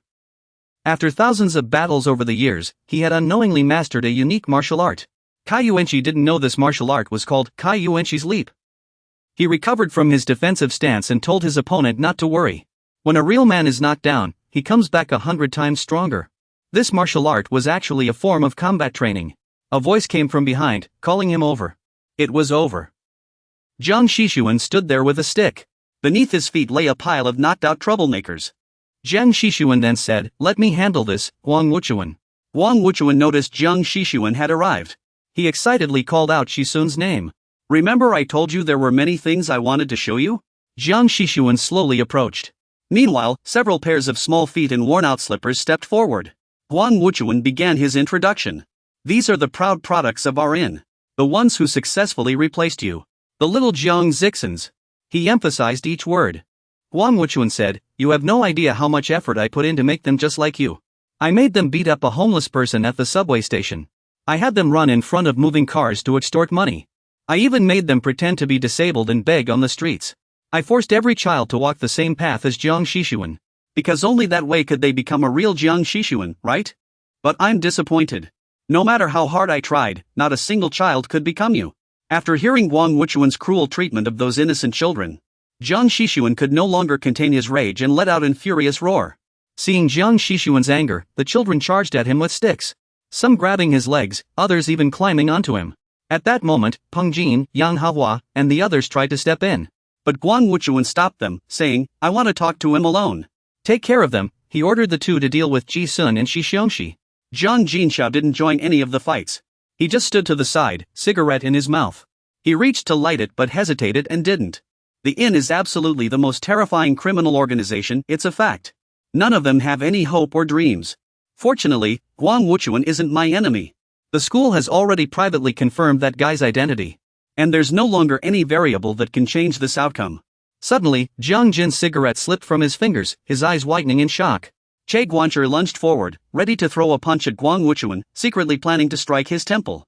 Next, the top of the sternum, then. But Wang Wuchuan immediately counterattacked, lifting his leg to kick Che Guancher's head. However, Che Guancher put all his strength into slamming his elbow into Wang Wuchuan's leg. Having seized the initiative, he smugly thought he had won thousands of fights before. Mentally calculating, he still gathered momentum for the final blow to take down his opponent. Yet Wang Wuchuan seemed made of iron, unfazed by Che Guancher's fierce attacks. He calmly headbutted Che Guancher, then sneered, "You sure can take a hit." Che Guancher was stunned by the sudden attack, his mind foggy as he wondered, why? How is this jerk still standing? Wang Wuchuan tilted his head and walked over. He covered one nostril, blew blood from the other, and taunted, "Get lost." Looking around, Che Guancher gradually calmed down, though his head still throbbed from the collision.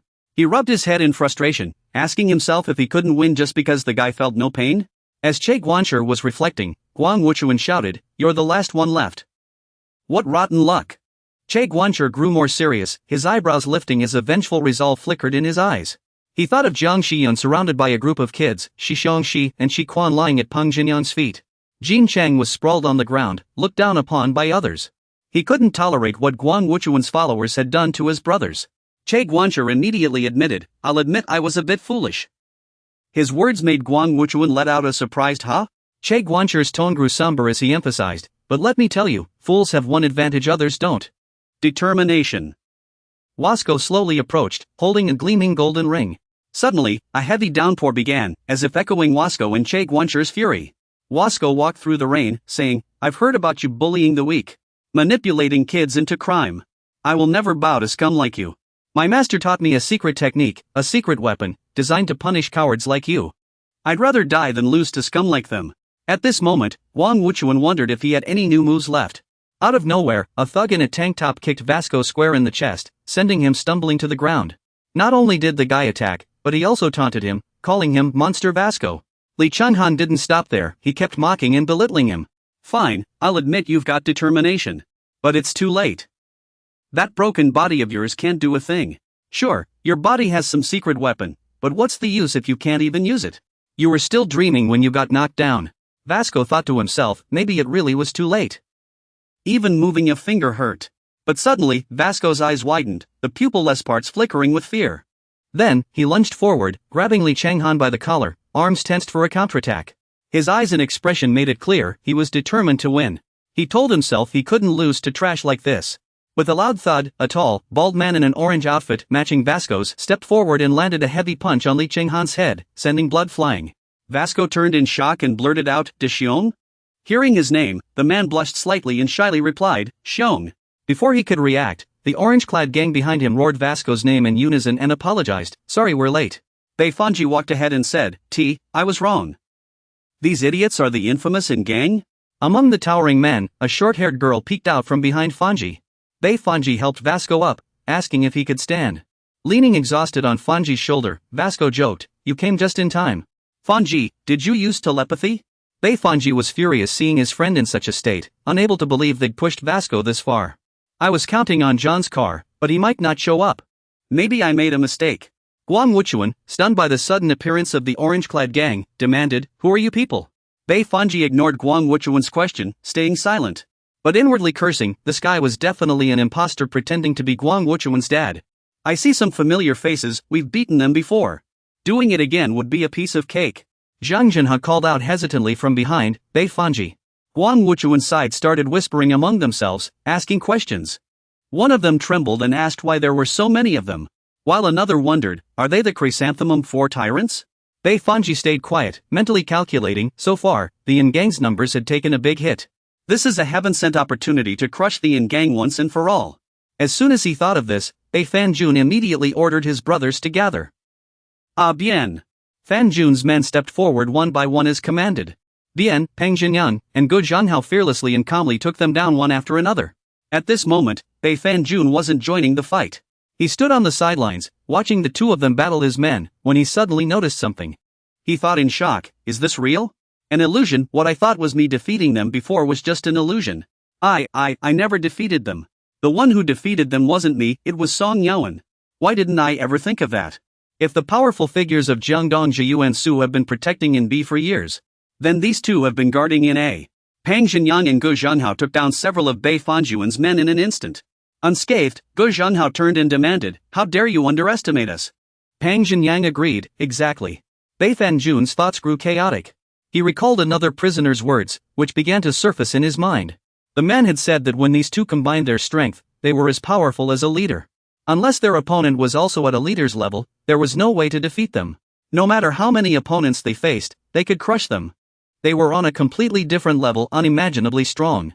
Despite knowing they were too strong to beat, Fanjun still lunged forward with all his might, trying to land a punch. As he charged, his eyes widened, and he opened his mouth to roar. Memories of laughing and talking with his brothers flooded his mind, along with the mocking words he'd once said about the 4 great gangs. Back then, Bei Fanjun had boasted, "What are the 4 great gangs? If Vasco wanted, we could wipe them out any time. Who do they think they are?" Now, lying in a pool of blood, Fanjun thought dazedly, we're nowhere near the level of the 4 great gangs. Is this really how it ends? The rain gradually stopped, and an unfamiliar voice spoke, "Did you see that?" Another laughed in response, "Of course I did. Ha ha ha. And the spiky-haired one was in charge of defense. Just like before, huh?" The buzzcut guy beside him said awkwardly, "No way. That was all in the past.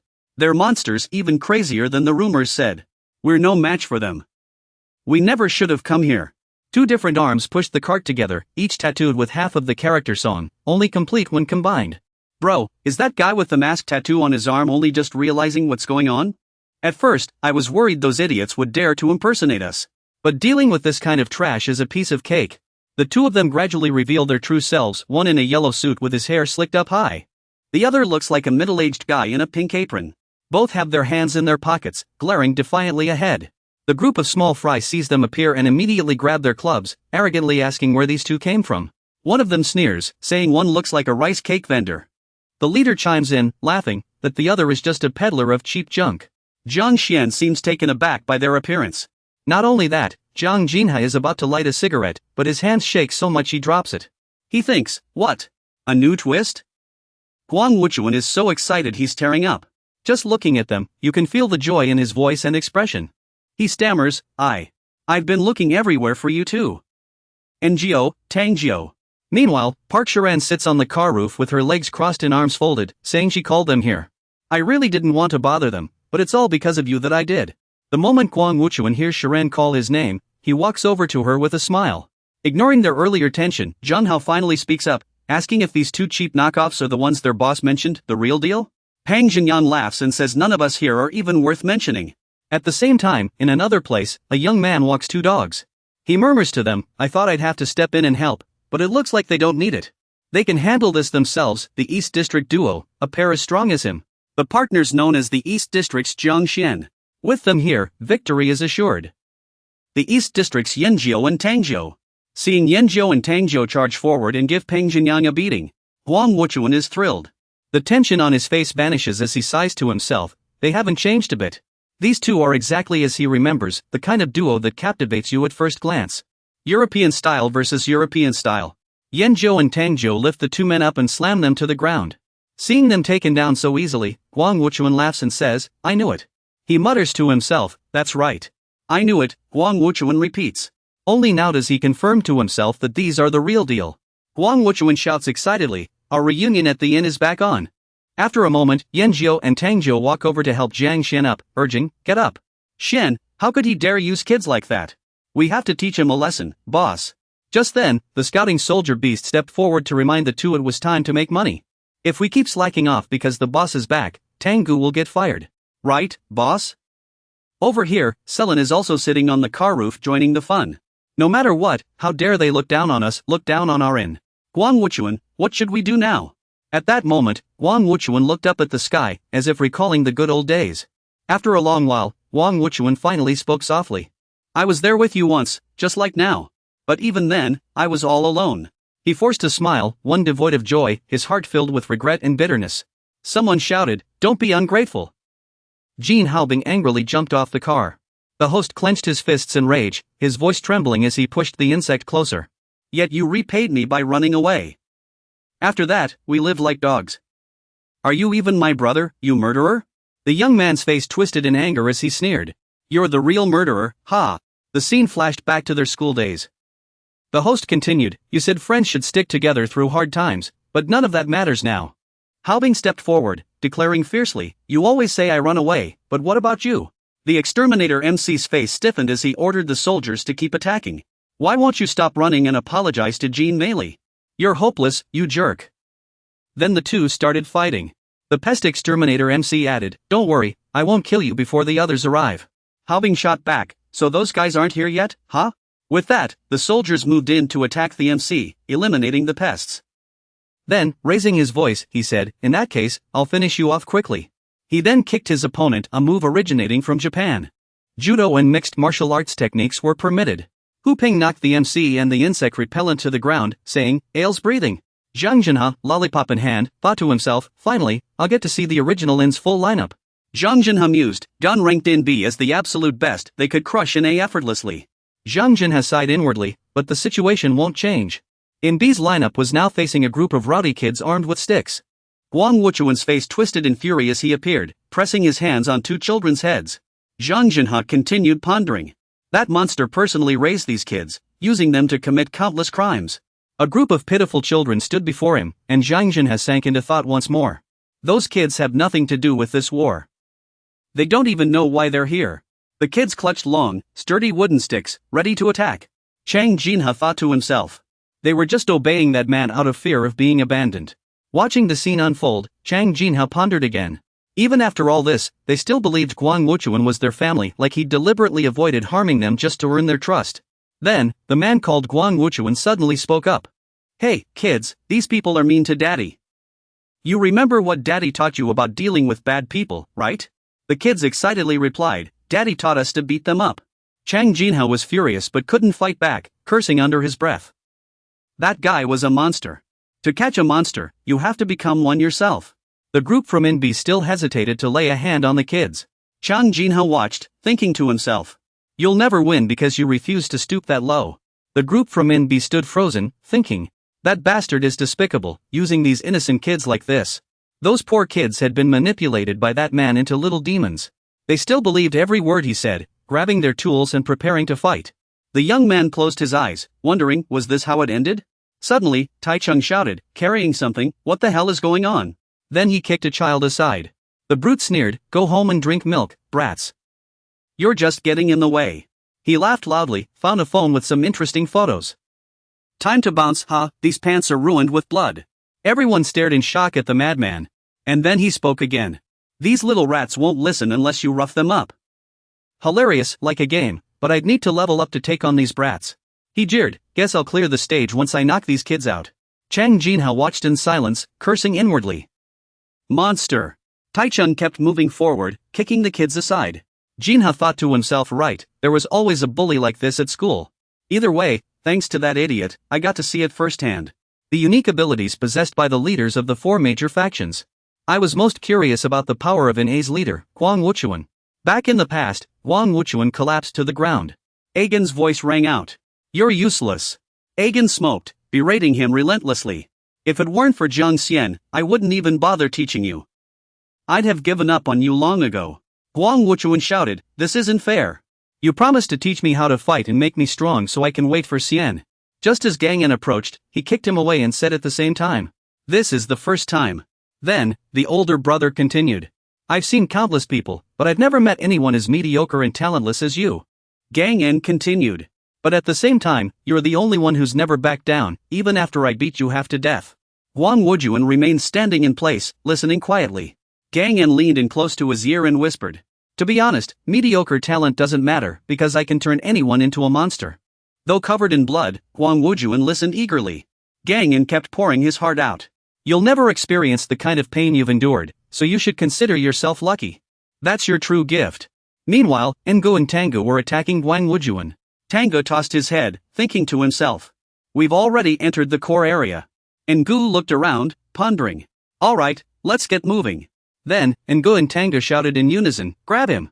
Huang Wujuan was pinned down by Ngu and Tangu, unable to move. Tangu warned him. Don't move, Huang Wujuan. If you do, I'll dislocate your shoulder. Huang Wujuan repeated, dislocate my shoulder? Then, Huang Wujuan immediately demonstrated. He whispered, like this? Ngu and Tangu stared in shock. Huang Wujuan spoke up. I can pop it right back in. Scared now? Tangu immediately moved to attack. Huang Wujuan remained calm. Where do you want it dislocated? Then, Huang Wujuan stepped forward and snapped Tangu's arm, saying, this is how you do it properly. Tangu cried out in pain, ah. Huang Wujuan lifted his chin and said, you think this is some kind of magic trick? Ngu clenched his fists in anger, preparing to strike from behind. Huang Wujuan noticed and scoffed. What's with all this talk about strength and friendship and battle? Then, Huang Wujuan cleared his throat and said, then I'll just play the villain. With that, he kicked Ngu away. After finishing the attack, Wu Chunguang raised his chin and clicked his tongue. At this moment, Anjiu grabbed Wu Chun's leg with one hand. Tangu bit down on Wu Chun's arm on the other side. Yet he remained unfazed as he spoke. Don't act like some third-rate villain. Then, Agen spoke up again. There's always a martial art suited to your build and condition. I've already found a few that would work for you. Agen took a drag from his cigarette and lowered his voice. But you always insist on learning the opposite of what I suggest, don't you? You won't regret it, will you? At this, Wu Chunguang's face twisted into an eerie expression. He grinned wickedly and said, I'm not that pathetic. As Wu Chunguang fought alone against Anjiu and Tangu, he thought to himself, don't forget I'm Jiang Xian's defective product. Only after knocking down the two of them did Wu Chunguang speak. Anjiu and Tangu were beaten up as badly as Uncle John's car from Gangdong. By now, Anjiu and Tangu were completely exhausted, collapsing to the ground. Wu Chun spoke again. More like Uncle John's car from 3 years ago. A foot hurried over. Che Junsa didn't say a word, he just punched Wu Chun flying. He roared. Wu Chunguang. Wu Chun was now sprawled on the ground. Che Junsu continued sharply. Still want to fight? With that body of yours, ready for the coffin, even a cat would feel the pain. He took a fighting stance. Che Junsu spoke again. If I pound you like rice, you'll definitely die. Wu Chunguang picked up a wooden stick nearby and replied flippantly. Oh, really? Zhang Jin has silently observed from the side, thinking to himself. Wu Chunguang is such a mysterious fool. Recalling past memories, Shinha mused to himself. He resolved the gang's internal conflicts but never left Gangdong. Jinha pondered. He had a homeless crew under him, along with Peng Jinjiang and Guqinghao, yet even with everything, he never showed his true strength. At this thought, the terrifying faces of Guqinghao and Peng Jinjiang flashed before his eyes. Zhang Jin has speculated to himself. If he had taken things seriously, the 4 major gangs would have been unified long ago. At this moment, Wu Chuan wields a wooden stick, attacking the person who mocked the military beast like a storm. After much deliberation, he finally reached a conclusion. Now he understood. Guang Wuchuan let out a few smug, cold laughs before saying, "Come to think of it, we were actually taught by the same master." He continued pondering, having waited for so long already. The mocked military beast was furious, roaring, "What nonsense! You jerk!"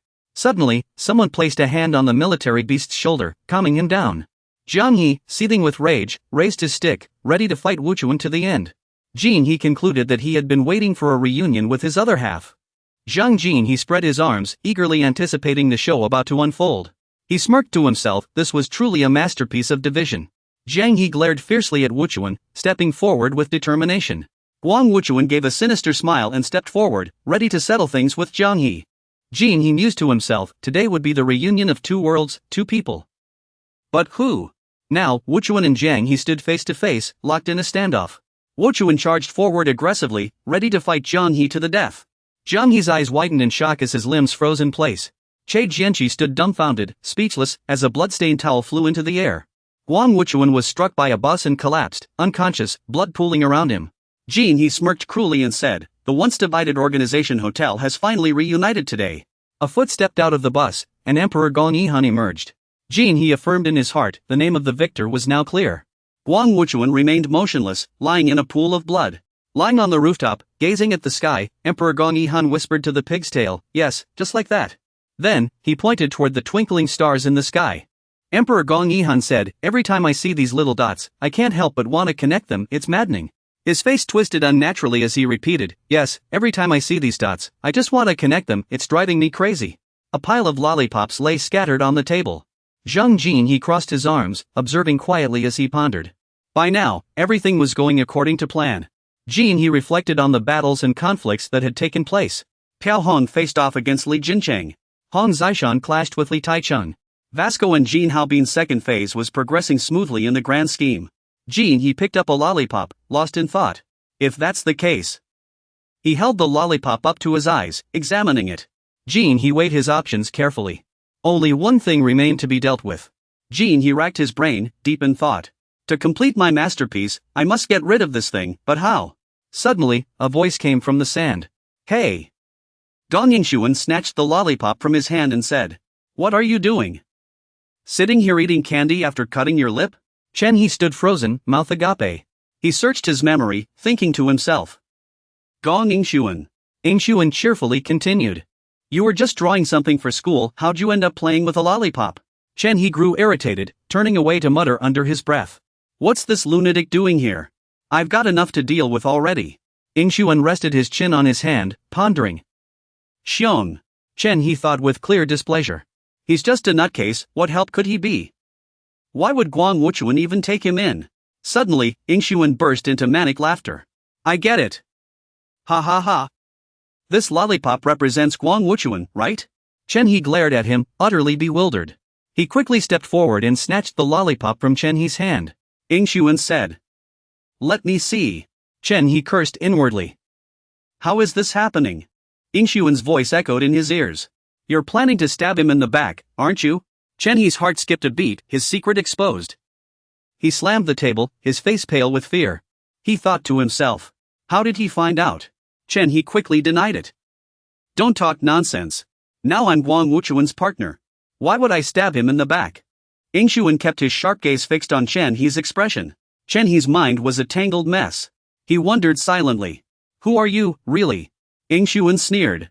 "With a brain the size of a grape seed, you're overestimating yourself." Chen He's face turned ashen. Yingshuan hopped onto the table and sat down.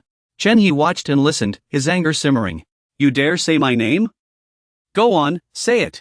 Yingshuan grabbed Chen He's hand, grinning eerily. "Come on, shake hands." He gave a strange look. Yingshuan continued speaking. "A handshake means Qiao is our ally, right?" After that, Yingshuan burst into laughter before saying, "Ah, look at your face, Captain. It's hilariously ugly." Jinha was speechless, unsure of what to say, thinking to himself, what's going on? He let his thoughts drift as he pondered.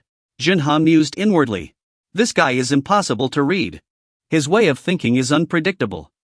If he hadn't approached me first, the one who would have been stabbed wouldn't have been Guang Wuchuan, it would have been me. As he thought, the bloody scene from that day flashed before Jinha's eyes. Watching Youngshuan's expression, Jinha pondered again. But he still didn't understand what grudge did Youngshuan have against Guang Wuchuan. Just then, a voice came from somewhere. You brat! Can't you see I'm talking? What a disrespectful son! Youngshuan's expression turned sour. Anger surged within him, but he held it back. He cursed under his breath, that old man always looks down on me. Lollipop in hand, Youngshuan asked, all settled? He licked his lollipop and grinned as he spoke loudly. Leave the rest to Juanha. The group of dirty, sickly-looking kids seemed pitiful and sad. Watching their expressions, Youngshuan thought to himself his real goal was something else. Suddenly, Juanha's voice rang out, it's done. Now, let me tell you about my masterpiece. Beifanji's face twisted in anger as he cleared his throat and said, your masterpiece? What nonsense are you spouting? He stood up to shield his girlfriend, warning her, it's dangerous. Stay behind me. The girl asked fearfully, what's wrong? Fanji stepped closer and continued, I don't have the energy for your rambling. Recalling what had happened earlier, Fanji sneered, you must be proud of stabbing John in the back, but you'll regret betraying Guang Wuchuan. Looking at the lackeys in front of him, Fanji went on. How dare you betray the dorm right under our noses? No one here will let you get away with it. Fanji begrudgingly admitted, of course, framing Guang Wuchuan did work in our favor. Jinha remained nonchalant, saying playfully, I know you're quick on the uptake. Jinha continued, you're the mastermind of the high school. That's exactly why I chose you as the first target of this plan. Fanji's eyes widened in shock. What? Jinha's voice echoed in his ears, the first step of the grand scheme was to use a honey trap on Fanji. Suddenly, his girlfriend grabbed a wooden stick from behind and swung it at him. A heavy blow lands on Fanji's neck, leaving him in too much pain to speak. Fanji is in so much pain he can't make a sound. Jin, he says smugly, idiot, haha. Jin Yi continues, just like those brainless students from Jinu High, I actually got you to turn on each other. Everyone around stares in shock as Jin He announces dramatically, let me introduce you all. My girlfriend, Jin He says. His girlfriend removes her wig and then takes off her glasses.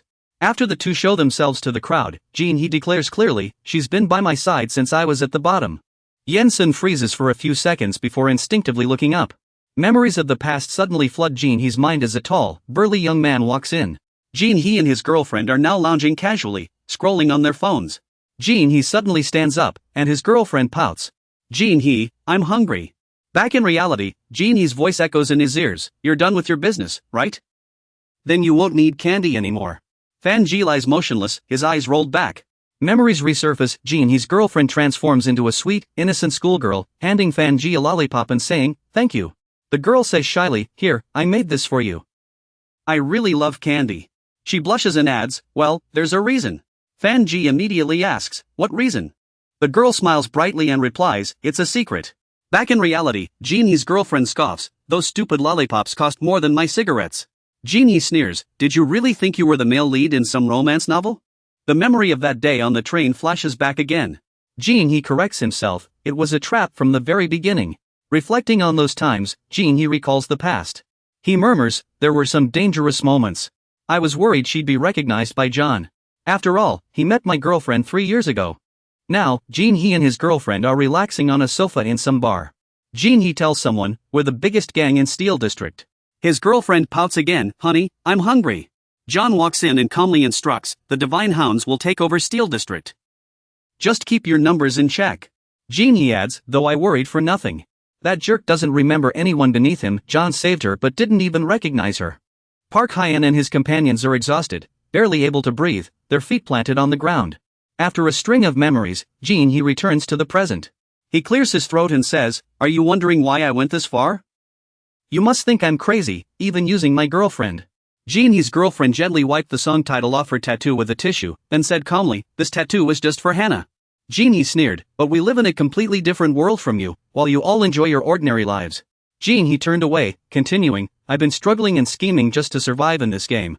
Jin He walked up to Fanji, who was lying in a pool of blood, and said, my goal was to eliminate you from the transfer students. Jin He lowered his voice. Thank you, Fanji. Your distraction was the key to the second phase of my overall plan, splitting the high school transfer students. These were Jin He's own words. Fanji mustered all his strength to lift himself up and shouted, for survival, you sold your own girlfriend to the lodge's branch. Is that what you call survival? Jin He gave a strange smile and said in a low voice, what do you mean? Who's my girlfriend? I have no idea what you're talking about. At this, Fanji's companions could no longer sit still. They stood up and charged forward, while the smaller one's face paled as he shouted, "Madman, no matter what, you're all alone now." The tall, burly guy rushed forward and said, "Fanji, we're here to save you." Fanji's two companions were kicked back by Li Changhan with a single blow. Li Qingxuan set down a wooden plaque with a name carved into it and spoke. "I've been part of the lodge's branch for some time now." Li Changhan knelt respectfully and said, "Allow me to formally introduce myself to the boss." Li Changhan continued respectfully, "The leader of Brother Jin He's gang." Jin He stood there imposingly, while his underlings knelt in obedience. Jin He thought to himself, "This gang has always been mine from the start." Li Qingxuan was so moved that tears welled up in his eyes. "I've finally waited for this day." Jin He clapped and praised, "You've done well." 3 years ago. The moment when Chang Yaoan destroyed his own gang replayed in his mind. Jin He had knelt and begged for mercy, then gave Li Changhan his orders. Now, Jin He reclined on the sofa, issuing commands. "Leave Chang Yao and form a new gang. Good thing you left before Chang Yaoan arrived. Remember to stay out of his way from now on." Jin He whispered. Li Changhan, only 15 and looking youthful, said, "I don't even know him, brother." Zhang Jinhe, who had just turned 15 as well, said, "The Zhang gang will survive outside of Changyao.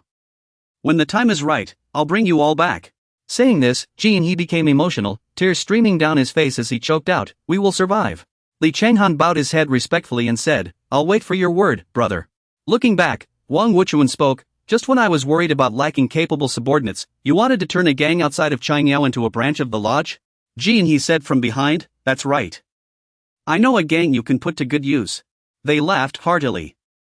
When the time came, I had already brought them back to Changyao. Jin He continued, saying the third step of the panorama painting is to resurrect the Kahao's gang. He was shocked by this scene.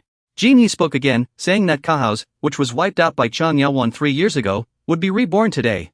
The companions who had sided with Boong Jae couldn't believe it, whispering among themselves that those guys were former members of Divine Dogyu. Then one of Jin He's underlings spoke up. "I've brought everyone here as the boss ordered. No gang cares about us more than the boss does." The companions who had sided with Boong Jae gasped. He had actually absorbed the remnants of Divine Dog and rebuilt a new Kahao's. At this, the orange-haired brute sneered. "Or maybe Jiang Jinhe just doesn't know anything?" The companions who had sided with Boong Jae continued pondering. "So the boss sent one JT back first." Jin He laughed loudly. "Damn, I've been watching Big Deal and came to a conclusion. Big Deal isn't what it used to be. There's no point clinging to them anymore." Jin He declared fiercely, "For survival, we must go to Gangnam. There's the workers' gang." At that moment, the gang's emblem appeared. Cheon Wansik observed the crowd from afar. Everyone looked exhausted and drained. He thought to himself, "They're all too worn out to fight anymore. It seems they need my help." Wansik stepped forward, cleared his throat, and shouted, "I've never liked you from the start. Let's cut to the chase." Jin He chimed in, "Cheon Wansik, I believe you have more important things to worry about." Wansik looked confused and asked, "What?" Jin He continued, "Your story isn't over yet." The scene cut back to the front of the bus. Zhang Xian and Guang Osen had vanished. A long, thin trail of blood appeared on the ground. Jin He added, "Shouldn't you be chasing them? It seems they've already arrived." The place where it all began, a rundown building, came into view. Wansik recalled Jin He's words, "As a member of the inn, you should help bring its story to an end." One of Jin He's underlings whispered, "Just let him go." "Is that all right?" Jin He said calmly, "Let him go." Jin He cleared his throat and said, "Because I've already granted Guang Osen's final request." Picking up his phone, Jin He said calmly, "Yeah, those guys are fighting. Just as planned, right?" Jin He continued cheerfully, "Now it's time to prepare for the next step of the panorama painting." Guang Osen rested his chin on his hand, lost in thought. Then he spoke, "Zhang Jinhe, take whatever you want from me." Jin He thought to himself, "He's seen through my entire plan." Osen lowered his voice and said, "I only ask one thing of you. Let me have some time alone with Zhang Xian." This was Osen's final wish. At that moment, he was burning all the books in the library with fire. The person he had longed for day and night finally appeared, standing outside the door. Zhongchun lowered his voice and said, "You're here, he."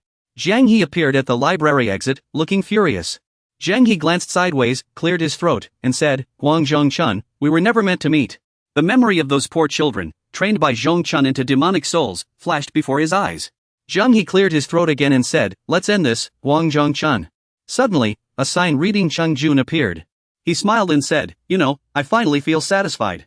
Black smoke billowed from a window in one of the rooms.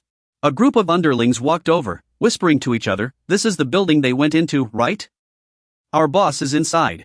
Each of them held a weapon, and one continued, "Also, the boss of B Hotel said if we help take out their boss, our boss might promote us to uncles." The chubby one chimed in, "Then let's do it, huh?" Another spoke up, "Hey, but it looks like someone got here before us." A man sat atop a heavily damaged car, blocking the entrance. It was Chung Jun. He pondered, did Guang Zhongchun give up everything just for a moment alone with Xian? He recalled Zhongchun standing before him, thinking, did you go this far just to spend a moment with her? The group charged forward, weapons raised to attack him. Someone shouted, "He's one of the hotel's uncles, take him out." Meanwhile, Guan Chu barely noticed, still lost in thought, what exactly? He punched someone in the face but hesitated. "What does Jiang Xian mean to you?" Guan Chu stepped off the car and warned, "Don't make me say it again. This is between us, none of your business." He roared, "Get lost," as the group stared at him in fear. He declared solemnly, "Before the two of us settle this, no one is allowed inside. Guang Zhongchun had a dark past. I was imprisoned. My life revolved around a suffocating schedule. Every rule bound me, even breathing required permission. He couldn't freely hang out with friends. After exams, Zhongchun wanted to go online with us just for an hour. What do you think? I didn't know how to answer because I knew I couldn't go." "Huh? What?" At home, his parents always made plans for him. "Did they ever ask you to play video games with them?" "Honey, maybe we should send him abroad?" His mother said, "Studying abroad might not change anything." I had no freedom. In that rigid schedule, no book taught me how to resist. I prayed to gods I'd never met, over and over. Since I couldn't ask the gods to harm my parents, I prayed for my own death. But the gods I prayed to wouldn't even let me die. That's why I chose you as my god, the god of a new world." At this moment, the image of Jiang Shiyun from the past appeared, handing a memory card to Guanchuan. Then he continued, saying, "The moment you enlightened me about freedom, you became my faith. So when my god disappeared, I kept waiting, always waiting. After a long wait, when I saw my god again, all I felt was anger." He shouted loudly, "Why?" He sobbed angrily as he demanded an answer. "Why did you leave?" Jiang Shiyun grabbed a weapon and repeatedly struck Chun's face. Suddenly, Chun grabbed Jiang Shiyun's hair. He forced Jiang Shiyun's head into the gap of a vending machine. Shiyun's head got stuck inside. Chun jumped up and kicked the vending machine hard. Shiyun quickly used his weapon to block the gap, preventing his head from being crushed. Shiyun picked up a burning cartridge from the ground. Chun shoved a can of soda into Shiyun's mouth. He raised his foot and kicked Shiyun's face hard, sending the soda can flying. Shiyun picked up the soda can and drank from it eagerly, covered in blood and dirt. Chun didn't look much better himself. He picked up the soda can and poured it over his head, saying, "Why won't you accept me?" he continued. "I was there too. I was part of this family too. I was a runaway just like you. But why was I never accepted?" He demanded an answer from Jiang Shiyun. "Why is that?" Jiang Shiyun looked up and replied, "Because you had a home to return to." Suddenly, Chun vanished. He reappeared above, stomping down hard as he said, "Count to 10. He stomped down again and continued, "Chun will come for you." He kept striking Shiyun's face, repeating the same phrase over and over, "Count to 10. Chun will come for you." He grabbed Jiang Shiyun's head and said, "I've always wanted to play hide and seek with you all." Ren said, "Enough." He stepped on Chun's head and said, "What? I can still hold on a bit longer." That guy sat down and said, "Don't you know? Your body is a ticking time bomb. Because you can't feel pain, you won't know when your body will reach its limit. In other words, you might drop dead without even realizing it. It took me years to train you like this. If you die suddenly, I won't let you off easy." A Chun sat up in confusion and asked, "You said Jiang Shiyun was the one who left the scar on you, right? Does he become invincible when he uses a weapon?" He asked. "That's right, he's strong. You could even say he's unbeatable. But now, you might already be stronger than him." A Chun straightened up and looked at Shiyun, who was lying on the ground. He pinched Shiyun's face and said, "Objectively speaking," he shouted into Jiang Shiyun's face, "you could never beat me." He lifted Shiyun's face and said, "He's only taught you for a few months, while I've been learning from him for years." A Chun roared in anger. "It's because you have something to care about now that you've become so weak." He kicked the weapon aside and said, "Since when did Jiang Shiyun start using weapons? Jiang Shiyun doesn't need weapons." He thought to himself, "What is this feeling? I've finally defeated my idol. Then why do I feel so empty?" He began to cry in front of Shiyun. You're not Jiang Shiyun." His elder brother's words echoed in a Chun's mind. "That's right, he's strong. You could even say he's unbeatable. That's exactly why I gave him a weapon. The scar left on me that day wasn't caused by a weapon. Chun suddenly stopped. He recalled his elder brother's words. He's a born beast. Weapons don't suit him. To control a beast, you must chain it. The weapon is Shiyun's chain. Shiyun slowly and painfully stood up. He looked at the weapon lying beside him. Yu Chun remembered. For Jiang Shiyun, his weapon had become the shackles that restrained his killing instincts. When Shiyun removed those shackles, even if only for a brief moment, he still overpowered me. Yu Chun turned to look at Shiyun. He covered Yu Chun's mouth with his hand, then slammed him against the wall. It hurt like hell. Yu Chun's eyes widened as he thought, right. Looking at the weapon on the ground. That was it. Gazing at Jiang Shiyun's twisted expression. This was the real deal. Jiang Shiyun's face appeared. He said this was the true Jiang Shiyun. Zheng Yun was in the room practicing with a wooden dummy. He channeled all his strength into his fist. He was so powerful that one punch shattered it. Zheng Yun looked like a true warrior, muscles bulging. His broad shoulders were covered in scars. Seeing the sight before him, Zheng Jiu, lying on the couch, couldn't help but sigh. Wow. His body looked like a chopping block. A good physique should be soft and smooth like mine. Why waste 3 years looking for the person who gave you those ugly scars? So boring, he said with a laugh, still fiddling with his phone. Zheng Yun shot back. Shut up. After being scolded, Zheng Yun continued. Have you found Jiang Shiyun yet? Zheng Yun replied, not yet. Then he cursed, that bastard. That kind of guy is closer than you think. After training, Zheng Yun lit a cigarette. Zheng Yun then said, hey, I've got a question for you. What is it about Shiyun that fascinates you so much? So much that you'd go to such lengths to find him? Zheng Yun had just asked the question, when an image flashed in his mind, a house engulfed in thick smoke. Was that his impression of Shiyun? Zheng Yun said calmly, what exactly do I like about him? Zheng Yun begins recounting the scene at the time. At the top of a smoke-filled building, in a dilapidated place where the two had once battled. The two were fiercely fighting behind a broken attic door. Duan and Zheng Yun launched a relentless assault on Shiyun from inside, smashing the door open and leaving him nearly defenseless against their ferocity. Jiang Shiyun has been missing for 3 years, and I've faced countless opponents. Beneath his feet lie the many strong foes he has defeated.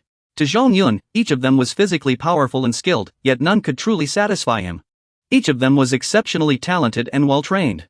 He lay on the couch, holding a bottle of wine, looking utterly bored. Yet strangely, none of these fighters had truly impressed him. He pondered whether his preference for Shiyun stemmed from favoritism, a fondness for someone who could overpower his own master. He recalled the battle with Shiyun, the only time he had ever felt truly satisfied. That scene was indeed brutal. Shiyun showed no mercy. No matter how badly his opponents were injured, he kept attacking. The reason he sought him out was precisely because of this admiration. He couldn't help but admire Shiyun. He was a beast. In his mind, Zheng Yun vividly recalled Shiyun sinking his teeth into his bloodied shoulder, snarling with fury. A beast never stops until its prey is dead. He was completely overwhelmed by Shiyun. Though Zheng Yun was at his physical limit, covered in blood and wounds, he still fought with unrelenting ferocity. That ruthlessness seemed to tear his opponent apart, a primal, instinctive beast. Only when Zheng Yun snapped back to reality did he realize Zheng Yun's bloodthirsty spirit. He would never let go of any prey he had locked onto. It was this spirit that allowed him to defeat countless strong opponents. The techniques he had taught him had only fueled his beastly instincts. He wouldn't let his prey die easily, for he wanted to wait for the right moment to tear them apart with his own hands. His prey was nearly broken, unable to resist, yet he still didn't stop. Zheng Yun noticed something odd about how Zheng Yun used his weapon. Upon reflection, his use of weapons was indeed strange. No beast in the world wields tools. Even in the final moments of his prey's life, he refused to let them go, continuing to torment them in agony. At the Jiang family's inn, Ben Jinyang said to his father, Dad, didn't you find Zheng Yun? He propped himself up, speaking calmly. Guang Wu grumbled, what nonsense are you talking? The two conversed while working. Ben Jinyang mentioned that the inn was growing stronger by the day. We have the vagrant gang and many other businesses to worry about. If we keep chasing Zheng Yun, we'll just be going in circles. I think it's time to stop tracking Zheng Yun. He continued, saying, Dad, we know you miss the old inn. We also know we're just substitutes for them. Guang Wang was drinking medicine when he suddenly paused upon hearing the children. He became furious. He immediately spilled the medicine everywhere. Guang thought to himself, we are Dad's family too. He kept drinking the medicine while thinking, then tell me why Dad is so obsessed with finding Zheng Yun. Then he stood up and said to them, Jin Yang, in your hearts. Since I was little, I've practiced all kinds of facial expressions, Asian expressions, to be exact. The two of them looked utterly confused. He then said, I suffered emotional abuse, so I can't feel emotions. He stood in front of the mirror, making strange faces. I wanted to be like normal people, so I practiced expressions to pretend I had feelings. When he did things that should have made him feel guilty, his face remained expressionless. The first time I committed a crime, my face stayed cold, as if nothing had happened. I felt nothing. Fear, guilt, remorse, conscience, my mind understands these concepts, but my heart doesn't feel them, he muttered. Even now, after training those children, I still feel nothing. That's why I had to find Jiang Xian. The simple reason is, he's the only one who ever made me feel fear. But now it's over. Despite being beaten to a pulp by Jiang Xian, he said calmly. After Jiang Xian's brutal beating, my face was disfigured, yet I no longer felt afraid. Why? Zhongyun wondered, was he searching for Jiang Xian just to feel fear again? Guang Wangchun's figure appeared, his gaze sharp. What kind of monster in this world would still feel fear? He slammed his knee into Jiang Xian's face. Someone weaker than me? Seeing Jiang Xian fall, he smirked. Is that it? Have I really become stronger than you? Strong enough that I no longer fear you? He poured out more medicine. Then what is it? That emotion I felt from you. He gulped down all the medicine and said. It was fear, wasn't it? Xian's brothers ran over. Xian, now that I think about it, it's really strange. Without hesitation, he defeated Xianhou and immediately charged at the group, landing several hard punches on them. I'm really scared of these guys. But I'm not even afraid of a stick. Just then, Sejim entered with a panicked expression. He immediately shouted at her. Answer me now. I felt this kind of emotion 3 years ago. But I could never figure out what it was. He grabbed someone by the hair and said. I always thought. The emotion I felt back then was fear. He continued roaring in agony. Wasn't that fear? He pressed her further, leaving Sejim unable to speak. Tell me, Sejim. You. When he didn't get an immediate answer. He raised his fist in a rage, ready to strike her. You're so smart, you must know the answer, you. Just as his fist was about to hit her face, Guansu suddenly appeared, blocking the blow and shielding Sejim behind him. The punch seemed like it would shatter his face, but he calmly told Sejim, close your eyes. She then panicked under Guang Yuchen's gaze. Guansu, hey, Guansu. She anxiously asked him, are you okay? Meanwhile, he scolded Guang Yuchen. How dare you look at her like that? Don't you dare look at her that way. Seeing Sejim's expression toward Guansu, Guang Yuchen remained expressionless. It reminded him of how Huiwan had looked before. Yes, he remembered something. Huiwan was sitting alone in the classroom, hugging her head. A girl walked over and spoke to him. Wow, is this your schedule? He was surprised. I used to have a friend. She continued chatting with him cheerfully. You're under restrictions too, just like me. Her name is Huiwan. After that, she often chatted and played with him. Really? I take classes at that training center too. No wonder you look familiar. Do your parents often talk about sending you abroad to study?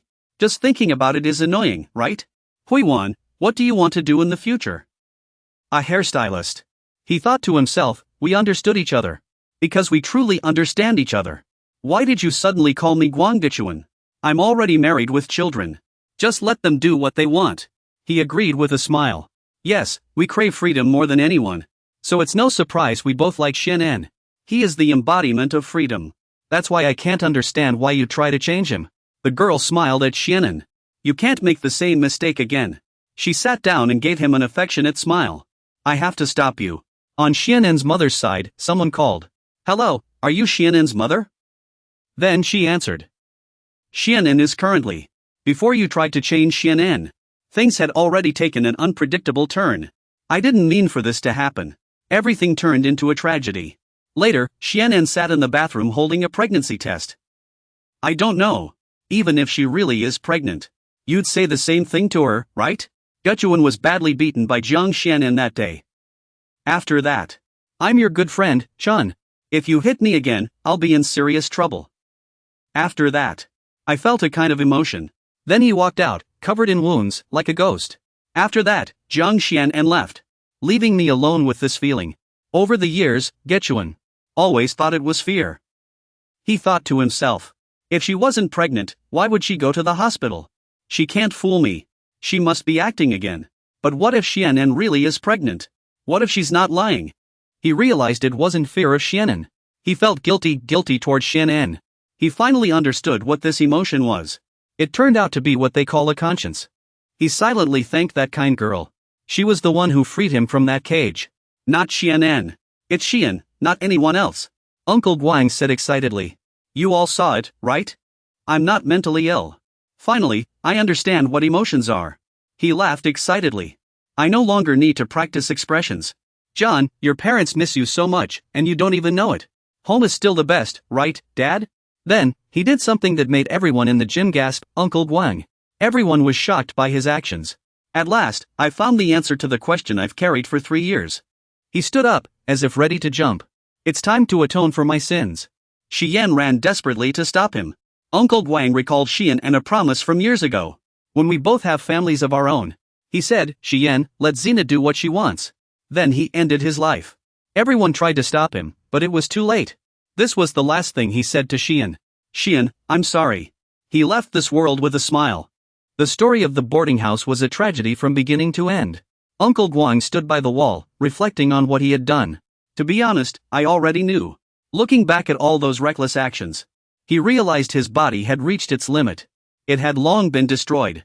I just couldn't feel the pain. Even the doctor said patients with congenital insensitivity to pain usually don't live long. But that didn't matter to him, he was going to die anyway. It doesn't matter. I was going to die sooner or later. He gave up on everything. That's why I feel relieved. Then, without hesitation, he jumped. Because I chose death to make up for my mistakes. Not because of this incurable illness. Everyone rushed to stop him in a panic, but it was too late. But that's also why I couldn't rest easy. He gave up and jumped, leaving behind one last sentence. Because of the reason for his death. He jumped with a radiant smile and an apology. Sorry. This might not count as repentance. He recalled everything that had happened in the past. Hello, I'm Guang Changchun. He yearned, I want to become someone like you little brat. Afterward, Wu Chun followed that person's path. In the jewelry theft case, how are you going to explain this to your parents? Did we lose their jewelry? That's exactly right. Yes, I want to be like you. He begged until tears streamed down his face. I want to live like you. We can find ways to make a lot of money too. So, to rebuild the inn, I decided to follow Jiang Xian's example. Guang Wuchun laughed heartily as he began his plan. He declared firmly, I will get whatever I want. He said with a laugh. Then, he forced a bitter, strained smile. I'm alone again. It was clear that death was the right choice for Guang Wuchun's life. At last, I am free. Soon after, the building was engulfed in thick smoke. That was how he died. Guang Wuchun died at the age of 18 in the inn. In a place with clear skies and fresh air, a wisp of smoke rose. The burning money seemed to whisper, after all. It turned out to belong to Jin Yang. Zhong Hao stood there, remembering Wu Chun's father, who had once supported him. You abandoned your family too. The two of them kept regretting and reminiscing. You once told us that family can't be bought with money. Not even with 100 million, you said you learned that from someone you admired. But regardless, they still took out a lot of money to burn. I hope this money can help you in the afterlife. It's a shame he didn't even have a single photo, Zhong Hao said. Zhong Hao said to a boy, come with us. We'll be your family. Jiang Xian said nothing, simply reaching into the hole and pulling out the ashes. Then swallowing them in one gulp. Next, he took Guang Wuchun's blood-stained headband and tied it around his own forehead. He turned and walked away alone. Without his father's guidance, he had to move forward on his own.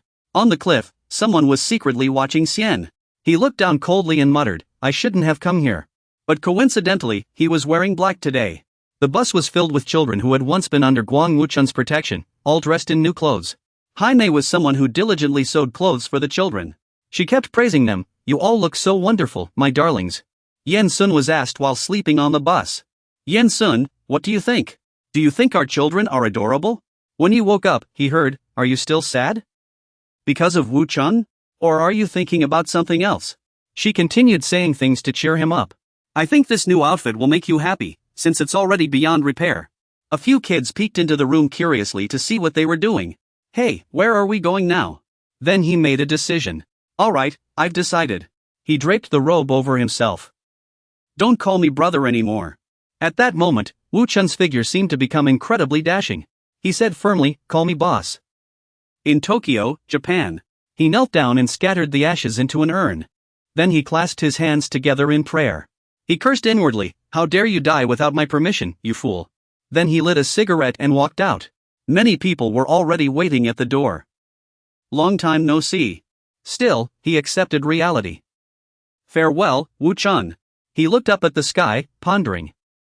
This world has its own justice, even in prison. After bidding farewell to Wu Chun, what have you done for others? Then he said, understood. Jin Yang lowered his head to report to Jin Ming. This is why you're wearing black. Big brother, do you want to send flowers in your name to pay respects? No need. A line of prisoners walked down the hallway, standing in formation in the rain. Each of them had a name tag, a number, and handcuffs. An officer held an umbrella for Jin Ming, he was the only one with one. Then he lit a cigarette in the rain. Flowers are for strangers. The cigarette was stuck in the ground. May he rest in peace. The cigarette was shielded by the umbrella from earlier. In a bar, Zhang Jinxiao was sitting at the counter waiting for someone. A voice came from afar, come to Jiangnan. He replied, hello, I'm glad you could make it. The other said, if you want to survive in Jiangnan, you must start from scratch. Is that acceptable? He immediately answered, of course. Zhang Jinxiao said calmly, I've always had a way to survive in this society. I never thought Wu Chun would choose this path. So in the end, just 6 people were enough to take down the A hostel. He sat down next to Zhang Jinxiao and said, Sir, I'm following your instructions and taking the necessary steps. Don't say that. If someone hears, they'll think we're pressuring you. He took out his phone. Something in it made Zhang Jinxiao apologize immediately. He braced himself against the table. He knelt right on the bar counter and said, I'm so sorry. He continued, now it's time to start the story in Jiangnan. I'll give you a gift. In a forest, every tree had a photo hanging on it, each symbolizing someone who had passed away. There's a special plaque there, Jin Yan. We will always remember your friendship. We love you, Yan. Everyone gathered around the tree, bowing their heads in silent mourning to express their regret and reluctance to part. Sajimu crouched down, covering his face as he cried. Everyone had just given money to Guan Yuchen, are you okay? She expressed her sorrow. When do you think we started making these mistakes? Sajimu kept apologizing to Yan. I'm sorry. Then Sajimu's tears slid down his cheeks because everything was over. Guan Yuchen's dorme had completely vanished like this. His runaway members began wandering outside again. To help these kids, we decided to keep the dorm running. It's really great to see everyone again after so long. Oh, and are you leaving? Everyone asked Xian if it was time to say goodbye. Zhang Xian said this place would be a warm home. This statement surprised Sajimu. Zhang Xian said, I want to live here. And this kid actually called this unfortunate apartment a home. Then everyone hugged and laughed together. Overcome with emotion and happiness, her face flushed, and Yuanxi spoke. You're getting lost in the moonlight again. That's not it, Yuanxi. You're being too much. Just then, Yuanxi suddenly saw someone approaching in the distance, which shocked him. A voice called out to Xian from afar as someone drew near. It turns out idiots like you are always close by. That guy was right. Who would have thought you'd change so much? Yuan held Xian's child as he spoke. It's been 3 years, Zhang Xian. Did you think you could just walk away? And disband the dorm so easily? Hey, take your hands off Yan Meng. Zhang Xian snapped angrily, bastard. Yuan immediately asked, is this your child with that woman? What a beautiful little girl. He was stepping on Zhang Xian's face with his foot. He declared firmly, don't get your hopes up, I won't lay a hand on your broken body. Fighting with that Guang Yuchen was incredibly foolish, Zhang Gun continued. Listen, Zhang Xian, Guang Yuchen saved your life. He said this while stepping on Xian's neck with his foot. This is the money stored in the storeroom. Seeing the box was light, Zhang Gan asked why it was so light. Did we lose money again this month? Guan Yuchen answered from the side. Come on, uncle, just let us off this month. I know you trust me. Zhang Gan kept mocking relentlessly. I've already extended your payment deadline. Can't you even scrape together this small amount? If it were Zhang Xian, he wouldn't just pay on time, he'd pocket an extra few thousand too. Guang Wuchuan mused. By the way, uncle, what would you do if I disappeared? Zhang Gan answered without hesitation. I'd go to Hotel B and make them pay the breach of contract penalty. Come on, uncle, they don't have any money. Then you'd better take responsibility and cover the payment yourself. After all, it was your decision to cover for them in the first place. Guang Wuchuan lay back in his chair and said. Don't drag them into this. They're not some gang, they're just a family. Do this as a favor for me. Big brother, seriously? Haven't I been lenient enough with you? Zhang Gan asked. Then Zhang Gan leaned down, placing his hand on Guang Wuchuan's head. I only show mercy to the dead. Guang Wuchuan chuckled. How could someone like me, who can't even feel pain, ever die? But if I do, you'd better keep your promise. Recalling Guang Wuchuan's words, Zhang Gan couldn't bring himself to kill Jiang Sun. I should have killed him by now. But I'm fulfilling the last wish of a foolish man who's no longer here. Jiang Sun was returned his child and said. From now on, the hotel won't be a gang anymore. Jiang Gun replied. If you don't want to be a gang, that's fine. If needed, we can always form a new one. He stated firmly. We still have workers, and the big deals are still strong. He thought. Honestly, the current 4 great gangs might be thorns in that man's side.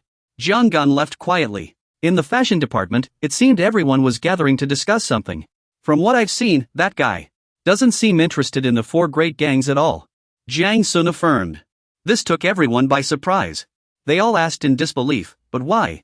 You're bringing this up again. Jiang Sun told them everything. He explained softly. Maybe this information will be useful to you. Because you all said you wanted to eradicate the 4 major gangs. About his role as a member of the travel lodge. Plus, everyone already knows about what happened between him and Guang Wuchuan. There shouldn't be any more tragedies. After hearing this, the others didn't know what to say and just silently watched Jiang Sun walk forward. Hey, travel lodge, can I stop by to see Jin Jin? Jin Chang asked, as Jiang Sun was the leader of the travel lodge. But nothing had changed. Sun replied that it wasn't Jin Jin, it was Aina. He answered, you can come anytime. I'll introduce you to my family. Sun said with a bright smile. In our eyes, he was still just Jiang Sun from the beauty and styling department. Afterward, Jin Chang went to the hospital. He said to the person lying in the bed, your nephew is here. He came to visit someone named Xing, Miss Xing. Are you Jin Chang? She recognized her nephew just by hearing his voice. Since she couldn't see now, her hearing had become sharper. She said others told her she no longer needed a guardian. So if you see Yaowen, tell that kid for me. Tell him his mother can live independently now. So he just needs to stop by and listen to his mother's voice. Jin Chang just listened quietly. The travel lodge set off toward the Walker family's place. Before arriving, they said this. We should eliminate all hidden threats, right? Including the Lu High School group. The leader gave the order. Then someone walked over. It was Yaowen. He called out, hey. He slapped Zhang Jin hard, it hurt like crazy. You can leave now. Fine.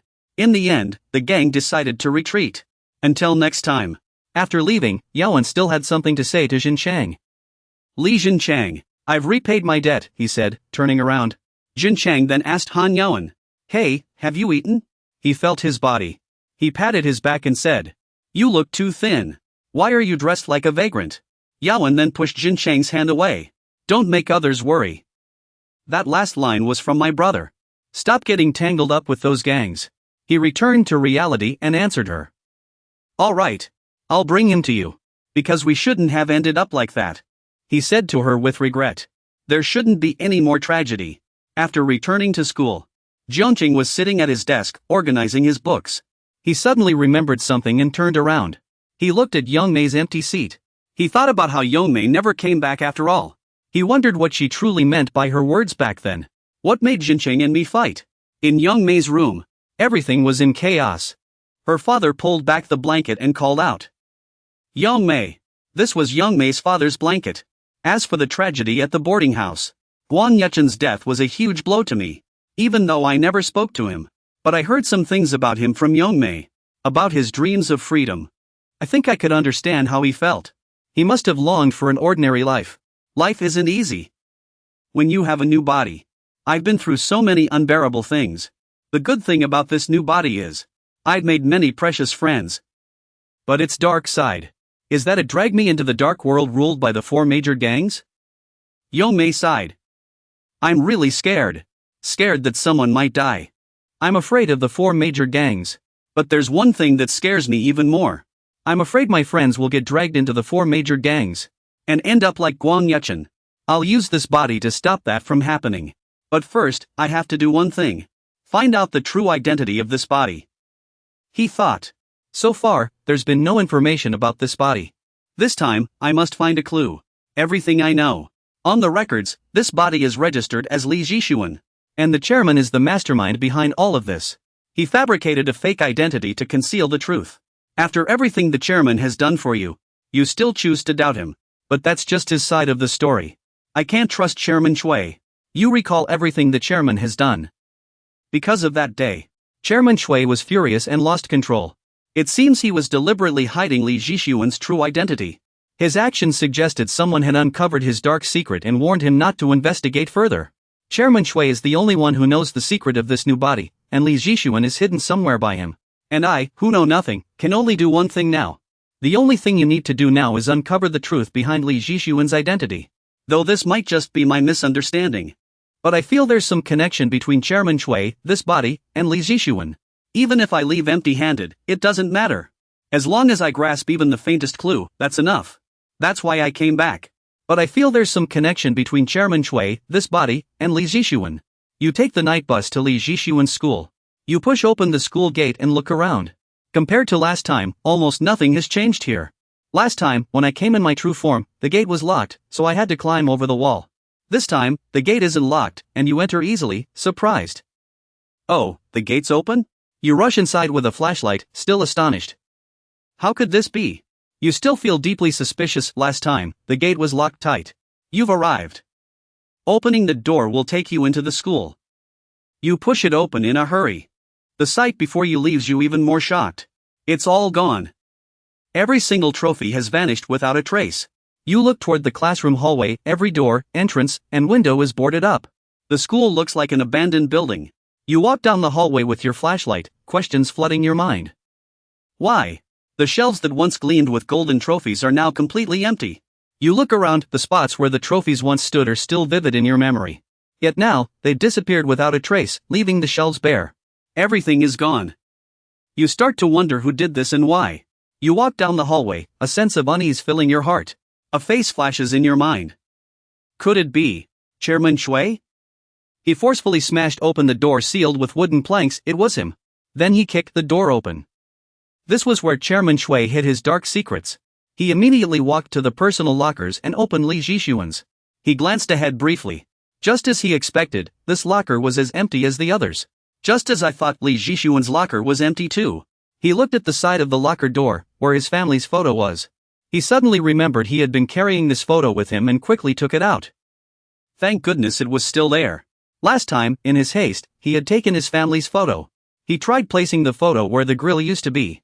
He recalled what this family photo had meant when he first came to this school. If he hadn't brought it with him, it would have disappeared along with those lockers. He grew even more suspicious. What did this photo have to do with Li Jixuan? The photo was too old, the man in it couldn't be Li Jixuan. Then who was the man in the photo? All his suspicions pointed to Chairman Shui. Could it be Chairman Shui? Suddenly, footsteps echoed as someone entered the room. He was startled, someone was coming into the room. He turned around in alarm, switching on the light to see what was happening. A voice spoke up, so you're the one keeping the family photo. Shishong raised the lamp to shine toward the source of the voice. The other continued, oh dear, did you find any clues about Jixuan? His light shone directly on the man, startling him as he recognized who it was. It turned out Zhongyun had been following Shishong all along. Zhongyun called his name and grabbed Shishong. Zhongyun lit an oil lamp with a lighter, the flames flickering as he hesitated before speaking. Zhongyun bluntly shoved his hands into his pockets and stared at Shishong. So you're the one keeping the family photo. Shishong's eyes widened in shock. What was he thinking? How did he know about this place? Shishong was stunned that Zhongyun knew about this location. He had thought only Chairman Shui and himself knew about it. Zhongyun grinned, baring his teeth. This photo should be returned to its rightful owner. Zhongyun ordered him to hand over the photo, grabbing Shishong. Shishong suddenly remembered, yes, that's right. Shishong recalled working for Chairman Shui. He was holding the photo Jian had been searching for. He guessed Jian was the one who had cleared out all the lockers and items. Shishong watched Zhongyun take a cigarette from his pack and firmly said, no. I won't hand it over to him. Shishong shifted his weight onto his right foot, raising his left hand into a defensive stance. First, tell me, what's the deal with this family photo? Shishong quietly pondered. This was his only lead. Shishong pressed further. Who is Li Jixuan? Jianen brought his cigarette close to the flame and exhaled smoke calmly. Suddenly, Jianen roared, why won't you listen when I'm trying to talk to you properly? As he shouted, Jianen lunged at Shishong, punching him in the face while still holding his lit cigarette in his left hand.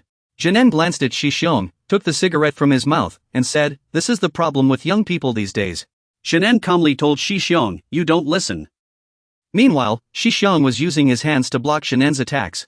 Enraged, Jianen tossed his cigarette aside and snapped at Shishong, listen carefully, grab him. Shishong's face twisted from the punch, ash swirling in the air as Jianen coldly stated, Li Jixuan doesn't exist. After hitting Shishong, Jianen casually poured himself a glass of water. Jianen mused, I wonder why you're so determined to find Li Jixuan. Of course, I don't have the answer.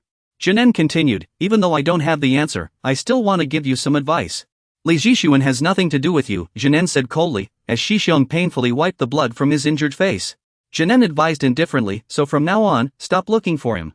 Jinan suddenly kicked Shixiong in the face, catching Shixiong off guard. Jinan continued drinking water while striking Shixiong. As he hit him, Jinan warned, unless you want to become the chairman's enemy. Shixiong blocked Jinan's attack with both hands. His face contorted in pain, sweat dripping down his forehead. Jinan sneered, do you want to destroy the 4 great gangs I built from scratch? How ridiculous. Jinan tossed his water glass aside in disgust, scoffing, the 4 great gangs were just child's play from the start. Jinan suddenly charged forward, grabbing Shixiong by the collar and saying, but digging into Li Jixuan's business has gone too far. Don't cross the line. Jinan grabbed Shixiong by the collar with one hand and threw him against the wall, sending chairs and tables flying as Shixiong crashed heavily into the wall. Jinan shouted, I'm doing this for your own good. Seeing Shixiong struggling on the ground, Jinan added, or you could form your own gang and join the 4 great gangs. Then I'll tell you everything I know, Jinan said, as Shixiong painfully struggled to sit up after the fall. Jinan picked up a photo and said, though it's just for fun, I still need them as insurance. Jinan probed, well? Grab him. Jinan held up the photo, grinning as he slipped his hand into his pocket. Want to start a gang? Jinan knew this was the moment to win Shixiong over, sweet-talking him, I heard you defeated Yuan Jitai. I'll teach you everything you need to know. Zixiangsu widened his eyes in surprise, curiously thinking about forming a gang. Suddenly, Zhongyun burst into laughter, saying, I'll turn you into a monster like Guang Wuchuan. Zhongyun's expression was terrifying as he smirked at Zixiangsu. Upon hearing this, Zixiangsu immediately took off his hat to think. Only now did Zixiangsu feel confident enough to question Zhongyun's motives. How can you still say something like that? Zhongyun remained unmoved by Zixiangsu's words. Zixiangsu lowered his head, his hat hiding his expression. Zixiangsu said, people have already died because of what you created. Zhongyun scoffed dismissively, of course. Zhongyun recalled his past with Jiang Shixiong and told Zixiangsu, 3 years ago, I said the same thing to that fool. The 4 major gangs exist for mutual benefit, not personal gain. Just as I need something from them, they have what I want. Zhongyun remembered Guang Wuchuan, Shang Qiwan, and Jin Shiyun. He recalled Jin Jinming's crushing defeat and said, as they pursued their main goal. Zhongyun remembered standing before their defeated forms, stating that some had gone too far. Zhongyun continued persuading Zixiangsu, in other words, as long as you follow the rules, I can give you anything you desire. Zhongyun said calmly. Zixiangsu taunted, and if I refuse? Zhongyun frowned at the question and threatened, then I'll make your friends take your place. Zixiangsu stared at Zhongyun in shock. Zhongyun thought of Bang Jia, Li Liang, and Die. Wang and Vasco explained that a desire for control would awaken within him, just like Jinming. Mentioning Chang Yaowen, Zhongyun added, there are also people like Chang Yaowen. I'd bet he has even greater ambitions than Yaowen. In Zhongyun's memory, Yaowen was cold-blooded and ruthless. When it came to Guang Wuchuan, Zhongyun proudly said, I can even turn someone like Guang Wuchuan into a monster. Do you think I can't do the same to those inexperienced kids? Zhongyun continued taunting Zixiangsu, if you refuse, I'll turn your friends into the next Guang Wuchuan. Zixiangsu's expression was a mix of shock and fear. Zixiangsu exclaimed, what? He thought of his friends Vasco, Xizhen, and the others. Recalling Guang Wuchuan, he feared Zhongyun would turn his friends into monsters like him. Zixiangsu angrily demanded, have you already planned to create more monsters like Guang Wuchuan? Zhongyun glanced at Zixiangsu, calmly lighting a cigarette, and said, if you don't want that to happen, you'd better try harder. Zixiangsu suddenly threw his hat at Zhongyun. He lunged forward and punched Zhongyun squarely in the face. Zhongyun taunted, why so angry? Zixiangsu roared, shut up. Zhongyun raised his hand to block Zixiangsu's attack, saying, in the end, so Guan Wuchun has finally gained the freedom he longed for? Shixiong scoffed and spouted nonsense. Shixiong suddenly kicked the chair Zhengzong was sitting on, sending him crashing onto his back. Zhengzong kept shouting, are you worried your friend will get hurt? Shixiong admitted, yes, I really am afraid. Still laughing on the ground, Zhengzong said, you've finally faced reality. After all, a life has already been lost. Shixiong thought to himself, so I won't stand by anymore. Zhengzong stood up, shoved Shixiong aside, and yelled, what now? Do you plan to take down the 4 great gangs? Shixiong nodded. I will destroy them. Zhengzong kicked Shixiong away, blood spraying everywhere. Shixiong retaliated, exactly. Shixiong punched Zhengzong square in the face. Shixiong pondered the 4 great gangs. Though his face was battered beyond recognition, Zhengzong still asked, what do you desire most? Money? Zhengzong kept trying to sway Shixiong, if you become my successor, you'll have unimaginable wealth every month. Shixiong's expression remained cold, unmoved. Seeing Shishong still unresponsive, Jingzong added, more than your elderly mother could earn in a lifetime. Shishong snapped, grabbing Jingzong's face in warning. His face tight with rage, Shishong roared, don't you dare involve my mother. One hand gripping Jingzong's face, the other striking his stomach, Shishong yelled, you're lying to my face. Jingzong remained calm. I'll forgive your rudeness. Shishong's eyes widened as he was suddenly tackled to the ground. Jingzong kicked Shishong's stomach, saying, because today, you'll become a leader. Caught off guard, Shishong was sent flying, his eyes rolling back as he crashed into a mountainous area. An old man grabbed a chicken and asked, see this? That chicken thinks it can escape. The old man chuckled. But it'll never break free from my control. This was none other than the chairman of Hongji Yongyang Group. Cui Zhongxiu stood by and remarked, it's almost like you're implying something about me. Hongji Yongyang laughed. How could that be? Hongji Yongyang flattered, I'm truly overwhelmed by your kindness. Chairman Cui, this is Mr. Cui Zhongxiu, the chairman of HNH Group. Hongji Yongyang followed behind Cui Zhongxiu. Cui Zhongxiu asked, I plan to climb higher. What about you? It's my honor to escort you. Hongji Yongyang replied, you flatter me. I should be the one thanking the company. Who would have thought? A former part-timer who once stole from a grocery store now walks beside me. Cui Zhongxiu agreed, I couldn't agree more. Chairman Hong. Out of the blue, Hong Jishong brings up, have you heard any hot news lately? I heard someone lost their life because a bunch of snot-nosed kids joined some gang. Cui Zhongxiu replies, yes, that is quite an interesting story. Looks like they were a group of rebellious students. While loading his hunting rifle, Hong Jishong says, but you know what, Chairman Cui?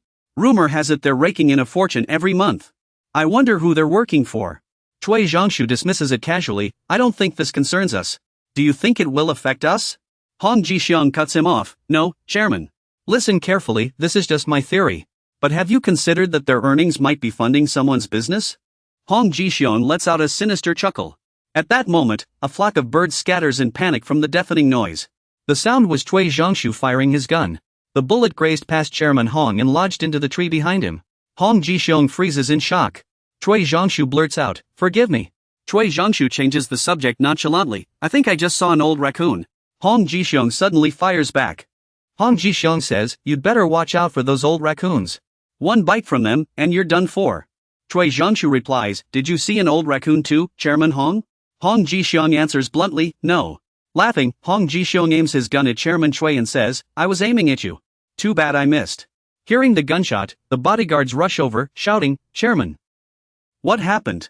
The bodyguards stare in shock at a figure emerging. The man stepping forward is Zhongyu.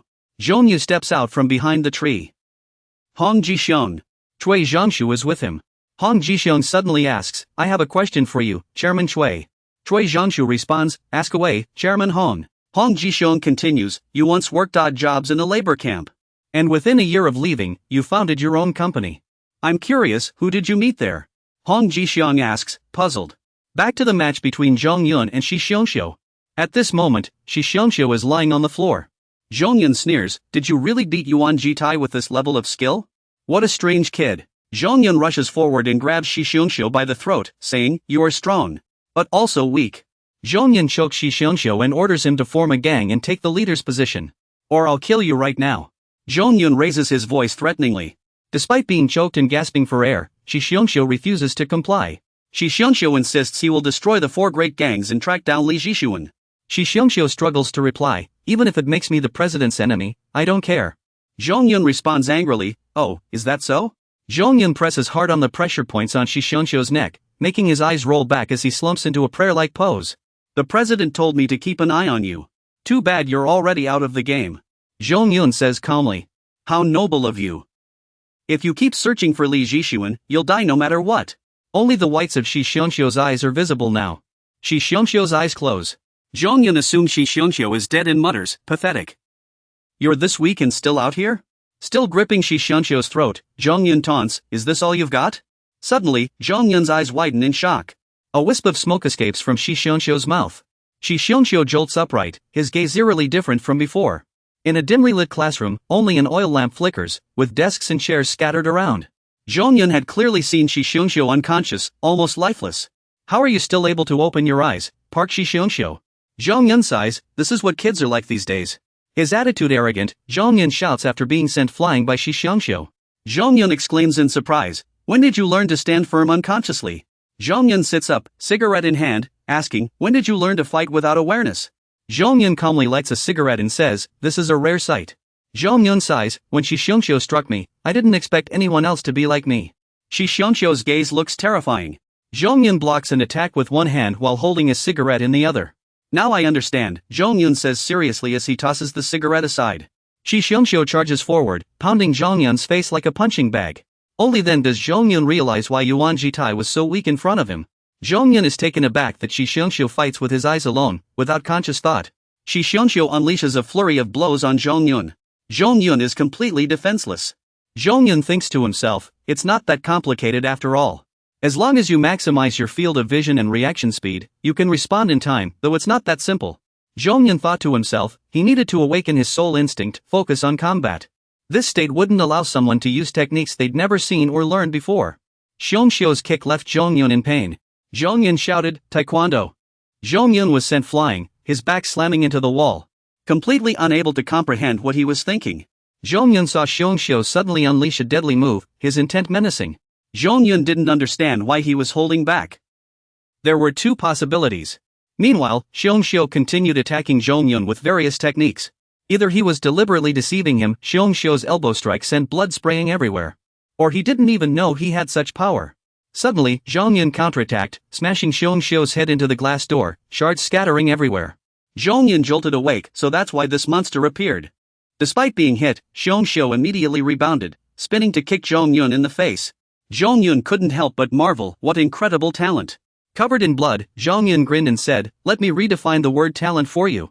Used to describe those weaker than himself, Xiongxiu attacked Zhongyun with all his strength. Zhongyun admitted his fear as the two exchanged kicks, both ending up bloodied and battered. Zhongyun stared at Xiongxiu in horror, this is completely different. At that moment, Zhongyun's face was a mess of wounds and blood, his grin making him look like a demon. Zhongyun was exhilarated, this was what he called thrilling. His face twisted as he tore off his clothes, shouting excitedly, I've never felt this alive since my fight with that hunchback. Zhongyun thought of someone and blurted out, I didn't say I'd never met someone this strong since facing that genius. Zhongyun roared as he lunged, grabbing Xiongxiu, let's make this a fight to remember. The two grappled like wild beasts. Zhongyun was unusually excited. Suddenly, Xiongxiu regained consciousness, looking bewildered. Xiongxiu had no idea what had happened. He wondered, what just happened? Did I black out, Xiongxiu recalled the last time, but this felt different. He hadn't returned to his real body. Xiongxiu sat atop Zhongyun, staring up at the sky in confusion. Zhongyun asked, why the sudden look? Xiongxiu suddenly remembered the gun. Zhongyun suddenly punched Xiongxiu in the face, knocking it sideways. Zhongyun asked, awake now? Shi Xiongxiu groaned in pain as he collapsed onto the ground. What happened? Did he hit me while I was unconscious? Shi Xiongxiu clutched his aching stomach, thinking he couldn't move from the pain. Did I break a rib? Shi Xiongxiu widened his eyes, confused about what was going on. Zhongyun's hoarse voice rang out. You said you broke something of mine. Zhongyun could only lift one hand, saying, you broke my arm. Seeing Shi Xiongxiu awake, Zhongyun complained, I was having fun, and now you're awake. Ruined my mood, Zhongyun said with a bored expression. But Shi Xiongxiu couldn't believe his eyes, how could he have broken Zhongyun's arm? Zhongyun leaned closer to Shi Xiongxiu and said playing with him was better than spending the night with any woman. Zhongyun excitedly continued, your body is very satisfying, so I'll pay you for it. Zhongyun stuffed a wad of cash into Shi Xiongxiu's pants and generously said, consider this a gift. Zhongyun stood up and explained to Shi Xiongxiu that this would help him eliminate the 4 major gangs. Zhongyun smiled and added that it would also help him build his own gang. Shi Xiongxiu tightly gripped the black envelope Zhongyun handed him and replied, I don't understand what you're thinking. But I won't start a gang, Shi Xiongxiu declared bluntly. Zhongyun responded, I won't force you. Shi Xiongxiu let out a surprised what? Zhongyun turned and strode away, saying firmly, I'll leave this to you, eliminating the 4 gangs. Zhongyun happily realized he had finally found the right person. Someone suitable to take over handling his disciples. Zhongyun stated decisively, you must form a gang to eliminate the ones I created. Shi Xiongxiu clutched the black envelope, leaned against the wall, and shouted, wait. Are you just going to wish me luck? But Zhongyun suddenly said, take care, and left without looking back. Shi Xiongxiu sat stunned, covered in injuries, leaning against the wall, sighing as he realized he couldn't move. Only then did Shi Xiongxiu notice the black envelope Zhongyun had given him, wondering what was inside. Could it be money? He took my family photo. Leaving this strange envelope behind, it couldn't possibly be. Shi Xiongxiu's eyes widened. Shi Xiao looked helplessly at the small card in his hand with a logo on it, unable to tell what it was. Shi Xiao held a business card with the 1MCN logo on it. The paper with the 1MCN logo featured two main colors, black and yellow alternating. Voices rose in awe, exclaiming, "Wow, this building is huge and impressive." Park Se-rin marveled, "No wonder it's in Gangnam, it looks so busy." She admitted that those people must all be employees. The office, haha. Everyone here looks so formal. Park Se-rin turns around and says to herself, she's the only one who looks cute. Kai Yuanshu sits next to Park Se-rin, feeling something's off, and asks what they're doing here. Everyone looks at them in confusion, wondering if Yuanshu is possessed or something. Kai Yuan, are you out of your mind? Stop it, you're embarrassing us. Kai Yuan wipes the sweat off her forehead and says, we have an interview, so we need to make a good impression on the boss. Park Se-rin responds to Yuan in surprise. Park Se-rin says with a bright smile, no wonder you're the big brother. Kai Yuan replies, buy me a suit then. Hey, what are you interviewing for? And who's the boss? Everyone stands up and grabs brooms to clean the front of the building. Park Se-rin wipes her sweat and says, I wonder if our little ones are doing okay. Kai Yuan sighs and says, ugh, I asked, but no one answered me. Giggling and chuckling, we're in the middle of an interview. Giggling says, this is my first time in such a fancy company. I'm so nervous. Ha, giggling, ha ha. Chuckling replies, me too. Really, ha ha. Giggling asks, if we get hired, will we have to work with these people? Chuckling replies, no way, right? We'll work from home. We have to pass this interview today. Giggling and chuckling exclaim in shock, how is that possible? Then how did we even get here? Chuckling recalls shouting in their sleeping bag earlier about needing to make money. Chuckling explains, Dad and Big Brother go to the construction site every day.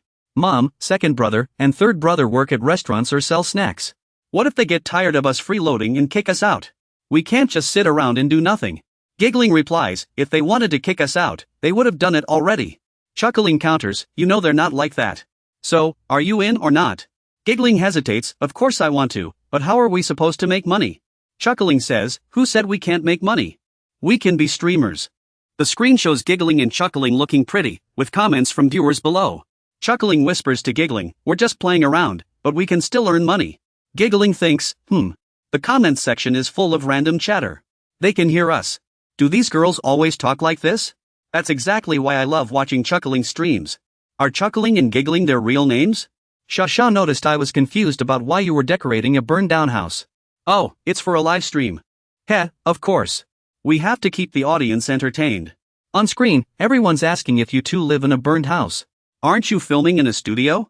Wow, we just sit here doing nothing, and people still pay us. Both of them are shocked. Someone on screen just tipped 1 million gold coins. The comments are full of people sending gifts. They strike a pose for the live stream. Heh, what do you think? Pretty fake, right? Now we can help our parents and uncles. Sha Xiao nods in agreement. Suddenly, a message pops up on the phone. They lean in to check it out. Sha Xiao asks curiously, huh? What's this? He says we got this message. The scene cuts to the two of them at an interview with 1MCN. The interviewer welcomes them to 1MCN. You must be surprised to get our message, right? The interviewer continues, saying their company has been watching their channel for a while. Those girls are something else. The interviewer asks if they've heard of 1MCN. He replies. Few is a company that manages individual streamers on Paprika TV, as well as talent agency for streamers on many other platforms. The company trains streamers and pays them a monthly salary. It's every streamer's dream. The interviewer says cheerfully, you know a lot about our company. Sha Xiao still looks confused and asks, I still don't get what your company does. The interviewer explains, you know how celebrities belong to agencies, right? Simply put, we're an agency for streamers. We manage internet personalities like you. Sha Xiao whispers to Yi, is this company for real? They're not scamming us, right? The interviewer seems to have heard them and replies, don't worry, we're a big company. Sha Xiao panics, oh no, she heard me.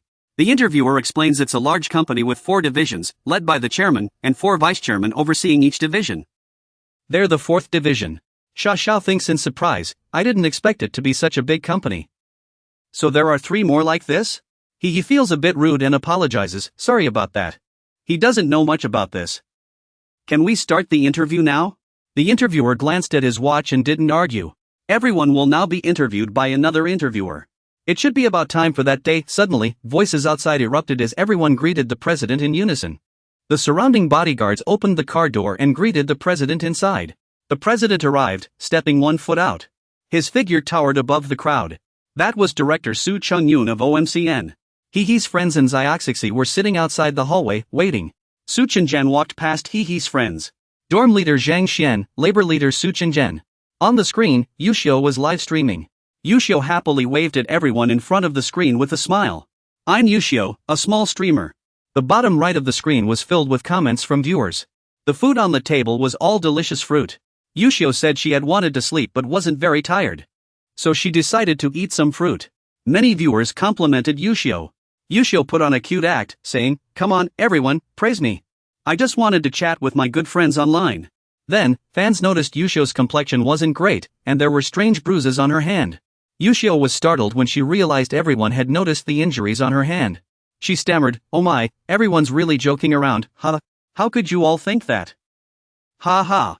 The viewers grew even more suspicious as Yushio tried to hide her wounds, her body stiff as a robot's.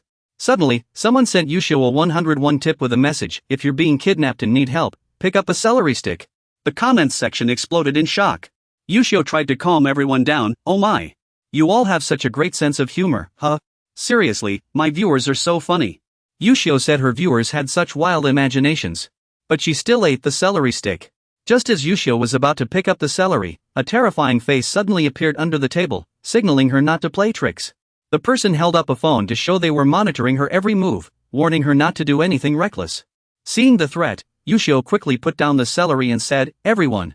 Smiling, she picked up an orange and said, "Stop joking around. Let's change the subject." The comments section split into 2 sides, arguing fiercely. He tapped Zioxixi's shoulder and said, "Hey, look." He gasped, "He's ridiculously handsome." Meanwhile, President Soo was sitting in his office reviewing documents. Zioxixi countered, "But don't you think Hangshu is even more handsome? My Hangshu is as handsome as an idol. I'm his biggest fan." Just a reminder, keep your voice down. Since when did he become your crush? Uncle Che paused for a moment, then chuckled. "Did you two write these resumes yourselves?" Wiping her mouth as she spoke excitedly. "He's talking to us right now. Uncle Che said you're both orphans with no fixed address." Looking at the girls' resumes, Uncle Che sighed. "Here, your only strength is acting cute." She replied apologetically. Looking sad, "I've never written a resume before. We've been away from our parents for a long time." Grinning, she added, "Now we're living on our own after running away from home. And our strength is, we really don't know how to do anything except act cute." Uncle Che said in surprise, "That's great." Both girls gasped, "Huh?" Uncle Che explained, "I think the audience will love you too. You both have that friendly, girl next door vibe. I like your confidence. I'm really looking forward to seeing your charm. Let's work together." Excitedly whispering, "Oh my gosh, he smiled at me. Ask him how old he is." Uncle Che suddenly scolded, "Don't interrupt." Uncle Che spoke sternly as he reprimanded them. Both were shocked by his attitude. That was weird. He didn't seem like himself just now. Hesitantly replying, "Okay, sorry." Grinning nervously, "We got a little too excited." Uncle Che said, "You came at the perfect time. Some important guests are visiting the company today. Why are you explaining while driving that we're the most famous streamers on Twitch, and our company has been managing for 10 years? They make tens of thousands of dollars every month." And Grin gasped, "That's amazing." Uncle Che opened the door with a smile, saying, "This is a great opportunity for you to learn everything about streaming." The 2 girls cheered happily, "That's awesome." Uncle Che said, "Why don't you 2 introduce yourselves first?" Grin thought, "I bet all the famous streamers are here. They must be super talented and gorgeous." Was also thinking, a lot of streamers are retired celebrities. This is our chance to build good connections. Both exclaimed, "Wow." The 5th prince is twitching, "Wow." The top 5 truths. All 5 of them looked really odd. The first one, called Pokehead, introduced himself, "Hi everyone, I'm Pokehead." Panda Sis cooed sweetly, "So nice to meet you." The bald guy with a mustache just hummed in response. A man with crooked glasses stands motionless, while a pink-haired mate thanks everyone for their support. Both of them look shocked. What on earth is this? Have all those entertainers retired? And all those good-looking people too? These people are the 5 most famous streamers, earning tens of thousands of dollars each month. Shixiong holds a matte wooden tray in his hands. Shixiong stares at the business card, unsure what to do with it. Why did he give this to me? He said it was a reward for satisfying him physically. Did I do something to please him while he was unconscious? Why do I feel so unsettled about this? Suddenly, Li Huyun appears behind Hyung and says, "Oh, that's not fair." Shisheng exclaims, "Li Huyun, you troublemaker." Shisheng asks, "Shiyun, do you know what this card is?" Li Huyun replies, "I'm not entirely sure about this card. But I recognize the logo.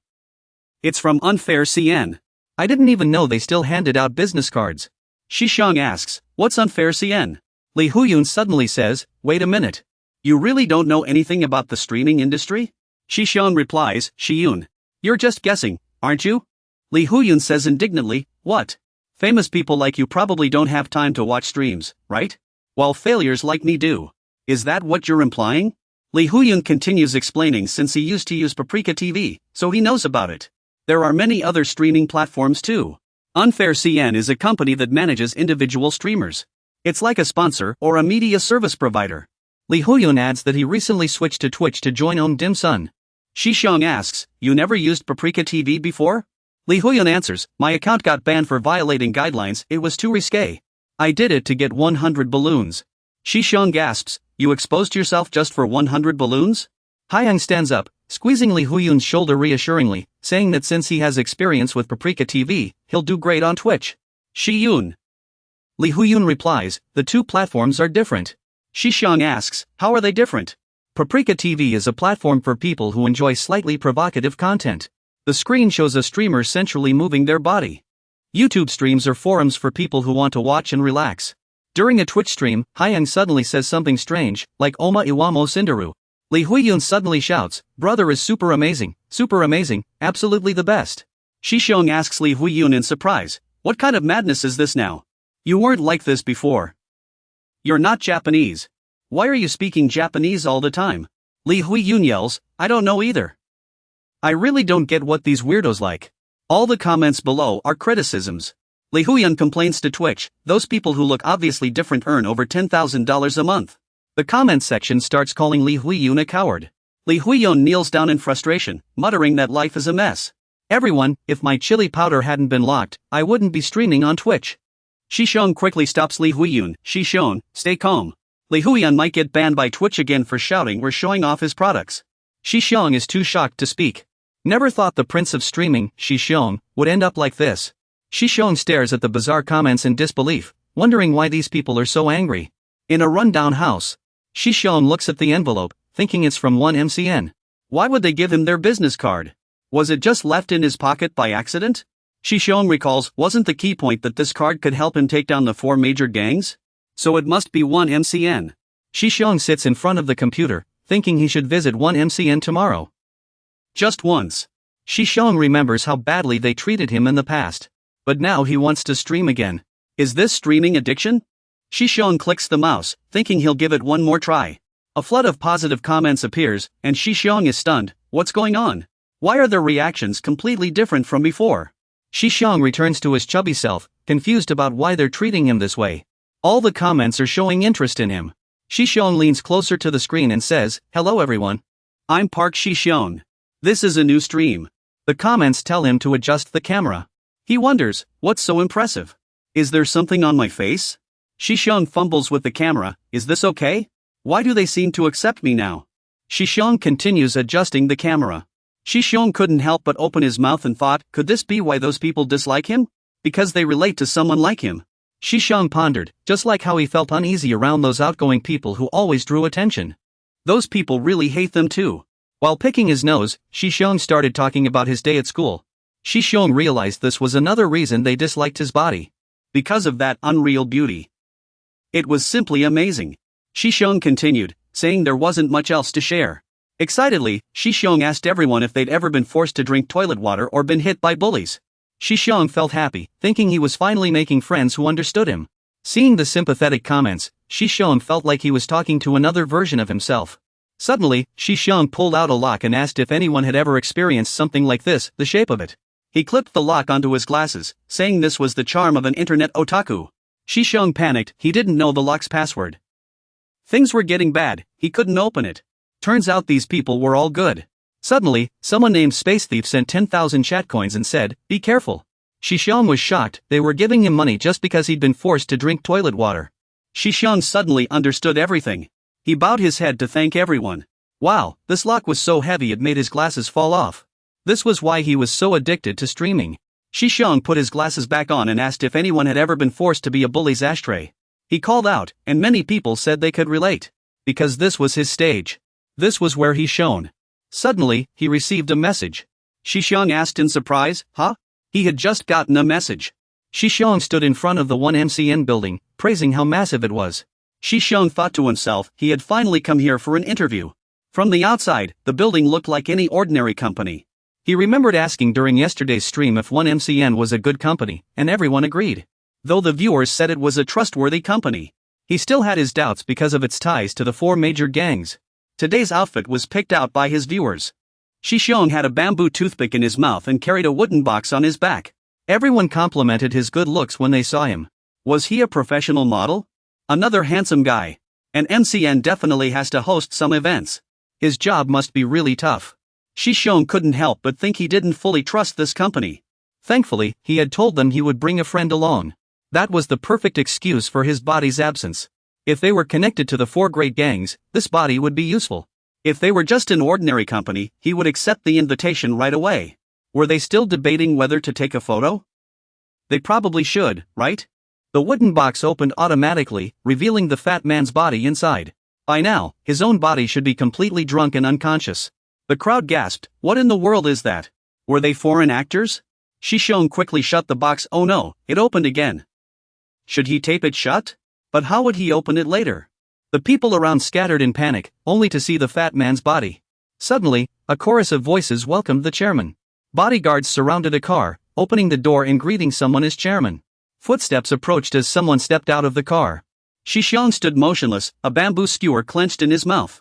Su Changyun stepped out, exuding an air of authority. Su Changyun walked past Shishong without a second glance. Shishong glared at Su Changyun's back. Shishong was pondering the 1MCN business card. The logo on the envelope. It was identical to the one on Su Changyun's clothes. As Su Changyun passed by, Shishong lowered his head. Shishong suddenly spoke up, wait.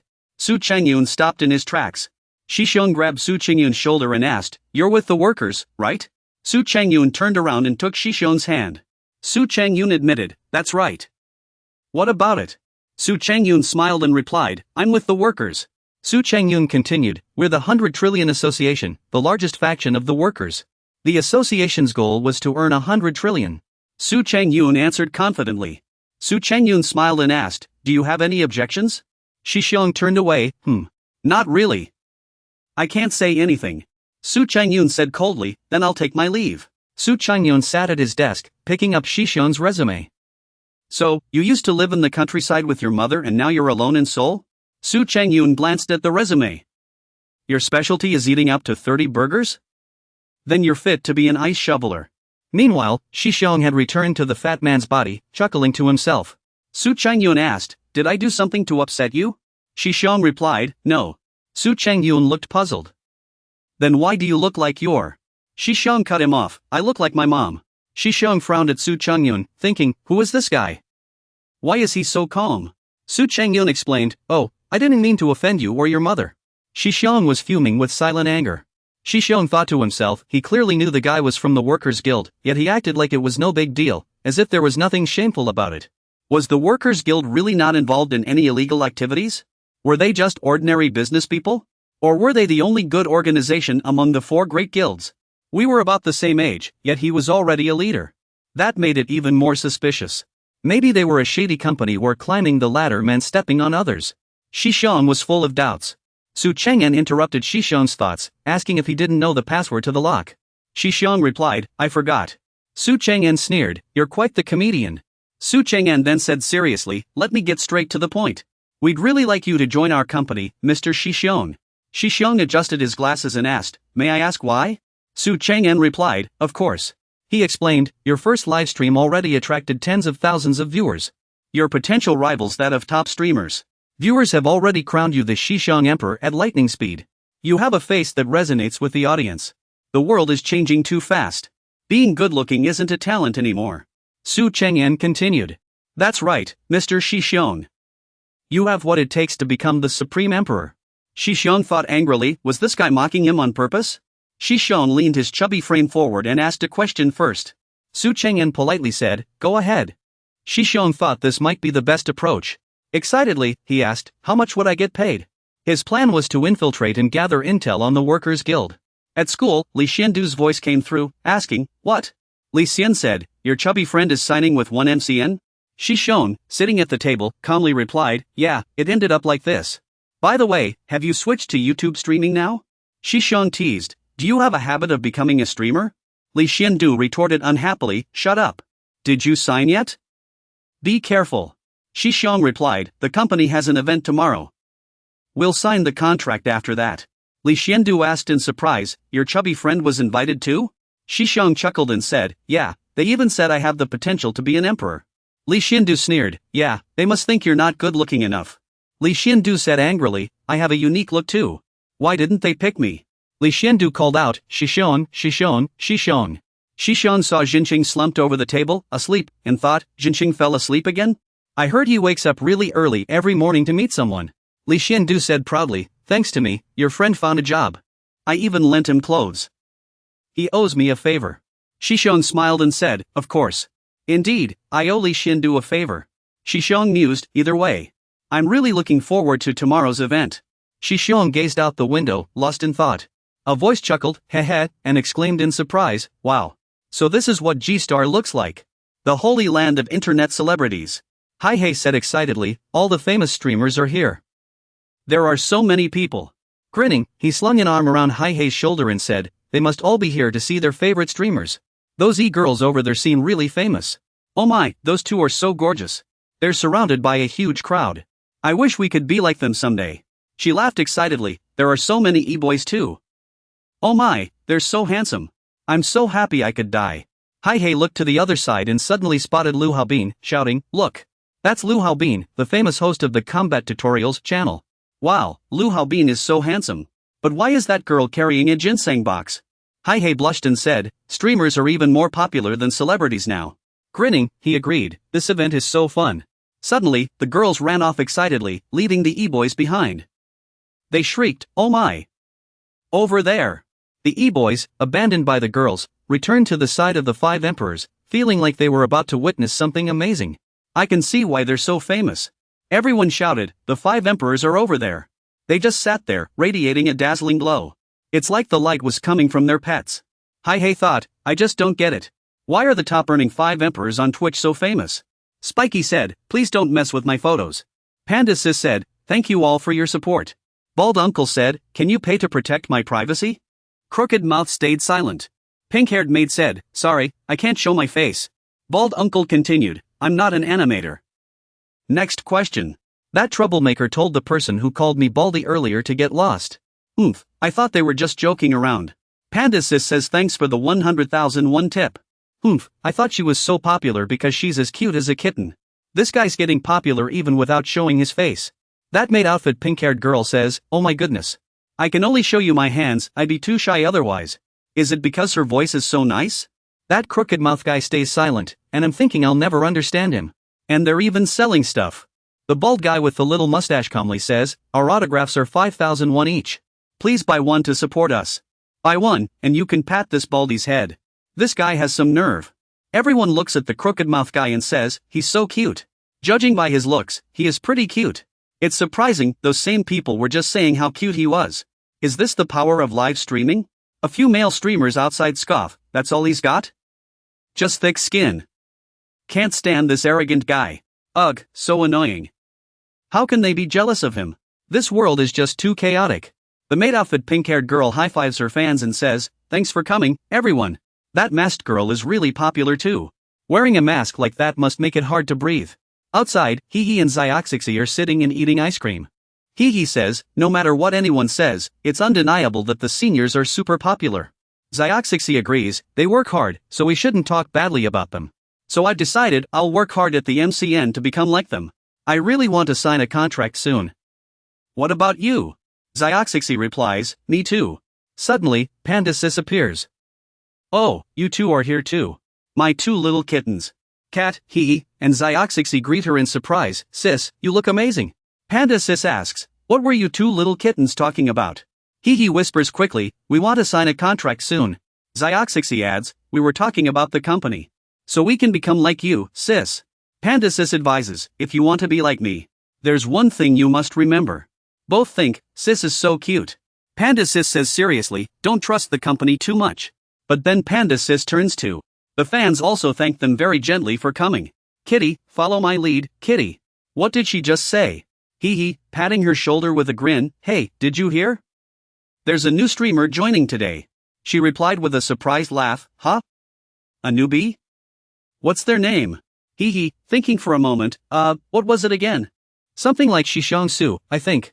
Suddenly, a shrill voice cried out, everyone, stay calm. I'm not one of the 5 emperors, I don't even have my own banner. The crowd shouted in unison, who doesn't know who you are? Your face is too recognizable.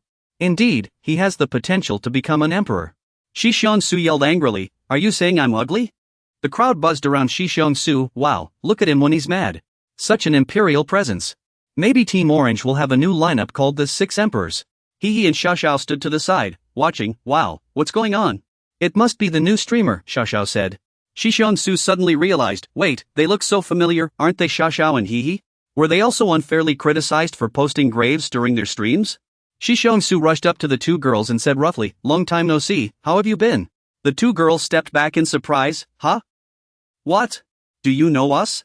Shishang-su admitted, it's me, Pu Shishang-su. The 2 girls' eyes widened in shock. Shishang-su suddenly realized, oh right, I'm Pu Shishang-su, the new streamer, and your fan. They don't recognize him in this body. He paused awkwardly, oh, so you're a fan? Ha, Mr. Pu Shishang-su, ha, you share a name with someone we know. Shishang-su thought, that's me. The 2 girls opened a photo and laughed, we're super close with that Shishang-su. Shishang-su thought, that's me, isn't it? It was a photo of Shishang-su, Xiaoxiao. He said, I wonder how he's doing lately. The 1 MCN building looked really eerie at night. Su Chang'an was holding a photo of Shishang-su. Su Chang'an recalled the name he had encountered earlier. Su Chang'an thought, Pu Shishang-su, he's in high school now. Does he want to join the national machine? Su Chang'an tucked the photo into his pocket, thinking that many people had recently come to the Jiangnan area. He remembered an in not long ago. Hope he doesn't cause any trouble. The desk was covered in photos of Shishang-su. But maybe he already knows our darkest secret. Su Chang'an entered the room and said, sorry to keep you waiting. This person shares the same name as our company's newest streamer. Piao Shishang. Is it just a coincidence? Su Chang'an callously asked, hi, how did you like the G-Star event? Was it fun? Excuse me, I need to grab something from another room. Shishang found it suspicious muttering his own name. Su Chang'an continued, are you interested in learning more about the contract? I'm glad you're interested in our company. Thank goodness he hadn't found an excuse to come here. The secret room he had just left must be hiding information about the workers. Shishang confirmed. Su Chang'an happily said, I hope you'll sign the contract. Shishang suddenly stood up and asked curiously, I'm curious, what's in that room? Su Chang'an snapped, don't get in the way. Su Chang'an got up and walked over to Shishang while I was still talking. Su Chang'an patted Shishang's shoulder and said, wait here for a moment. Shishang thought, no way. How could an ordinary office worker make such a threatening expression? Su Chang'an walked out, saying, I'm going to the restroom. Su Chang'an's figure gradually faded into the distance.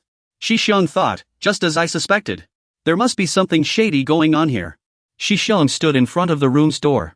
He stared at the fingerprint lock, thinking he had never seen such a security system before. How was he supposed to get in? Shishang's eyes widened, could it be? Shishang mimicked a voice, he might already know our darkest secret. Voice recognition. Shishang thought in disappointment, no, that's not it. Shishang sat outside the door, wondering how he could get inside. He seemed to pull something out of his pocket. Shishang suddenly remembered, it was that business card. Su Chang'an had used the business card to open the door. It was the card Zongan had given him earlier. The one from the black envelope. The business card read, Ilogo 1 MCN. Zongan had indeed said that. This will help you take down the 4 major factions. Shishang swiped the card over the door lock. Suddenly, a voice announced, door unlocked. Shishang swiped the card again, and the door opened. Shishang thought, Zongan was right, this really could help me take down the 4 major factions. Shishang swallowed hard as the door creaked open. He pushed the door and finally stepped inside. Su Chang'an could return at any moment. He had to find something. Even just a single clue. Shishang put on gloves and began searching. He was so moved that tears nearly welled up in his eyes. What did he see? Some photos, both shocking and delightful. What's going on here? They were photos of himself. He was stunned to find pictures of himself here. Why were there photos of him in Xiao Chuwing's car? He realized with a jolt that the other party had been gathering information on him. Just because he had accidentally bumped into them last time. Or because he had asked about the state mechanics. Or had they been watching him even before they met? His hands trembled. What was this? The walls were covered with photos of the 4 major gangs. These were the leaders of each gang. Huang Wuchuan's photo had an X on it. What did the numbers beside it mean? There were words written beneath the photos. But he didn't have time to read them. He took out his phone and quickly snapped pictures of them. Suddenly, he noticed a box. It likely contained information about the workers. Wait, what was that glowing thing? It looked familiar. But he didn't have much time left. Xiao Chuang could return at any moment. He had to leave immediately. Suddenly, a beam of light shone in from outside the door. The scar-mouthed man suddenly walked in from the 5 Emperors' side. Xiao Chuang entered the room but didn't see him. He gasped in shock. What in the world? Xiao Chuang snapped angrily, asking where he had gone while he was away. Maybe he had an urgent matter, after all, he left his bag behind. Xiao Chuang leaned against the door, appearing calm, but something felt off. Xiao Chuang rushed to the secret room, and since he heard no sound, he opened the elevator. Xiao Chuang frantically threw open the door and charged in. The room was silent, empty. He must have been imagining things. That made sense. Too many things had been distracting him lately. Xiao Chuang shut the door, thinking that Park Jiangyan might have changed his mind about signing. He had to bring him back. That's what Xiao Chuang thought. At that moment, Jiangyan and the scar-mouthed man were hiding under the table. Jiangyan covered his mouth and whispered, "Don't make a sound." You came in because the door was open, right? Who are you? At one MCN company, the driver asked Mr. Park Hyung-sik. I'm glad you're back and willing to sign with our company. Do you two want to sign as well? The two replied in unison, yes, we want to be famous. Jiangyan thought that since he hadn't found any evidence, he'd have to sign first to blend in. Ms. Li Yi and Ms. Li Yi, do you want to stream on Twitch instead of YouTube and Paprika TV? He said excitedly that he didn't understand why Twitch users seemed to prefer us. She smiled and replied yes, there are so many pretty girls on Paprika TV that we can't compete. Why is this called a reference guide for successful female streamers on Twitch? Our company also provides this library. The manual includes MCN's guidance for female streamers, so you can become a top streamer. Pretend you've never been in a relationship before. Never had a boyfriend either. Viewers will treat the streamer like their girlfriend, and they can't handle reality. The streamer had been in a relationship before getting married. 2. Keep your makeup light. They don't like women who seem better than them, make them feel like you're just like them, with no taste in aesthetics. 3. Talk to them like an anime character. For some reason, they like it when you speak in a cute way, it makes them feel like they need to protect their woman. 4. Pretend to be interested in video games, even if you know nothing about them.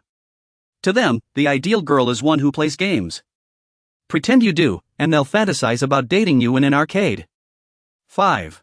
Know how to put yourself down. They always want to feel needed, so pretend to be hurt even if you're fine, it increases donations.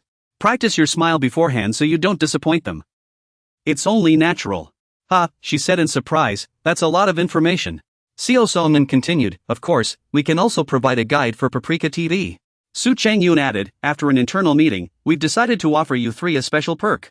How about streaming from a studio apartment under our company's name?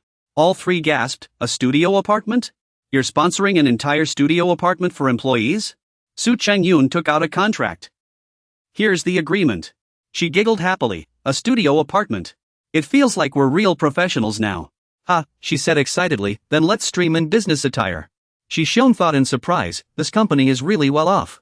Su Chang-yoon, seeing everyone satisfied, said, if you've read it, go ahead and sign the contract. She giggled, clutching the contract with delight. The 2 girls looked at the contract, it was full of words they didn't understand. They thought, after all, this is a big company. There shouldn't be any problems, right? Hey, by the way, do we need to sign here? Su Chang-en said, our company offers the best benefits in the industry. The 2 girls excitedly said, then let's sign. Shi Xiong found it strange and stopped the girls, saying, wait. You told me before to read contracts carefully. Shi Xiong suggested, let's read through it together before signing. The girls laughed in surprise, brother Shi Xiong. The girl in the panda t-shirt walked over and snatched the contract from the 2 girls. The girl in the panda t-shirt said, you'd sign without reading? Signing is a commitment. Don't take it lightly just because it's an offline livestream. It's no different from a contract between an individual and a company. The 2 girls exclaimed in surprise, Sister Panda. She wondered, is this how she really is? Sister Panda said, cross out this clause. This clause lets the company exploit you openly. Has she been pretending to be clueless online all this time? Raccoon Sister warned them not to get tricked just because they were showing off at the GZ event. They brought you here for a reason. Many people rush to sign just because they see the sister's fame. The two girls sighed, Sister, you're so cool. Sister Panda cautioned, stay alert. Sister Panda kindly said, they'll do anything to take advantage of naive kids. This company is blinded by greed. Remember, streamers should stick together and help each other. Shishong trusted Sister Panda and signed, thinking that with her help, he wouldn't have to worry about the contract anymore. I'll sign because I need a way to investigate the workers in this company. I already have a protection plan in case anything goes wrong with my health. In a rundown house, Che Jianshu pushed the door open, holding fried chicken, and said, I'm back. Uncle Sherlin said in surprise, what? Fried chicken? Che Jianshu said, there's a new fried chicken chain nearby. They're having a promotion, so I got a great deal. Uncle Sherlin asked curiously, aren't you going to eat any? Never mind. Take these to the kids. Che Jianshu asked in surprise, haven't Xiong and the others come back yet? I told them not to stay out too late.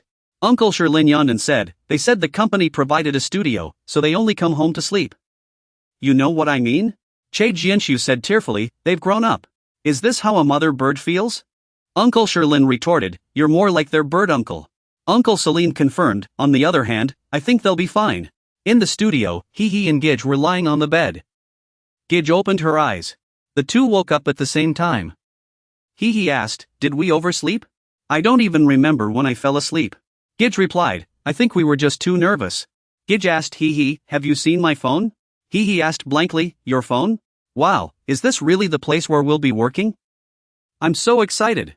Hee said, check under the bed. Gidge answered, it's not there. Let's look around the room first. This place is way better than where we're staying now. No one's going to set fire to anything here. Gidge suddenly said, Hee, your phone is missing too. Hee replied, isn't my phone right there? Hee suddenly said, come take a look at this. Gidge asked, what is it? Hee urged, just come and see. Both girls widened their eyes. What's going on? This computer. It's live streaming right now. Gidge gasped, huh? Really? Hee said, it must have started while we were asleep. Gidge said awkwardly, oh no, I was snoring. Asian, did you start the stream? Hee replied, why would I start a stream? Hee said nervously, that's not the issue here, is it? This isn't a Twitch stream. Gidge exclaimed, what? Hee shouted, there are only foreigners here. Gidge said frantically, maybe the company made a mistake. I'll go find someone to ask. Gidge turned the doorknob and gasped, huh? The door won't open. It's locked from the outside. This isn't a mistake. That voice belongs to Panda Jie. The voice came from the speakers. Hey, excited viewers, we're exhausted over here. What a long day. Hey, excited viewers, stretch it out, today's stream is over. Time to go home. Haven't noticed anything suspicious yet. They even provided us with a high-end studio. Either way, we're not getting more info here. Should I sneak into the company's office tonight to find his favorite car? The excited viewers wondered, why did they take our phones? Are we in school? The excited viewers turned the doorknob, it wouldn't open. The door's locked? Gidge shouted in the room, sister, the door seems broken. And this computer is acting really strange too. There's a strange livestream playing on the computer. She continued with a smile, saying we should be live streaming on Twitch, but I think something went wrong. Panda Jie said with a seductive smile, which is why I asked what happened. Xiaoxiao trembled in fear. Panda Jie lit a lighter. Read this contract carefully for me. Panda Jie's eerie face appeared in the mirror. The mirror on the wall was actually a glass window. Panda Jie picked up the contract and said, though it's just an online contract, it's still a binding agreement between an individual and a company. Panda Jie laughed and said, you should have read it carefully before signing. Xiaoxiao said in surprise, what? What is she talking about? Panda Jie thought to herself, that idiot almost ruined everything. I didn't expect them to drag me into making you sign the contract. Pretending to really help you was quite the challenge, haha. From the beginning, you were chosen for this purpose because you're both homeless kids, no one would even look for you if you disappeared. That computer is being controlled externally. Promise me you won't do anything reckless, understand? You'd better behave. Those guys are not to be messed with. Under the table, two burly men were threatening the two girls. Wu said fearfully, why are you doing this to us? Xiaoxiao replied, how could we even livestream something like that? Wu chimed in, yeah, we don't know anything about foreign stuff. We're not cut out for this.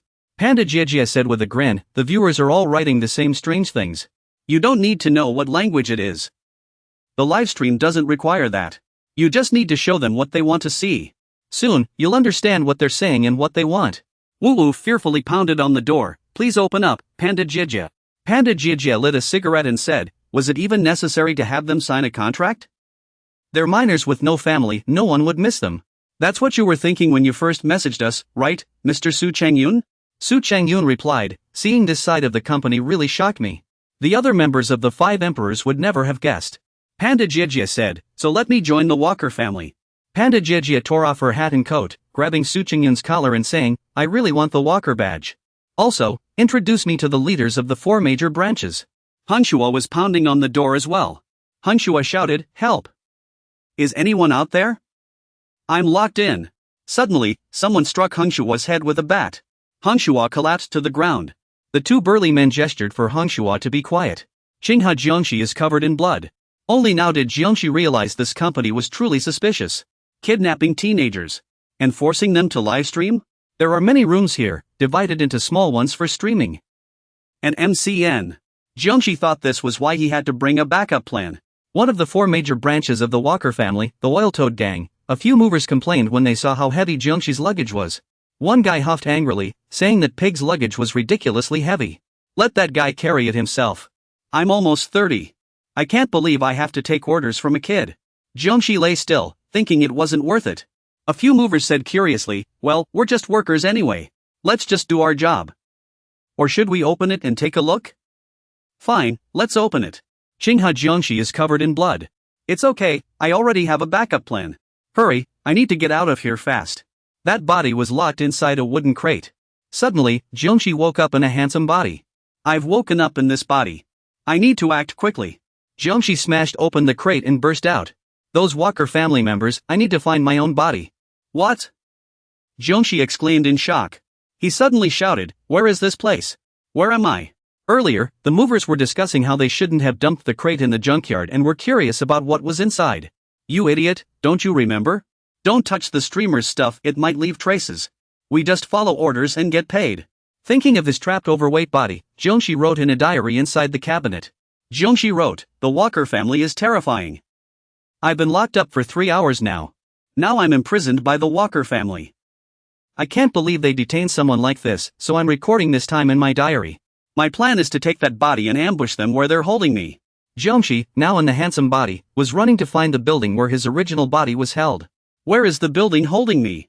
I have no clues because I don't remember how I ended up in this apartment. Did they drug me during transport to keep the location secret? A passerby gasped, looking at Jiangxi, wow, is that a celebrity? But my backup plan failed, and now I'm lost in the bustling streets of Jiangnan. Jiangxi thought to himself that he was now in Jiangnan, surrounded by towering buildings. Is it possible to locate those buildings from the outside? And there's no clue at all about where the bodies are being held? If I can't find the building from the outside, then I'll look from the inside, Hanshua thought. I'll use this body to gather evidence, then use the other one to report them to the authorities. Of course, there are plenty of ways to expose those guys. I could send a signal during the live stream, but I don't even know where I am. Hanshua patted his stomach and said fried chicken is just indescribably delicious. Doing that would only give those guys more time to escape, so I have to be careful. I need to find evidence from the inside. I can use this advantage. I have 2 bodies. Suddenly, the loudspeaker blared, ordering the blurred livestream to capture Hanshua. But the main reason I can't report them is because they're monitoring me through the cameras. The loudspeaker shouted, stop eating and go to sleep. I'm just preparing for the livestream, Hanshua replied. The loudspeaker blared again, you stuffed 3 whole chickens into your stomach and you're still saying you're preparing? Hanshua shot back, I have to eat a lot to get the audience to spend money. I eat this much for the company. They're making me sound like a pig. The loudspeaker yelled, what are you writing? Hanshua adjusted his glasses and said, I'm just writing in my diary. Even if I post it, it might end up online. What's there to be afraid of? Is there a problem? This company has 2 faces. On the surface, streamers are hired by one MCN. They pretend to support streamers and provide them with benefits. But in reality, they force streamers into illegal livestreams through unfair contracts and use violence. Panda Jia chuckled and said, thanks to you too. Thanks to you too, I got a promotion. Panda Jia grinned and said, I even got a badge now. Kitty, by the way, I'm your supervisor now. You two can't keep this up. All your crying is ruining my live streams. Are you two trying to make things difficult for me? The two girls said fearfully, we were wrong. Hee hugged herself, crying and laughing, please let us go. We won't tell anyone about the contract. We're just kids. Hee smiled with her eyes closed and said, we even have a curfew. Panda Jijia laughed and said, curfew, my foot. I know you two are runaways.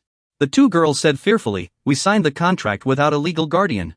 I heard contracts with minors are invalid. What are you two talking about? You do have guardians. Panda Jijia pulled out the contract and said, the company's lawyers. Did Panda's sister remind you two already? It says here that the signatory agrees to appoint the company's lawyer as the legal guardian. Who said the contract you signed with minors is invalid? Now that you have a legal guardian, this contract is ironclad. You two little fools still dare to misbehave. Besides, how do you plan to report us, sisters? Thinking of calling for help during the livestream? Getting all those viewers to call the police for you? Don't daydream. If you press this button on the app, watch carefully. Panda's sister said in a threatening tone. The computer in your room will activate. As long as you're within our control, you won't be able to call for help. Even if I slip up, there's the surveillance room monitoring you 24/7. You'll never be able to call for help. And this room is made of bulletproof tempered glass, you won't be able to break it even if you try. You should know what happens if you're caught trying to call for help, right? You might be wondering why the police can't track down our live stream platform.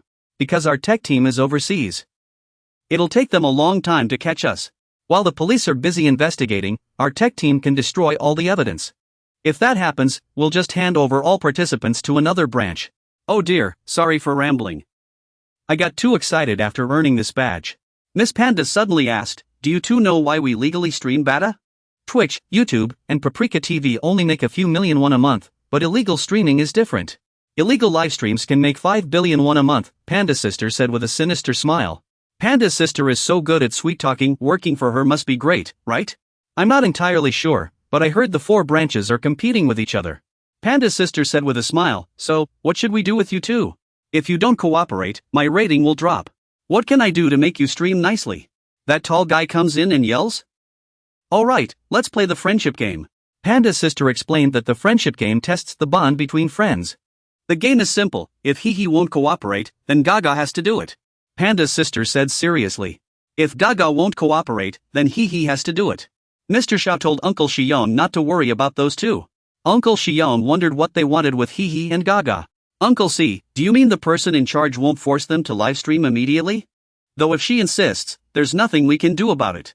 Uncle C continued, explaining that illegal livestreams bring in higher profits than legal ones, so from a business perspective, it's the obvious choice.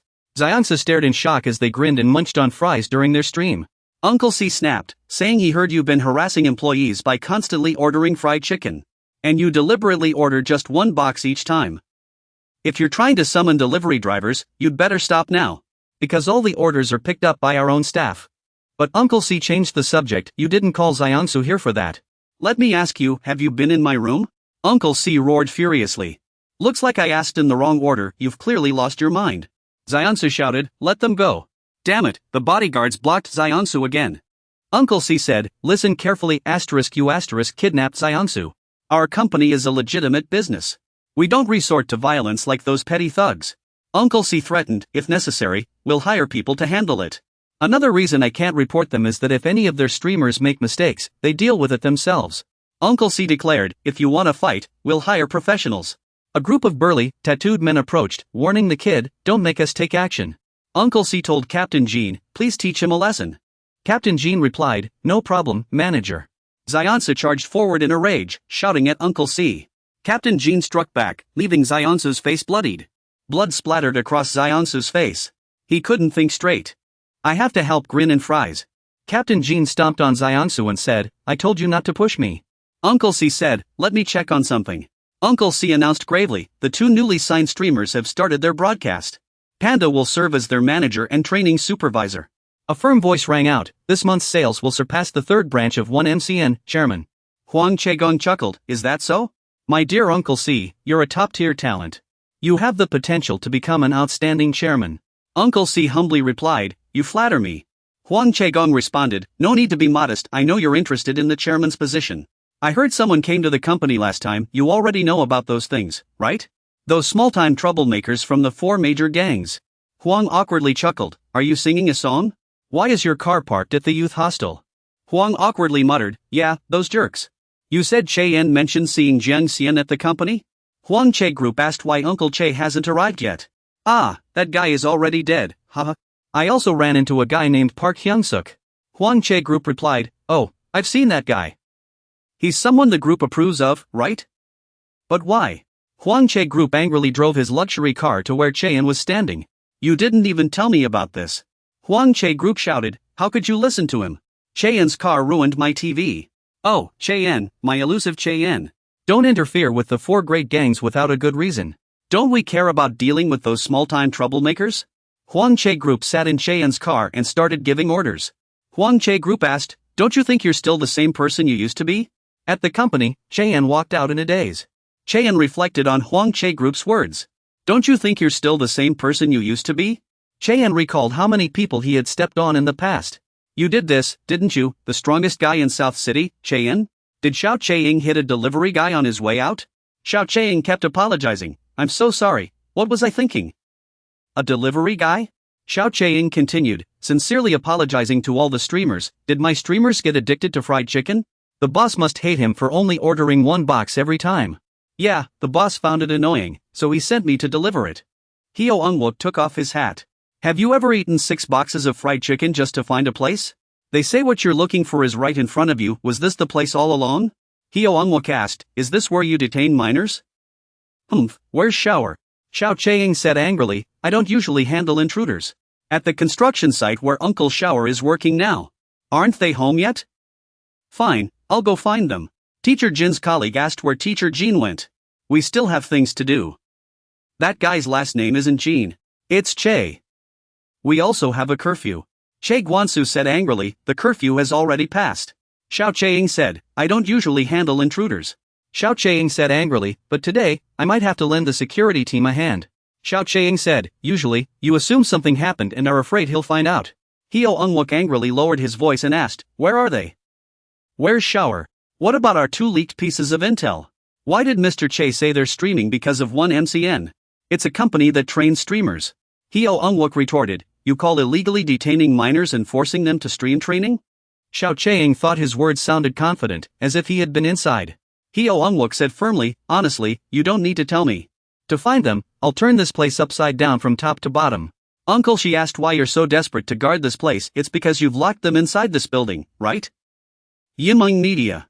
Suddenly, a group of bodyguards appeared behind Mr. Che-ying's car. Uncle, she roared in fury, security again? Move aside. Uncle, she's eyes widened in shock. What the? That was too easy. Mr. Che-ying's car was overturned on the ground.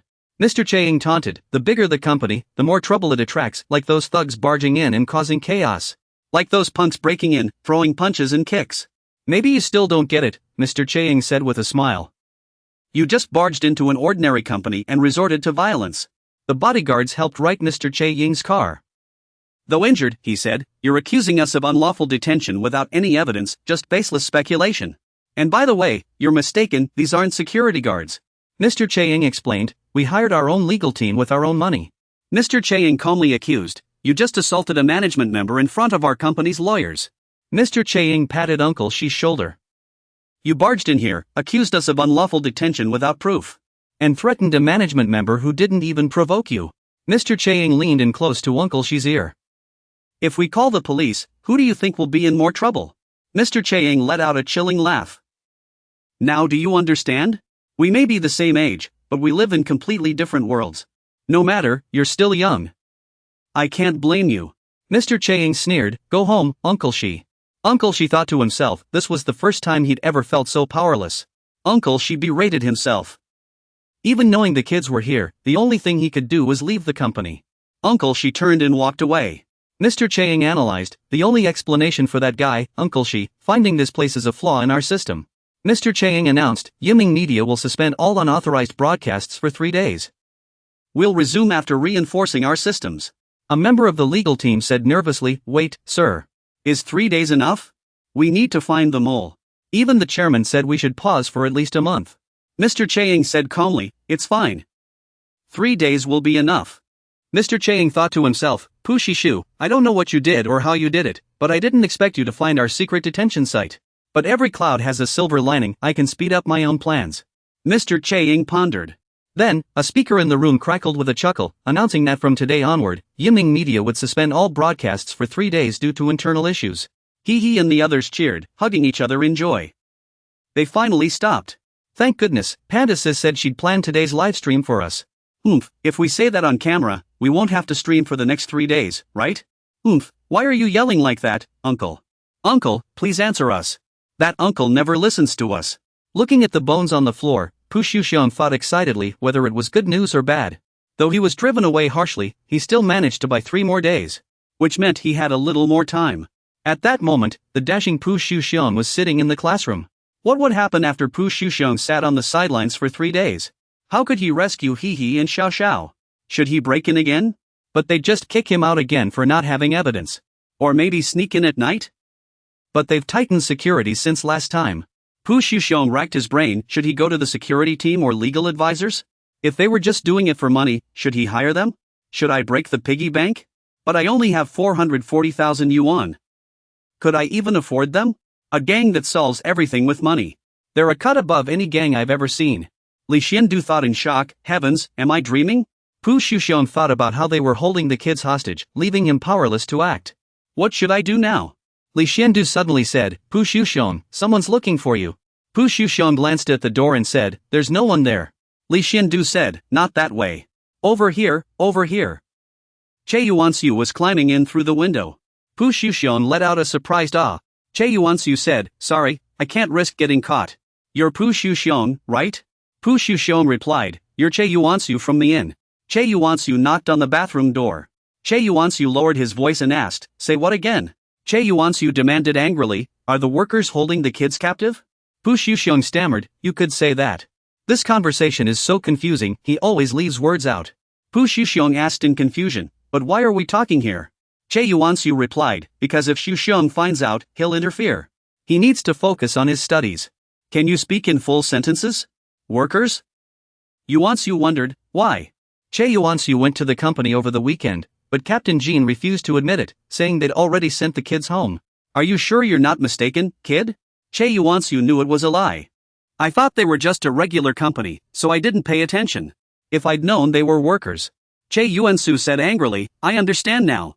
Su Xiangsu, seeing Che Yuanxiu lose his composure, asked what he had figured out. What are you planning to do?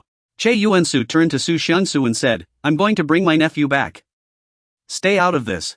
Su Xiangsu replied, but you don't have any evidence. Che Yuanxiu said confidently, I just need to make them talk. Su Xiangsu advised, you need to remember who you're up against. Vox has the means to completely hide those kids' whereabouts. They even have legal advisors. Using force will only backfire. If we get arrested, no one will be left to save those kids. Che Yuanxiu glared at Su Xiangsu. Are we just supposed to wait for a miracle? Su Xiangsu answered, we'll think of another way. Che Yuanxiu lost his temper and shouted, I'll give you 3 seconds. Che Yuanxiu said, if you can't come up with a plan in 3 seconds, I'm going alone. Su Xiangsu thought frantically about what to do. He had to come up with a solution in 3 seconds. Che Yuanxiu began counting, 1, 2, 3. In the office, Guji shouted, I'll give you 3 seconds. Get out of here. Gushi said calmly, do you want me to find another way to sneak into the building? And get beaten up by Vox's people a few times? Besides, why do you only come to me when you need help? I wouldn't even help those filthy rich guys from Vox. Why should I help you poor folks? Gushi thought to himself that the only reason he enrolled in this school was because of Jie and not to be bothered by these people. Gushi said scornfully, I won't talk to poor people for more than 3 seconds. Hengsu pleaded, please, Gushi, help us just this once. Gushi said bluntly, if you want my help, bring me a few 100,000. Che Yuanxiu said angrily, if you keep talking to us like that, I'll teach you a lesson. Gushi thought, who does this guy think he is? The worst kind of poor person. Gushi lost his cool, wondering what would happen if he complained to Jie and about not helping. Hengsu begged, please, help us. Gushi pretended to be kind and advised, brother Hengsu, I can't do much, but I can at least give you a tip. Hengsu asked in surprise, really? Gushi sighed, looks like I have no choice but to pretend to help. Che Yuanxiu, seeing Gushi's attitude, angrily raised his foot and kicked him. I told you I'd teach you a lesson. Gushi cried out in pain, ah. Ah. When did I ever say that? You never said anything. I'll make you pay for this. Gushi wiped his tears and said, to move freely in the Vox household, you'll need a badge. Hangsu asked in surprise, a badge? Koji praises, saying that only by joining Walker Company can one obtain a badge, just like how INs use tattoo songs to differentiate people, Walker Company uses badges to do the same. Koji says discontentedly, your goal is to lurk in the company without being discovered, right? Without a badge, this would be impossible. Hyunju gasps and says, but don't you have that card? Koji scoffs, I don't know. Never seen it. Hyunju panics, thinking, what should I do now? Koji dashes his hopes, without a badge, we should retreat. Hyunju says dejectedly, I only have this card, no badge. Koji suddenly exclaims, what the heck is this? After seeing something, Koji says, you do have it, the badge.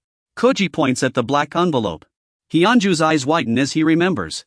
Jong-sun had said to treat this as an extra part. It would help him eliminate the 4 great gangs. Hyunju takes the badge out of the envelope in surprise, it's black. The button on the card was actually a badge. Koji grins and says, now that you have the badge, go for it. In Walker Company, badges are the symbols that divide the 4 divisions by rank. Since OWN MCN is the 4th branch, they must also follow the badge system. Regular employees don't have badges, and having none means they aren't part of Walker Company. Many regular employees don't even know what Walker Company is. A silver badge means these people have allied with Walker Company. They are either recognized by Walker Company or hired mercenaries. In other words, those with silver badges are salaried employees. Next is the gold badge, engraved with Walker Company's emblem. These are the true core members, and only young people can possess them. This badge symbolizes official membership in Walker Company, worn only by the management of each division. You must be extremely cautious around gold badges, as they excel in every field. The Platinum Badge. Only the chairman of each division can wear this badge, so there are only 4 platinum badges in total. Each division has one, and the 4 platinum badges belong to the 4 divisions. So even if you have a badge, you must be very careful to hide your identity. Badges aren't all-powerful. Even regular employees who know nothing about Walker Company are trained about badges. The people around Hyunju gasp in surprise when they see him. Koji explains that they've been told to greet badge wearers politely. Even the lowest-ranked white badge grants a little authority. But his badge, the black badge, means he's a VIP among workers. Hyunju walks in, and all the employees greet in unison, welcome, honored guest. In Walker Company, only 5 people possess a black badge, including. Some people are complete imposters, you can't even verify their identities. Time to exercise authority. Lee Xianju, Che Yuanxin, and Su Xiangshu walked in. So naturally, they'll assume you're one of them. Lee Xianju grinned and said, I honestly have no idea what exercising authority even means. I'm just me, a good person who came from school. So, who exactly am I supposed to deal with? First assistant Huang Quan abused Lee Xianju's name. Second assistant Hua Xi's uncle, Che Yuanxin, said this outfit was too cumbersome. Huang Yuanxin shouted, move aside. Make way for me. Huang Yuanxin bowed deeply and said, it's an honor to welcome you. The gentleman wrote something, and Lee Xianju responded with surprise. He had just greeted the gentleman. Huang Yuanxin said sincerely, I truly apologize for keeping you waiting. I'm Huang Yuanxin, chairman of the 4th division. Su Xiangshu scoffed, oh, so you're the chairman? Huang Yuanxin replied respectfully, yes, sir. Thinking about that idiot's grin made him stifle a laugh. Su Xiangshu said, then show me around. Su Xiangshu roared internally. Finally inside Walker headquarters. He stood before a group of bowing employees. He wondered just how much power this black badge held. Yet everyone here was bowing to him. But Chu Di had said the black badge wasn't all-powerful. He had to be careful before his real identity was exposed. Su Xiangshu and Che Yuanxin exchanged glances and nodded. He steeled himself with great resolve. The plan was to find that fool as quickly as possible and leave this building. A man with a platinum badge on his chest stepped forward respectfully to greet them. It's an honor to receive you. I recognize the faces of all the honored guests except one. He's the chairman of this company, he continued. I never expected you to be so young. It's my honor to meet you. Su Xiangshu pondered. Just as Chu Di had said. He thought he was the last anonymous VIP member in VIP Tier 5. Though he didn't know who that person was, he had to impersonate them for the plan to work. Huang Yuanxin spoke, Sir. May I ask the purpose of your visit? He was a little confused. How should he respond? He hadn't prepared an answer for this question. A sudden voice chimed in, for what purpose? Huang Quan repeated the question. You just asked, is there a special reason? He nearly spat all over Shishion's face. Hey, that guy. Don't you know what the black badge means? Huang Jiyuan raised the pipe to answer. Yeah, that black badge. He shouted loudly. A black badge means VIP. Does a VIP need your measly permission to come here? Shixiang said cheerfully. That's right. We have our reasons. He began lecturing everyone. What do you do when meeting a VIP? You follow orders. Kneel down now so I can see the tops of your heads. Shishong sighed inwardly. Good thing I brought Shishong along. The moment this guy gets a little power, he abuses it endlessly. Shishong draped his arms over the shoulders of security team members Dui Shanghao and Park Jiangju, asking in confusion. The rest of you are from the security team? Hurry up and fight. The winner gets to skip the hard labor. Shishong was shocked. Turns out the security team had so many members he didn't know about. Shishong pressed their heads down and demanded. What do you do when meeting a VIP? You follow orders. And who am I? I'm the VIP's assistant. Shishong was speechless. Isn't his neck bending way past the limit? He kept his arm around Huang Jikuan's shoulder, slapping his face lightly. What's your name again, kid? Say it again. You'd better watch your tone. He replied with a grin. Huang Jikuan. Shishong scoffed. If you make me happy today, I'll put in a good word for you with my brothers. The chairman of the workers' union. Shishong couldn't take it anymore. Shishong, you can stop now. Huang Jikuan points in a direction. Respectfully, he says. Please follow this way to tour the company. Before we begin, please hand over your personal belongings to our staff. Shishong nods vigorously in response. All right. He thinks to himself. It seems he's no longer suspicious. And they really do take away visitors' belongings. He suddenly remembers something Koji once said. From what I know, workers almost always ask everyone visiting the company to surrender their belongings. Writers are no exception. There are many reasons, but safety is the main one. If you want to target the workers, you'll have to find a way in yourself. Shishong doesn't see a problem with that. It doesn't matter if they take his things. He can handle them. Huang Jikuan asks his assistant. Where's Su Ruian? The assistant replies. He's in a meeting. He sounds annoyed. That guy always disappears at the critical moment. Shishong thinks to himself. Then let's get moving. He speaks up to remind them. Everyone, listen up. We need to find those two kids before we're exposed. This place is huge. Let's split up. Shishong adds. You two are VIP assistants, they won't suspect anything. Hey, contact. Since you know nothing about this, you can do whatever you want. The three begin to split up. Jikuan asks an employee. Where's the restroom? Hai feels like bragging. Who am I? Li Shishong. VIP assistant. As for Shishong, Huang Jikuan smiles. VIP sir, I'll escort you. I know the way. He'll have to deal with the workers' people directly. He sips his coffee and declines. No, I don't need you. The other person looks confused. What's the matter? Shishong pointed at Captain Jean and gave the order. I want that man to escort me. Xia Kuan immediately commanded. Captain Jean, what are you waiting for? All he did was apologize. Sorry, sir. I have urgent matters to attend to. Xia Kuan ordered. Escort the honored guest away at once. He stammered and asked. You want me to handle this? Shishong pondered to himself. Maybe he doesn't recognize me. But, recalling past oppression, he said coldly. Lead the way, Captain Jean. Shishong knew exactly who he was. And which department. All the employees stood up to greet him. Welcome, honored guest. Captain Jean introduced. This is the marketing department. They manage the streamers under contract with the company. Their job is to assign each streamer to the most suitable platform. The female employees whispered among themselves. Wow, this guest is so handsome. Just looking at him makes me want to spill coffee on him to strike up a conversation. Shishong said, whether intentionally or not. So they must be the department responsible for drafting streamer contracts. Captain G nodded. Yes. Then he added. You know what? I heard about a company. He wiped the sweat from his forehead with a towel. They actually detain minors? They'll be caught sooner or later. Captain Jean led the way. This way, sir. Shishong replied from outside. Alright, but he thought to himself. Don't these honored guests know about unfair contracts? It seems illegal detention and forced streaming are their secrets. Is Walker afraid of being expelled from the 4 great clans for illegal activities? But they're a major corporation. Why does it even matter if we can join the 4 major clans? Captain Jean adjusted his tie and forced a smile. You don't actually think we're doing the same thing, do you? Shishong answered bluntly. I was just talking nonsense. You're overthinking it.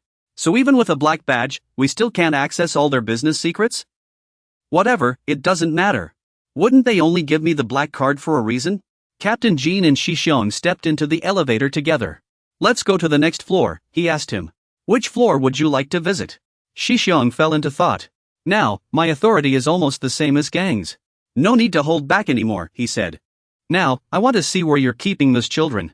Captain Jean looked shocked. Shixiong reminded him. Stop pretending. To take down one of the 4 major clans, he said with a smile. I know everything. He thought he had to become like Gang. As he pushed open a door, Gang suddenly burst out laughing. Heh, then chuckled foolishly. The employees in the room stared at him like he was crazy. Who is this guy? He just went heh and laughed like an idiot. He couldn't believe it. This isn't the place either. His footsteps echoed in the stairwell. He didn't have time to wait for the elevator. Gang gritted his teeth.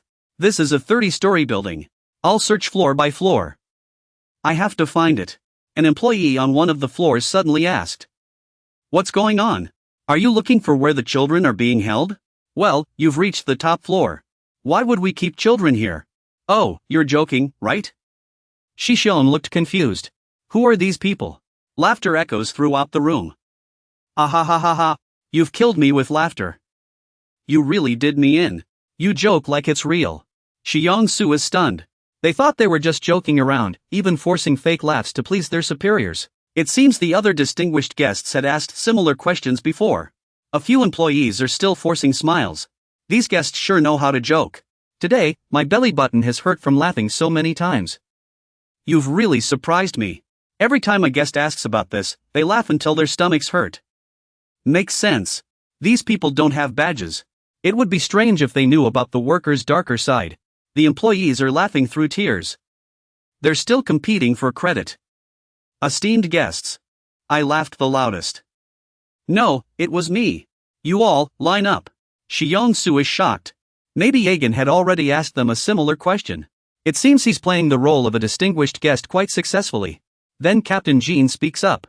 Guests often ask this kind of question. Please rest assured. We would never dare to detain children. He introduces to you. This is the top floor, the 30th floor. He adds silently in his mind. But that's not the point. Captain Jean asks him. Have you found what you were looking for? Xiang Su grits his teeth. I haven't found any evidence. He asks for your opinion. You've already toured all the floors. Let me escort you down to the lobby. He really doesn't understand. What's going on? I'm certain this building is where my laughing body is being held. But from everything I've seen on all the floors, this is just an ordinary company with nothing unusual. Could it not be this building? No. I already confirmed it when I posed as a delivery man. He fell into deep thought, not even hearing Captain Jean call him. That envoy, he thought. Why couldn't he find any clues? Perhaps the detention place was a hidden space. He suddenly snapped back to reality. A hidden space? He called out to Captain Jean. He knew it could only be there. Xiang asked excitedly. Where is Su Ruiyun's office? He was certain the evidence was there. In Su Ruiyun's secret chamber, Captain Jean turned and replied. What's the matter? He ordered, take me there. After pressing the button outside the elevator, he said. You can leave after this, Captain Jean. Jigen continued downward. He was determined. But after running for a while, he was out of breath again. Was there something that couldn't be done no matter how hard he tried? He searched everywhere but found no one. He opened the next door. Shouting loudly, he gasped and chuckled foolishly. He truly didn't understand. Where on earth had they hidden the person? This was the 17th floor. He had already gone up and down this 29-story building countless times. The employees no longer smiled, instead, they frowned. Here he comes again. What's wrong with him? He clutched his head, at a loss. He recalled the happy memories with the 2 little girls. Those chicken drumsticks. Uncle, it's not our birthday today. Where are you going? Aren't you eating with us, Uncle? Xiang excitedly tied his shoelaces and replied. Uncle has to go back to work. The 2 little girls refused. Uncle, have a few bites before you go. He replied, Uncle already ate. To be precise, he had already eaten 100 pieces of chicken. The 2 little girls were astonished. Wow, and these 2 drumsticks too. They must be left specially for us. Huanier was speechless. What chicken only has 2 legs? When he returned home again, Sherlin helped him up and said, You've worked hard. Why is there so much work lately? He replies. The more you work, the more you earn, right? The two kids are napping. Sherlyn nods. They just fell asleep. By the time you get back. So we can have dinner together. Even though they didn't like that chicken rice, the two kids still fell asleep waiting. That's how it is now. He slumps to the ground. I can't be the good uncle I want to be. I turned the 12th floor upside down and found nothing. There should have been at least one suspicious floor. He grits his teeth. Suddenly, his eyes widen. Wait. The building on the 29th floor. He looks back. But this is a huge building. I saw it has 29 floors. His hands clench involuntarily. Why didn't I notice it before? There's only one floor. It has way more steps than the others. He looks down. Someone's finger presses the button for the first floor. He adjusts his tie. When he looks up, he spots a stranger. That person steps into the elevator with him. Che Yuan-su speaks up. I've worked on this construction site for 3 years. But I've never seen a building like this. The floor where the kids are hidden. It's only accessible by elevator, right? Che Yuan-su rips off his tie. His face is twisted with fury. Give me back my nieces. Captain Jean removes his glasses and examines him closely. You're the kid I met yesterday. I already told you know nothing about those children. Che Yuan-su presses a random floor button in response. Is that so?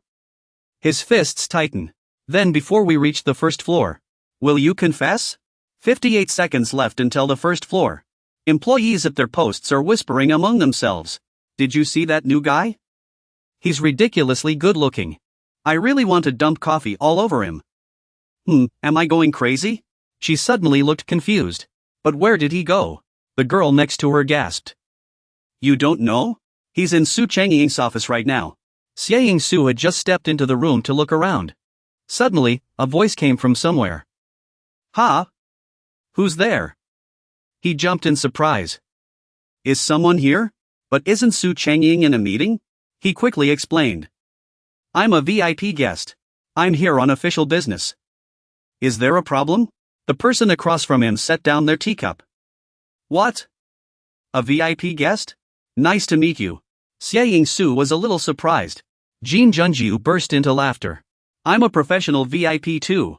Jin Junjiu was so shocked he sprayed tea everywhere. Because. Xie Su thought. Jin Junjiu. This guy is really hard to understand. He blurted out. What? Did Agen give you that black badge? Why would that weirdo do something like that? His face was covered in tea. Jin Junjiu asked him. You didn't agree to some condition to get that black badge, did you? Right, you jerk? Xie Su was wiping his face with his tie. He thought to himself. He has a black badge too? He asked, a little skeptical. There's no way he'd just hand over the badge like that. Is he trying to make you his successor? Xie Su started to worry. Oh no. He began asking questions. How do people with black badges usually communicate? Since we both have badges, are we equals? Should I talk to him casually or more formally? Then he decided. Let's try the casual approach first. Sipping his coffee, he answered.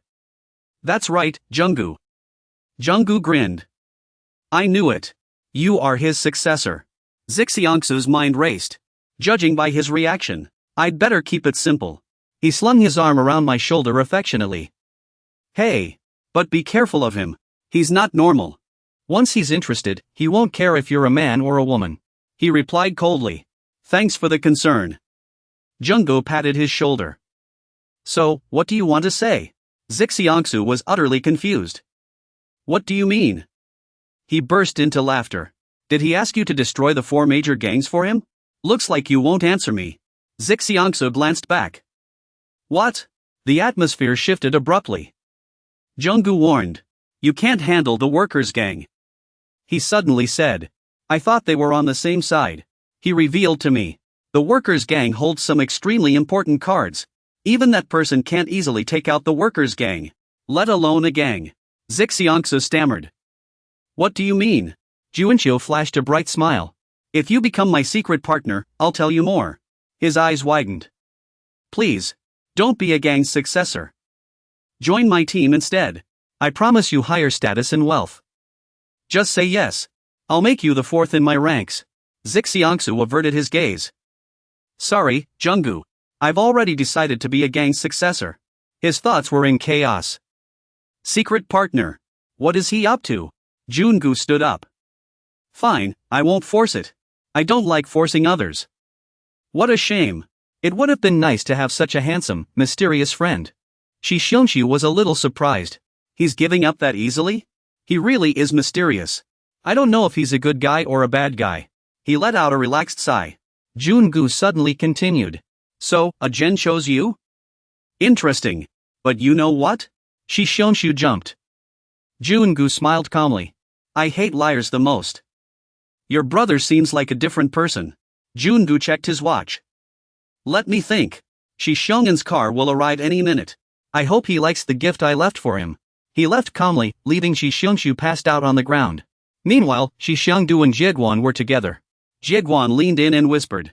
I've prepared everything as you requested. I hope you'll be interested in sports. They're the toughest in the security team. The fight was intense. Two people locked in a fierce struggle. Jieguan smiled faintly. A pair of MCN. We'll do everything to serve our esteemed guests. Shishongdu was sweating nervously. He murmured in admiration. Amazing. Shishonshu was cursing furiously in his mind. That jerk. What have you dragged me into? You just wanted me to wander around and throw my weight around. I did as you asked. What the hell is going on? Tell Senghe to toss his clothes out. It's freezing. Are you really going all out to impress the guests? Ugh, a pile of shirts from fear-induced stress. Is the fight just to make an impression? In your dreams. Uncle Zhangyo took off his shirt too. Wow. I was just warming up. I see you're still using those same old dirty tricks. Shishong was stunned. They're not regular employees. They're all covered in knife scars. De Guan handed him a cigarette, placing it right by Shishong's mouth. Should I tell them to stop? No hard feelings. He answered, confused. Why? I'm having fun. Though still roaring silently. Tell them to stop right now. That guy's bones are showing. Seriously. What kind of place is this? What kind of company is this? After Shishong coughed up blood and passed out. He woke up in a room full of fried chicken. I really let my guard down this time. He stopped holding back. Was I knocked out by a weapon? I can't believe he ambushed me. What kind of monster is this Jungu? He quickly realized he had been lying to himself from the start. I have to do something. He immediately rushed down the mountain, sprinting all the way. He's back. Oomph, suddenly worried now? Ha! What's that sound?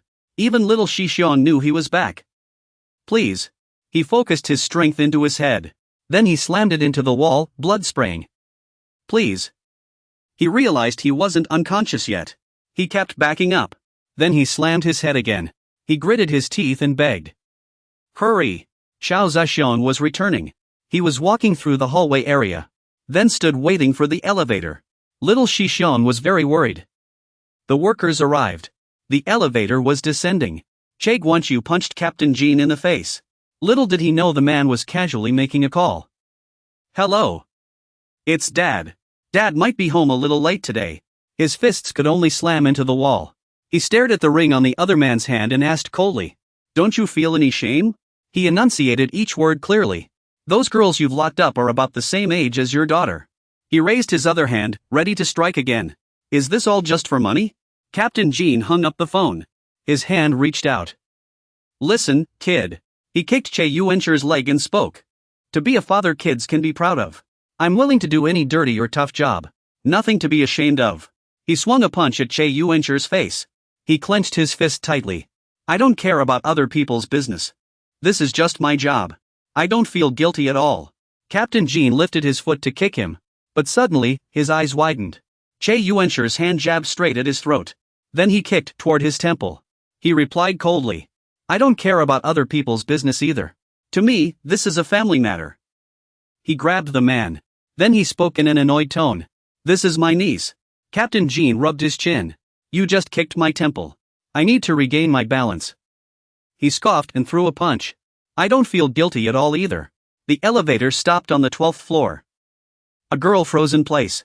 Fortunately, Captain Jean held him back. He apologized to the girl. Please forgive us. Security is carrying out their duties. Have a wonderful day. Then the elevator doors closed. Then came another scene of coughing up blood. They said in unison. Please forgive us one more time. he asked Chejuanji. Where did you learn Jeet Kyun Do? Your attacks on vital points are truly impressive. I noticed that. After taking so many punches, he wasn't even fazed. He threw a punch. Jeet Kyun Do, he replied. I've never learned it, he asked. Are you self-taught? Brings back memories. Chejuanji looked down at his chest in surprise. His hand pointed straight at the other man's chest. Captain Jean said. It's like I'm seeing my younger self. He punched the elevator. I remember, he recalled. You remind me of my prime years. He clutched his aching stomach. What kind of monster is this old man? How is he this strong? He stared at his opponent. Another punch came flying. But now I'm just a middle-aged civil servant. Suddenly, Captain Jean froze. The two men's faces were inches apart. Chejuanji grabbed Captain Jean and apologized to the staff. Sorry. Security personnel are just doing their job. Wasn't that what you said earlier? Chejuanji scoffed. Captain Jean looked up at him in disbelief.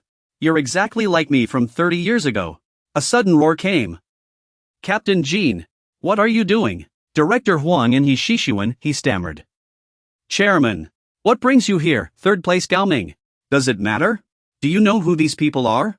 They're accompanying distinguished guests. And you dare lay a hand on them? That's not respectful at all. Captain Jean spoke up. Wait, sir. I think there might be some kind of misunderstanding here. Shishuan Dao looked worried. Ji Jun was taken aback. Ha? What are you talking about? What misunderstanding? Captain Jean glanced at them before answering. These kids are just ordinary high school students. He came to ask us where we hid the people not long ago. They're lying to you. Ji Jun didn't expect him to tell the truth. Shishuan Dao laughed nervously, sweat forming on his forehead. What? Is this guy out of his mind? Ordinary high school students? Should I call the VIP? What do you want? Don't you know what a black badge is? Ji Jun ordered. Security team. The two men's expressions darkened. Yes, Chairman. Shishuan Dao sensed something was wrong. Oh no. Ji Jun was so furious he tore off his gold necklace. He shouted. Seize him. Ji Jun sighed. It seems. Is this how things are going to turn out? Three men grabbed him. He told Shishuan Dao. Listen carefully. Shishuan Dao looked confused. Ha? What ant? He pressed the elevator close button. Tell him, starting now. Capture Shishuan Su as soon as possible, understood? This time, there's no escaping. He pressed the elevator close button. Tell him, starting now. Capture Shishuan Su as soon as possible, got it? This time, there's no escaping. However, he continued. Tell Shishuan we found Hee and then laugh like an idiot. No, that's not what I meant. Though I was exhausted, I still managed to smile. Please help me find Yijin and Enfei. If we don't do this, who will? Huang Shishuan sat in his yellow luxury car, clipping his toenails. He spoke. Go on, explain what's going on here. Don't leave out a single detail, Captain Jean. A bloodied body hit the ground. Yes, Chairman. Among our newly signed streamers. A few were members of the dormitory family. They found out we were holding them and came to rescue them. No sooner had the words left his mouth than Captain Jean was struck hard across the face by Shishuan. The slap was so loud that even the two soldiers outside heard it. Team leader Jean continued his report. We had already driven them away earlier. We didn't expect them to return. That kid has a real black badge. I'm sorry, sir. I was careless. Shishuan replied. Careless, huh? Let me make this clear, Captain Jean. I don't care if this little security team is capable or not. Captain Jean asked. What about you, Auntie? Shishuan suddenly raised his hand. He leaned in close to team leader Jin's face and said, I just hit you, old man, to relieve some stress. There's no deeper reason. Now, where is that imposter who pretended to be a VIP? He's in Director Su Chengshuan's office right now. I've already sent someone to bring him here. Shishuan continued. Su Chengshuan was the one who approved signing Hee and Sha Xiao, right? Team leader Jean confirmed. Yes. Shishuan slapped team leader Jean again, satisfied. That's all I needed to know. That idiot Su Chengshuan. How incompetent must he be to let this happen? Out of past ties, I gave him the director position. But now I finally understand why people say not to trust those close to you. The lead sheep turns and leaves. Squad leader Jean asked, where are you going? He replied, I need to look into something. No matter how I think about it, something feels off. Why would he come to my company to find Su Qingshuan instead of me? But no matter how much I think about it, it's pointless. Trying to understand that guy's way of thinking is impossible. What should we do with this guy? What do you all think? He's just a nuisance who wandered in by accident. Should I take the risk and get rid of him? The mess on the ground was a disfigured troublemaker. The lead sheep ordered his subordinates. Keep a close watch on them. I'll be back soon. Yes, sir. The two security guards beside him said. Boss Jean, are you okay? One day, I'll teach that punk a lesson. Squad leader Jean said to leave it be. We're just here for the money. Do you think he passed out? He was caught too quickly. I thought he'd be tougher. The two beside him suggested grabbing a drink afterward. Squad leader Jean thought this might be part of their plan. Then what's the goal? Are they trying to distract us so they can go after those two girls? But who would believe that guy is an undercover agent? That guy Shujen was beaten so badly his eyes rolled back, mouth gaping. Suddenly, 3 burly, tattooed men barged in, shoving the door open. Captain Jean, are you alright? We heard there was an intruder. Squad leader Jean asked, what are you doing here? Who gave you permission to leave your posts? They replied, it's fine. Everyone's locked up on that floor. All the windows are bulletproof glass. Besides, no one knows how to get in there. Inside, there are countless rooms like personal quarters, equipped with computers, beds, books, and lighting. No supervision is needed. I guarantee no one can escape. Hearing this, squad leader Jean cursed. Always making excuses. Get back to your posts, you idiots. Alright, sorry, Captain. Worthless Army was lying unconscious on the floor. Suddenly, he opened his eyes. Listen up, Worthless Army. We'll be exposed sooner or later anyway. The 3 young men huddled together to discuss their plan. Worthless Army grumbled as he fixed his hair. What do you mean by exposed? We haven't even started, and you're already talking like that? It's unavoidable. Bing Xiong uncle said calmly, holding his cup. Think about it. Too many people already know us. We can't hide our identities forever. So we need an effective strategy. A strategy. Our goal is to find where the kids are being held. Before we're completely exposed. But that won't be easy. The spiky-haired young man said with a troubled expression. Reasons become power. Even if we find where they're being held, it'll likely be a place we can't get into. So what's your point, Bing Xiong uncle? I have a mission for you, Snail Army. A mission. Worthless Army was climbing countless stairs. When you find a clue about where the kids are being held, do as I say. Worthless Army asked, do as you say? What do you want me to do?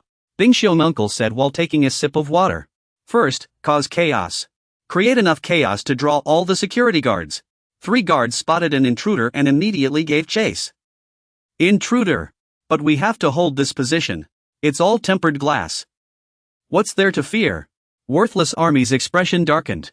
What kind of plan is this? Why do you want to draw all the guards? We don't even know where they're being held yet. Bing Xiong uncle said, don't worry. I trust you. Back to reality. Under the effect of the control device, he woke up as planned and opened his eyes. Uncle Jeong said I have an undercover friend who would handle this. Uncle Jeong inside the fat guy just cracked the lock. Then he tossed the lock away. It hit the tempered glass and cracked part of it. I ate 6 whole chickens by myself. Because they're a great source of protein. The password is 9999. Then the fat guy shattered the glass with his bare hands. The 2 girls were stunned to see Uncle Jeong and giggled. Are you two alright? Don't worry, I'm here. Uncle Jeong asked as he opened the door. Are either of you hurt? Can you two still run, Uncle Jeong? After breaking the glass with his bare hands, Uncle Jeong's hand wouldn't stop bleeding. He apologized. I didn't expect it to be tempered glass. That window was tougher to break than I thought. He cradled his bleeding hand. Sorry for letting you see this. Then he fled with the 2 girls. Hurry up. One of the girls beside him said. Uncle Jeong, why are you holding fried chicken? Sorry, I can't share it with you. I don't even want to eat it myself. The hallway is empty now? Thanks to the interference from the control device. The guards are all gone. Unbelievable. Running like this is making me hungry again. Oh well. We need to move faster. The girl kept thanking him. Thank you for saving us, Uncle Jeong. He replied. But I'm still not sharing my fried chicken with you. Then the 2 girls opened the doors one by one. Give us a hand. We still need to save more people. Uncle Jeong opened the doors and freed everyone one by one. Can we really get out? Yes, it's safe to leave now. My friend is waiting for us outside. Good. We've rescued everyone who was imprisoned. He suddenly felt surprised. When he turned around, he saw Golden Boy grinning at him. What shocked him was that Golden Boy had been imprisoned too. He couldn't help but wonder. Why was Golden Boy here? What connection did he have with those workers? Never mind, it doesn't matter. Brother Bay is trying to direct everyone. Everyone, find the exit quickly. There are no elevator buttons here. We don't have much time left. Suddenly, he was punched in the face. As everyone looked on in shock, where did those guys come from? It turned out the windows had been unlocked from the inside the whole time. So you're the mastermind behind this? Turns out Golden Boy is Huang Zichuan, disguising himself with a wig like that. After Huang Zichuan left, I had to confirm something. All this was just to make him blend in. At that moment, Brother Jiong collapsed to the ground. Huang Zichuan said he found what he was looking for. I went through all the trouble of wearing a wig and plain glasses. And dressing like a clown. Just to keep an eye on those streamers. What a foolish clown. He made me expose myself again. Didn't you suspect anything? Why would we imprison someone as useless as you? Brother Jiong exclaimed in shock. What? I never trusted you from the start. That room could only be accessed with a special keycard. I wondered back then. Where did this guy get a keycard at night? Why did only CAN and my company have those keycards? The only people with keycards. Next to us, an MCN had a black badge with the number 5. A fat guy with a lock on his glasses used a 1 MCNA card. That doesn't sound right. Agan received a call from Jizai. He knew it wasn't Mr. Agan. What was he talking about? Have I ever given anyone a 1 MCN card? Do we even have those? These two are completely out of control. Agan said the machine is fixed. Agan said. Hey, wait. Isn't your right hand perfectly fine? Why should I hold your phone for you? Not a single writer admits to giving away an MCN card to someone else. There are more and more questions about you. In the end, I came to a conclusion. This card of yours is a fake, isn't it? Jiguan sat on Xiong Xiong, excitedly jumping to conclusions. I don't know what you're plotting, so I've decided to lock you up first. If I'm wrong, I'll just apologize. But luckily, I wasn't wrong. Xiong Xiong was stunned, not understanding what was happening. Prince Jiguan was furious. Confess now. What is he even talking about? What are you and Su Chang'en scheming? I was right, wasn't I? Xiong Xiong couldn't figure out why he suddenly suspected Su Chang'en. He shouted. Su Chang'en gave you this card, didn't he? No, he was just acting to trick me, right? You're his subordinate, aren't you? I'm not wrong, am I? Of course I'm not wrong. Right? Xiong Xiong thought this guy had a serious case of paranoia. I thought we were on the same side? That Prince Jiguan looks like a monkey. I saw it coming. What the heck? See? I told you I wasn't wrong. Jiguan cursed at those guys. Hey, hey! What are you all standing around for? Keep streaming. No, I have to save them. 2 big guys showed up. Grab them. Then Prince Jiguan stuffed the wig into Xiong Xiong's mouth. Bite down, kid. I have to save them.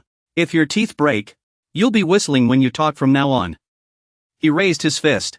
Xiong Xiong was knocked flying into that yellow car. Then Prince Jiguan punched him in the jaw. What exactly are you plotting? What the hell is going on? Do I really have to clean up the mess you made? Huang Jijuan stomped his foot on the guy named Su Changyun and continued, Are you stupid or what? Do you even have a brain? Do you have any idea what kind of trouble you've caused? Couldn't you have found someone else to take the fall? I thought our business was finally turning around. Instead, you went and hired those lowly vixens. And now you've dragged me into this mess they created. The 3 of us are already in deep trouble. All around us, those towering figures are watching. Do you know what this idiot is scheming? He wants to help those scapegoats escape. Moron. Can you imagine what would have happened if I hadn't stepped in to fix this? He struggled to his feet and said, I'm really sorry. My useless bulk is no help at all. Don't disappoint me again, you hear me, Cheng Yun? I'm the one who made you who you are today. I can take it all back anytime. Su Changyun bowed his head in apology. Zijin took a drag of his cigarette and said, Never forget that. Since I've already dealt with those annoying pests, I'll let you off this time. Now go handle that imposter. Suddenly, he glanced into the distance. Someone was carrying a knocked-out guard. It was Xingxi. I didn't expect that kid to be the president. Consider this a relay race. I can still keep fighting. The other 2 were shocked to see him. He grinned and greeted them. Well, I have 2 bodies. Sorry I'm late. Grab Xingxi. Quan Chi got up and took down 2 guards at once. All right. I have to admit, I'm impressed. You've put in so much effort to take down our company. You even stole our black badge and impersonated one of us. But it was all for nothing. What's your next move? Do you have any proof we're holding those kids? Juanjin lifted his chin and said, You guys are only good for this much. Before he could finish speaking, a pile of documents flew in front of him, shocking him. These contracts. You hid them pretty well. Qian sat on the ground. These are the company's illegal contracts. How did you find them? Let Park Xing-shu continue. Because of the illegal activities.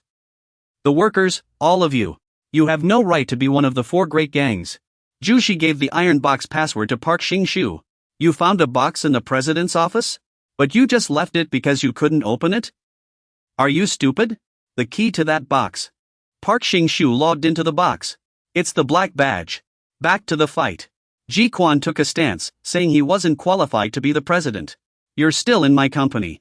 Did he find those contracts in the box? Security team. Move your butt over here. But I didn't even hide them there. No time to dig into this now. Grab them. A group of burly, tattooed guys surrounded the 2 handsome men. A bandaged hand rose into the air.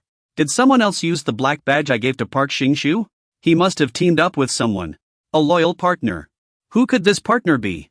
It definitely can't be the Heavenly Dog Gang. I'm a little worried. But there's probably nothing to worry about. He's the guy who broke my arm. Park Xing-shu and Shin Jian-shu were ready for battle. This combo is quite fresh. Stop playing word games. Choi Song-soo, chairman of HNH Group. A young entrepreneur. He built his own company in a short time. Next to him was a film crew recording him. Everyone is doing great. No wonder we respect Chairman Choi so much. You're so cool and stylish today. Could I get your autograph? But no one knows. The true mastermind behind his success. Known as one of the 10 great geniuses. Choi Songxia was sitting on a park bench, lost in thought. Good heavens. How did he end up here? Doesn't your old friend have a home? One of the 10 great geniuses. Mr. Carpenter, the combat genius. Agan mentioned this man while using Park Hyun-suk's body for his own amusement. Mr. Carpenter was covering his face with his hat, trying hard to fall asleep. What wind blew you here, Choi? Choi replied it was nothing serious. I just have something to ask of you. The 4th branch of the Walker family has run into some trouble. It seems they've been exposed. Operating illegally. Our 2 handsome guys are surrounded. Choi and Mr. Carpenter were surrounded by bodyguards for protection. Mr. Carpenter said he knew Choi had already gotten out of that mess. Choi, don't joke around. I know you do everything for money. I'll pay you well. Help out this old friend. Then Mr. Carpenter sat up, revealing an extremely muscular back. He said, What can I do for you? Just call one of his soldiers. Because all the security teams hired by the Walker family come from his employment agency. The scene shifts to a somewhat messy old room. A man making instant coffee said, We already talked on the phone, right? You 2 came to the right place. Have a seat. Make yourselves at home. Why are you dressed so formally? This is just an employment agency. 2 men in neat suits came in for a job interview.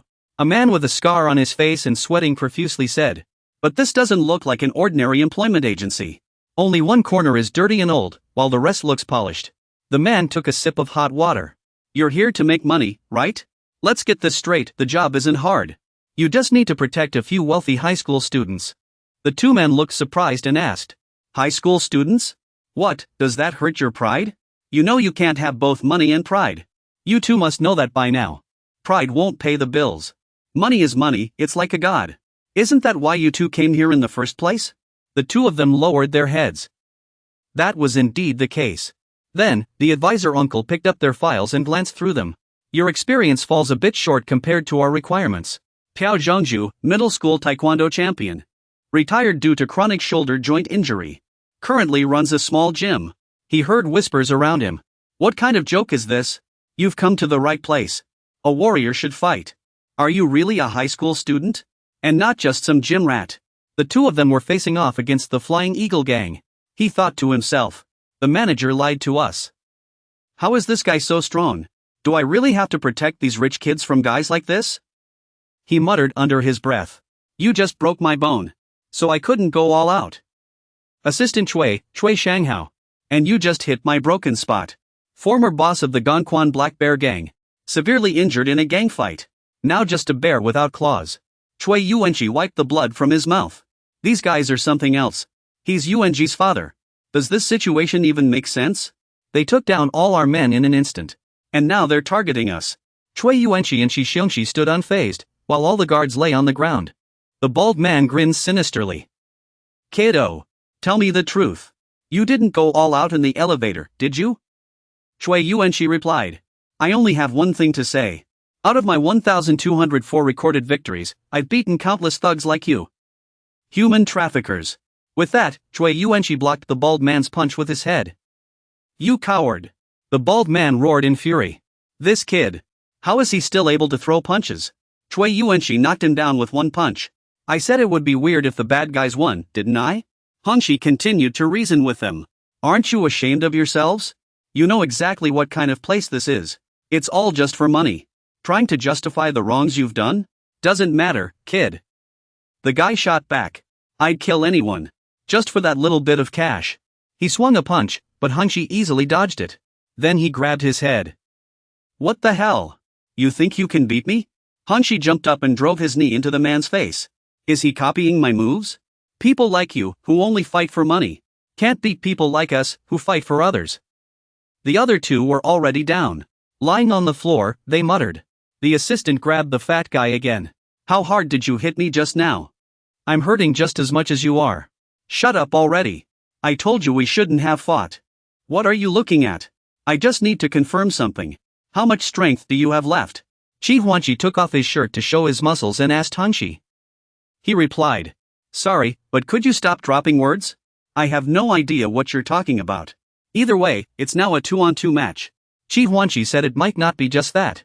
From what I've seen, they don't seem to be working together. Chi Huan narrowed his eyes at Su Changxiong. He said, what are you hiding from me? Why did that big shot come to you instead of me? What's your game? Su Changxiong said with a laugh. Come on, stop arguing. Don't fight in front of the kids. Chi Huan fell silent. What's going on? How did they bring that guy here? Did those assistants lose? What a bunch of useless idiots. They don't even deserve the strike I wasted on them. Why isn't he making a move?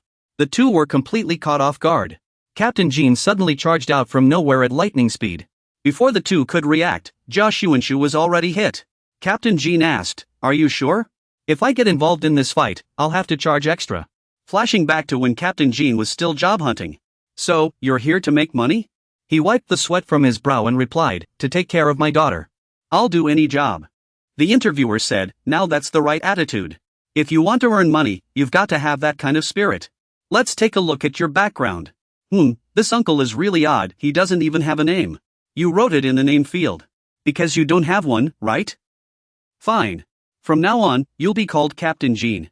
After landing a punch on Jia Junsis's face, he said, kid, it's fine if you curse. There's no shame in it. Failed. Jia Junsis looked stunned after taking the hit. What's your deal, old man? Did you go easy on me last time? He's really strong. What do we do now? Oh right. There's only one way left. Captain Jean took off his glasses and said. Besides, I wasn't paid extra for this. Plus, this kid reminds me of my past self. Su Xiansis came up with an idea, you and Jia Junsis must work together to fight. Just like how I teamed up with Jin Chang. But will that really work with Jia Junsis? I can't even communicate with him properly. Jia Junsis said, old man, you're too naive. After all, he's not Jin Chang. This might just drag us both down. Captain Jean punched Junsis in the face. It's a shame we met this way, kid. And that guy is too fast, terrifyingly fast. Captain Jean landed another punch square on Jia Junsis's face. The beast shouts Chi Junx's name. He thinks if it were Jin Shang, he would have dodged that move long ago. Chi Junxu replies something and grabs team leader Jin's hair. Aren't we supposed to be working together? The beast is surprised. Why are you just standing there? Oh, I was just about to ask if you were hungry. Unlike Jin Shang, Chi Junxu was already prepared. He attacks team leader Jin with a knee strike. If you don't want to cooperate, then forget it. Maybe Chi Junxu is much stronger than Jin Shang. Chi Junxu looks at his uncle and says, that move was pretty impressive. I'm starting to get annoyed. Not this again. Team leader Jin uses Bruce Lee's signature move. He strikes Chi Junxu in the chest. Chi Junxu drops to one knee. Team leader Jin stands and says, seriously, can't you learn your lesson? Let me ask you something. Are you copying my moves?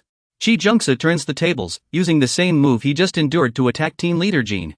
I said I don't like playing both sides. But we need to end this now. Hwee Xiong-su is surprised he finally finished speaking. Chi Jungsa turns to Hwee Xiong-su and says, I'm not some big shot. I can't afford to go easy now. We have to take this guy down together. Our top priorities are saving people and having fun. Got it? Hwee Xiong-su replies. Yeah, I've heard it enough to go deaf. Team leader Jean removes his blood-stained clothes. Alright, let's do this. Let's take him down together. Defeat that monster. Last night at a construction site, Ju walks into the hall wearing a hard hat and asks someone, why did you call me here? In the movies I've seen, the loudmouths always end up in places like this. Right, Chairman Shui? He stands high above, overlooking the city. Chairman Shui says, I heard the fourth branch is operating illegally. Someone has already found out. I remember telling you to handle this carefully. Jungkook Egu is still joking around. Warm your hands by the fire. Hey, Chairman. You've got the wrong person. Gu handles the affairs of the four major gangs, not me. Go find him. Though, you turn a blind eye to the illegal operations of other gangs. Yet you're so concerned about the workers. Unless the workers really have something on you. Chairman Shui sighed.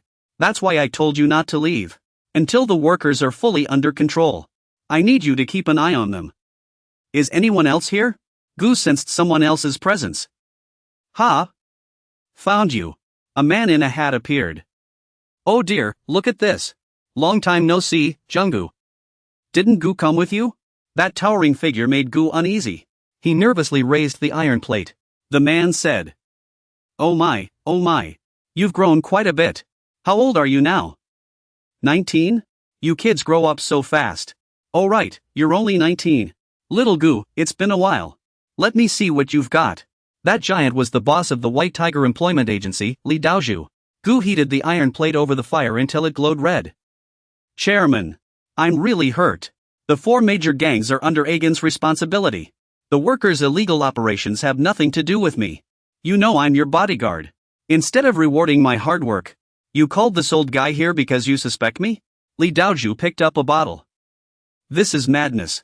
Our Gu has gone mad. Gu clutches his head and says, what's the plan? That old man mentioned you to me before. He said you were once a fearsome warrior of the Golden Age. Would you like a three-way showdown? Ari clutches his head and says. Suddenly, you're surprised by Chairman Shui's call. Jin Jun-gu. This is your bonus. The chairman takes out 100 million won. I didn't mean to upset you.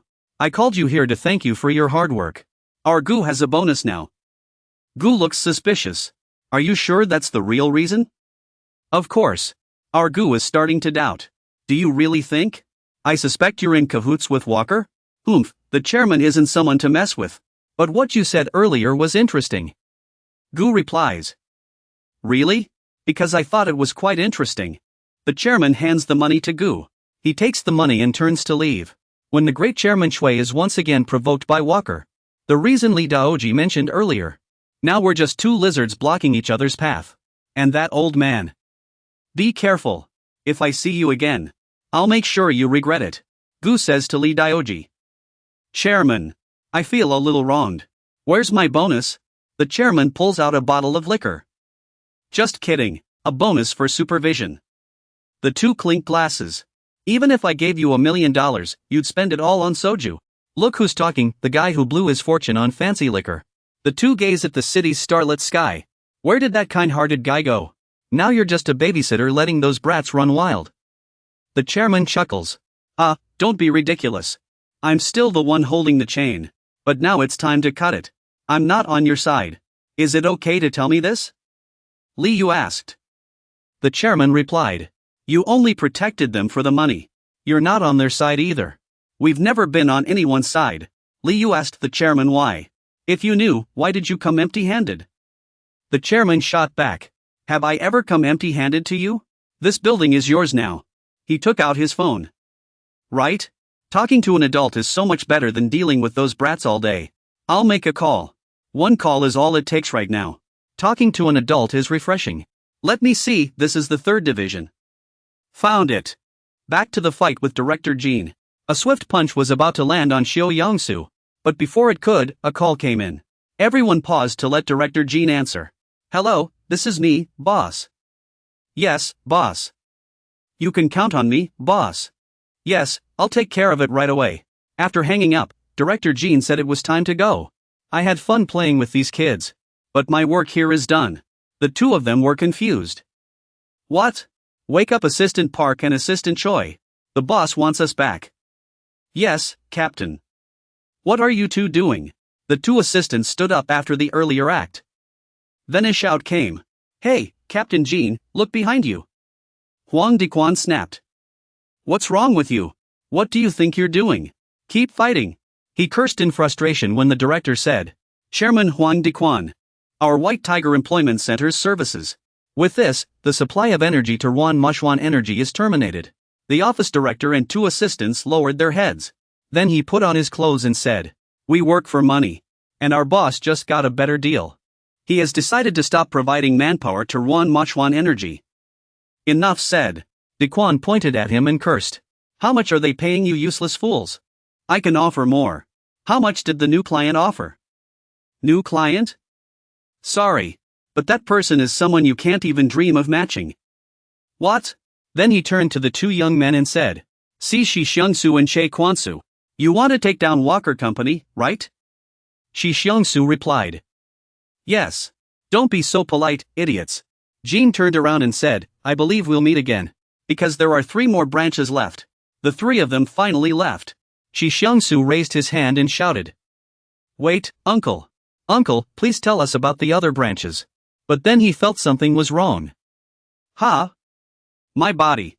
It's heating up again. My vision is blurring. I feel dizzy. This feels exactly like when I fought Jin Chung last time. Che Kwansu called out to him. Shi Xiangsu. What's wrong? Shi Xiangsu recalled losing to Jin Chang last time. His body had started heating up like this back then too. Could it be? It's happening again. Is my body assuming I lost again? Because I fought that uncle too hard just now? So I'm going to lose consciousness again. And enter that automatic mode like last time? No. Right, last time when I left. I'll tell you about fighting in an unconscious state. That's called infinite instinct. A gun said. Most people never reach this state in their lifetime. This state only appears when you meet extremely harsh conditions. That one time. You only touched your infinite instinct out of sheer luck. You won't reach this state again anytime soon. Even if you achieve it by accident, it's the same. Reaching your infinite instinct isn't something that comes easily. I don't have to worry about losing consciousness anymore. Che Xiong gently patted Su Xiong's shoulder. The recent outbreak has been quite severe. Sorry, I'm feeling a bit on edge. Yeah, I've already scheduled my vaccination. Che Xiong smiled. From what I've observed, the 4th branch has been abandoned. Sir. Che Xiong cursed him as a reckless lunatic. How can you be so calm? We've just lost all our manpower. No one's left to protect us. Was this your doing? This is all because of your manipulations behind the scenes. Is this whole thing your scheme? Spit it out. What exactly did you do? Come on, boss, use your soul to fix this. They're coming. Do something. He grabbed Che Xiong's collar tightly. Hurry up, you jerk. Damn it. Please, Che Xiong, do something. The leader was no longer fierce, he looked like he was about to cry. Che Xiong recalled when Huang Jing was only 15. Che Xiong, brother. Are you alright? Was it that guy who did this to you? Did he not acknowledge you? What kind of reason is that? How dare he look down on my brother? That bastard. Why did you all abandon him? And you still call yourselves Che Xiong's assistants? I'll stay by his side. You lot are useless. It's fine. Che Xiong told them to get lost. We don't need the 4 factions. We've come this far thanks to them, of course. But we can handle things on our own. Right? What's wrong with your car? Ever since you met that guy named Golf, you've been so quiet. Is it because he didn't approve of you? Did that really hurt you this much? Don't worry, buddy. No matter what, you'll always be the best. I believe in you. Just cheer up, okay? Me, Golf, will never betray you, you old clunker. I'll do everything I can to help you start over. You can't trust this piece of junk. I just won a cryptocurrency lottery. Sounds crazy, right? I made 5 billion Golf coins. Let's use this money to start fresh. I'm heading to Jiangnan to find investment opportunities. Are you still hung up on that guy? I found your old car. This workers' guild is one of the 4 great factions. I spent all 5 billion golf coins just to get in. They want me to be the chairman of the 4th branch. That way, we won't have to start our own faction from scratch. Too bad, I really wanted you to be the chairman. It's fine. You can be the director. We'll build our influence here and take over the workers' guild soon. So stop thinking about that guy, okay? What do you say, buddy? I just got a new tattoo on my head. Looks cool, right?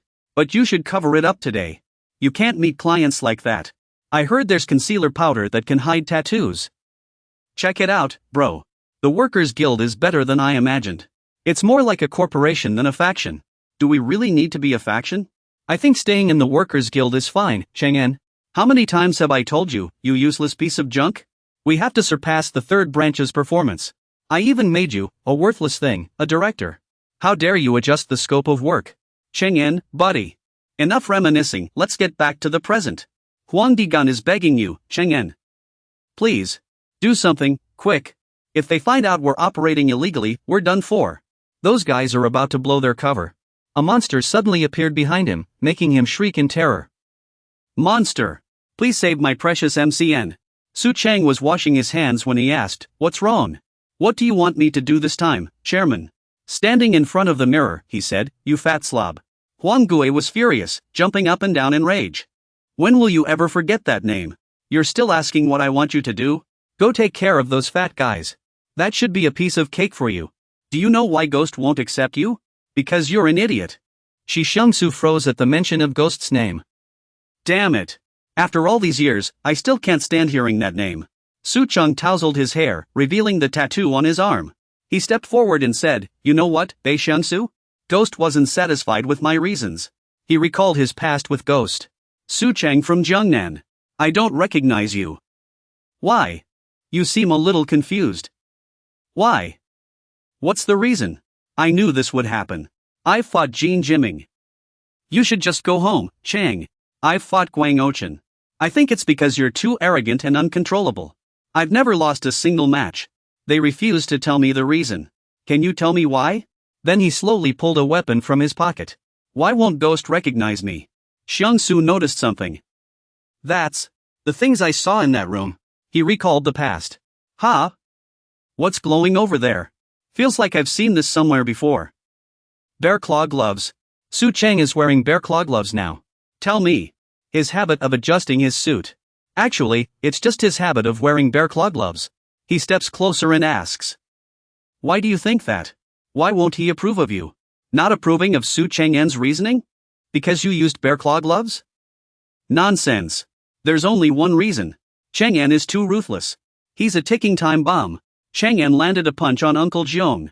Then he sits down and asks. What do you think of that guy? Knocking Uncle Jiong down. At this moment, Uncle Jiong lies motionless on the ground. What's that Cheng guy staring at you for? Lie down and think carefully. This could get interesting. If Uncle Jiong and Chang'en fight. Wonder who would win. Uncle Jiong slowly stands up. I feel something's off. My body feels like it's burning. He says. So that's what I saw back then. It really was bear claw gloves. I knew I was smart. Lucky me, I already. But there's something even stranger. This body is starting to control my emotions. You took a peek at the bear claw gloves. No wonder one's missing. Su Cheng'en says. So it was you, Uncle Jiong. Don't you dare interrupting me. He gives a combative smile. He flashes a combative smile. I've been waiting for you. I was told you're a special guest. Kitty. Then she pressed the elevator button. I will take you to the floor where we keep our lost birds. It's the most secret place, even unknown to VIPs. Meow. The way to the detention floor. It's actually quite simple. Meow. To reach the detention floor, you just need to press these 2 floors at the same time. She pressed the 7th and 8th floors simultaneously. There we go, sir. Meow. Allow me to greet you properly. Meow. Respectfully, honored guest. This man is wearing a hat. Dressed in yellow, he looks very tall. Jin Changfang is rushing around, looking left and right, as if searching for something lost. Brother Jin, what's wrong? What are you looking for? Jin asked his 2 assistants. Do you 2 know where I went before we gathered? They looked confused. Where did you go? Didn't you go to one of the birdhouses? You went on patrol, remember? Jean was extremely anxious. Where did it go? Where on earth is it? The two girls were terrified. Uncle, please let us go. We promise we won't call the authorities. I'm busy looking for something. Keep quiet. You know I can be scary, right? The two girls were crying in fear. Yes, sorry. They asked, Uncle. Then the girl handed Jean a handkerchief. Is this what you're looking for? You lost it last time. So I've been keeping it safe. Is this the handkerchief your daughter made for you? Is this Uncle's? Jean snatched the handkerchief before finishing his sentence. The girl laughed happily. It seems she was right. Uncle came out just to find you and return this handkerchief your daughter gave him. He loves it so much. My dad only knows how to hit me. Jean stared at the handkerchief thoughtfully. Uncle seems like a good father. Uncle. I really wish my dad could be like you, Uncle. He returned with his two assistants, their faces covered in blood and their glasses shattered. He thought he was going through some kind of hormonal change in his old age. He recalled the words of those brutes earlier. No, these are just cowardly thoughts. I must focus. He gave orders to his two assistants. The command was to erase all traces of illegal activities in the 4th Division. The two assistants complied. Everything is ready. We've brought all the imprisoned mist birds here. Go make more money. He asked if the boss had arrived. The assistant answered. He had just arrived and left again. He said he had something more interesting to do. Then let them start the cars. There was a very cool white sports car in the room. But that brute Shixiong smashed the front of it to pieces. The driver gave a sinister smile and charged forward. But Shixiong quickly stomped his head against the car window. He said with satisfaction, impressive speed. Your speed rivals my beloved car from the Steel Gang. You're quite agile. Shixiong threw a punch. Before he could land it, the driver punched him in the head first. His tone wasn't as fierce as Bald Chun from the Gangdong Gang. The punch seemed to sink into Shixiong's skull. Oh, I see. What about Jean Shixiong's godfather? Shixiong retaliated with a punch to the man's face. The driver grabbed his head. Watch your mouth. Jean Shixiong is a year older than me. Then he started trading blows with him. Next came an upward elbow strike. I have my reasons for hiding my past. From now on, you should call me brother. His smile and gaze now looked like those of a true demon. Shixiong wiped the blood from the corner of his mouth and asked, He, where is the Shao now? Xia Xiaowang took off his shirt, revealing tattoos all over his body. Are you sure you want to go after them? From what I see, you seem to be enjoying this fight. I understand that feeling. Your body is burning up. This burning sensation makes you smile uncontrollably, doesn't it? It's normal. Fighting is always thrilling. The two slowly approached each other. A bowling ball rolled by. A Gen was playing bowling. Someone behind him was cheering. He won. A stunning victory. A Gen was surprised. It was a girl. A Gen raised his hand in greeting. What's with that arrogant tone? Do you know who I just met? That's why I'm acting so cocky. A Gen picked up another bowling ball and said, Do you have a problem with him? A Gen replied, It's none of my business. The president told me to go. Turns out GU was there too. Hey, why didn't you tell me anything? I heard Park Hyung-suk is your successor. He's even holding your black badge. Don't tell me you sent Park Hyung-suk to take down the 4 great gangs? A Gen happily held the ball and asked a general. A Gen answered. The 4 great gangs aren't under your jurisdiction. Why do you care so much about the workers' gang? A Gen said. You know why. I have a long history with the workers' gang. By the way, let me ask you a question. Between Hyung-suk, your chosen one, and Su Shang, the one you abandoned and I took in, who do you think will win this showdown? A Gen confidently answered, Park Hyung-suk. He explained that Su Shang was too dangerous. He's not fit to be a successor. Let alone a gang leader.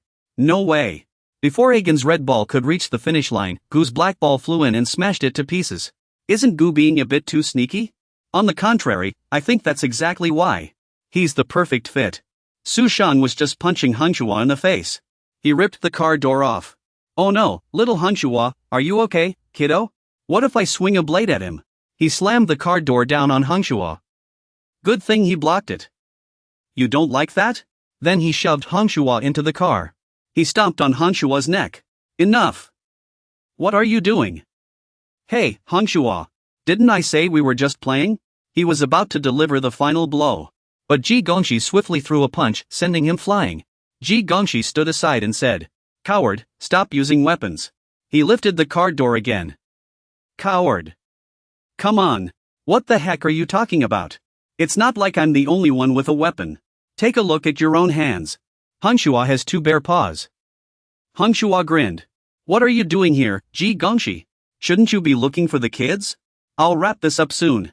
"Cut it out, Hanshua. We don't have time for games. We need to take care of him fast." The 3 exchanged glances. "Looks like it's 2 against 1 again. I've got a lifebuoy." "Shurjian, my brother started the car. I'm coming to save you." The fierce Shurjian came barreling in with his car. "Let's work together to save your precious career."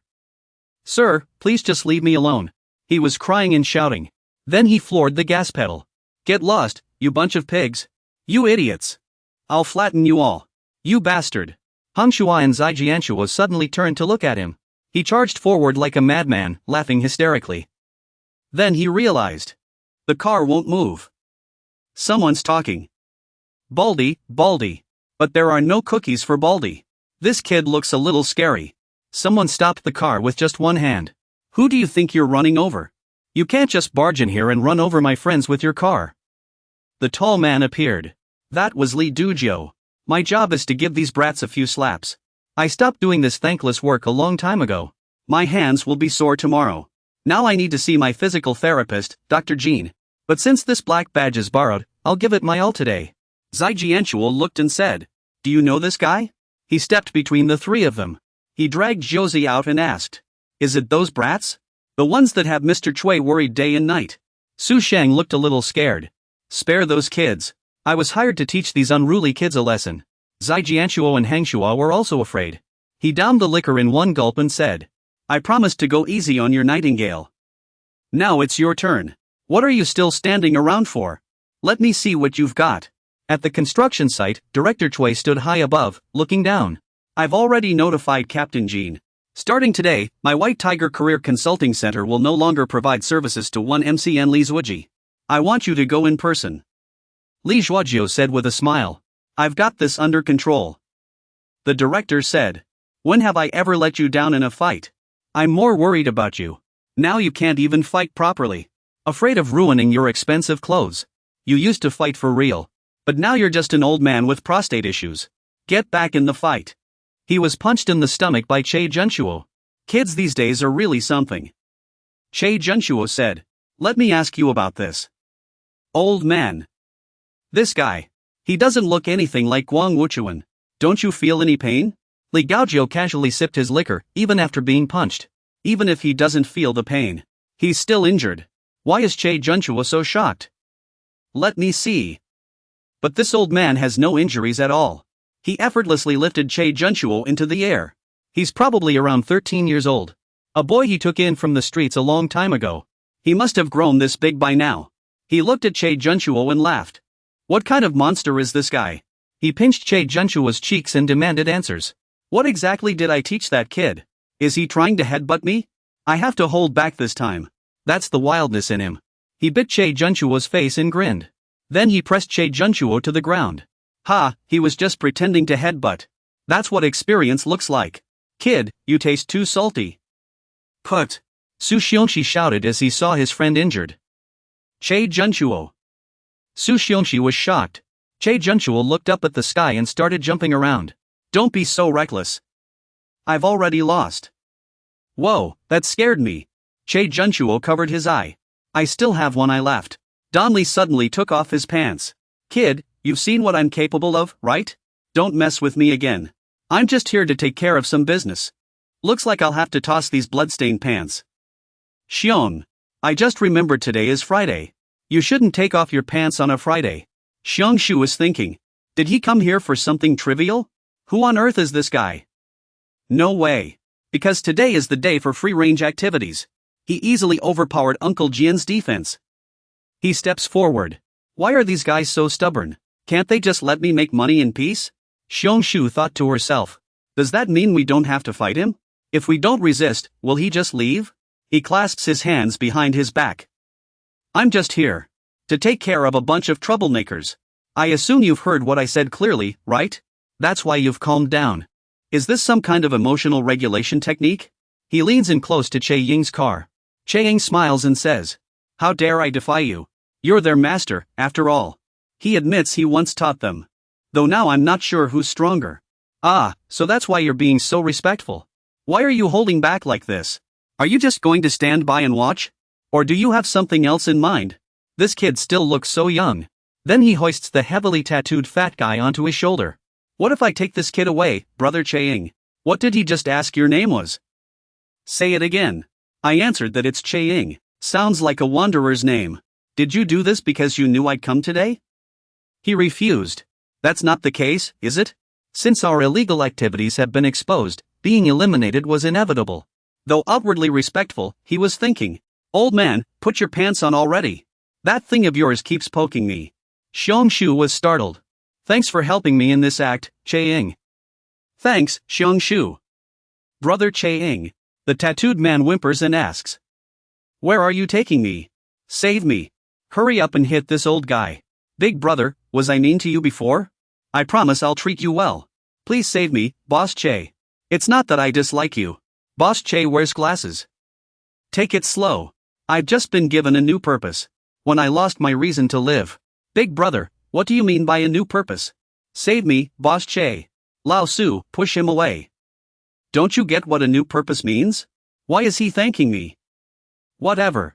That's not important." Li Zhuqi accidentally knocked himself out while carrying a golf club over his shoulder. "Just grab the chairman. So, goodbye. I declare." "Excuse me? What?" Lao Su asked Li Zhuqi. "There are many people trapped on a secret floor in this building. Do you know how to get in there? I just need to save them." Li Zhuqi replied, "I've already let them out. I'm very thorough." "You've already saved them? Where are they now? He already let them go?" "Don't worry. They'll be transferred to the third branch." "The third branch?" Lao Su jumped up and struck him after hearing that. "So you're working with them." But he just flicked his wrist and sent you flying. "Wow. You scared me to death." He grabbed your neck and said, "Be smart, little runt." "He's too strong." But you still desperately punched him in the face. "I have to save everyone. Kids these days, honestly. No respect for their elders." Lao Su kneed him in the face. "I have to save them." The old man retaliated, grabbing his face and slamming him to the ground. "You'd better forget everything that happened today. And forget about those guys who got locked up too. Just consider it bad luck for them." Aksu was pinned down tightly. "I can't lose. I have to defeat him." He thought, "But if you still want to save them, kid, then pay me more." He seemed to sense something and turned around. Aksu still lay motionless. He slowly opened his eyes. But the old man delivered another kick to make sure he passed out. Instantly. "I thought you were a fool, kid. You actually dared to wake up? This isn't good." "It's over now." The old man kicked Aksu repeatedly. It was just barely dangerous. He accidentally grabbed Chubby Aksu. "Were you trying to ambush me just now? I don't know why, but this chubby guy looks familiar." Aksu thought, "No way. I can't pass out like this. I've already failed to save them." "Sorry." Heh, a foolish laugh. Inside the vehicle, two assistants spoke to team leader Jean. "Get some rest for now. We'll arrive at the third branch soon. Once we hand over these two, tonight's work will be done. You did well today." Team leader Jean said. "Hey, no napping on the job. What do you think of this job?" The two assistants replied. "It's great, of course. The pay is very generous. That goes without saying. Why do you ask all of a sudden? Is something wrong? You don't look quite right." The driver asked team leader Jean. He glanced at the rearview mirror and asked, "Are you going through some kind of midlife crisis?" Jean picked up the girl's handkerchief. Maybe so. I always have these unnecessary thoughts." He recalled the moment the girl handed him the handkerchief. His two assistants gave him advice. "Then stop thinking about it. Yeah, think about your daughter at home instead. I thought you were going to quit. If you quit now, you won't get a single penny." Jean put on his glasses and asked to stop the car. The assistant driver said, "Don't joke around. We can't stop here. Do you really want to quit?" But Jean insisted on stopping the car.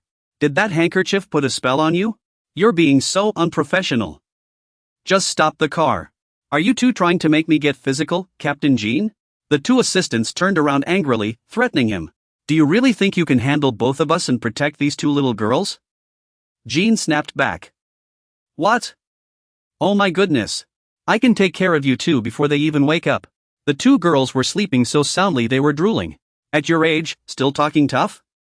Isn't this Captain Jean? This time, I might not be able to get away with it. Do you know what quitting the White Tiger Employment Center means? Those two guys backed down now. Jean recalled what that young man had said earlier. Kid, because it's after work hours now. So I'm just an ordinary father. I think I can leave with a clear conscience. When he got home, Uncle Sherlin asked worriedly what had happened. Che Shuan-su walked in covered in blood. Uncle Sherlin hugged him and asked what happened. Where have you been? Did you get into another fight? Che Shuan-su said sorry. I couldn't find those kids. What? What are you talking about? They've been home for a while now. The two little girls were already sitting there eating ice cream at some point. Uncle! Oh my God, Uncle, you're hurt. The two girls explained. We came straight home right after work. Section Chief Jean dropped us off. We decided to quit that company. It seemed a little dangerous there. Che Shuan-su was surprised to see the two children. All three of them are upset seeing you like this. Che Shuan-su, who did this to you? Should I call some people to teach them a lesson? Tell us their names, now. Who dared to do this to you? Boss, should we gather the dorm members right now? Yeah, how dare they lay a hand on our uncle? Che Shuan-su gave a satisfied smile. It's nothing, really. Auntie, just keep things as they are. Then, he pulled all three girls into a hug. One girl rummaged through her pocket and said, Uncle, by the way, do you know Section Chief Jean? He told us to give this to you. He said if you ever get the chance to see him again, he hopes you'll learn from him instead of training alone. Che Shuan-su stared in shock at what Jean had handed him. A knife that had fallen to the ground. Section Chief Jean was now sitting in the back of the car. He didn't seem to want to resist. Please, don't do this. The two assistants said, Captain, let it go. We've already taken the other chicks away. No one will notice if one or two kids go missing. Don't worry, we'll take good care of the boss. This knife is dull. It can't even cut a rope. I guess it's worn out, just like me. Old man, are you really going to fight us? You could barely stand after your last fight. Stop blaming yourself. Get up. Captain, the two men helped Section Chief Jean to his feet. If I stab you, how will I face your wife and daughter in the future? We'll let you off this time because you're going through a rough patch or something. Don't let it happen again, got it? The bald man said, I can't say I'm not disappointed. If I hadn't left the Black Bear Gang because of that damn injury, you and I would have had an epic showdown by now. Anyway, don't quit. Captain, he said if he could become a father his family could be proud of, he'd endure the age-related struggles at work. Remember that. Keep defending yourself. Try to justify our despicable actions. Making excuses is the only way we survive in this world. Go back to work as if nothing happened. The two assistants patted his shoulder to encourage him, laughing it off as they went home safely. Same here. Handsome Shixiong is using Chubby Shixiong's belly as a table to eat noodles. Have I gained weight? Now I can use my belly as a table. Though it seems like a happy ending, something still feels off. Luckily, this body never gains weight no matter how much I eat. He wondered why Xiongwen thanked him. What did he mean? And that old freak, what was his true identity? I felt powerless as Chubby Shixiong woke up. He was too strong. Both of my bodies were defeated in an instant. He even took the illegal contracts I had found. And he almost caught my little elephant. Humph, that old man was obsessed with me as artwork. How amusing. No way, that can't be right. Didn't I finish this bowl of ramen? No, I can't eat anymore. I have to lose weight. It's the right thing to do. As an MCN has officially disbanded. Huang Zhigu, CEO of 1MCN, vanished overnight. However, 1MCN was immediately acquired. The buyer was Chairman Chui Zhengxiu of the HNH Group. At that moment, he was distributing charitable meals. Hanshu felt something was wrong. Why did President Chui acquire 1MCN? Inside the 1MCN building, many traces of evidence still remained. Why was Chairman Chui so silent? Why am I always entangled with him?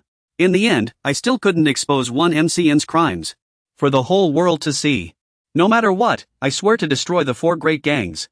But I couldn't even protect those illegal contracts. I have one last move. Ask Koji. From what I know, employees always keep guests' belongings. VIPs are no exception. There are many reasons, but mainly for security. Please come this way for your tattoo. Please come this way to tour the company. Please hand your belongings to our staff. Before we began, I was already prepared. A plan to guard the room. A hidden camera. This camera recorded everything that happened to me at 1MCN. However, the only clear footage was of a few chaotic brawls.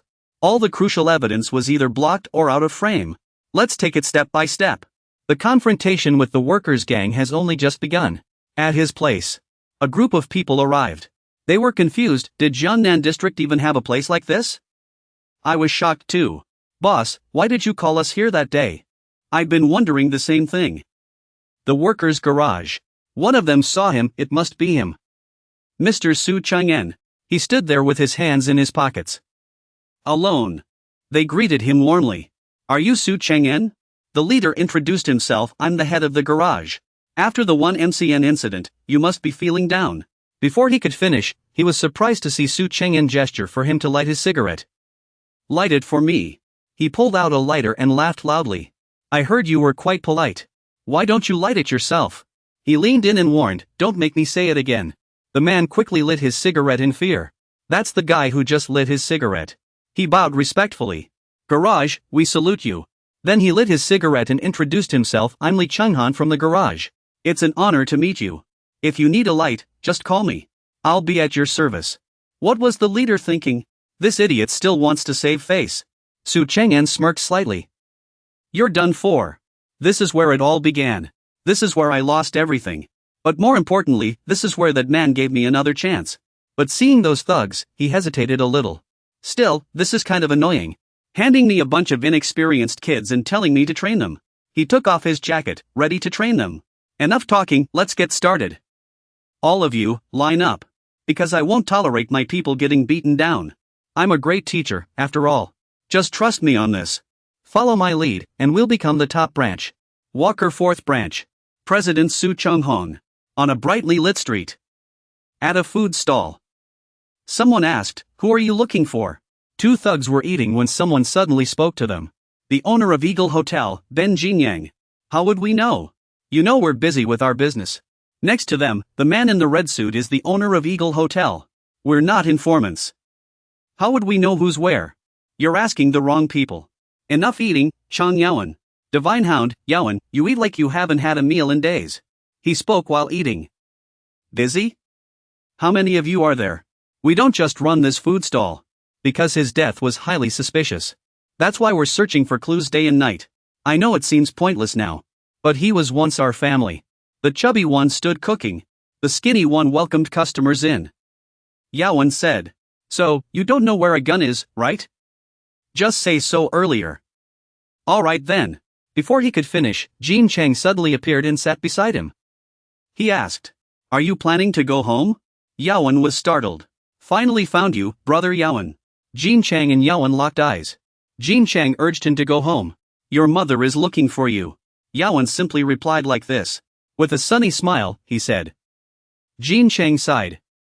No, you haven't. So I brought a solution. If you refuse, I'll rough you up and drag you back. Jin Chang threw a punch, but Yaowen dodged it effortlessly. Jin Chang said. There's nowhere left for you to run. You have to give it your all. That guy Yao Han, just his pinky could crush Jin Chang. Hey! My pinky alone is enough to make you eat porridge for meals. Yao Han arrogantly taunts Jin Chang. There's a chain hanging from his ankle inside the room. Li Jin Chang is practicing on a punching bag. The assistant coach thinks. When this kid said he wanted to return to the boxing ring, I thought he was finally ready to be a real boxer. But he's not ready yet. Jin Chang punched right through the bag. That brat. What did this punching bag ever do to you to deserve this? Who are you planning to fight this time? I won't fight anyone. Unless they don't listen to me. He's gone beyond just being prepared. He's almost perfect. Jin Chang says to Yao Han. Didn't you just say your pinky was enough? Are you okay? Yao Han is stunned by Jin Chang's power and speed. Jin Chang. Your body now. Is the result of all your hard work and training? The assistant coach watches the sand spill from the bag, feeling a sense of relief. Before training, Li Jin Chang. Height, 180 centimeters, weight, 72 kilograms. After training, Li Jin Chang. Height, 185 centimeters. Now, his body is nothing but solid muscle. He's stepped up to a whole new level. He's no longer an outfighter. He's a born-in fighter. You've always fought with an outfighter's style. Go back. Go home, Yao Han. I know all the effort and achievements you've made were ruined by that guy. I understand your eyes are clouded by hatred. But you still have your mother. Yao Han listens to Jin Chang's words in silence. So go home. Back to when the three of us, me, you, and Mira, were best friends. Stop being so stubborn, you idiot. I know what you've been through. You searched from the South River to the North River, all the way to Jiangxi, hunting for that guy. You took out everyone who stood in your way. And it's likely during that process, you absorbed all their skills. Li Jincheng fighting Yao Han now is like facing the combined power of Jiangxi, the South River, and the North River. Yao Han said you don't understand me at all. Those two guys bolted the second they saw a fight coming. He cursed at those two brats. Why here? Anywhere else would have been fine. We worked so hard to secure this place. And now you idiots have ruined it all. Jincheng was sent flying into the table, food and all. Jincheng, what are you doing? Yao Han said without a care. Didn't you say you'd turn me into mincemeat and drag me home? You have gotten stronger since high school. Jincheng threw a punch, but Yao Han dodged it effortlessly. He landed a light punch on Jincheng's face and said, "That's all you've got? Don't get cocky, there's plenty more where that came from. And don't pity me." Yao Han grabbed Jincheng by the collar. "Who do you think you are?" Then he leaned in close, threatening him. Yao Han raised his fist. "You're always so full of yourself." He threw a punch, but Jincheng dodged it. Jincheng was shocked, so was Yao Han. "What's going on?" Jincheng raised his fist. "Were you going easy on me?" Yao Han swatted it away impatiently. "So what if I was?" Then he countered with a hook. "Do you really think I'm some kid? Every move you make is precise. Do I have to take you seriously? If that's not taking you seriously, then what is?" "Wait, don't tell me. Is that sickness some kind of mobility skill?" "No, that can't be." Then Yao Han slammed Jincheng backward. The two vendors could only stand by, smoking. Yao Han said, "Stop following me. I never considered you a friend." Jincheng was stunned. "That's impossible. No way." Yao Han rubbed his eyes and said, "So you have no reason to come after me anymore." Yao Han won again. Jincheng lay on the ground. "No. This kind of thing could never happen. Yao Han's mother said at the hospital that her vision is extremely unstable. Sometimes she can see, and other times she can't." Jincheng clutches his face and sobs. "This is so unfair. Those two guys tell Jincheng to leave. You've already been kicked out far enough. This dog, got to admit, you held on pretty long in front of Yao Han. I guess he went easy on you halfway through. Or maybe he was just distracted. This match was never winnable from the start. Jincheng can only grit his teeth and endure the humiliation. I can face a friend. One with no sense of morality. But I can't face a friend who's full of nothing but hatred. Nothing left but hatred. You're starting to understand what Yao Han meant by that. How could you possibly understand? You've never lost anything. You've had everything from the beginning. What right do you have to tell me to go home? Do you even know what that means to me? It means I'd have to let go of my hatred. That's all I have left, Jincheng. Don't you see I'm cutting ties with you? I can't go home. If my mother finds out her eyes are failing, she'll fall apart. I want to go home too. Back to that brightly lit street." Jincheng stands up and brushes the dust off his clothes. "Forget it, Yao Han. If all you have left is hatred, then I'll help you get revenge. You're right, I've never lost anything. So I'm terrified of losing something. Whether it's taking down the 4 major gangs, or getting revenge on Gongdi, I'll help you, Yao Han. The last thing I want to lose is my friend." On the screen is a streamer with pink hair. "Thank you, everyone. That's all for today." After ending the stream, she immediately drops the act. "These weirdos are so annoying. I have to wear this mask every time I stream. Can't even smoke with this thing on. Anyway, the CN Scandal group has already disbanded. I don't need to stream on Twitch anymore either." "Hello. This is me. I just finished streaming. Why do you want me to stream on another platform? Golden UI Fashion High School. Can I go back now?" "You did well, Sudong. EU User Interface. Grid welcomes the CN chairman, Chui Sudong. A beautiful girl in casual pants. She's on the phone. You had me infiltrate here to monitor the competition. Now they've gone bankrupt. Does that mean I can stop streaming on Twitch? Right? EU User Interface. You're going back to Paprika TV." After hanging up, she ponders. "CN's unfairness has always been a thorn in my side. Because they stole our talent. But their chairman vanished overnight. What exactly happened? Why did my father buy the own dim CN building? Hello, it's me. I need to find out what's going on." Scene switches to the dimly lit owner of Crido TV. Someone inside says they need help with something. In a shabby interview room, Li Zhuozhou's clapping echoes. He smirks. Here he comes, the good stuff is here. This kid looks young. I need to test him. But I didn't expect him to defeat those two. The two assistants lie on the ground, in pain. The boss thinks, I've never seen anyone like him. Not even when I was in the Black Bear gang. The guys I met before were strong. But this one is on a whole different level. Lisa Q asks, what's this kid's name again? Right, this kid. This kid's name is Yuhan. Is he really a high school student? Lisa Q asks if the kid is looking for someone, right? Finding people isn't cheap, you know. But you said you don't have money? There's a way that doesn't require money. Should I tell him? The kid is curious. Don't you want to know? Feels like I'm talking to myself. How rude. Yuhan stays silent, calmly sipping his coffee. Looks like we need to teach each other a lesson. Hey, kid, watch closely, Yuhan. He's starting to unbutton his shirt. Wow, scary, right? He's down to just his underwear now. Let me set these clothes aside first, I don't want to get them dirty. Kid, want to spar with me? If you can last, I'll tell you something. Free of charge. But 3 rounds in a row, think you can handle it? No problem, right? These words excitedly Zuji. I haven't even broken a sweat today. The muscular man laughed and said, come on, try going up against me. Wow, 3 rounds in a row, think you can handle it? The boy crossed his arms and sipped his tea. No problem. I haven't even broken a sweat today. Don't worry. The 2 bodyguards watched in stunned silence. It's just a friendly match. Li Zuji clenched his fists. I won't kill you. But Yuhan easily dodged. This kid's got skills. That speed, what was that? Thought I dodged it completely. Yuhan still got hit by the shockwave. That fat jerk. His hand is stuck in the couch now, thanks to that punch. I'm stuck. His speed is way faster than that bulky body suggests. Next up, a stamina test. If you're a man, you've got to be strong. Women don't like useless guys. You've got to have some skills. Legs like these are what make a real man. No sooner had he said it than Yuhan lunged forward and punched him in the face. Yuhan's fist connected, making his nose bleed. This kid landed another hit, geez, he's a natural brawler. The next test is. I didn't even get to say what it was. Before Yuhan threw an uppercut. Then a headbutt. I bit my tongue. A man's tongue is important. Yuhan followed up with a kick. Then another punch straight to the face. This is all your fault.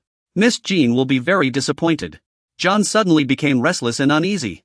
The chair violently struck him in the face. Because of Miss Jean, John got beaten up by that guy.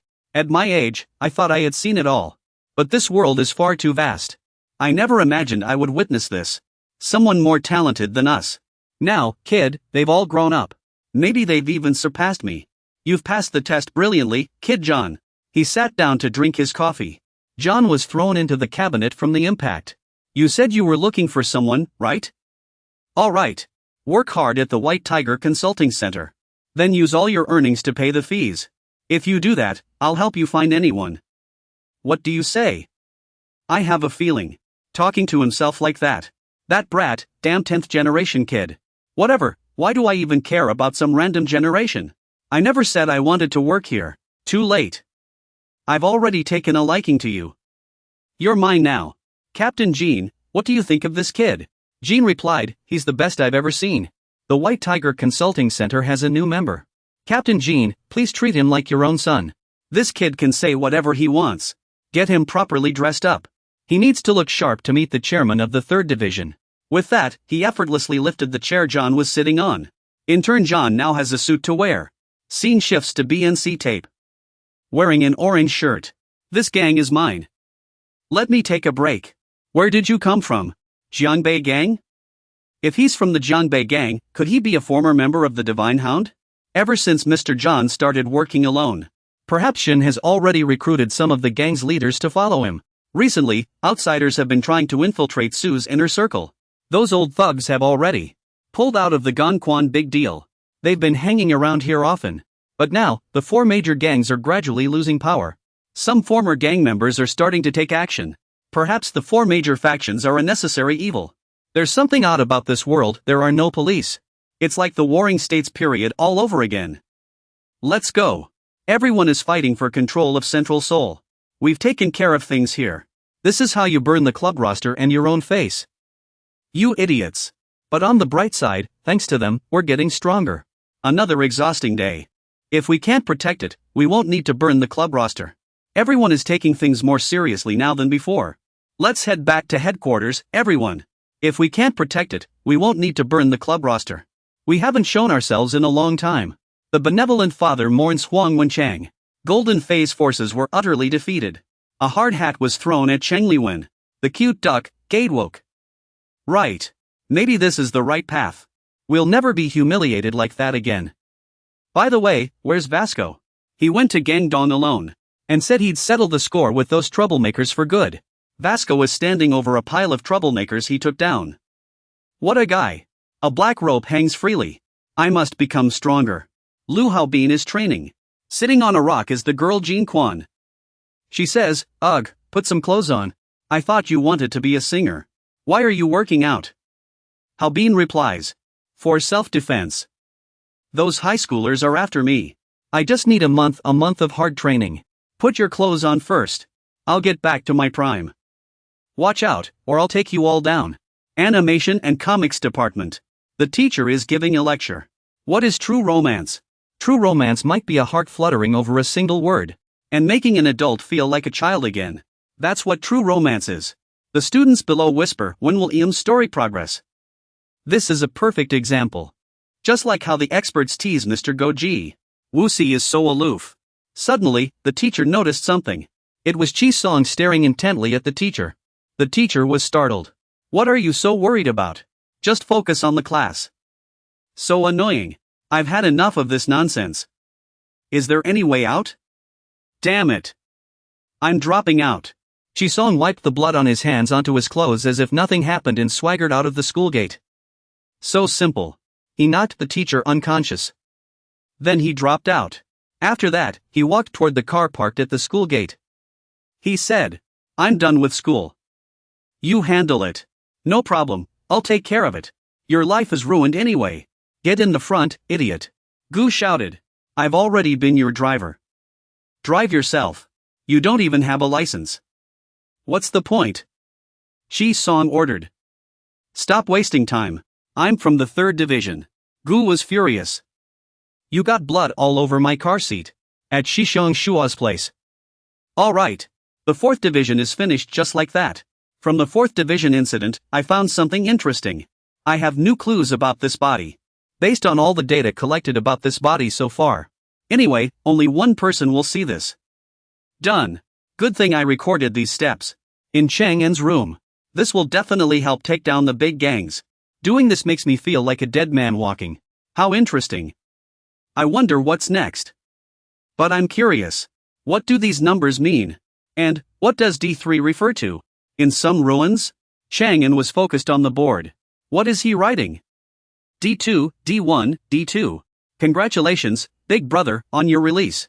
Welcome back, our Big Brother. Congratulations. Running into Big Brother outside. Feels surreal. A group of underlings bowing to their Big Brother. "We've been waiting for you, Big Brother Yinji Young." Brother Jianyu. Heard that number 3 and number 4 have been released. The other kneels and bows his head. "Congratulations, Big Brother.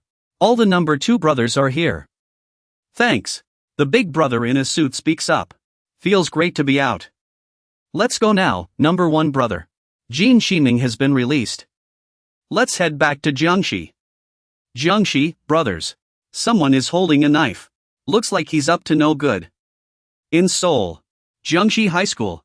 Suddenly, a guy shouts loudly, "Get out of the way, you fools. Grab him. Don't let that kid escape. What a noisy day. If you're not going to stop him, get out of the way. Yin Jiyoung is running over fast. Move." Jiangxi High School, 2nd year Yin Jiyoung, 15. GNU. "Mom, what's wrong this time?" Jiangxi High School, 2nd year Li Jianyu, 15. "What's wrong with that guy? Is there a problem? Quick, grab something to block him. That jerk. He's holding a knife." Then he stabs another student from behind. He smirks in satisfaction.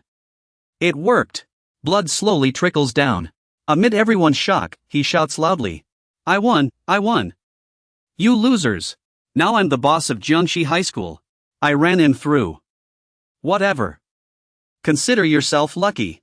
A guy with tattoos all over his hands slammed his face into the wall. How does it feel? Defeating Jeong Hee-won. Goon. Jin Jeong, 16, second year at Gansi High. I told you. Back then. Let's go eat. Jeong was the leader of our group. Gansi High. First semester. This is a battlefield. Is this all you've got? I thought third years would be tougher. So much for that. You're nothing but a bunch of weaklings. Chito Maju Jeong Hee-won, 15. I didn't want to be rude to my seniors on my first day, but I'm so disappointed.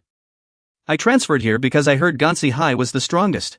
If I knew you were this weak, I would have transferred sooner. Right? Hey, you're the transfer student, right? How's it going over there? I'm Lee Guanyu, Hama Hill Guan, 15.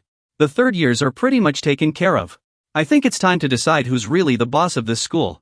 Scared shitless, huh? Ha ha ha. Sorry to disappoint you, you cocky little brats. But did you really think beating us would make one of you two the school's boss? The real boss of Gansi High. Now it's the second years. What do you say? Starting today, I will be the next boss of Gansi High. Do you have any special inauguration rituals? If not, we'll do it my way. You're a second year, right? Then, you should know to respect your elders. Because I'm repeating second year. This was my first time meeting Jean Myeon. So, you wouldn't mind letting a promising newcomer try for the top spot, right? You want to be the boss? What nonsense is this? Then be the boss. Was he scared? I just kept sleeping. What's up? I thought he was the boss.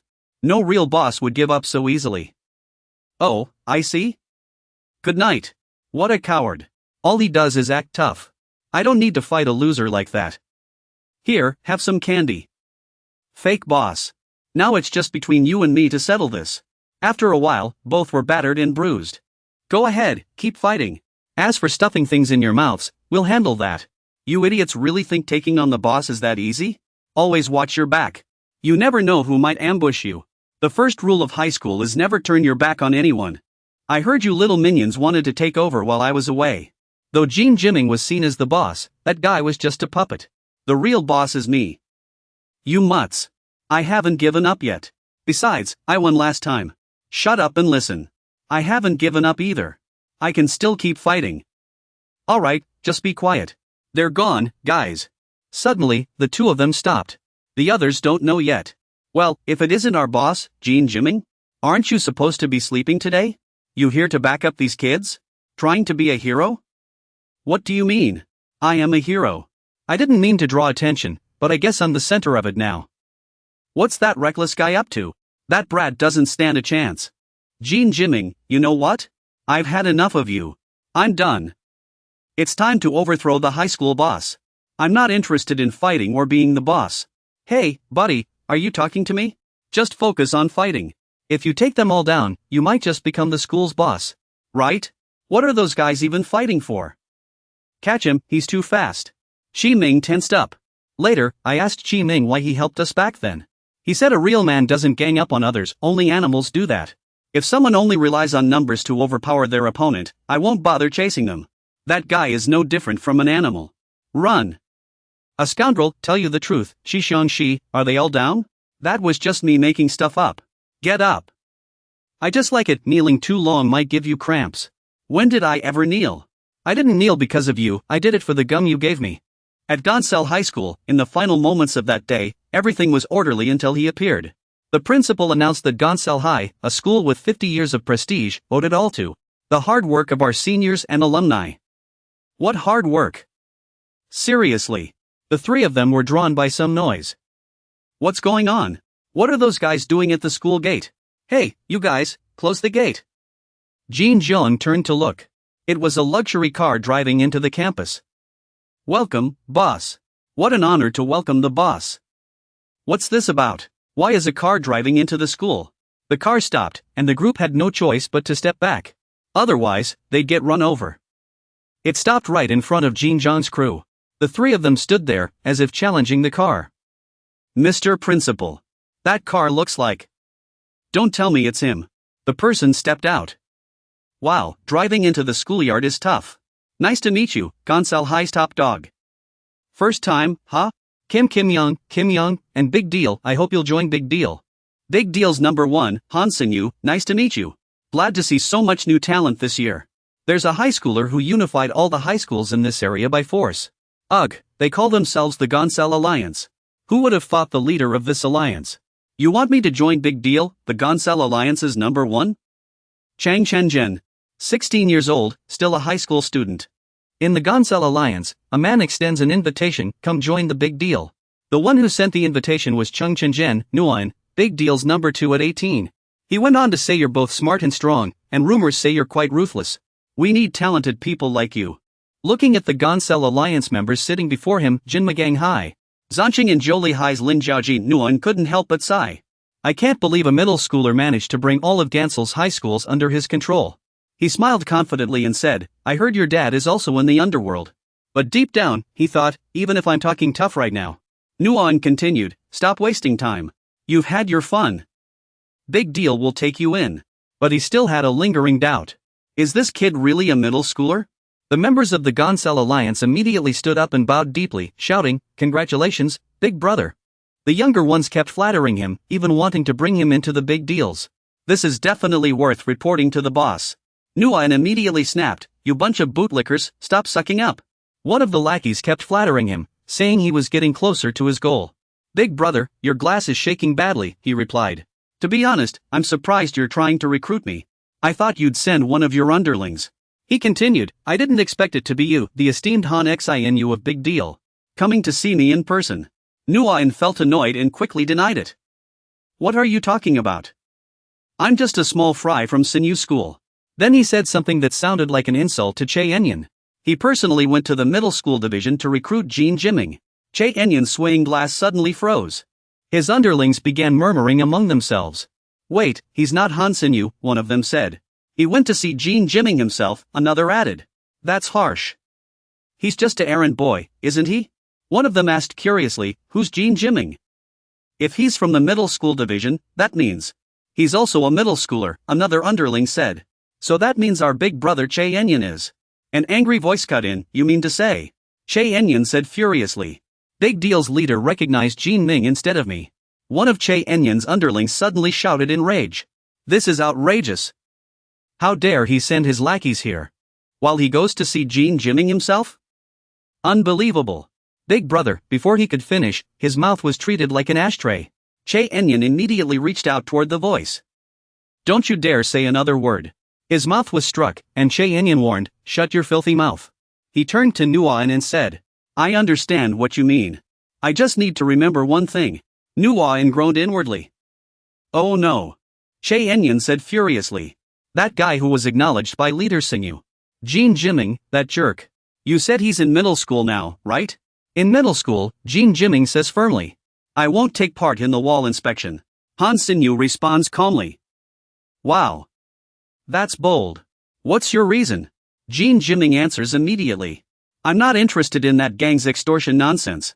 He denies it right away. I'm not part of any gang. Jean Jimming says, stuffing candy into his mouth. Thug. You've been acting like a delinquent from start to finish. Han Sinyu replies. Ugh. You're right. Jean Jimming says wearily. Leave me alone. Get lost. He brushes past Han Sinyu and declares. I've had enough of you brats. The scene shifts to Jean Jimming eating skewers and letting out a few sighs. Oh. You're amazing, Jean Ming. Two lackeys keep chattering behind Jean Jimming. Even the big deal bosses came to see him personally. Jean Jimming cuts them off. Shut up. This is so annoying. Why do you guys always follow me? They confidently declare. We have a duty to protect the school's boss. Jean Jimming doesn't bother arguing. Whatever. At least leave me alone when I go to the bathroom. The two add. You really won't take part in the big deal? If the upperclassmen hear about this, they'll lose their minds. Jean Jimming looks puzzled. Is that gang really that famous? The two immediately explain. They're willing to risk everything for the big deal. They continue. Oh, you didn't know? The whole street is involved in that big event. Yin Jixiang says. This road is full of clothing shops. Rumor has it Big Deal extorted all their money. Meanwhile, Li Jianyu is being pestered by several shop owners. Kid, that denim jacket looks perfect on you. Another shop owner called out loudly. Are you a high school student? Come check this out. Yin Jixiong continued. Just like in the movies, those thugs often come to collect protection money. The shop owners all have to pay up willingly. Is this month's protection fee? Why does it look like there's less this time? He suspected the big trade organization might be using the same tactics. Jin Jixiong asked, confused. What exactly are they protecting this street from? Then Li Jianyu replied. There's a gang called the Black Bear Gang. They're known for being brutal. I heard anyone who crosses them disappears. The Black Bear Gang and the big trade organization are fighting over this street. Meanwhile, Yongjing was being persuaded by a shop assistant to buy something. The female shop assistant held up a pink off-shoulder dress, standing too close. This would look great on you. It'll be perfect for your future child. Jin Jiming asked Li Jianyu again. So they're extorting money illegally, he replied. At first, I thought so too. As the two chatted excitedly, Yongjing finally gave in. Fine, I'll take this. I'll get married someday anyway. Li Jianyu continued. But for some reason, this is actually legal. Jin Jiming exclaimed in disbelief. Protection fees are legal? He scoffed. That's ridiculous. The other two still didn't believe it and asked again. Bro, aren't you going to join the big trade organization? I heard you can make a lot of money there. Jin Jiming was surrounded by several female shop owners as he declared. I won't join that gang. The two asked in succession. Why? Because I hate those gangs. If you join the big trade organization, I guarantee it'll become even stronger. With all those tattoos, you don't look like a thug at all. Jin Jiming answered firmly. No way. He recalled the rainy day, staring at his father's memorial photo. In the pouring rain, he held the photo, filled with resentment. The raindrops fell, just like the hatred in Jin Jiming's heart. He muttered to himself, criminal underworld, I really despise these people. The scene shifts to Su Changyun leisurely smoking a cigarette. He sat there in a daze, lost in memories. He stubbed out the cigarette, staring at it as if gazing at his past self. Mr. Son's hand didn't even lift to his face. The screen displayed a string of insults. As a child, Su Changyun endured beatings along with verbal abuse. Asking about your dad again, huh? Those words cut into Su Changyun's heart like knives. Didn't I tell you not to go looking for him? He left the moment I gave birth to you. What's the point of finding him? You and I are nothing to each other. Even your name was something I picked at random. Understand? The woman sat on the edge of the bed, continuing her hurtful words. If you go looking for him again, we'll die together. Back in the present, a voice suddenly called out. Boss. Su Changyun snapped out of his memories and responded. That guy with glasses said it's time. By the way, I'm Huang Dequan. I hope you'll remember my name, boss. Su Changyun replied simply. Sure, Dequan. He straightened his clothes and said, let's go. Back to that clothing street. Jin Jiming was still with Rong Jixiong and Li Ganyu. Suddenly, a loud shout rang out. Hey, Jin Jiming!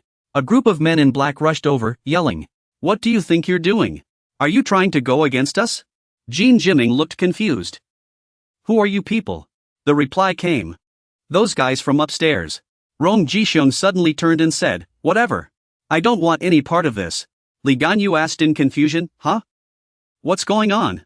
What did you do this time? He immediately shot back. I didn't even go to the clothing store. Li Ganyu said, exasperated, what clothing store? What are you even talking about, you idiot? Jin Jiming turned to look to the side. A group of people was walking toward where they stood. Those guys are all shaved bald, not a single hair left. And they come from Gaozhong Gilanwang. In stark contrast to the bald ones, here appears a head of sleek, jet black long hair. When Gao Zhongguemu appeared, everyone had long hair, something those from Gaozhong Gilanwang desperately wanted.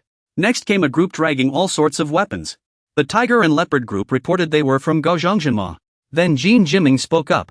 Look at this crowd surrounding us, he said, puzzled. Which one is the leader? Suddenly, someone from the crowd spoke aggressively. I've been thinking about this. Why am I not recognized? The man stepped forward and continued. The answer is simple. I've already taken control of all the Gaozhong factions in this Jiangxi region. But I completely forgot about you lot. That was Su Changyun, declaring his dominance with full force. So from now on, I'm taking you middle schoolers down too. He glared at the young man in front of him and asked. Are you Jin Jiming? But Jin Jiming slyly pointed at Li Ganyu and said, it's this guy. The wrongly accused Li Ganyu immediately protested, hey, that's too harsh, Jiming. Yin Jixiong stood his ground without backing down. We're not the ones you're looking for. We're from Jiangxi Girls High School. We're girls with dreams of becoming nail artists. But how could these wild guys be fooled by Su Changyun? He roared. It's too late for that now. Jin Jiming tried to argue, that's right. My friend Li Hangxi says only standards matter. I'm not Jin Jiming, I'm Jin Yijin. Hey, big brother Jiming, stop pretending. Su Changyun suddenly cut in. Sorry, I don't like jokes. He stared at Jin Jiming and declared. You can't escape. The only way out of this is to fight me. He moved closer to Jin Jiming, threatening. I love fighting, it's gonna get messy. Su Qingyun's lackeys looked at Ding Jixiong and Li Ganyu and asked. Honestly, there's only 3 of you, right? Jin Jiming cried out in confusion. Dad, then suddenly, where did the sound of a bicycle come from? Su Chang'an turned his head toward the direction of the sound. Wow, a masculine-looking boy riding a pink basket bicycle. It's Quan Jitai from West Middle School, 2nd year. Sorry, but you got it wrong. It's 4. Shiyun popped a piece of gum into his mouth and chewed as he spoke. What's your name? The other guy looked a little surprised. Me? He introduced himself as Lin Jiaojin from the Jianrui Alliance. And you? Beside him stood 2 tough-looking youths. Shiyun didn't seem to care as he spoke while blowing a bubble with his gum. Jeju red hair in Jixiong Shiyun. The guy scoffed at his name. What kind of stupid nickname is that? The origin of the nickname is a bit childish. Jeju Island is famous for a precious seaweed called red, and the red in his nickname refers to the color. Those guys started mocking him with it. The horses in Jeju eat red seaweed. Shiyun gritted his teeth in anger. Those jerks. Not only that, they gave him that nickname because he wears red shoes and runs really fast. Shiyun couldn't take it anymore and kicked Jiaojin. How do you know so much about it? And his kick hurt like a horse's kick. Only now did the 3 of them start to feel afraid. Among all the people from Jeju, they were trembling in fear. Shiyun then started kicking each of their faces in turn with 1 foot, not missing a single one. I'm the strongest. No matter how they struggled. Take this kick. Grab him. Right after, another youth ran over to join the fray. My dreams. The guy charged forward, shoving people aside, and became a manicurist. The reason Jinyu is called the Kangwon River Horse. Because he's like a hippo, another childish nickname. Jinyu warned them, if you want to gang up on me, remember one thing. He said to the youth in the blue suit. I'll start with the first person I see. The guy turned pale with fear. Without hesitation, Jinyu grabbed the leader of the lackeys by the neck and struck him with a stick. Hurry, save the boss. He's got him locked down, this side's gone crazy. After a while, the fight temporarily stopped. Only 1 down, but there are still too many. Don't worry, your turn's coming. The guy was beaten so badly his hair was a mess, already unconscious, scaring the other lackeys into panic. Boss, wake up. He turned his gaze to the side. Jin Meixiong is truly terrifying. I don't understand how people could have predicted this. And he even called his dad over. Though the princess is older, her presence is still formidable. She could take down a whole gang of thugs with 1 hand. With just 1 hand, she made them all submit. The old man grabbed someone by the leg and swung him like a weapon, sweeping through the rest. Or he'd use his foul-smelling shoes to choke his opponents before tossing them into the air. Then he'd drop them right onto the group, creating a massive crash. Shiyun and Jianyu were sweating nervously. The nephews had met their uncle. No wonder Jin Meixiong acted out, his father is a gangster. With a dad like that, rebellion was inevitable. Their uncle stepped forward, ruffling their hair with 1 hand while introducing himself with the other. I'm a JT soldier. We're the same age. Jin Meixiong told me a lot about you too. The 2 of them were stunned. The same age? They couldn't believe it. How could we be the same age? I hope we can get along well. The conversation left Ju and Rui's group utterly confused. Who were these guys? Just like you, I haven't even grown armpit hair yet. Boss, you're still growing. The 3 of them paled as Yonga appeared. The boss didn't tell us they were this tough. We really underestimated them. There they go again with the insults. A furious roar echoed. Don't lose heart, you idiots. A fearless overweight young man walked over, punched JT, and started crying. There are only 3 of them. If we all rush them together, we'll definitely win. Remember my name. I'm Huang Yangun. Shiyun gave him a look of disdain. These brats are only scared of us now? Guyu didn't think so. They're not afraid of us. They're afraid of those 2. On the other side, 2 young men were locked in a fierce battle, evenly matched. One of them wielded a hand weapon made of solid materials. He used it to smash his opponent's face. That's right. Just as he landed a punch, his opponent retaliated with a hit to his cheek. Now that's a proper fight. The 2 continued brawling, exchanging blows while praising each other. This is what I call thrilling. Jin Meixiong. That's why I love fighting so much. Xiong'an told his sister to put the ring on his finger. He wanted to make this match fair. You must put that thing away first. No dual-edged weapons allowed. Jin Meixion didn't hesitate to draw his weapon, but he had a surprise for his opponent next. Wear one if you like.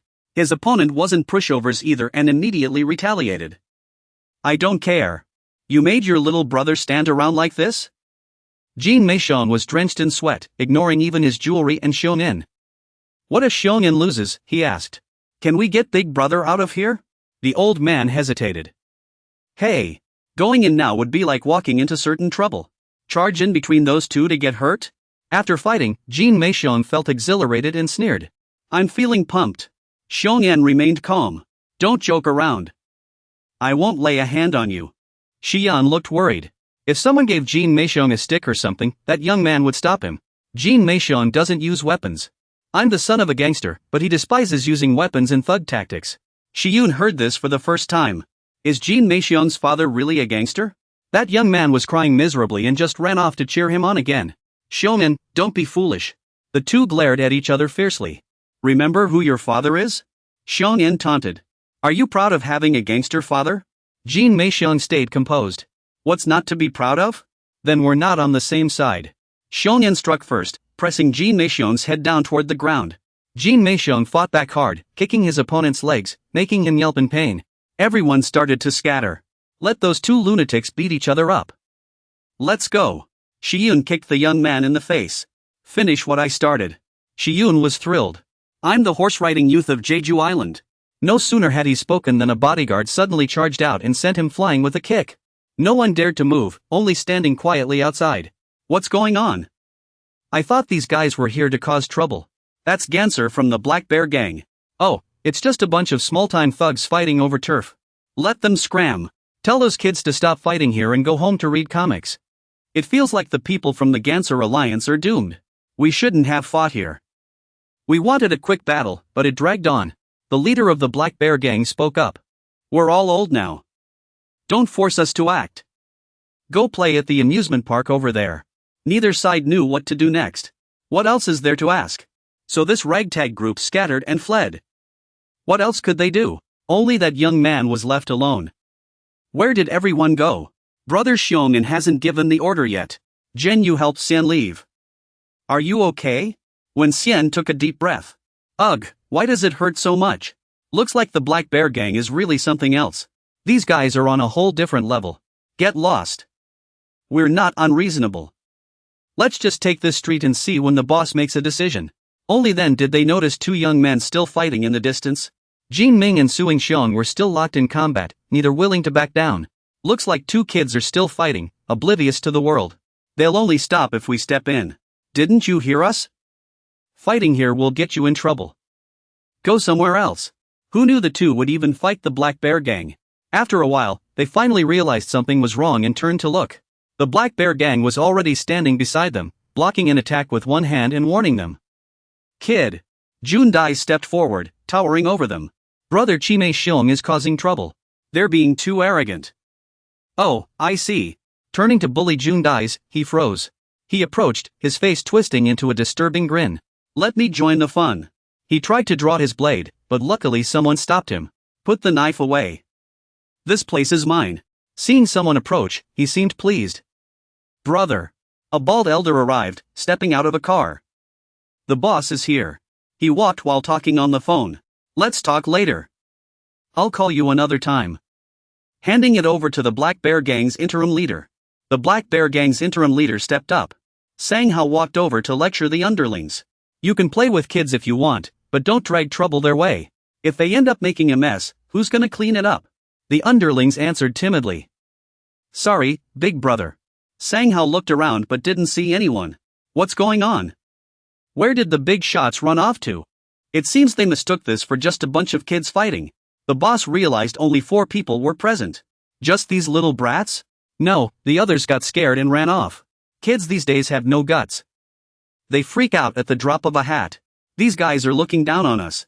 They've got no backbone or spirit, nothing like the old days. All they do is bury their heads in games. Should we teach them a lesson before letting them go? Forget it. They still have school to attend. Sang Hao stepped forward politely. Sorry for scaring you. But let me ask you something. He couldn't help but marvel at the sight of the bloodied kids. These guys are something else. Shi Yun and Jian Yu exchanged glances. They say fate hinges on how we answer a single question. Jin Yun and Su Li Jian also turned to look. They wondered what they were thinking. We are. Everyone spoke in unison. We're a big deal. But we don't want to be underestimated, sang Hao Fei in surprise. Oh, really? The gang was causing trouble again. It looked like a fight was about to break out. Insults flew back and forth. The gang's underlings pulled out their weapons. Well. So that's how it is. Especially the leader, who eyed his prey with a strange look. You're a big deal. The leader licked his blade and said, You're a big deal. They called the group rats and stepped forward with their knives. Sang Hao was playing on his phone when he suddenly scolded his underlings. We've got openings in the Black Bear gang. Let's wrap this up quickly. Jin Ming strapped his weapon back on without fear. Fine. I'd like to see how tough these so-called professionals really are. His words excited the gang members. You called us professionals? Kid, you're giving us too much credit. Sui Yong took the chance to say his final goodbye. JT, you know what to do. Thank you for everything, JT. JT was ready too. I can't believe we're finally doing this. I'd do anything for Big Brother. It was the same ringleader from before, his actions even more twisted as he toyed with his knife while speaking. You all have your own weapons, right? Time to put them to use. No sooner had he spoken than a loud shout rang out. Run! Jin Yong quickly grabbed the collars of the two boys beside him and bolted, while the others tried to chase after them. You're just going to run like that? Everyone was too busy fleeing to notice one member was missing. Wait, JT, why is he holding them off alone? Little did they know, he was already standing much closer. Jin Yong, run! Turns out he had found a mini bike and was using it instead of running. You're even slower than me. Thanks, Jin Yong. I live to protect you. Jin Yong sighed in exasperation. You must have practiced riding that bike a lot, JT. Can't you just leave with us, JT? They had already run far away when the gang's lackeys returned. Oh no, what do we do now, Big Brother? Shang Hao casually took a drag from his cigarette. Don't worry about them for now. Let them enjoy this moment. Everyone ran as fast as they could, laughing and joking along the way. The scene shifted to an eerily quiet alley, the shop lights glowing brightly. Inside one of the shops, Han Sinyu was happily chatting with a beautiful girl. I've been here for over 10 years. Does that mean I've known you for a whole decade? The girl cheerfully wrapped bandages around him. That's right. Despite being covered in injuries, Han Sinyu still loved teasing others. A whole century, huh? No wonder your wrinkles are getting deeper. The girl huffed, threatening to hit him. I'm really going to punch you.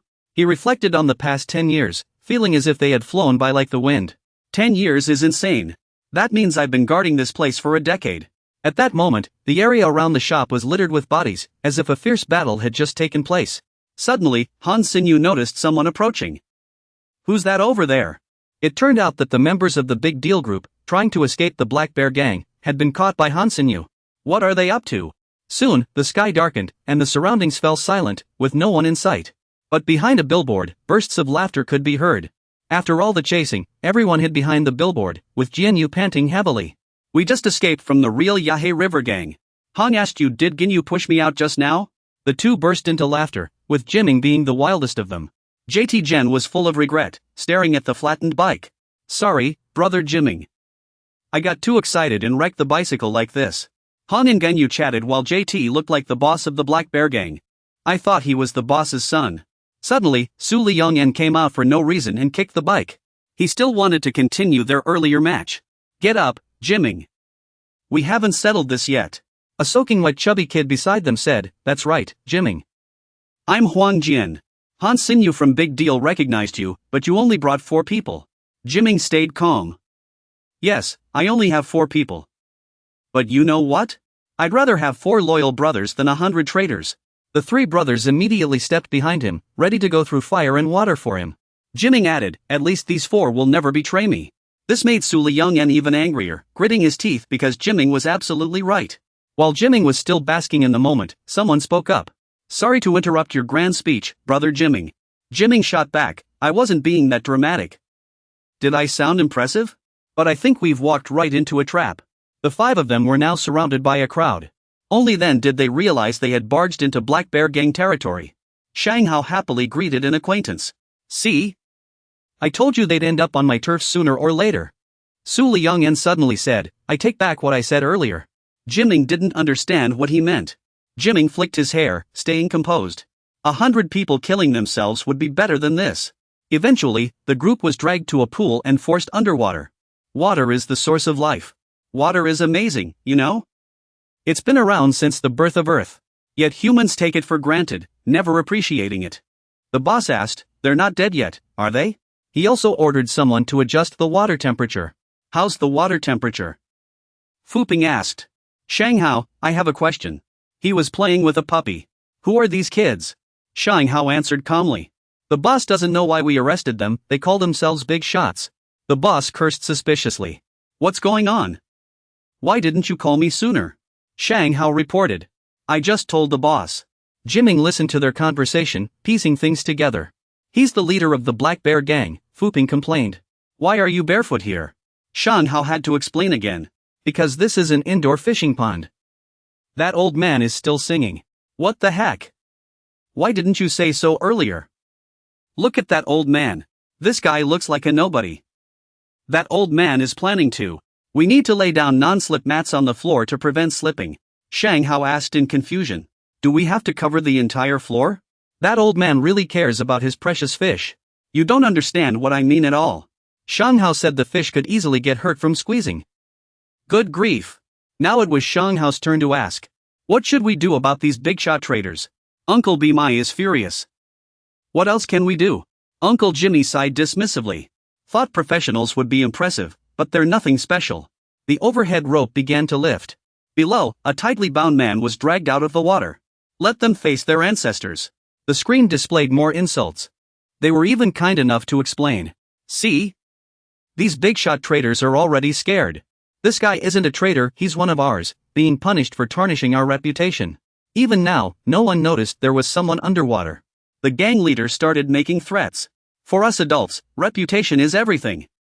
This guy is soaked, toss him into the drying kiln. A few kids watching this scene broke out in cold sweats. If even their own people are treated like this, what on earth is that kiln? Good thing we have the kiln. It makes things so much easier. Everyone curiously watched the man being thrown onto the truck. What's that truck for? How do you dry a person with a truck? Sensing trouble, the group started shouting over each other. Wait, uncle. We're really not with the Green Sparrow gang. But they already knew. I knew it all along. Xian and Zhen Yun shouted. What? Uncle Bimao said. I know you're not with the Green Sparrow. You're just too stubborn to back down. The two were already pale with fear and quickly nodded. Yes, uncle, we'll behave. But the old man had no intention of letting them go. The problem isn't here. The problem is that you claim to be innocent when facing us. For us in the Black Bear gang on the outside, innocence is the enemy. So what happens if we let you go? The Black Bear gang would become a bunch of cowards. The old man let out a sinister chuckle. Adults value honor over truth. You must die to restore our gang's honor. Huang Jijun couldn't believe it. Hey, stop scaring everyone. He's just trying to intimidate us. He'd never kill a group of kids over something like this, it'd make headlines. The old man smiled and continued. True, it wouldn't make sense to cause a scandal over something so trivial. Jijun felt even more certain. See? He wouldn't kill us. Then the man proposed another form of punishment. So we'll handle this quietly. The old man walked to the truck and patted it. Come say hello to our black bears. Number 2 is busy, so this is number 1, a illegally modified armored truck. Take a good look for yourselves. The first one pushed inside was Huang Jijun, forced to witness his fate. He was shoved onto the platform, begging for mercy. Uncle, please don't do this. He sobbed. I'm nobody important. I'm just an innocent bystander. Boss. Big Brother Bear. This only made the group more excited. Oh wow, now you're scared? Weren't you just saying we were bluffing? Jin Yong gritted his teeth, uneasy. Would they really kill someone in the truck? Pao Ping asked. We used to pour concrete into oil drums and dump them in the sea. But this truck is enough now. I won't let you hear the details. At times like this, I think kids these days are too lucky. But the way things change so fast also makes me shudder. Suddenly, Shuangsheng spoke up. It seems the order of who dies is wrong. I'm their leader, shouldn't I go first? I'm already done for anyway. Use me first. His words left everyone stunned. The old man burst into laughter and patted his head. Listen to him, this little guy wants to sacrifice himself for that poor fat kid. I like your attitude, kid. The old man had someone grab his hair and drag him up. But that doesn't mean I'll let you live. Everyone shouted urgently. Brother Jinming. Quan Taijin couldn't stand this arrogant taunting. His eyes widened in fury. As the boss, he's completely clueless. What's wrong with this guy? Throwing a tantrum like a spoiled brat, yet somehow still winning in the entertainment world. His underlings thought to themselves. I think he's showing his displeasure, boss. Xian and Jianyu thought the idea made sense. Hey, we should do something too. Everyone shouted in unison. Qiming, take me to grab those accomplices, you murderers. Sui yelled from the shore. Qiming, when did you become our boss? Your dad's the real boss here, got it? He kept muttering to himself. I'm the boss, I'm the boss. The others were moved by this display of brotherly loyalty. This lunatic only cares about being the boss, not who dies first.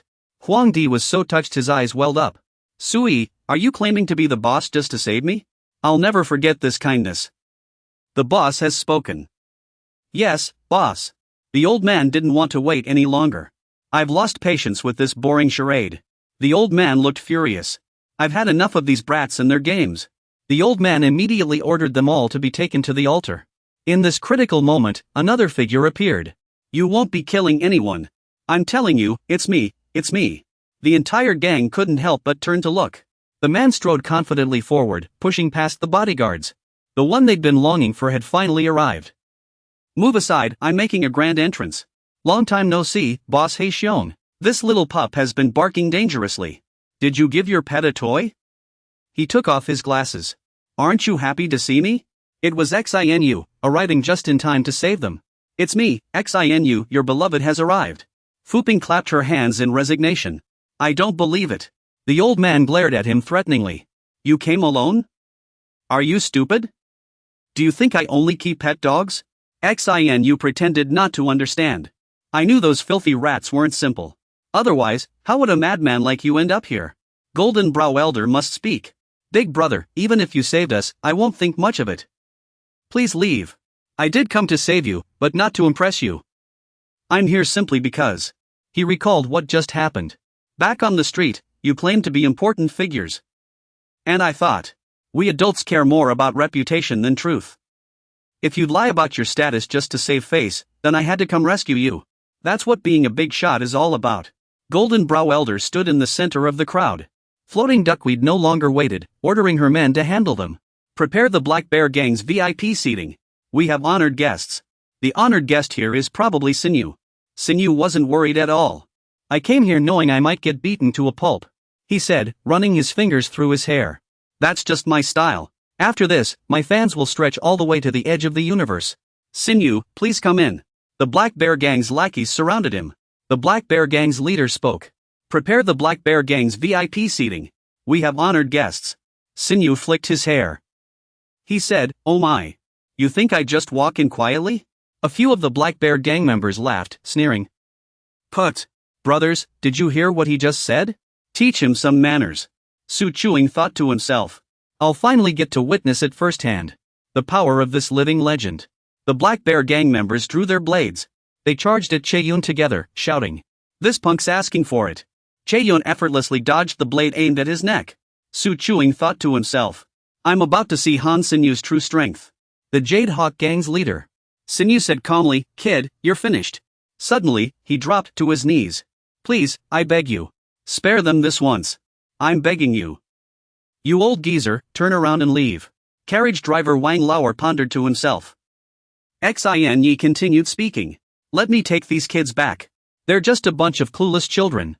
I promise I'll give them a good scolding. Please, spare them. They don't even know who they've offended. What a joke. Carriage driver Wang Lauer was stunned by Xin's actions. Xin continued. Please show some mercy. I beg you. Carriage driver Wang Lauer was taken aback by Xin's behavior. He mulled it over. This guy is actually a gang leader. The leader of the Black Bear Gang stepped forward. He walked up to Xin with his dog and said, would you lick my feet to spare them? Xin replied. Your feet? I can do even more.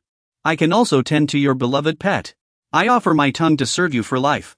The Black Bear Gang leader said. serve me with your tongue? Xin Yi answered obediently. Yes, sir. The Black Bear Gang leader said. Fine then. Then he stood up and ordered his men. Cut out his tongue first. One of the Black Bear Gang leader's men stepped forward, holding a knife tightly in his hand. He responded to the leader. As you command, sir. Xin Yi, seeing this, said wearily. Who? So tired? Xin Yi stood up. Suddenly, he landed a heavy punch on the Black Bear Gang member. He said, I thought that trick might work. Xin Yi said. How foolish. The leader of the Black Bear Gang is no ordinary man. We can't avoid a fight. The Black Bear Gang leader chuckles in response to Xin Yi. I knew you were faking it, you brat. Under everyone's astonished gaze, Xin Yi spoke. Woof. Are you sure you can afford this? The Black Bear Gang leader replied. What can you afford? Please put the blade to my neck. Make it clear. I am Han Xinnu of Big Deal. Are you sure you can handle the consequences of killing me? Go on. If I die right now, it might look like everything is over. He continued. But oh, well, Black Bear Gang leader. As the coward who killed Han Xinnu, you will be remembered forever. An unarmed person. I know the Black Bear Gang values honor highly. What if people find out you attack me while playing with weapons? Go on. You will lose all your reputation and business connections. Not to mention when Big Deal finds out I was killed. They will hunt you down and be ready to take you out in your sleep. Are you sure you can afford this? Speak to the Black Bear Gang leader. It's your call. Woof. Then Xinnu placed the phone in front of the Black Bear Gang leader. Tell me. YouTube is popular, so I gave it a try. The phone was playing a video of Han Xin in it. Say this in the video. Hello, everyone. I am Han Xinnu of Big Deal. I just heard that some youngsters were arrested. So I will personally go to rescue them. Continue the dialogue in the video. If I go missing after encountering a group of black bears, then remember to upload this video. A junior named Xinu said. Yes, sir. Speak to the Black Bear Gang leader. If this video gets posted, everyone will find out about those kids going missing, right? Boss, let's call it a day. We'll settle this another time. With that, he pinched the incoming blade between two fingers. Han Xin continued. The Great Trade and the Black Bear Gang have been rivals for ages. Ending it like this would be a waste. The Black Bear Gang leader stayed silent. Get lost, Han Xin said bluntly. You all heard that, right? Let's go. Han Xin led the group of teens straight through the Black Bear Gang's ranks. Move aside, he added. One of the Black Bear Gang's men spoke up. Boss. Are we really letting them get away? The Black Bear Gang leader sighed. What else can we do? He even gave us a video. It's already on YouTube. Even the US president watches YouTubers, he added. Remember when Americans raided our gang with guns? You want to block bullets with knives? The loyal underling replied. If you want, boss, I'll do it. The Black Bear Gang leader said. Anyway, that Han Xin isn't someone to mess with. He doesn't fear me at all. The Black Bear Gang leader muttered. Inside the car. Damn thieves. Scared out of their wits. That was Han Xin's voice. He was lounging lazily on the kids' laps. Han Xin said, trembling exaggeratedly. You guys don't have anything left, do you? If you do, forget about it. Not even your underwear. He won't be going back anytime soon. Su Chengjian asked Han Xin. Didn't you just speak in dialect? Han Xin replied. Dialect? You were born and raised in Seoul, you brat. Su Chengjian asked again. Then why are you speaking in dialect? Xinyu replied. It sounds cool. Zixuan sat in the driver's seat. He said excitedly. Had ha. Let me drive. Jin Zhong asked Xinyu, my dream is to drive a Lamborghini one day. What's with that toothpick you're always chewing on? TCH. What toothpick?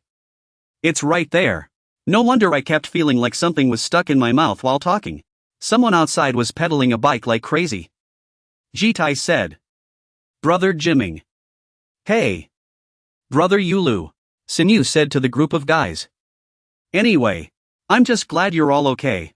Let's grab a bite in our neighborhood. The guys asked, puzzled. Why the sudden treat? Xinyu replied with a smile. Business has been slow at our Chinese restaurant lately. A steaming bowl of fried sauce noodles. In Xinyu's neighborhood. Xinyu's underlings shouted loudly.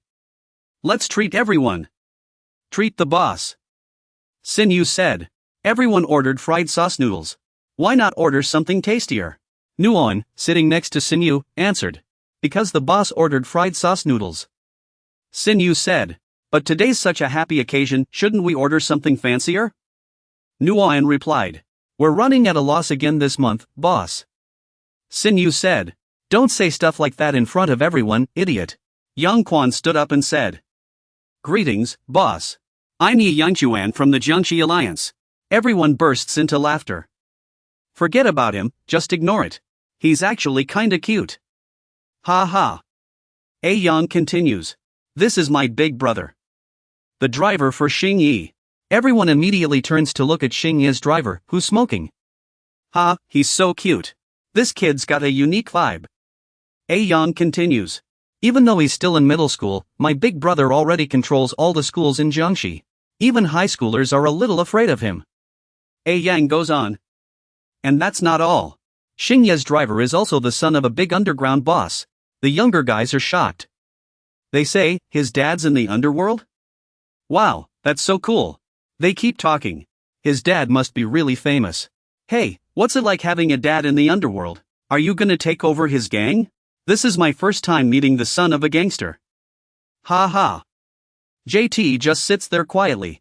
Next to him is a pile of empty plates. Suddenly, JT stands up and speaks. Why is your car sitting next to you? JT, come on, JT, stop it. Everyone gets excited about JT's last remark. Is your dad in the underworld too? This sounds like something out of a movie. JT doesn't stop. He keeps going. I bet his dad has extorted money from kids before. Maybe even scammed his own mom out of cash. Someone responds to JT's comment. I'm pretty sure he wouldn't do that. JT continues. Jin Ming's father is nothing compared to his. Jin Ming shouts. JT, you jerk. At this moment, JT thought to himself. Mr. Jin Ming. He deserves the world's attention. Zijie walked over to Sinyu. Zijie poured wine for Sinyu. He said, Boss, can I ask you a question? Sinyu replied, Go ahead. Why don't you pour me a glass too while you're at it? Just like a real little brother. I like this kid. He's got personality. So, what did you want to ask me? Zijie immediately inquired. I heard the big trade organization has been protecting this street for a long time, Zijie continued. Why did the boss choose to protect this street? After he finished speaking, everyone's gaze turned to Zijie. Jin Yang was surprised by Zijie's question. Even the boss hadn't expected him to ask that. Sinyu slowly replied. Why protect this street? Obviously because the girls working on this street are all very beautiful. Sinyu grinned. Sinyu's underlings burst into laughter. Boss, are you joking? Boss, you should give a proper answer. Ha, a few girls carrying food said. Seriously, what's going on? Ugh. Sinyu, I didn't expect you to be so flirtatious. A boy nearby also chimed in. He's not wrong. Jin Yong said, looks like I misjudged you. I thought the gangs around here would be different. With that, he poured a bowl of noodles onto the ground. Seeing this, Sinyu's underling immediately spoke up. Hey, kid, what's your problem? Such an ungrateful brat. Apologize to the boss right now. Jin Yong sneered. Let's go, brothers. Sinyu suddenly stood up. Everyone thought he was about to make a move, exclaiming, Whoa, boss, what are you doing? Is the boss going to take action himself? Looks like the boss is finally going to teach these guys a lesson.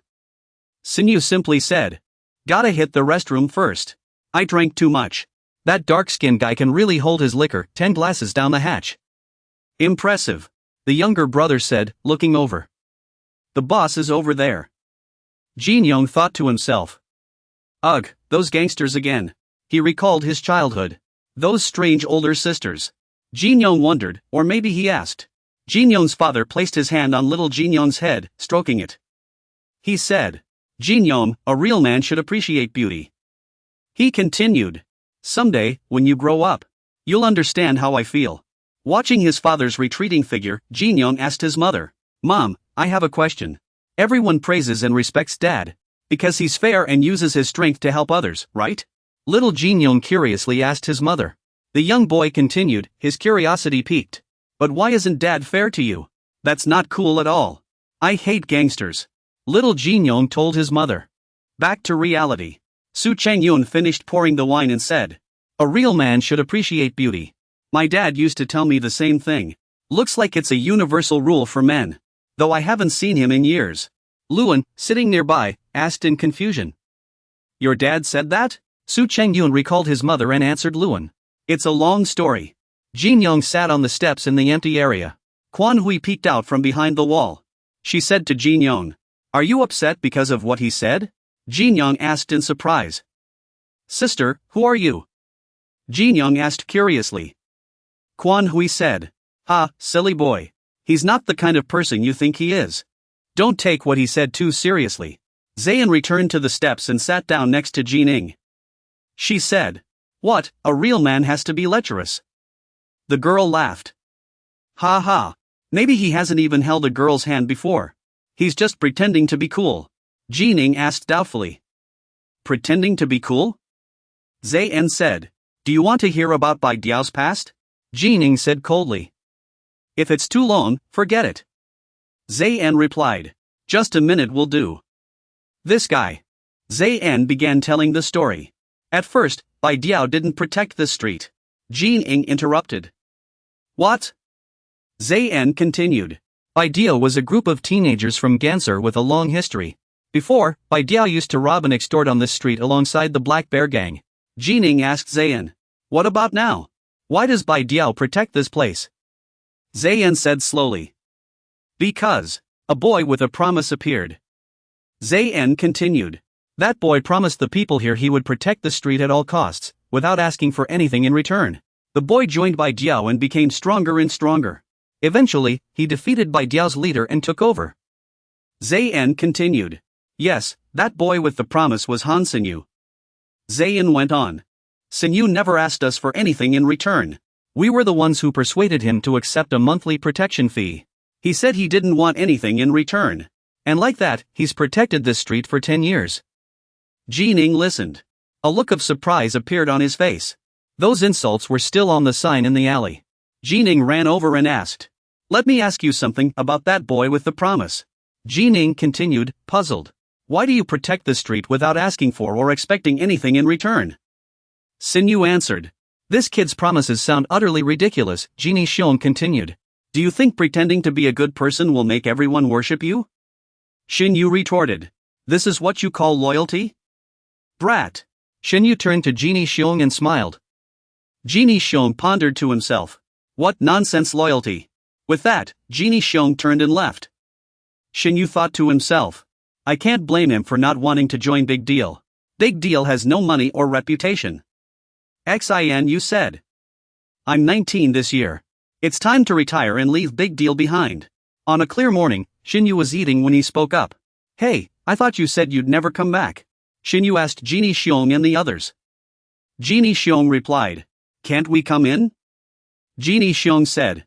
My friends all say the restaurants on this street are great. If it's good, then I'll eat here. Xinyu said. The food here? He wondered. Even if I retire now, this street will be fine. Xinyu said. All these dishes are pre-ordered. Kid? Xinyu glanced around and said. Wasn't I right? Su Changyun. At that moment, Su Changyun was eating with his companions. Su Changyun spoke. If I can eat better later, I don't mind eating here now. Xinyu thought to himself. I really don't understand this kid. He seems reluctant to be here. True enough. With this change of mind, who could resist? Xinyu said. Are you all done eating? Then let's go. He pondered to himself. This is the bond between us brothers. The beginning of the golden age of big deals. Time passed quietly. Until that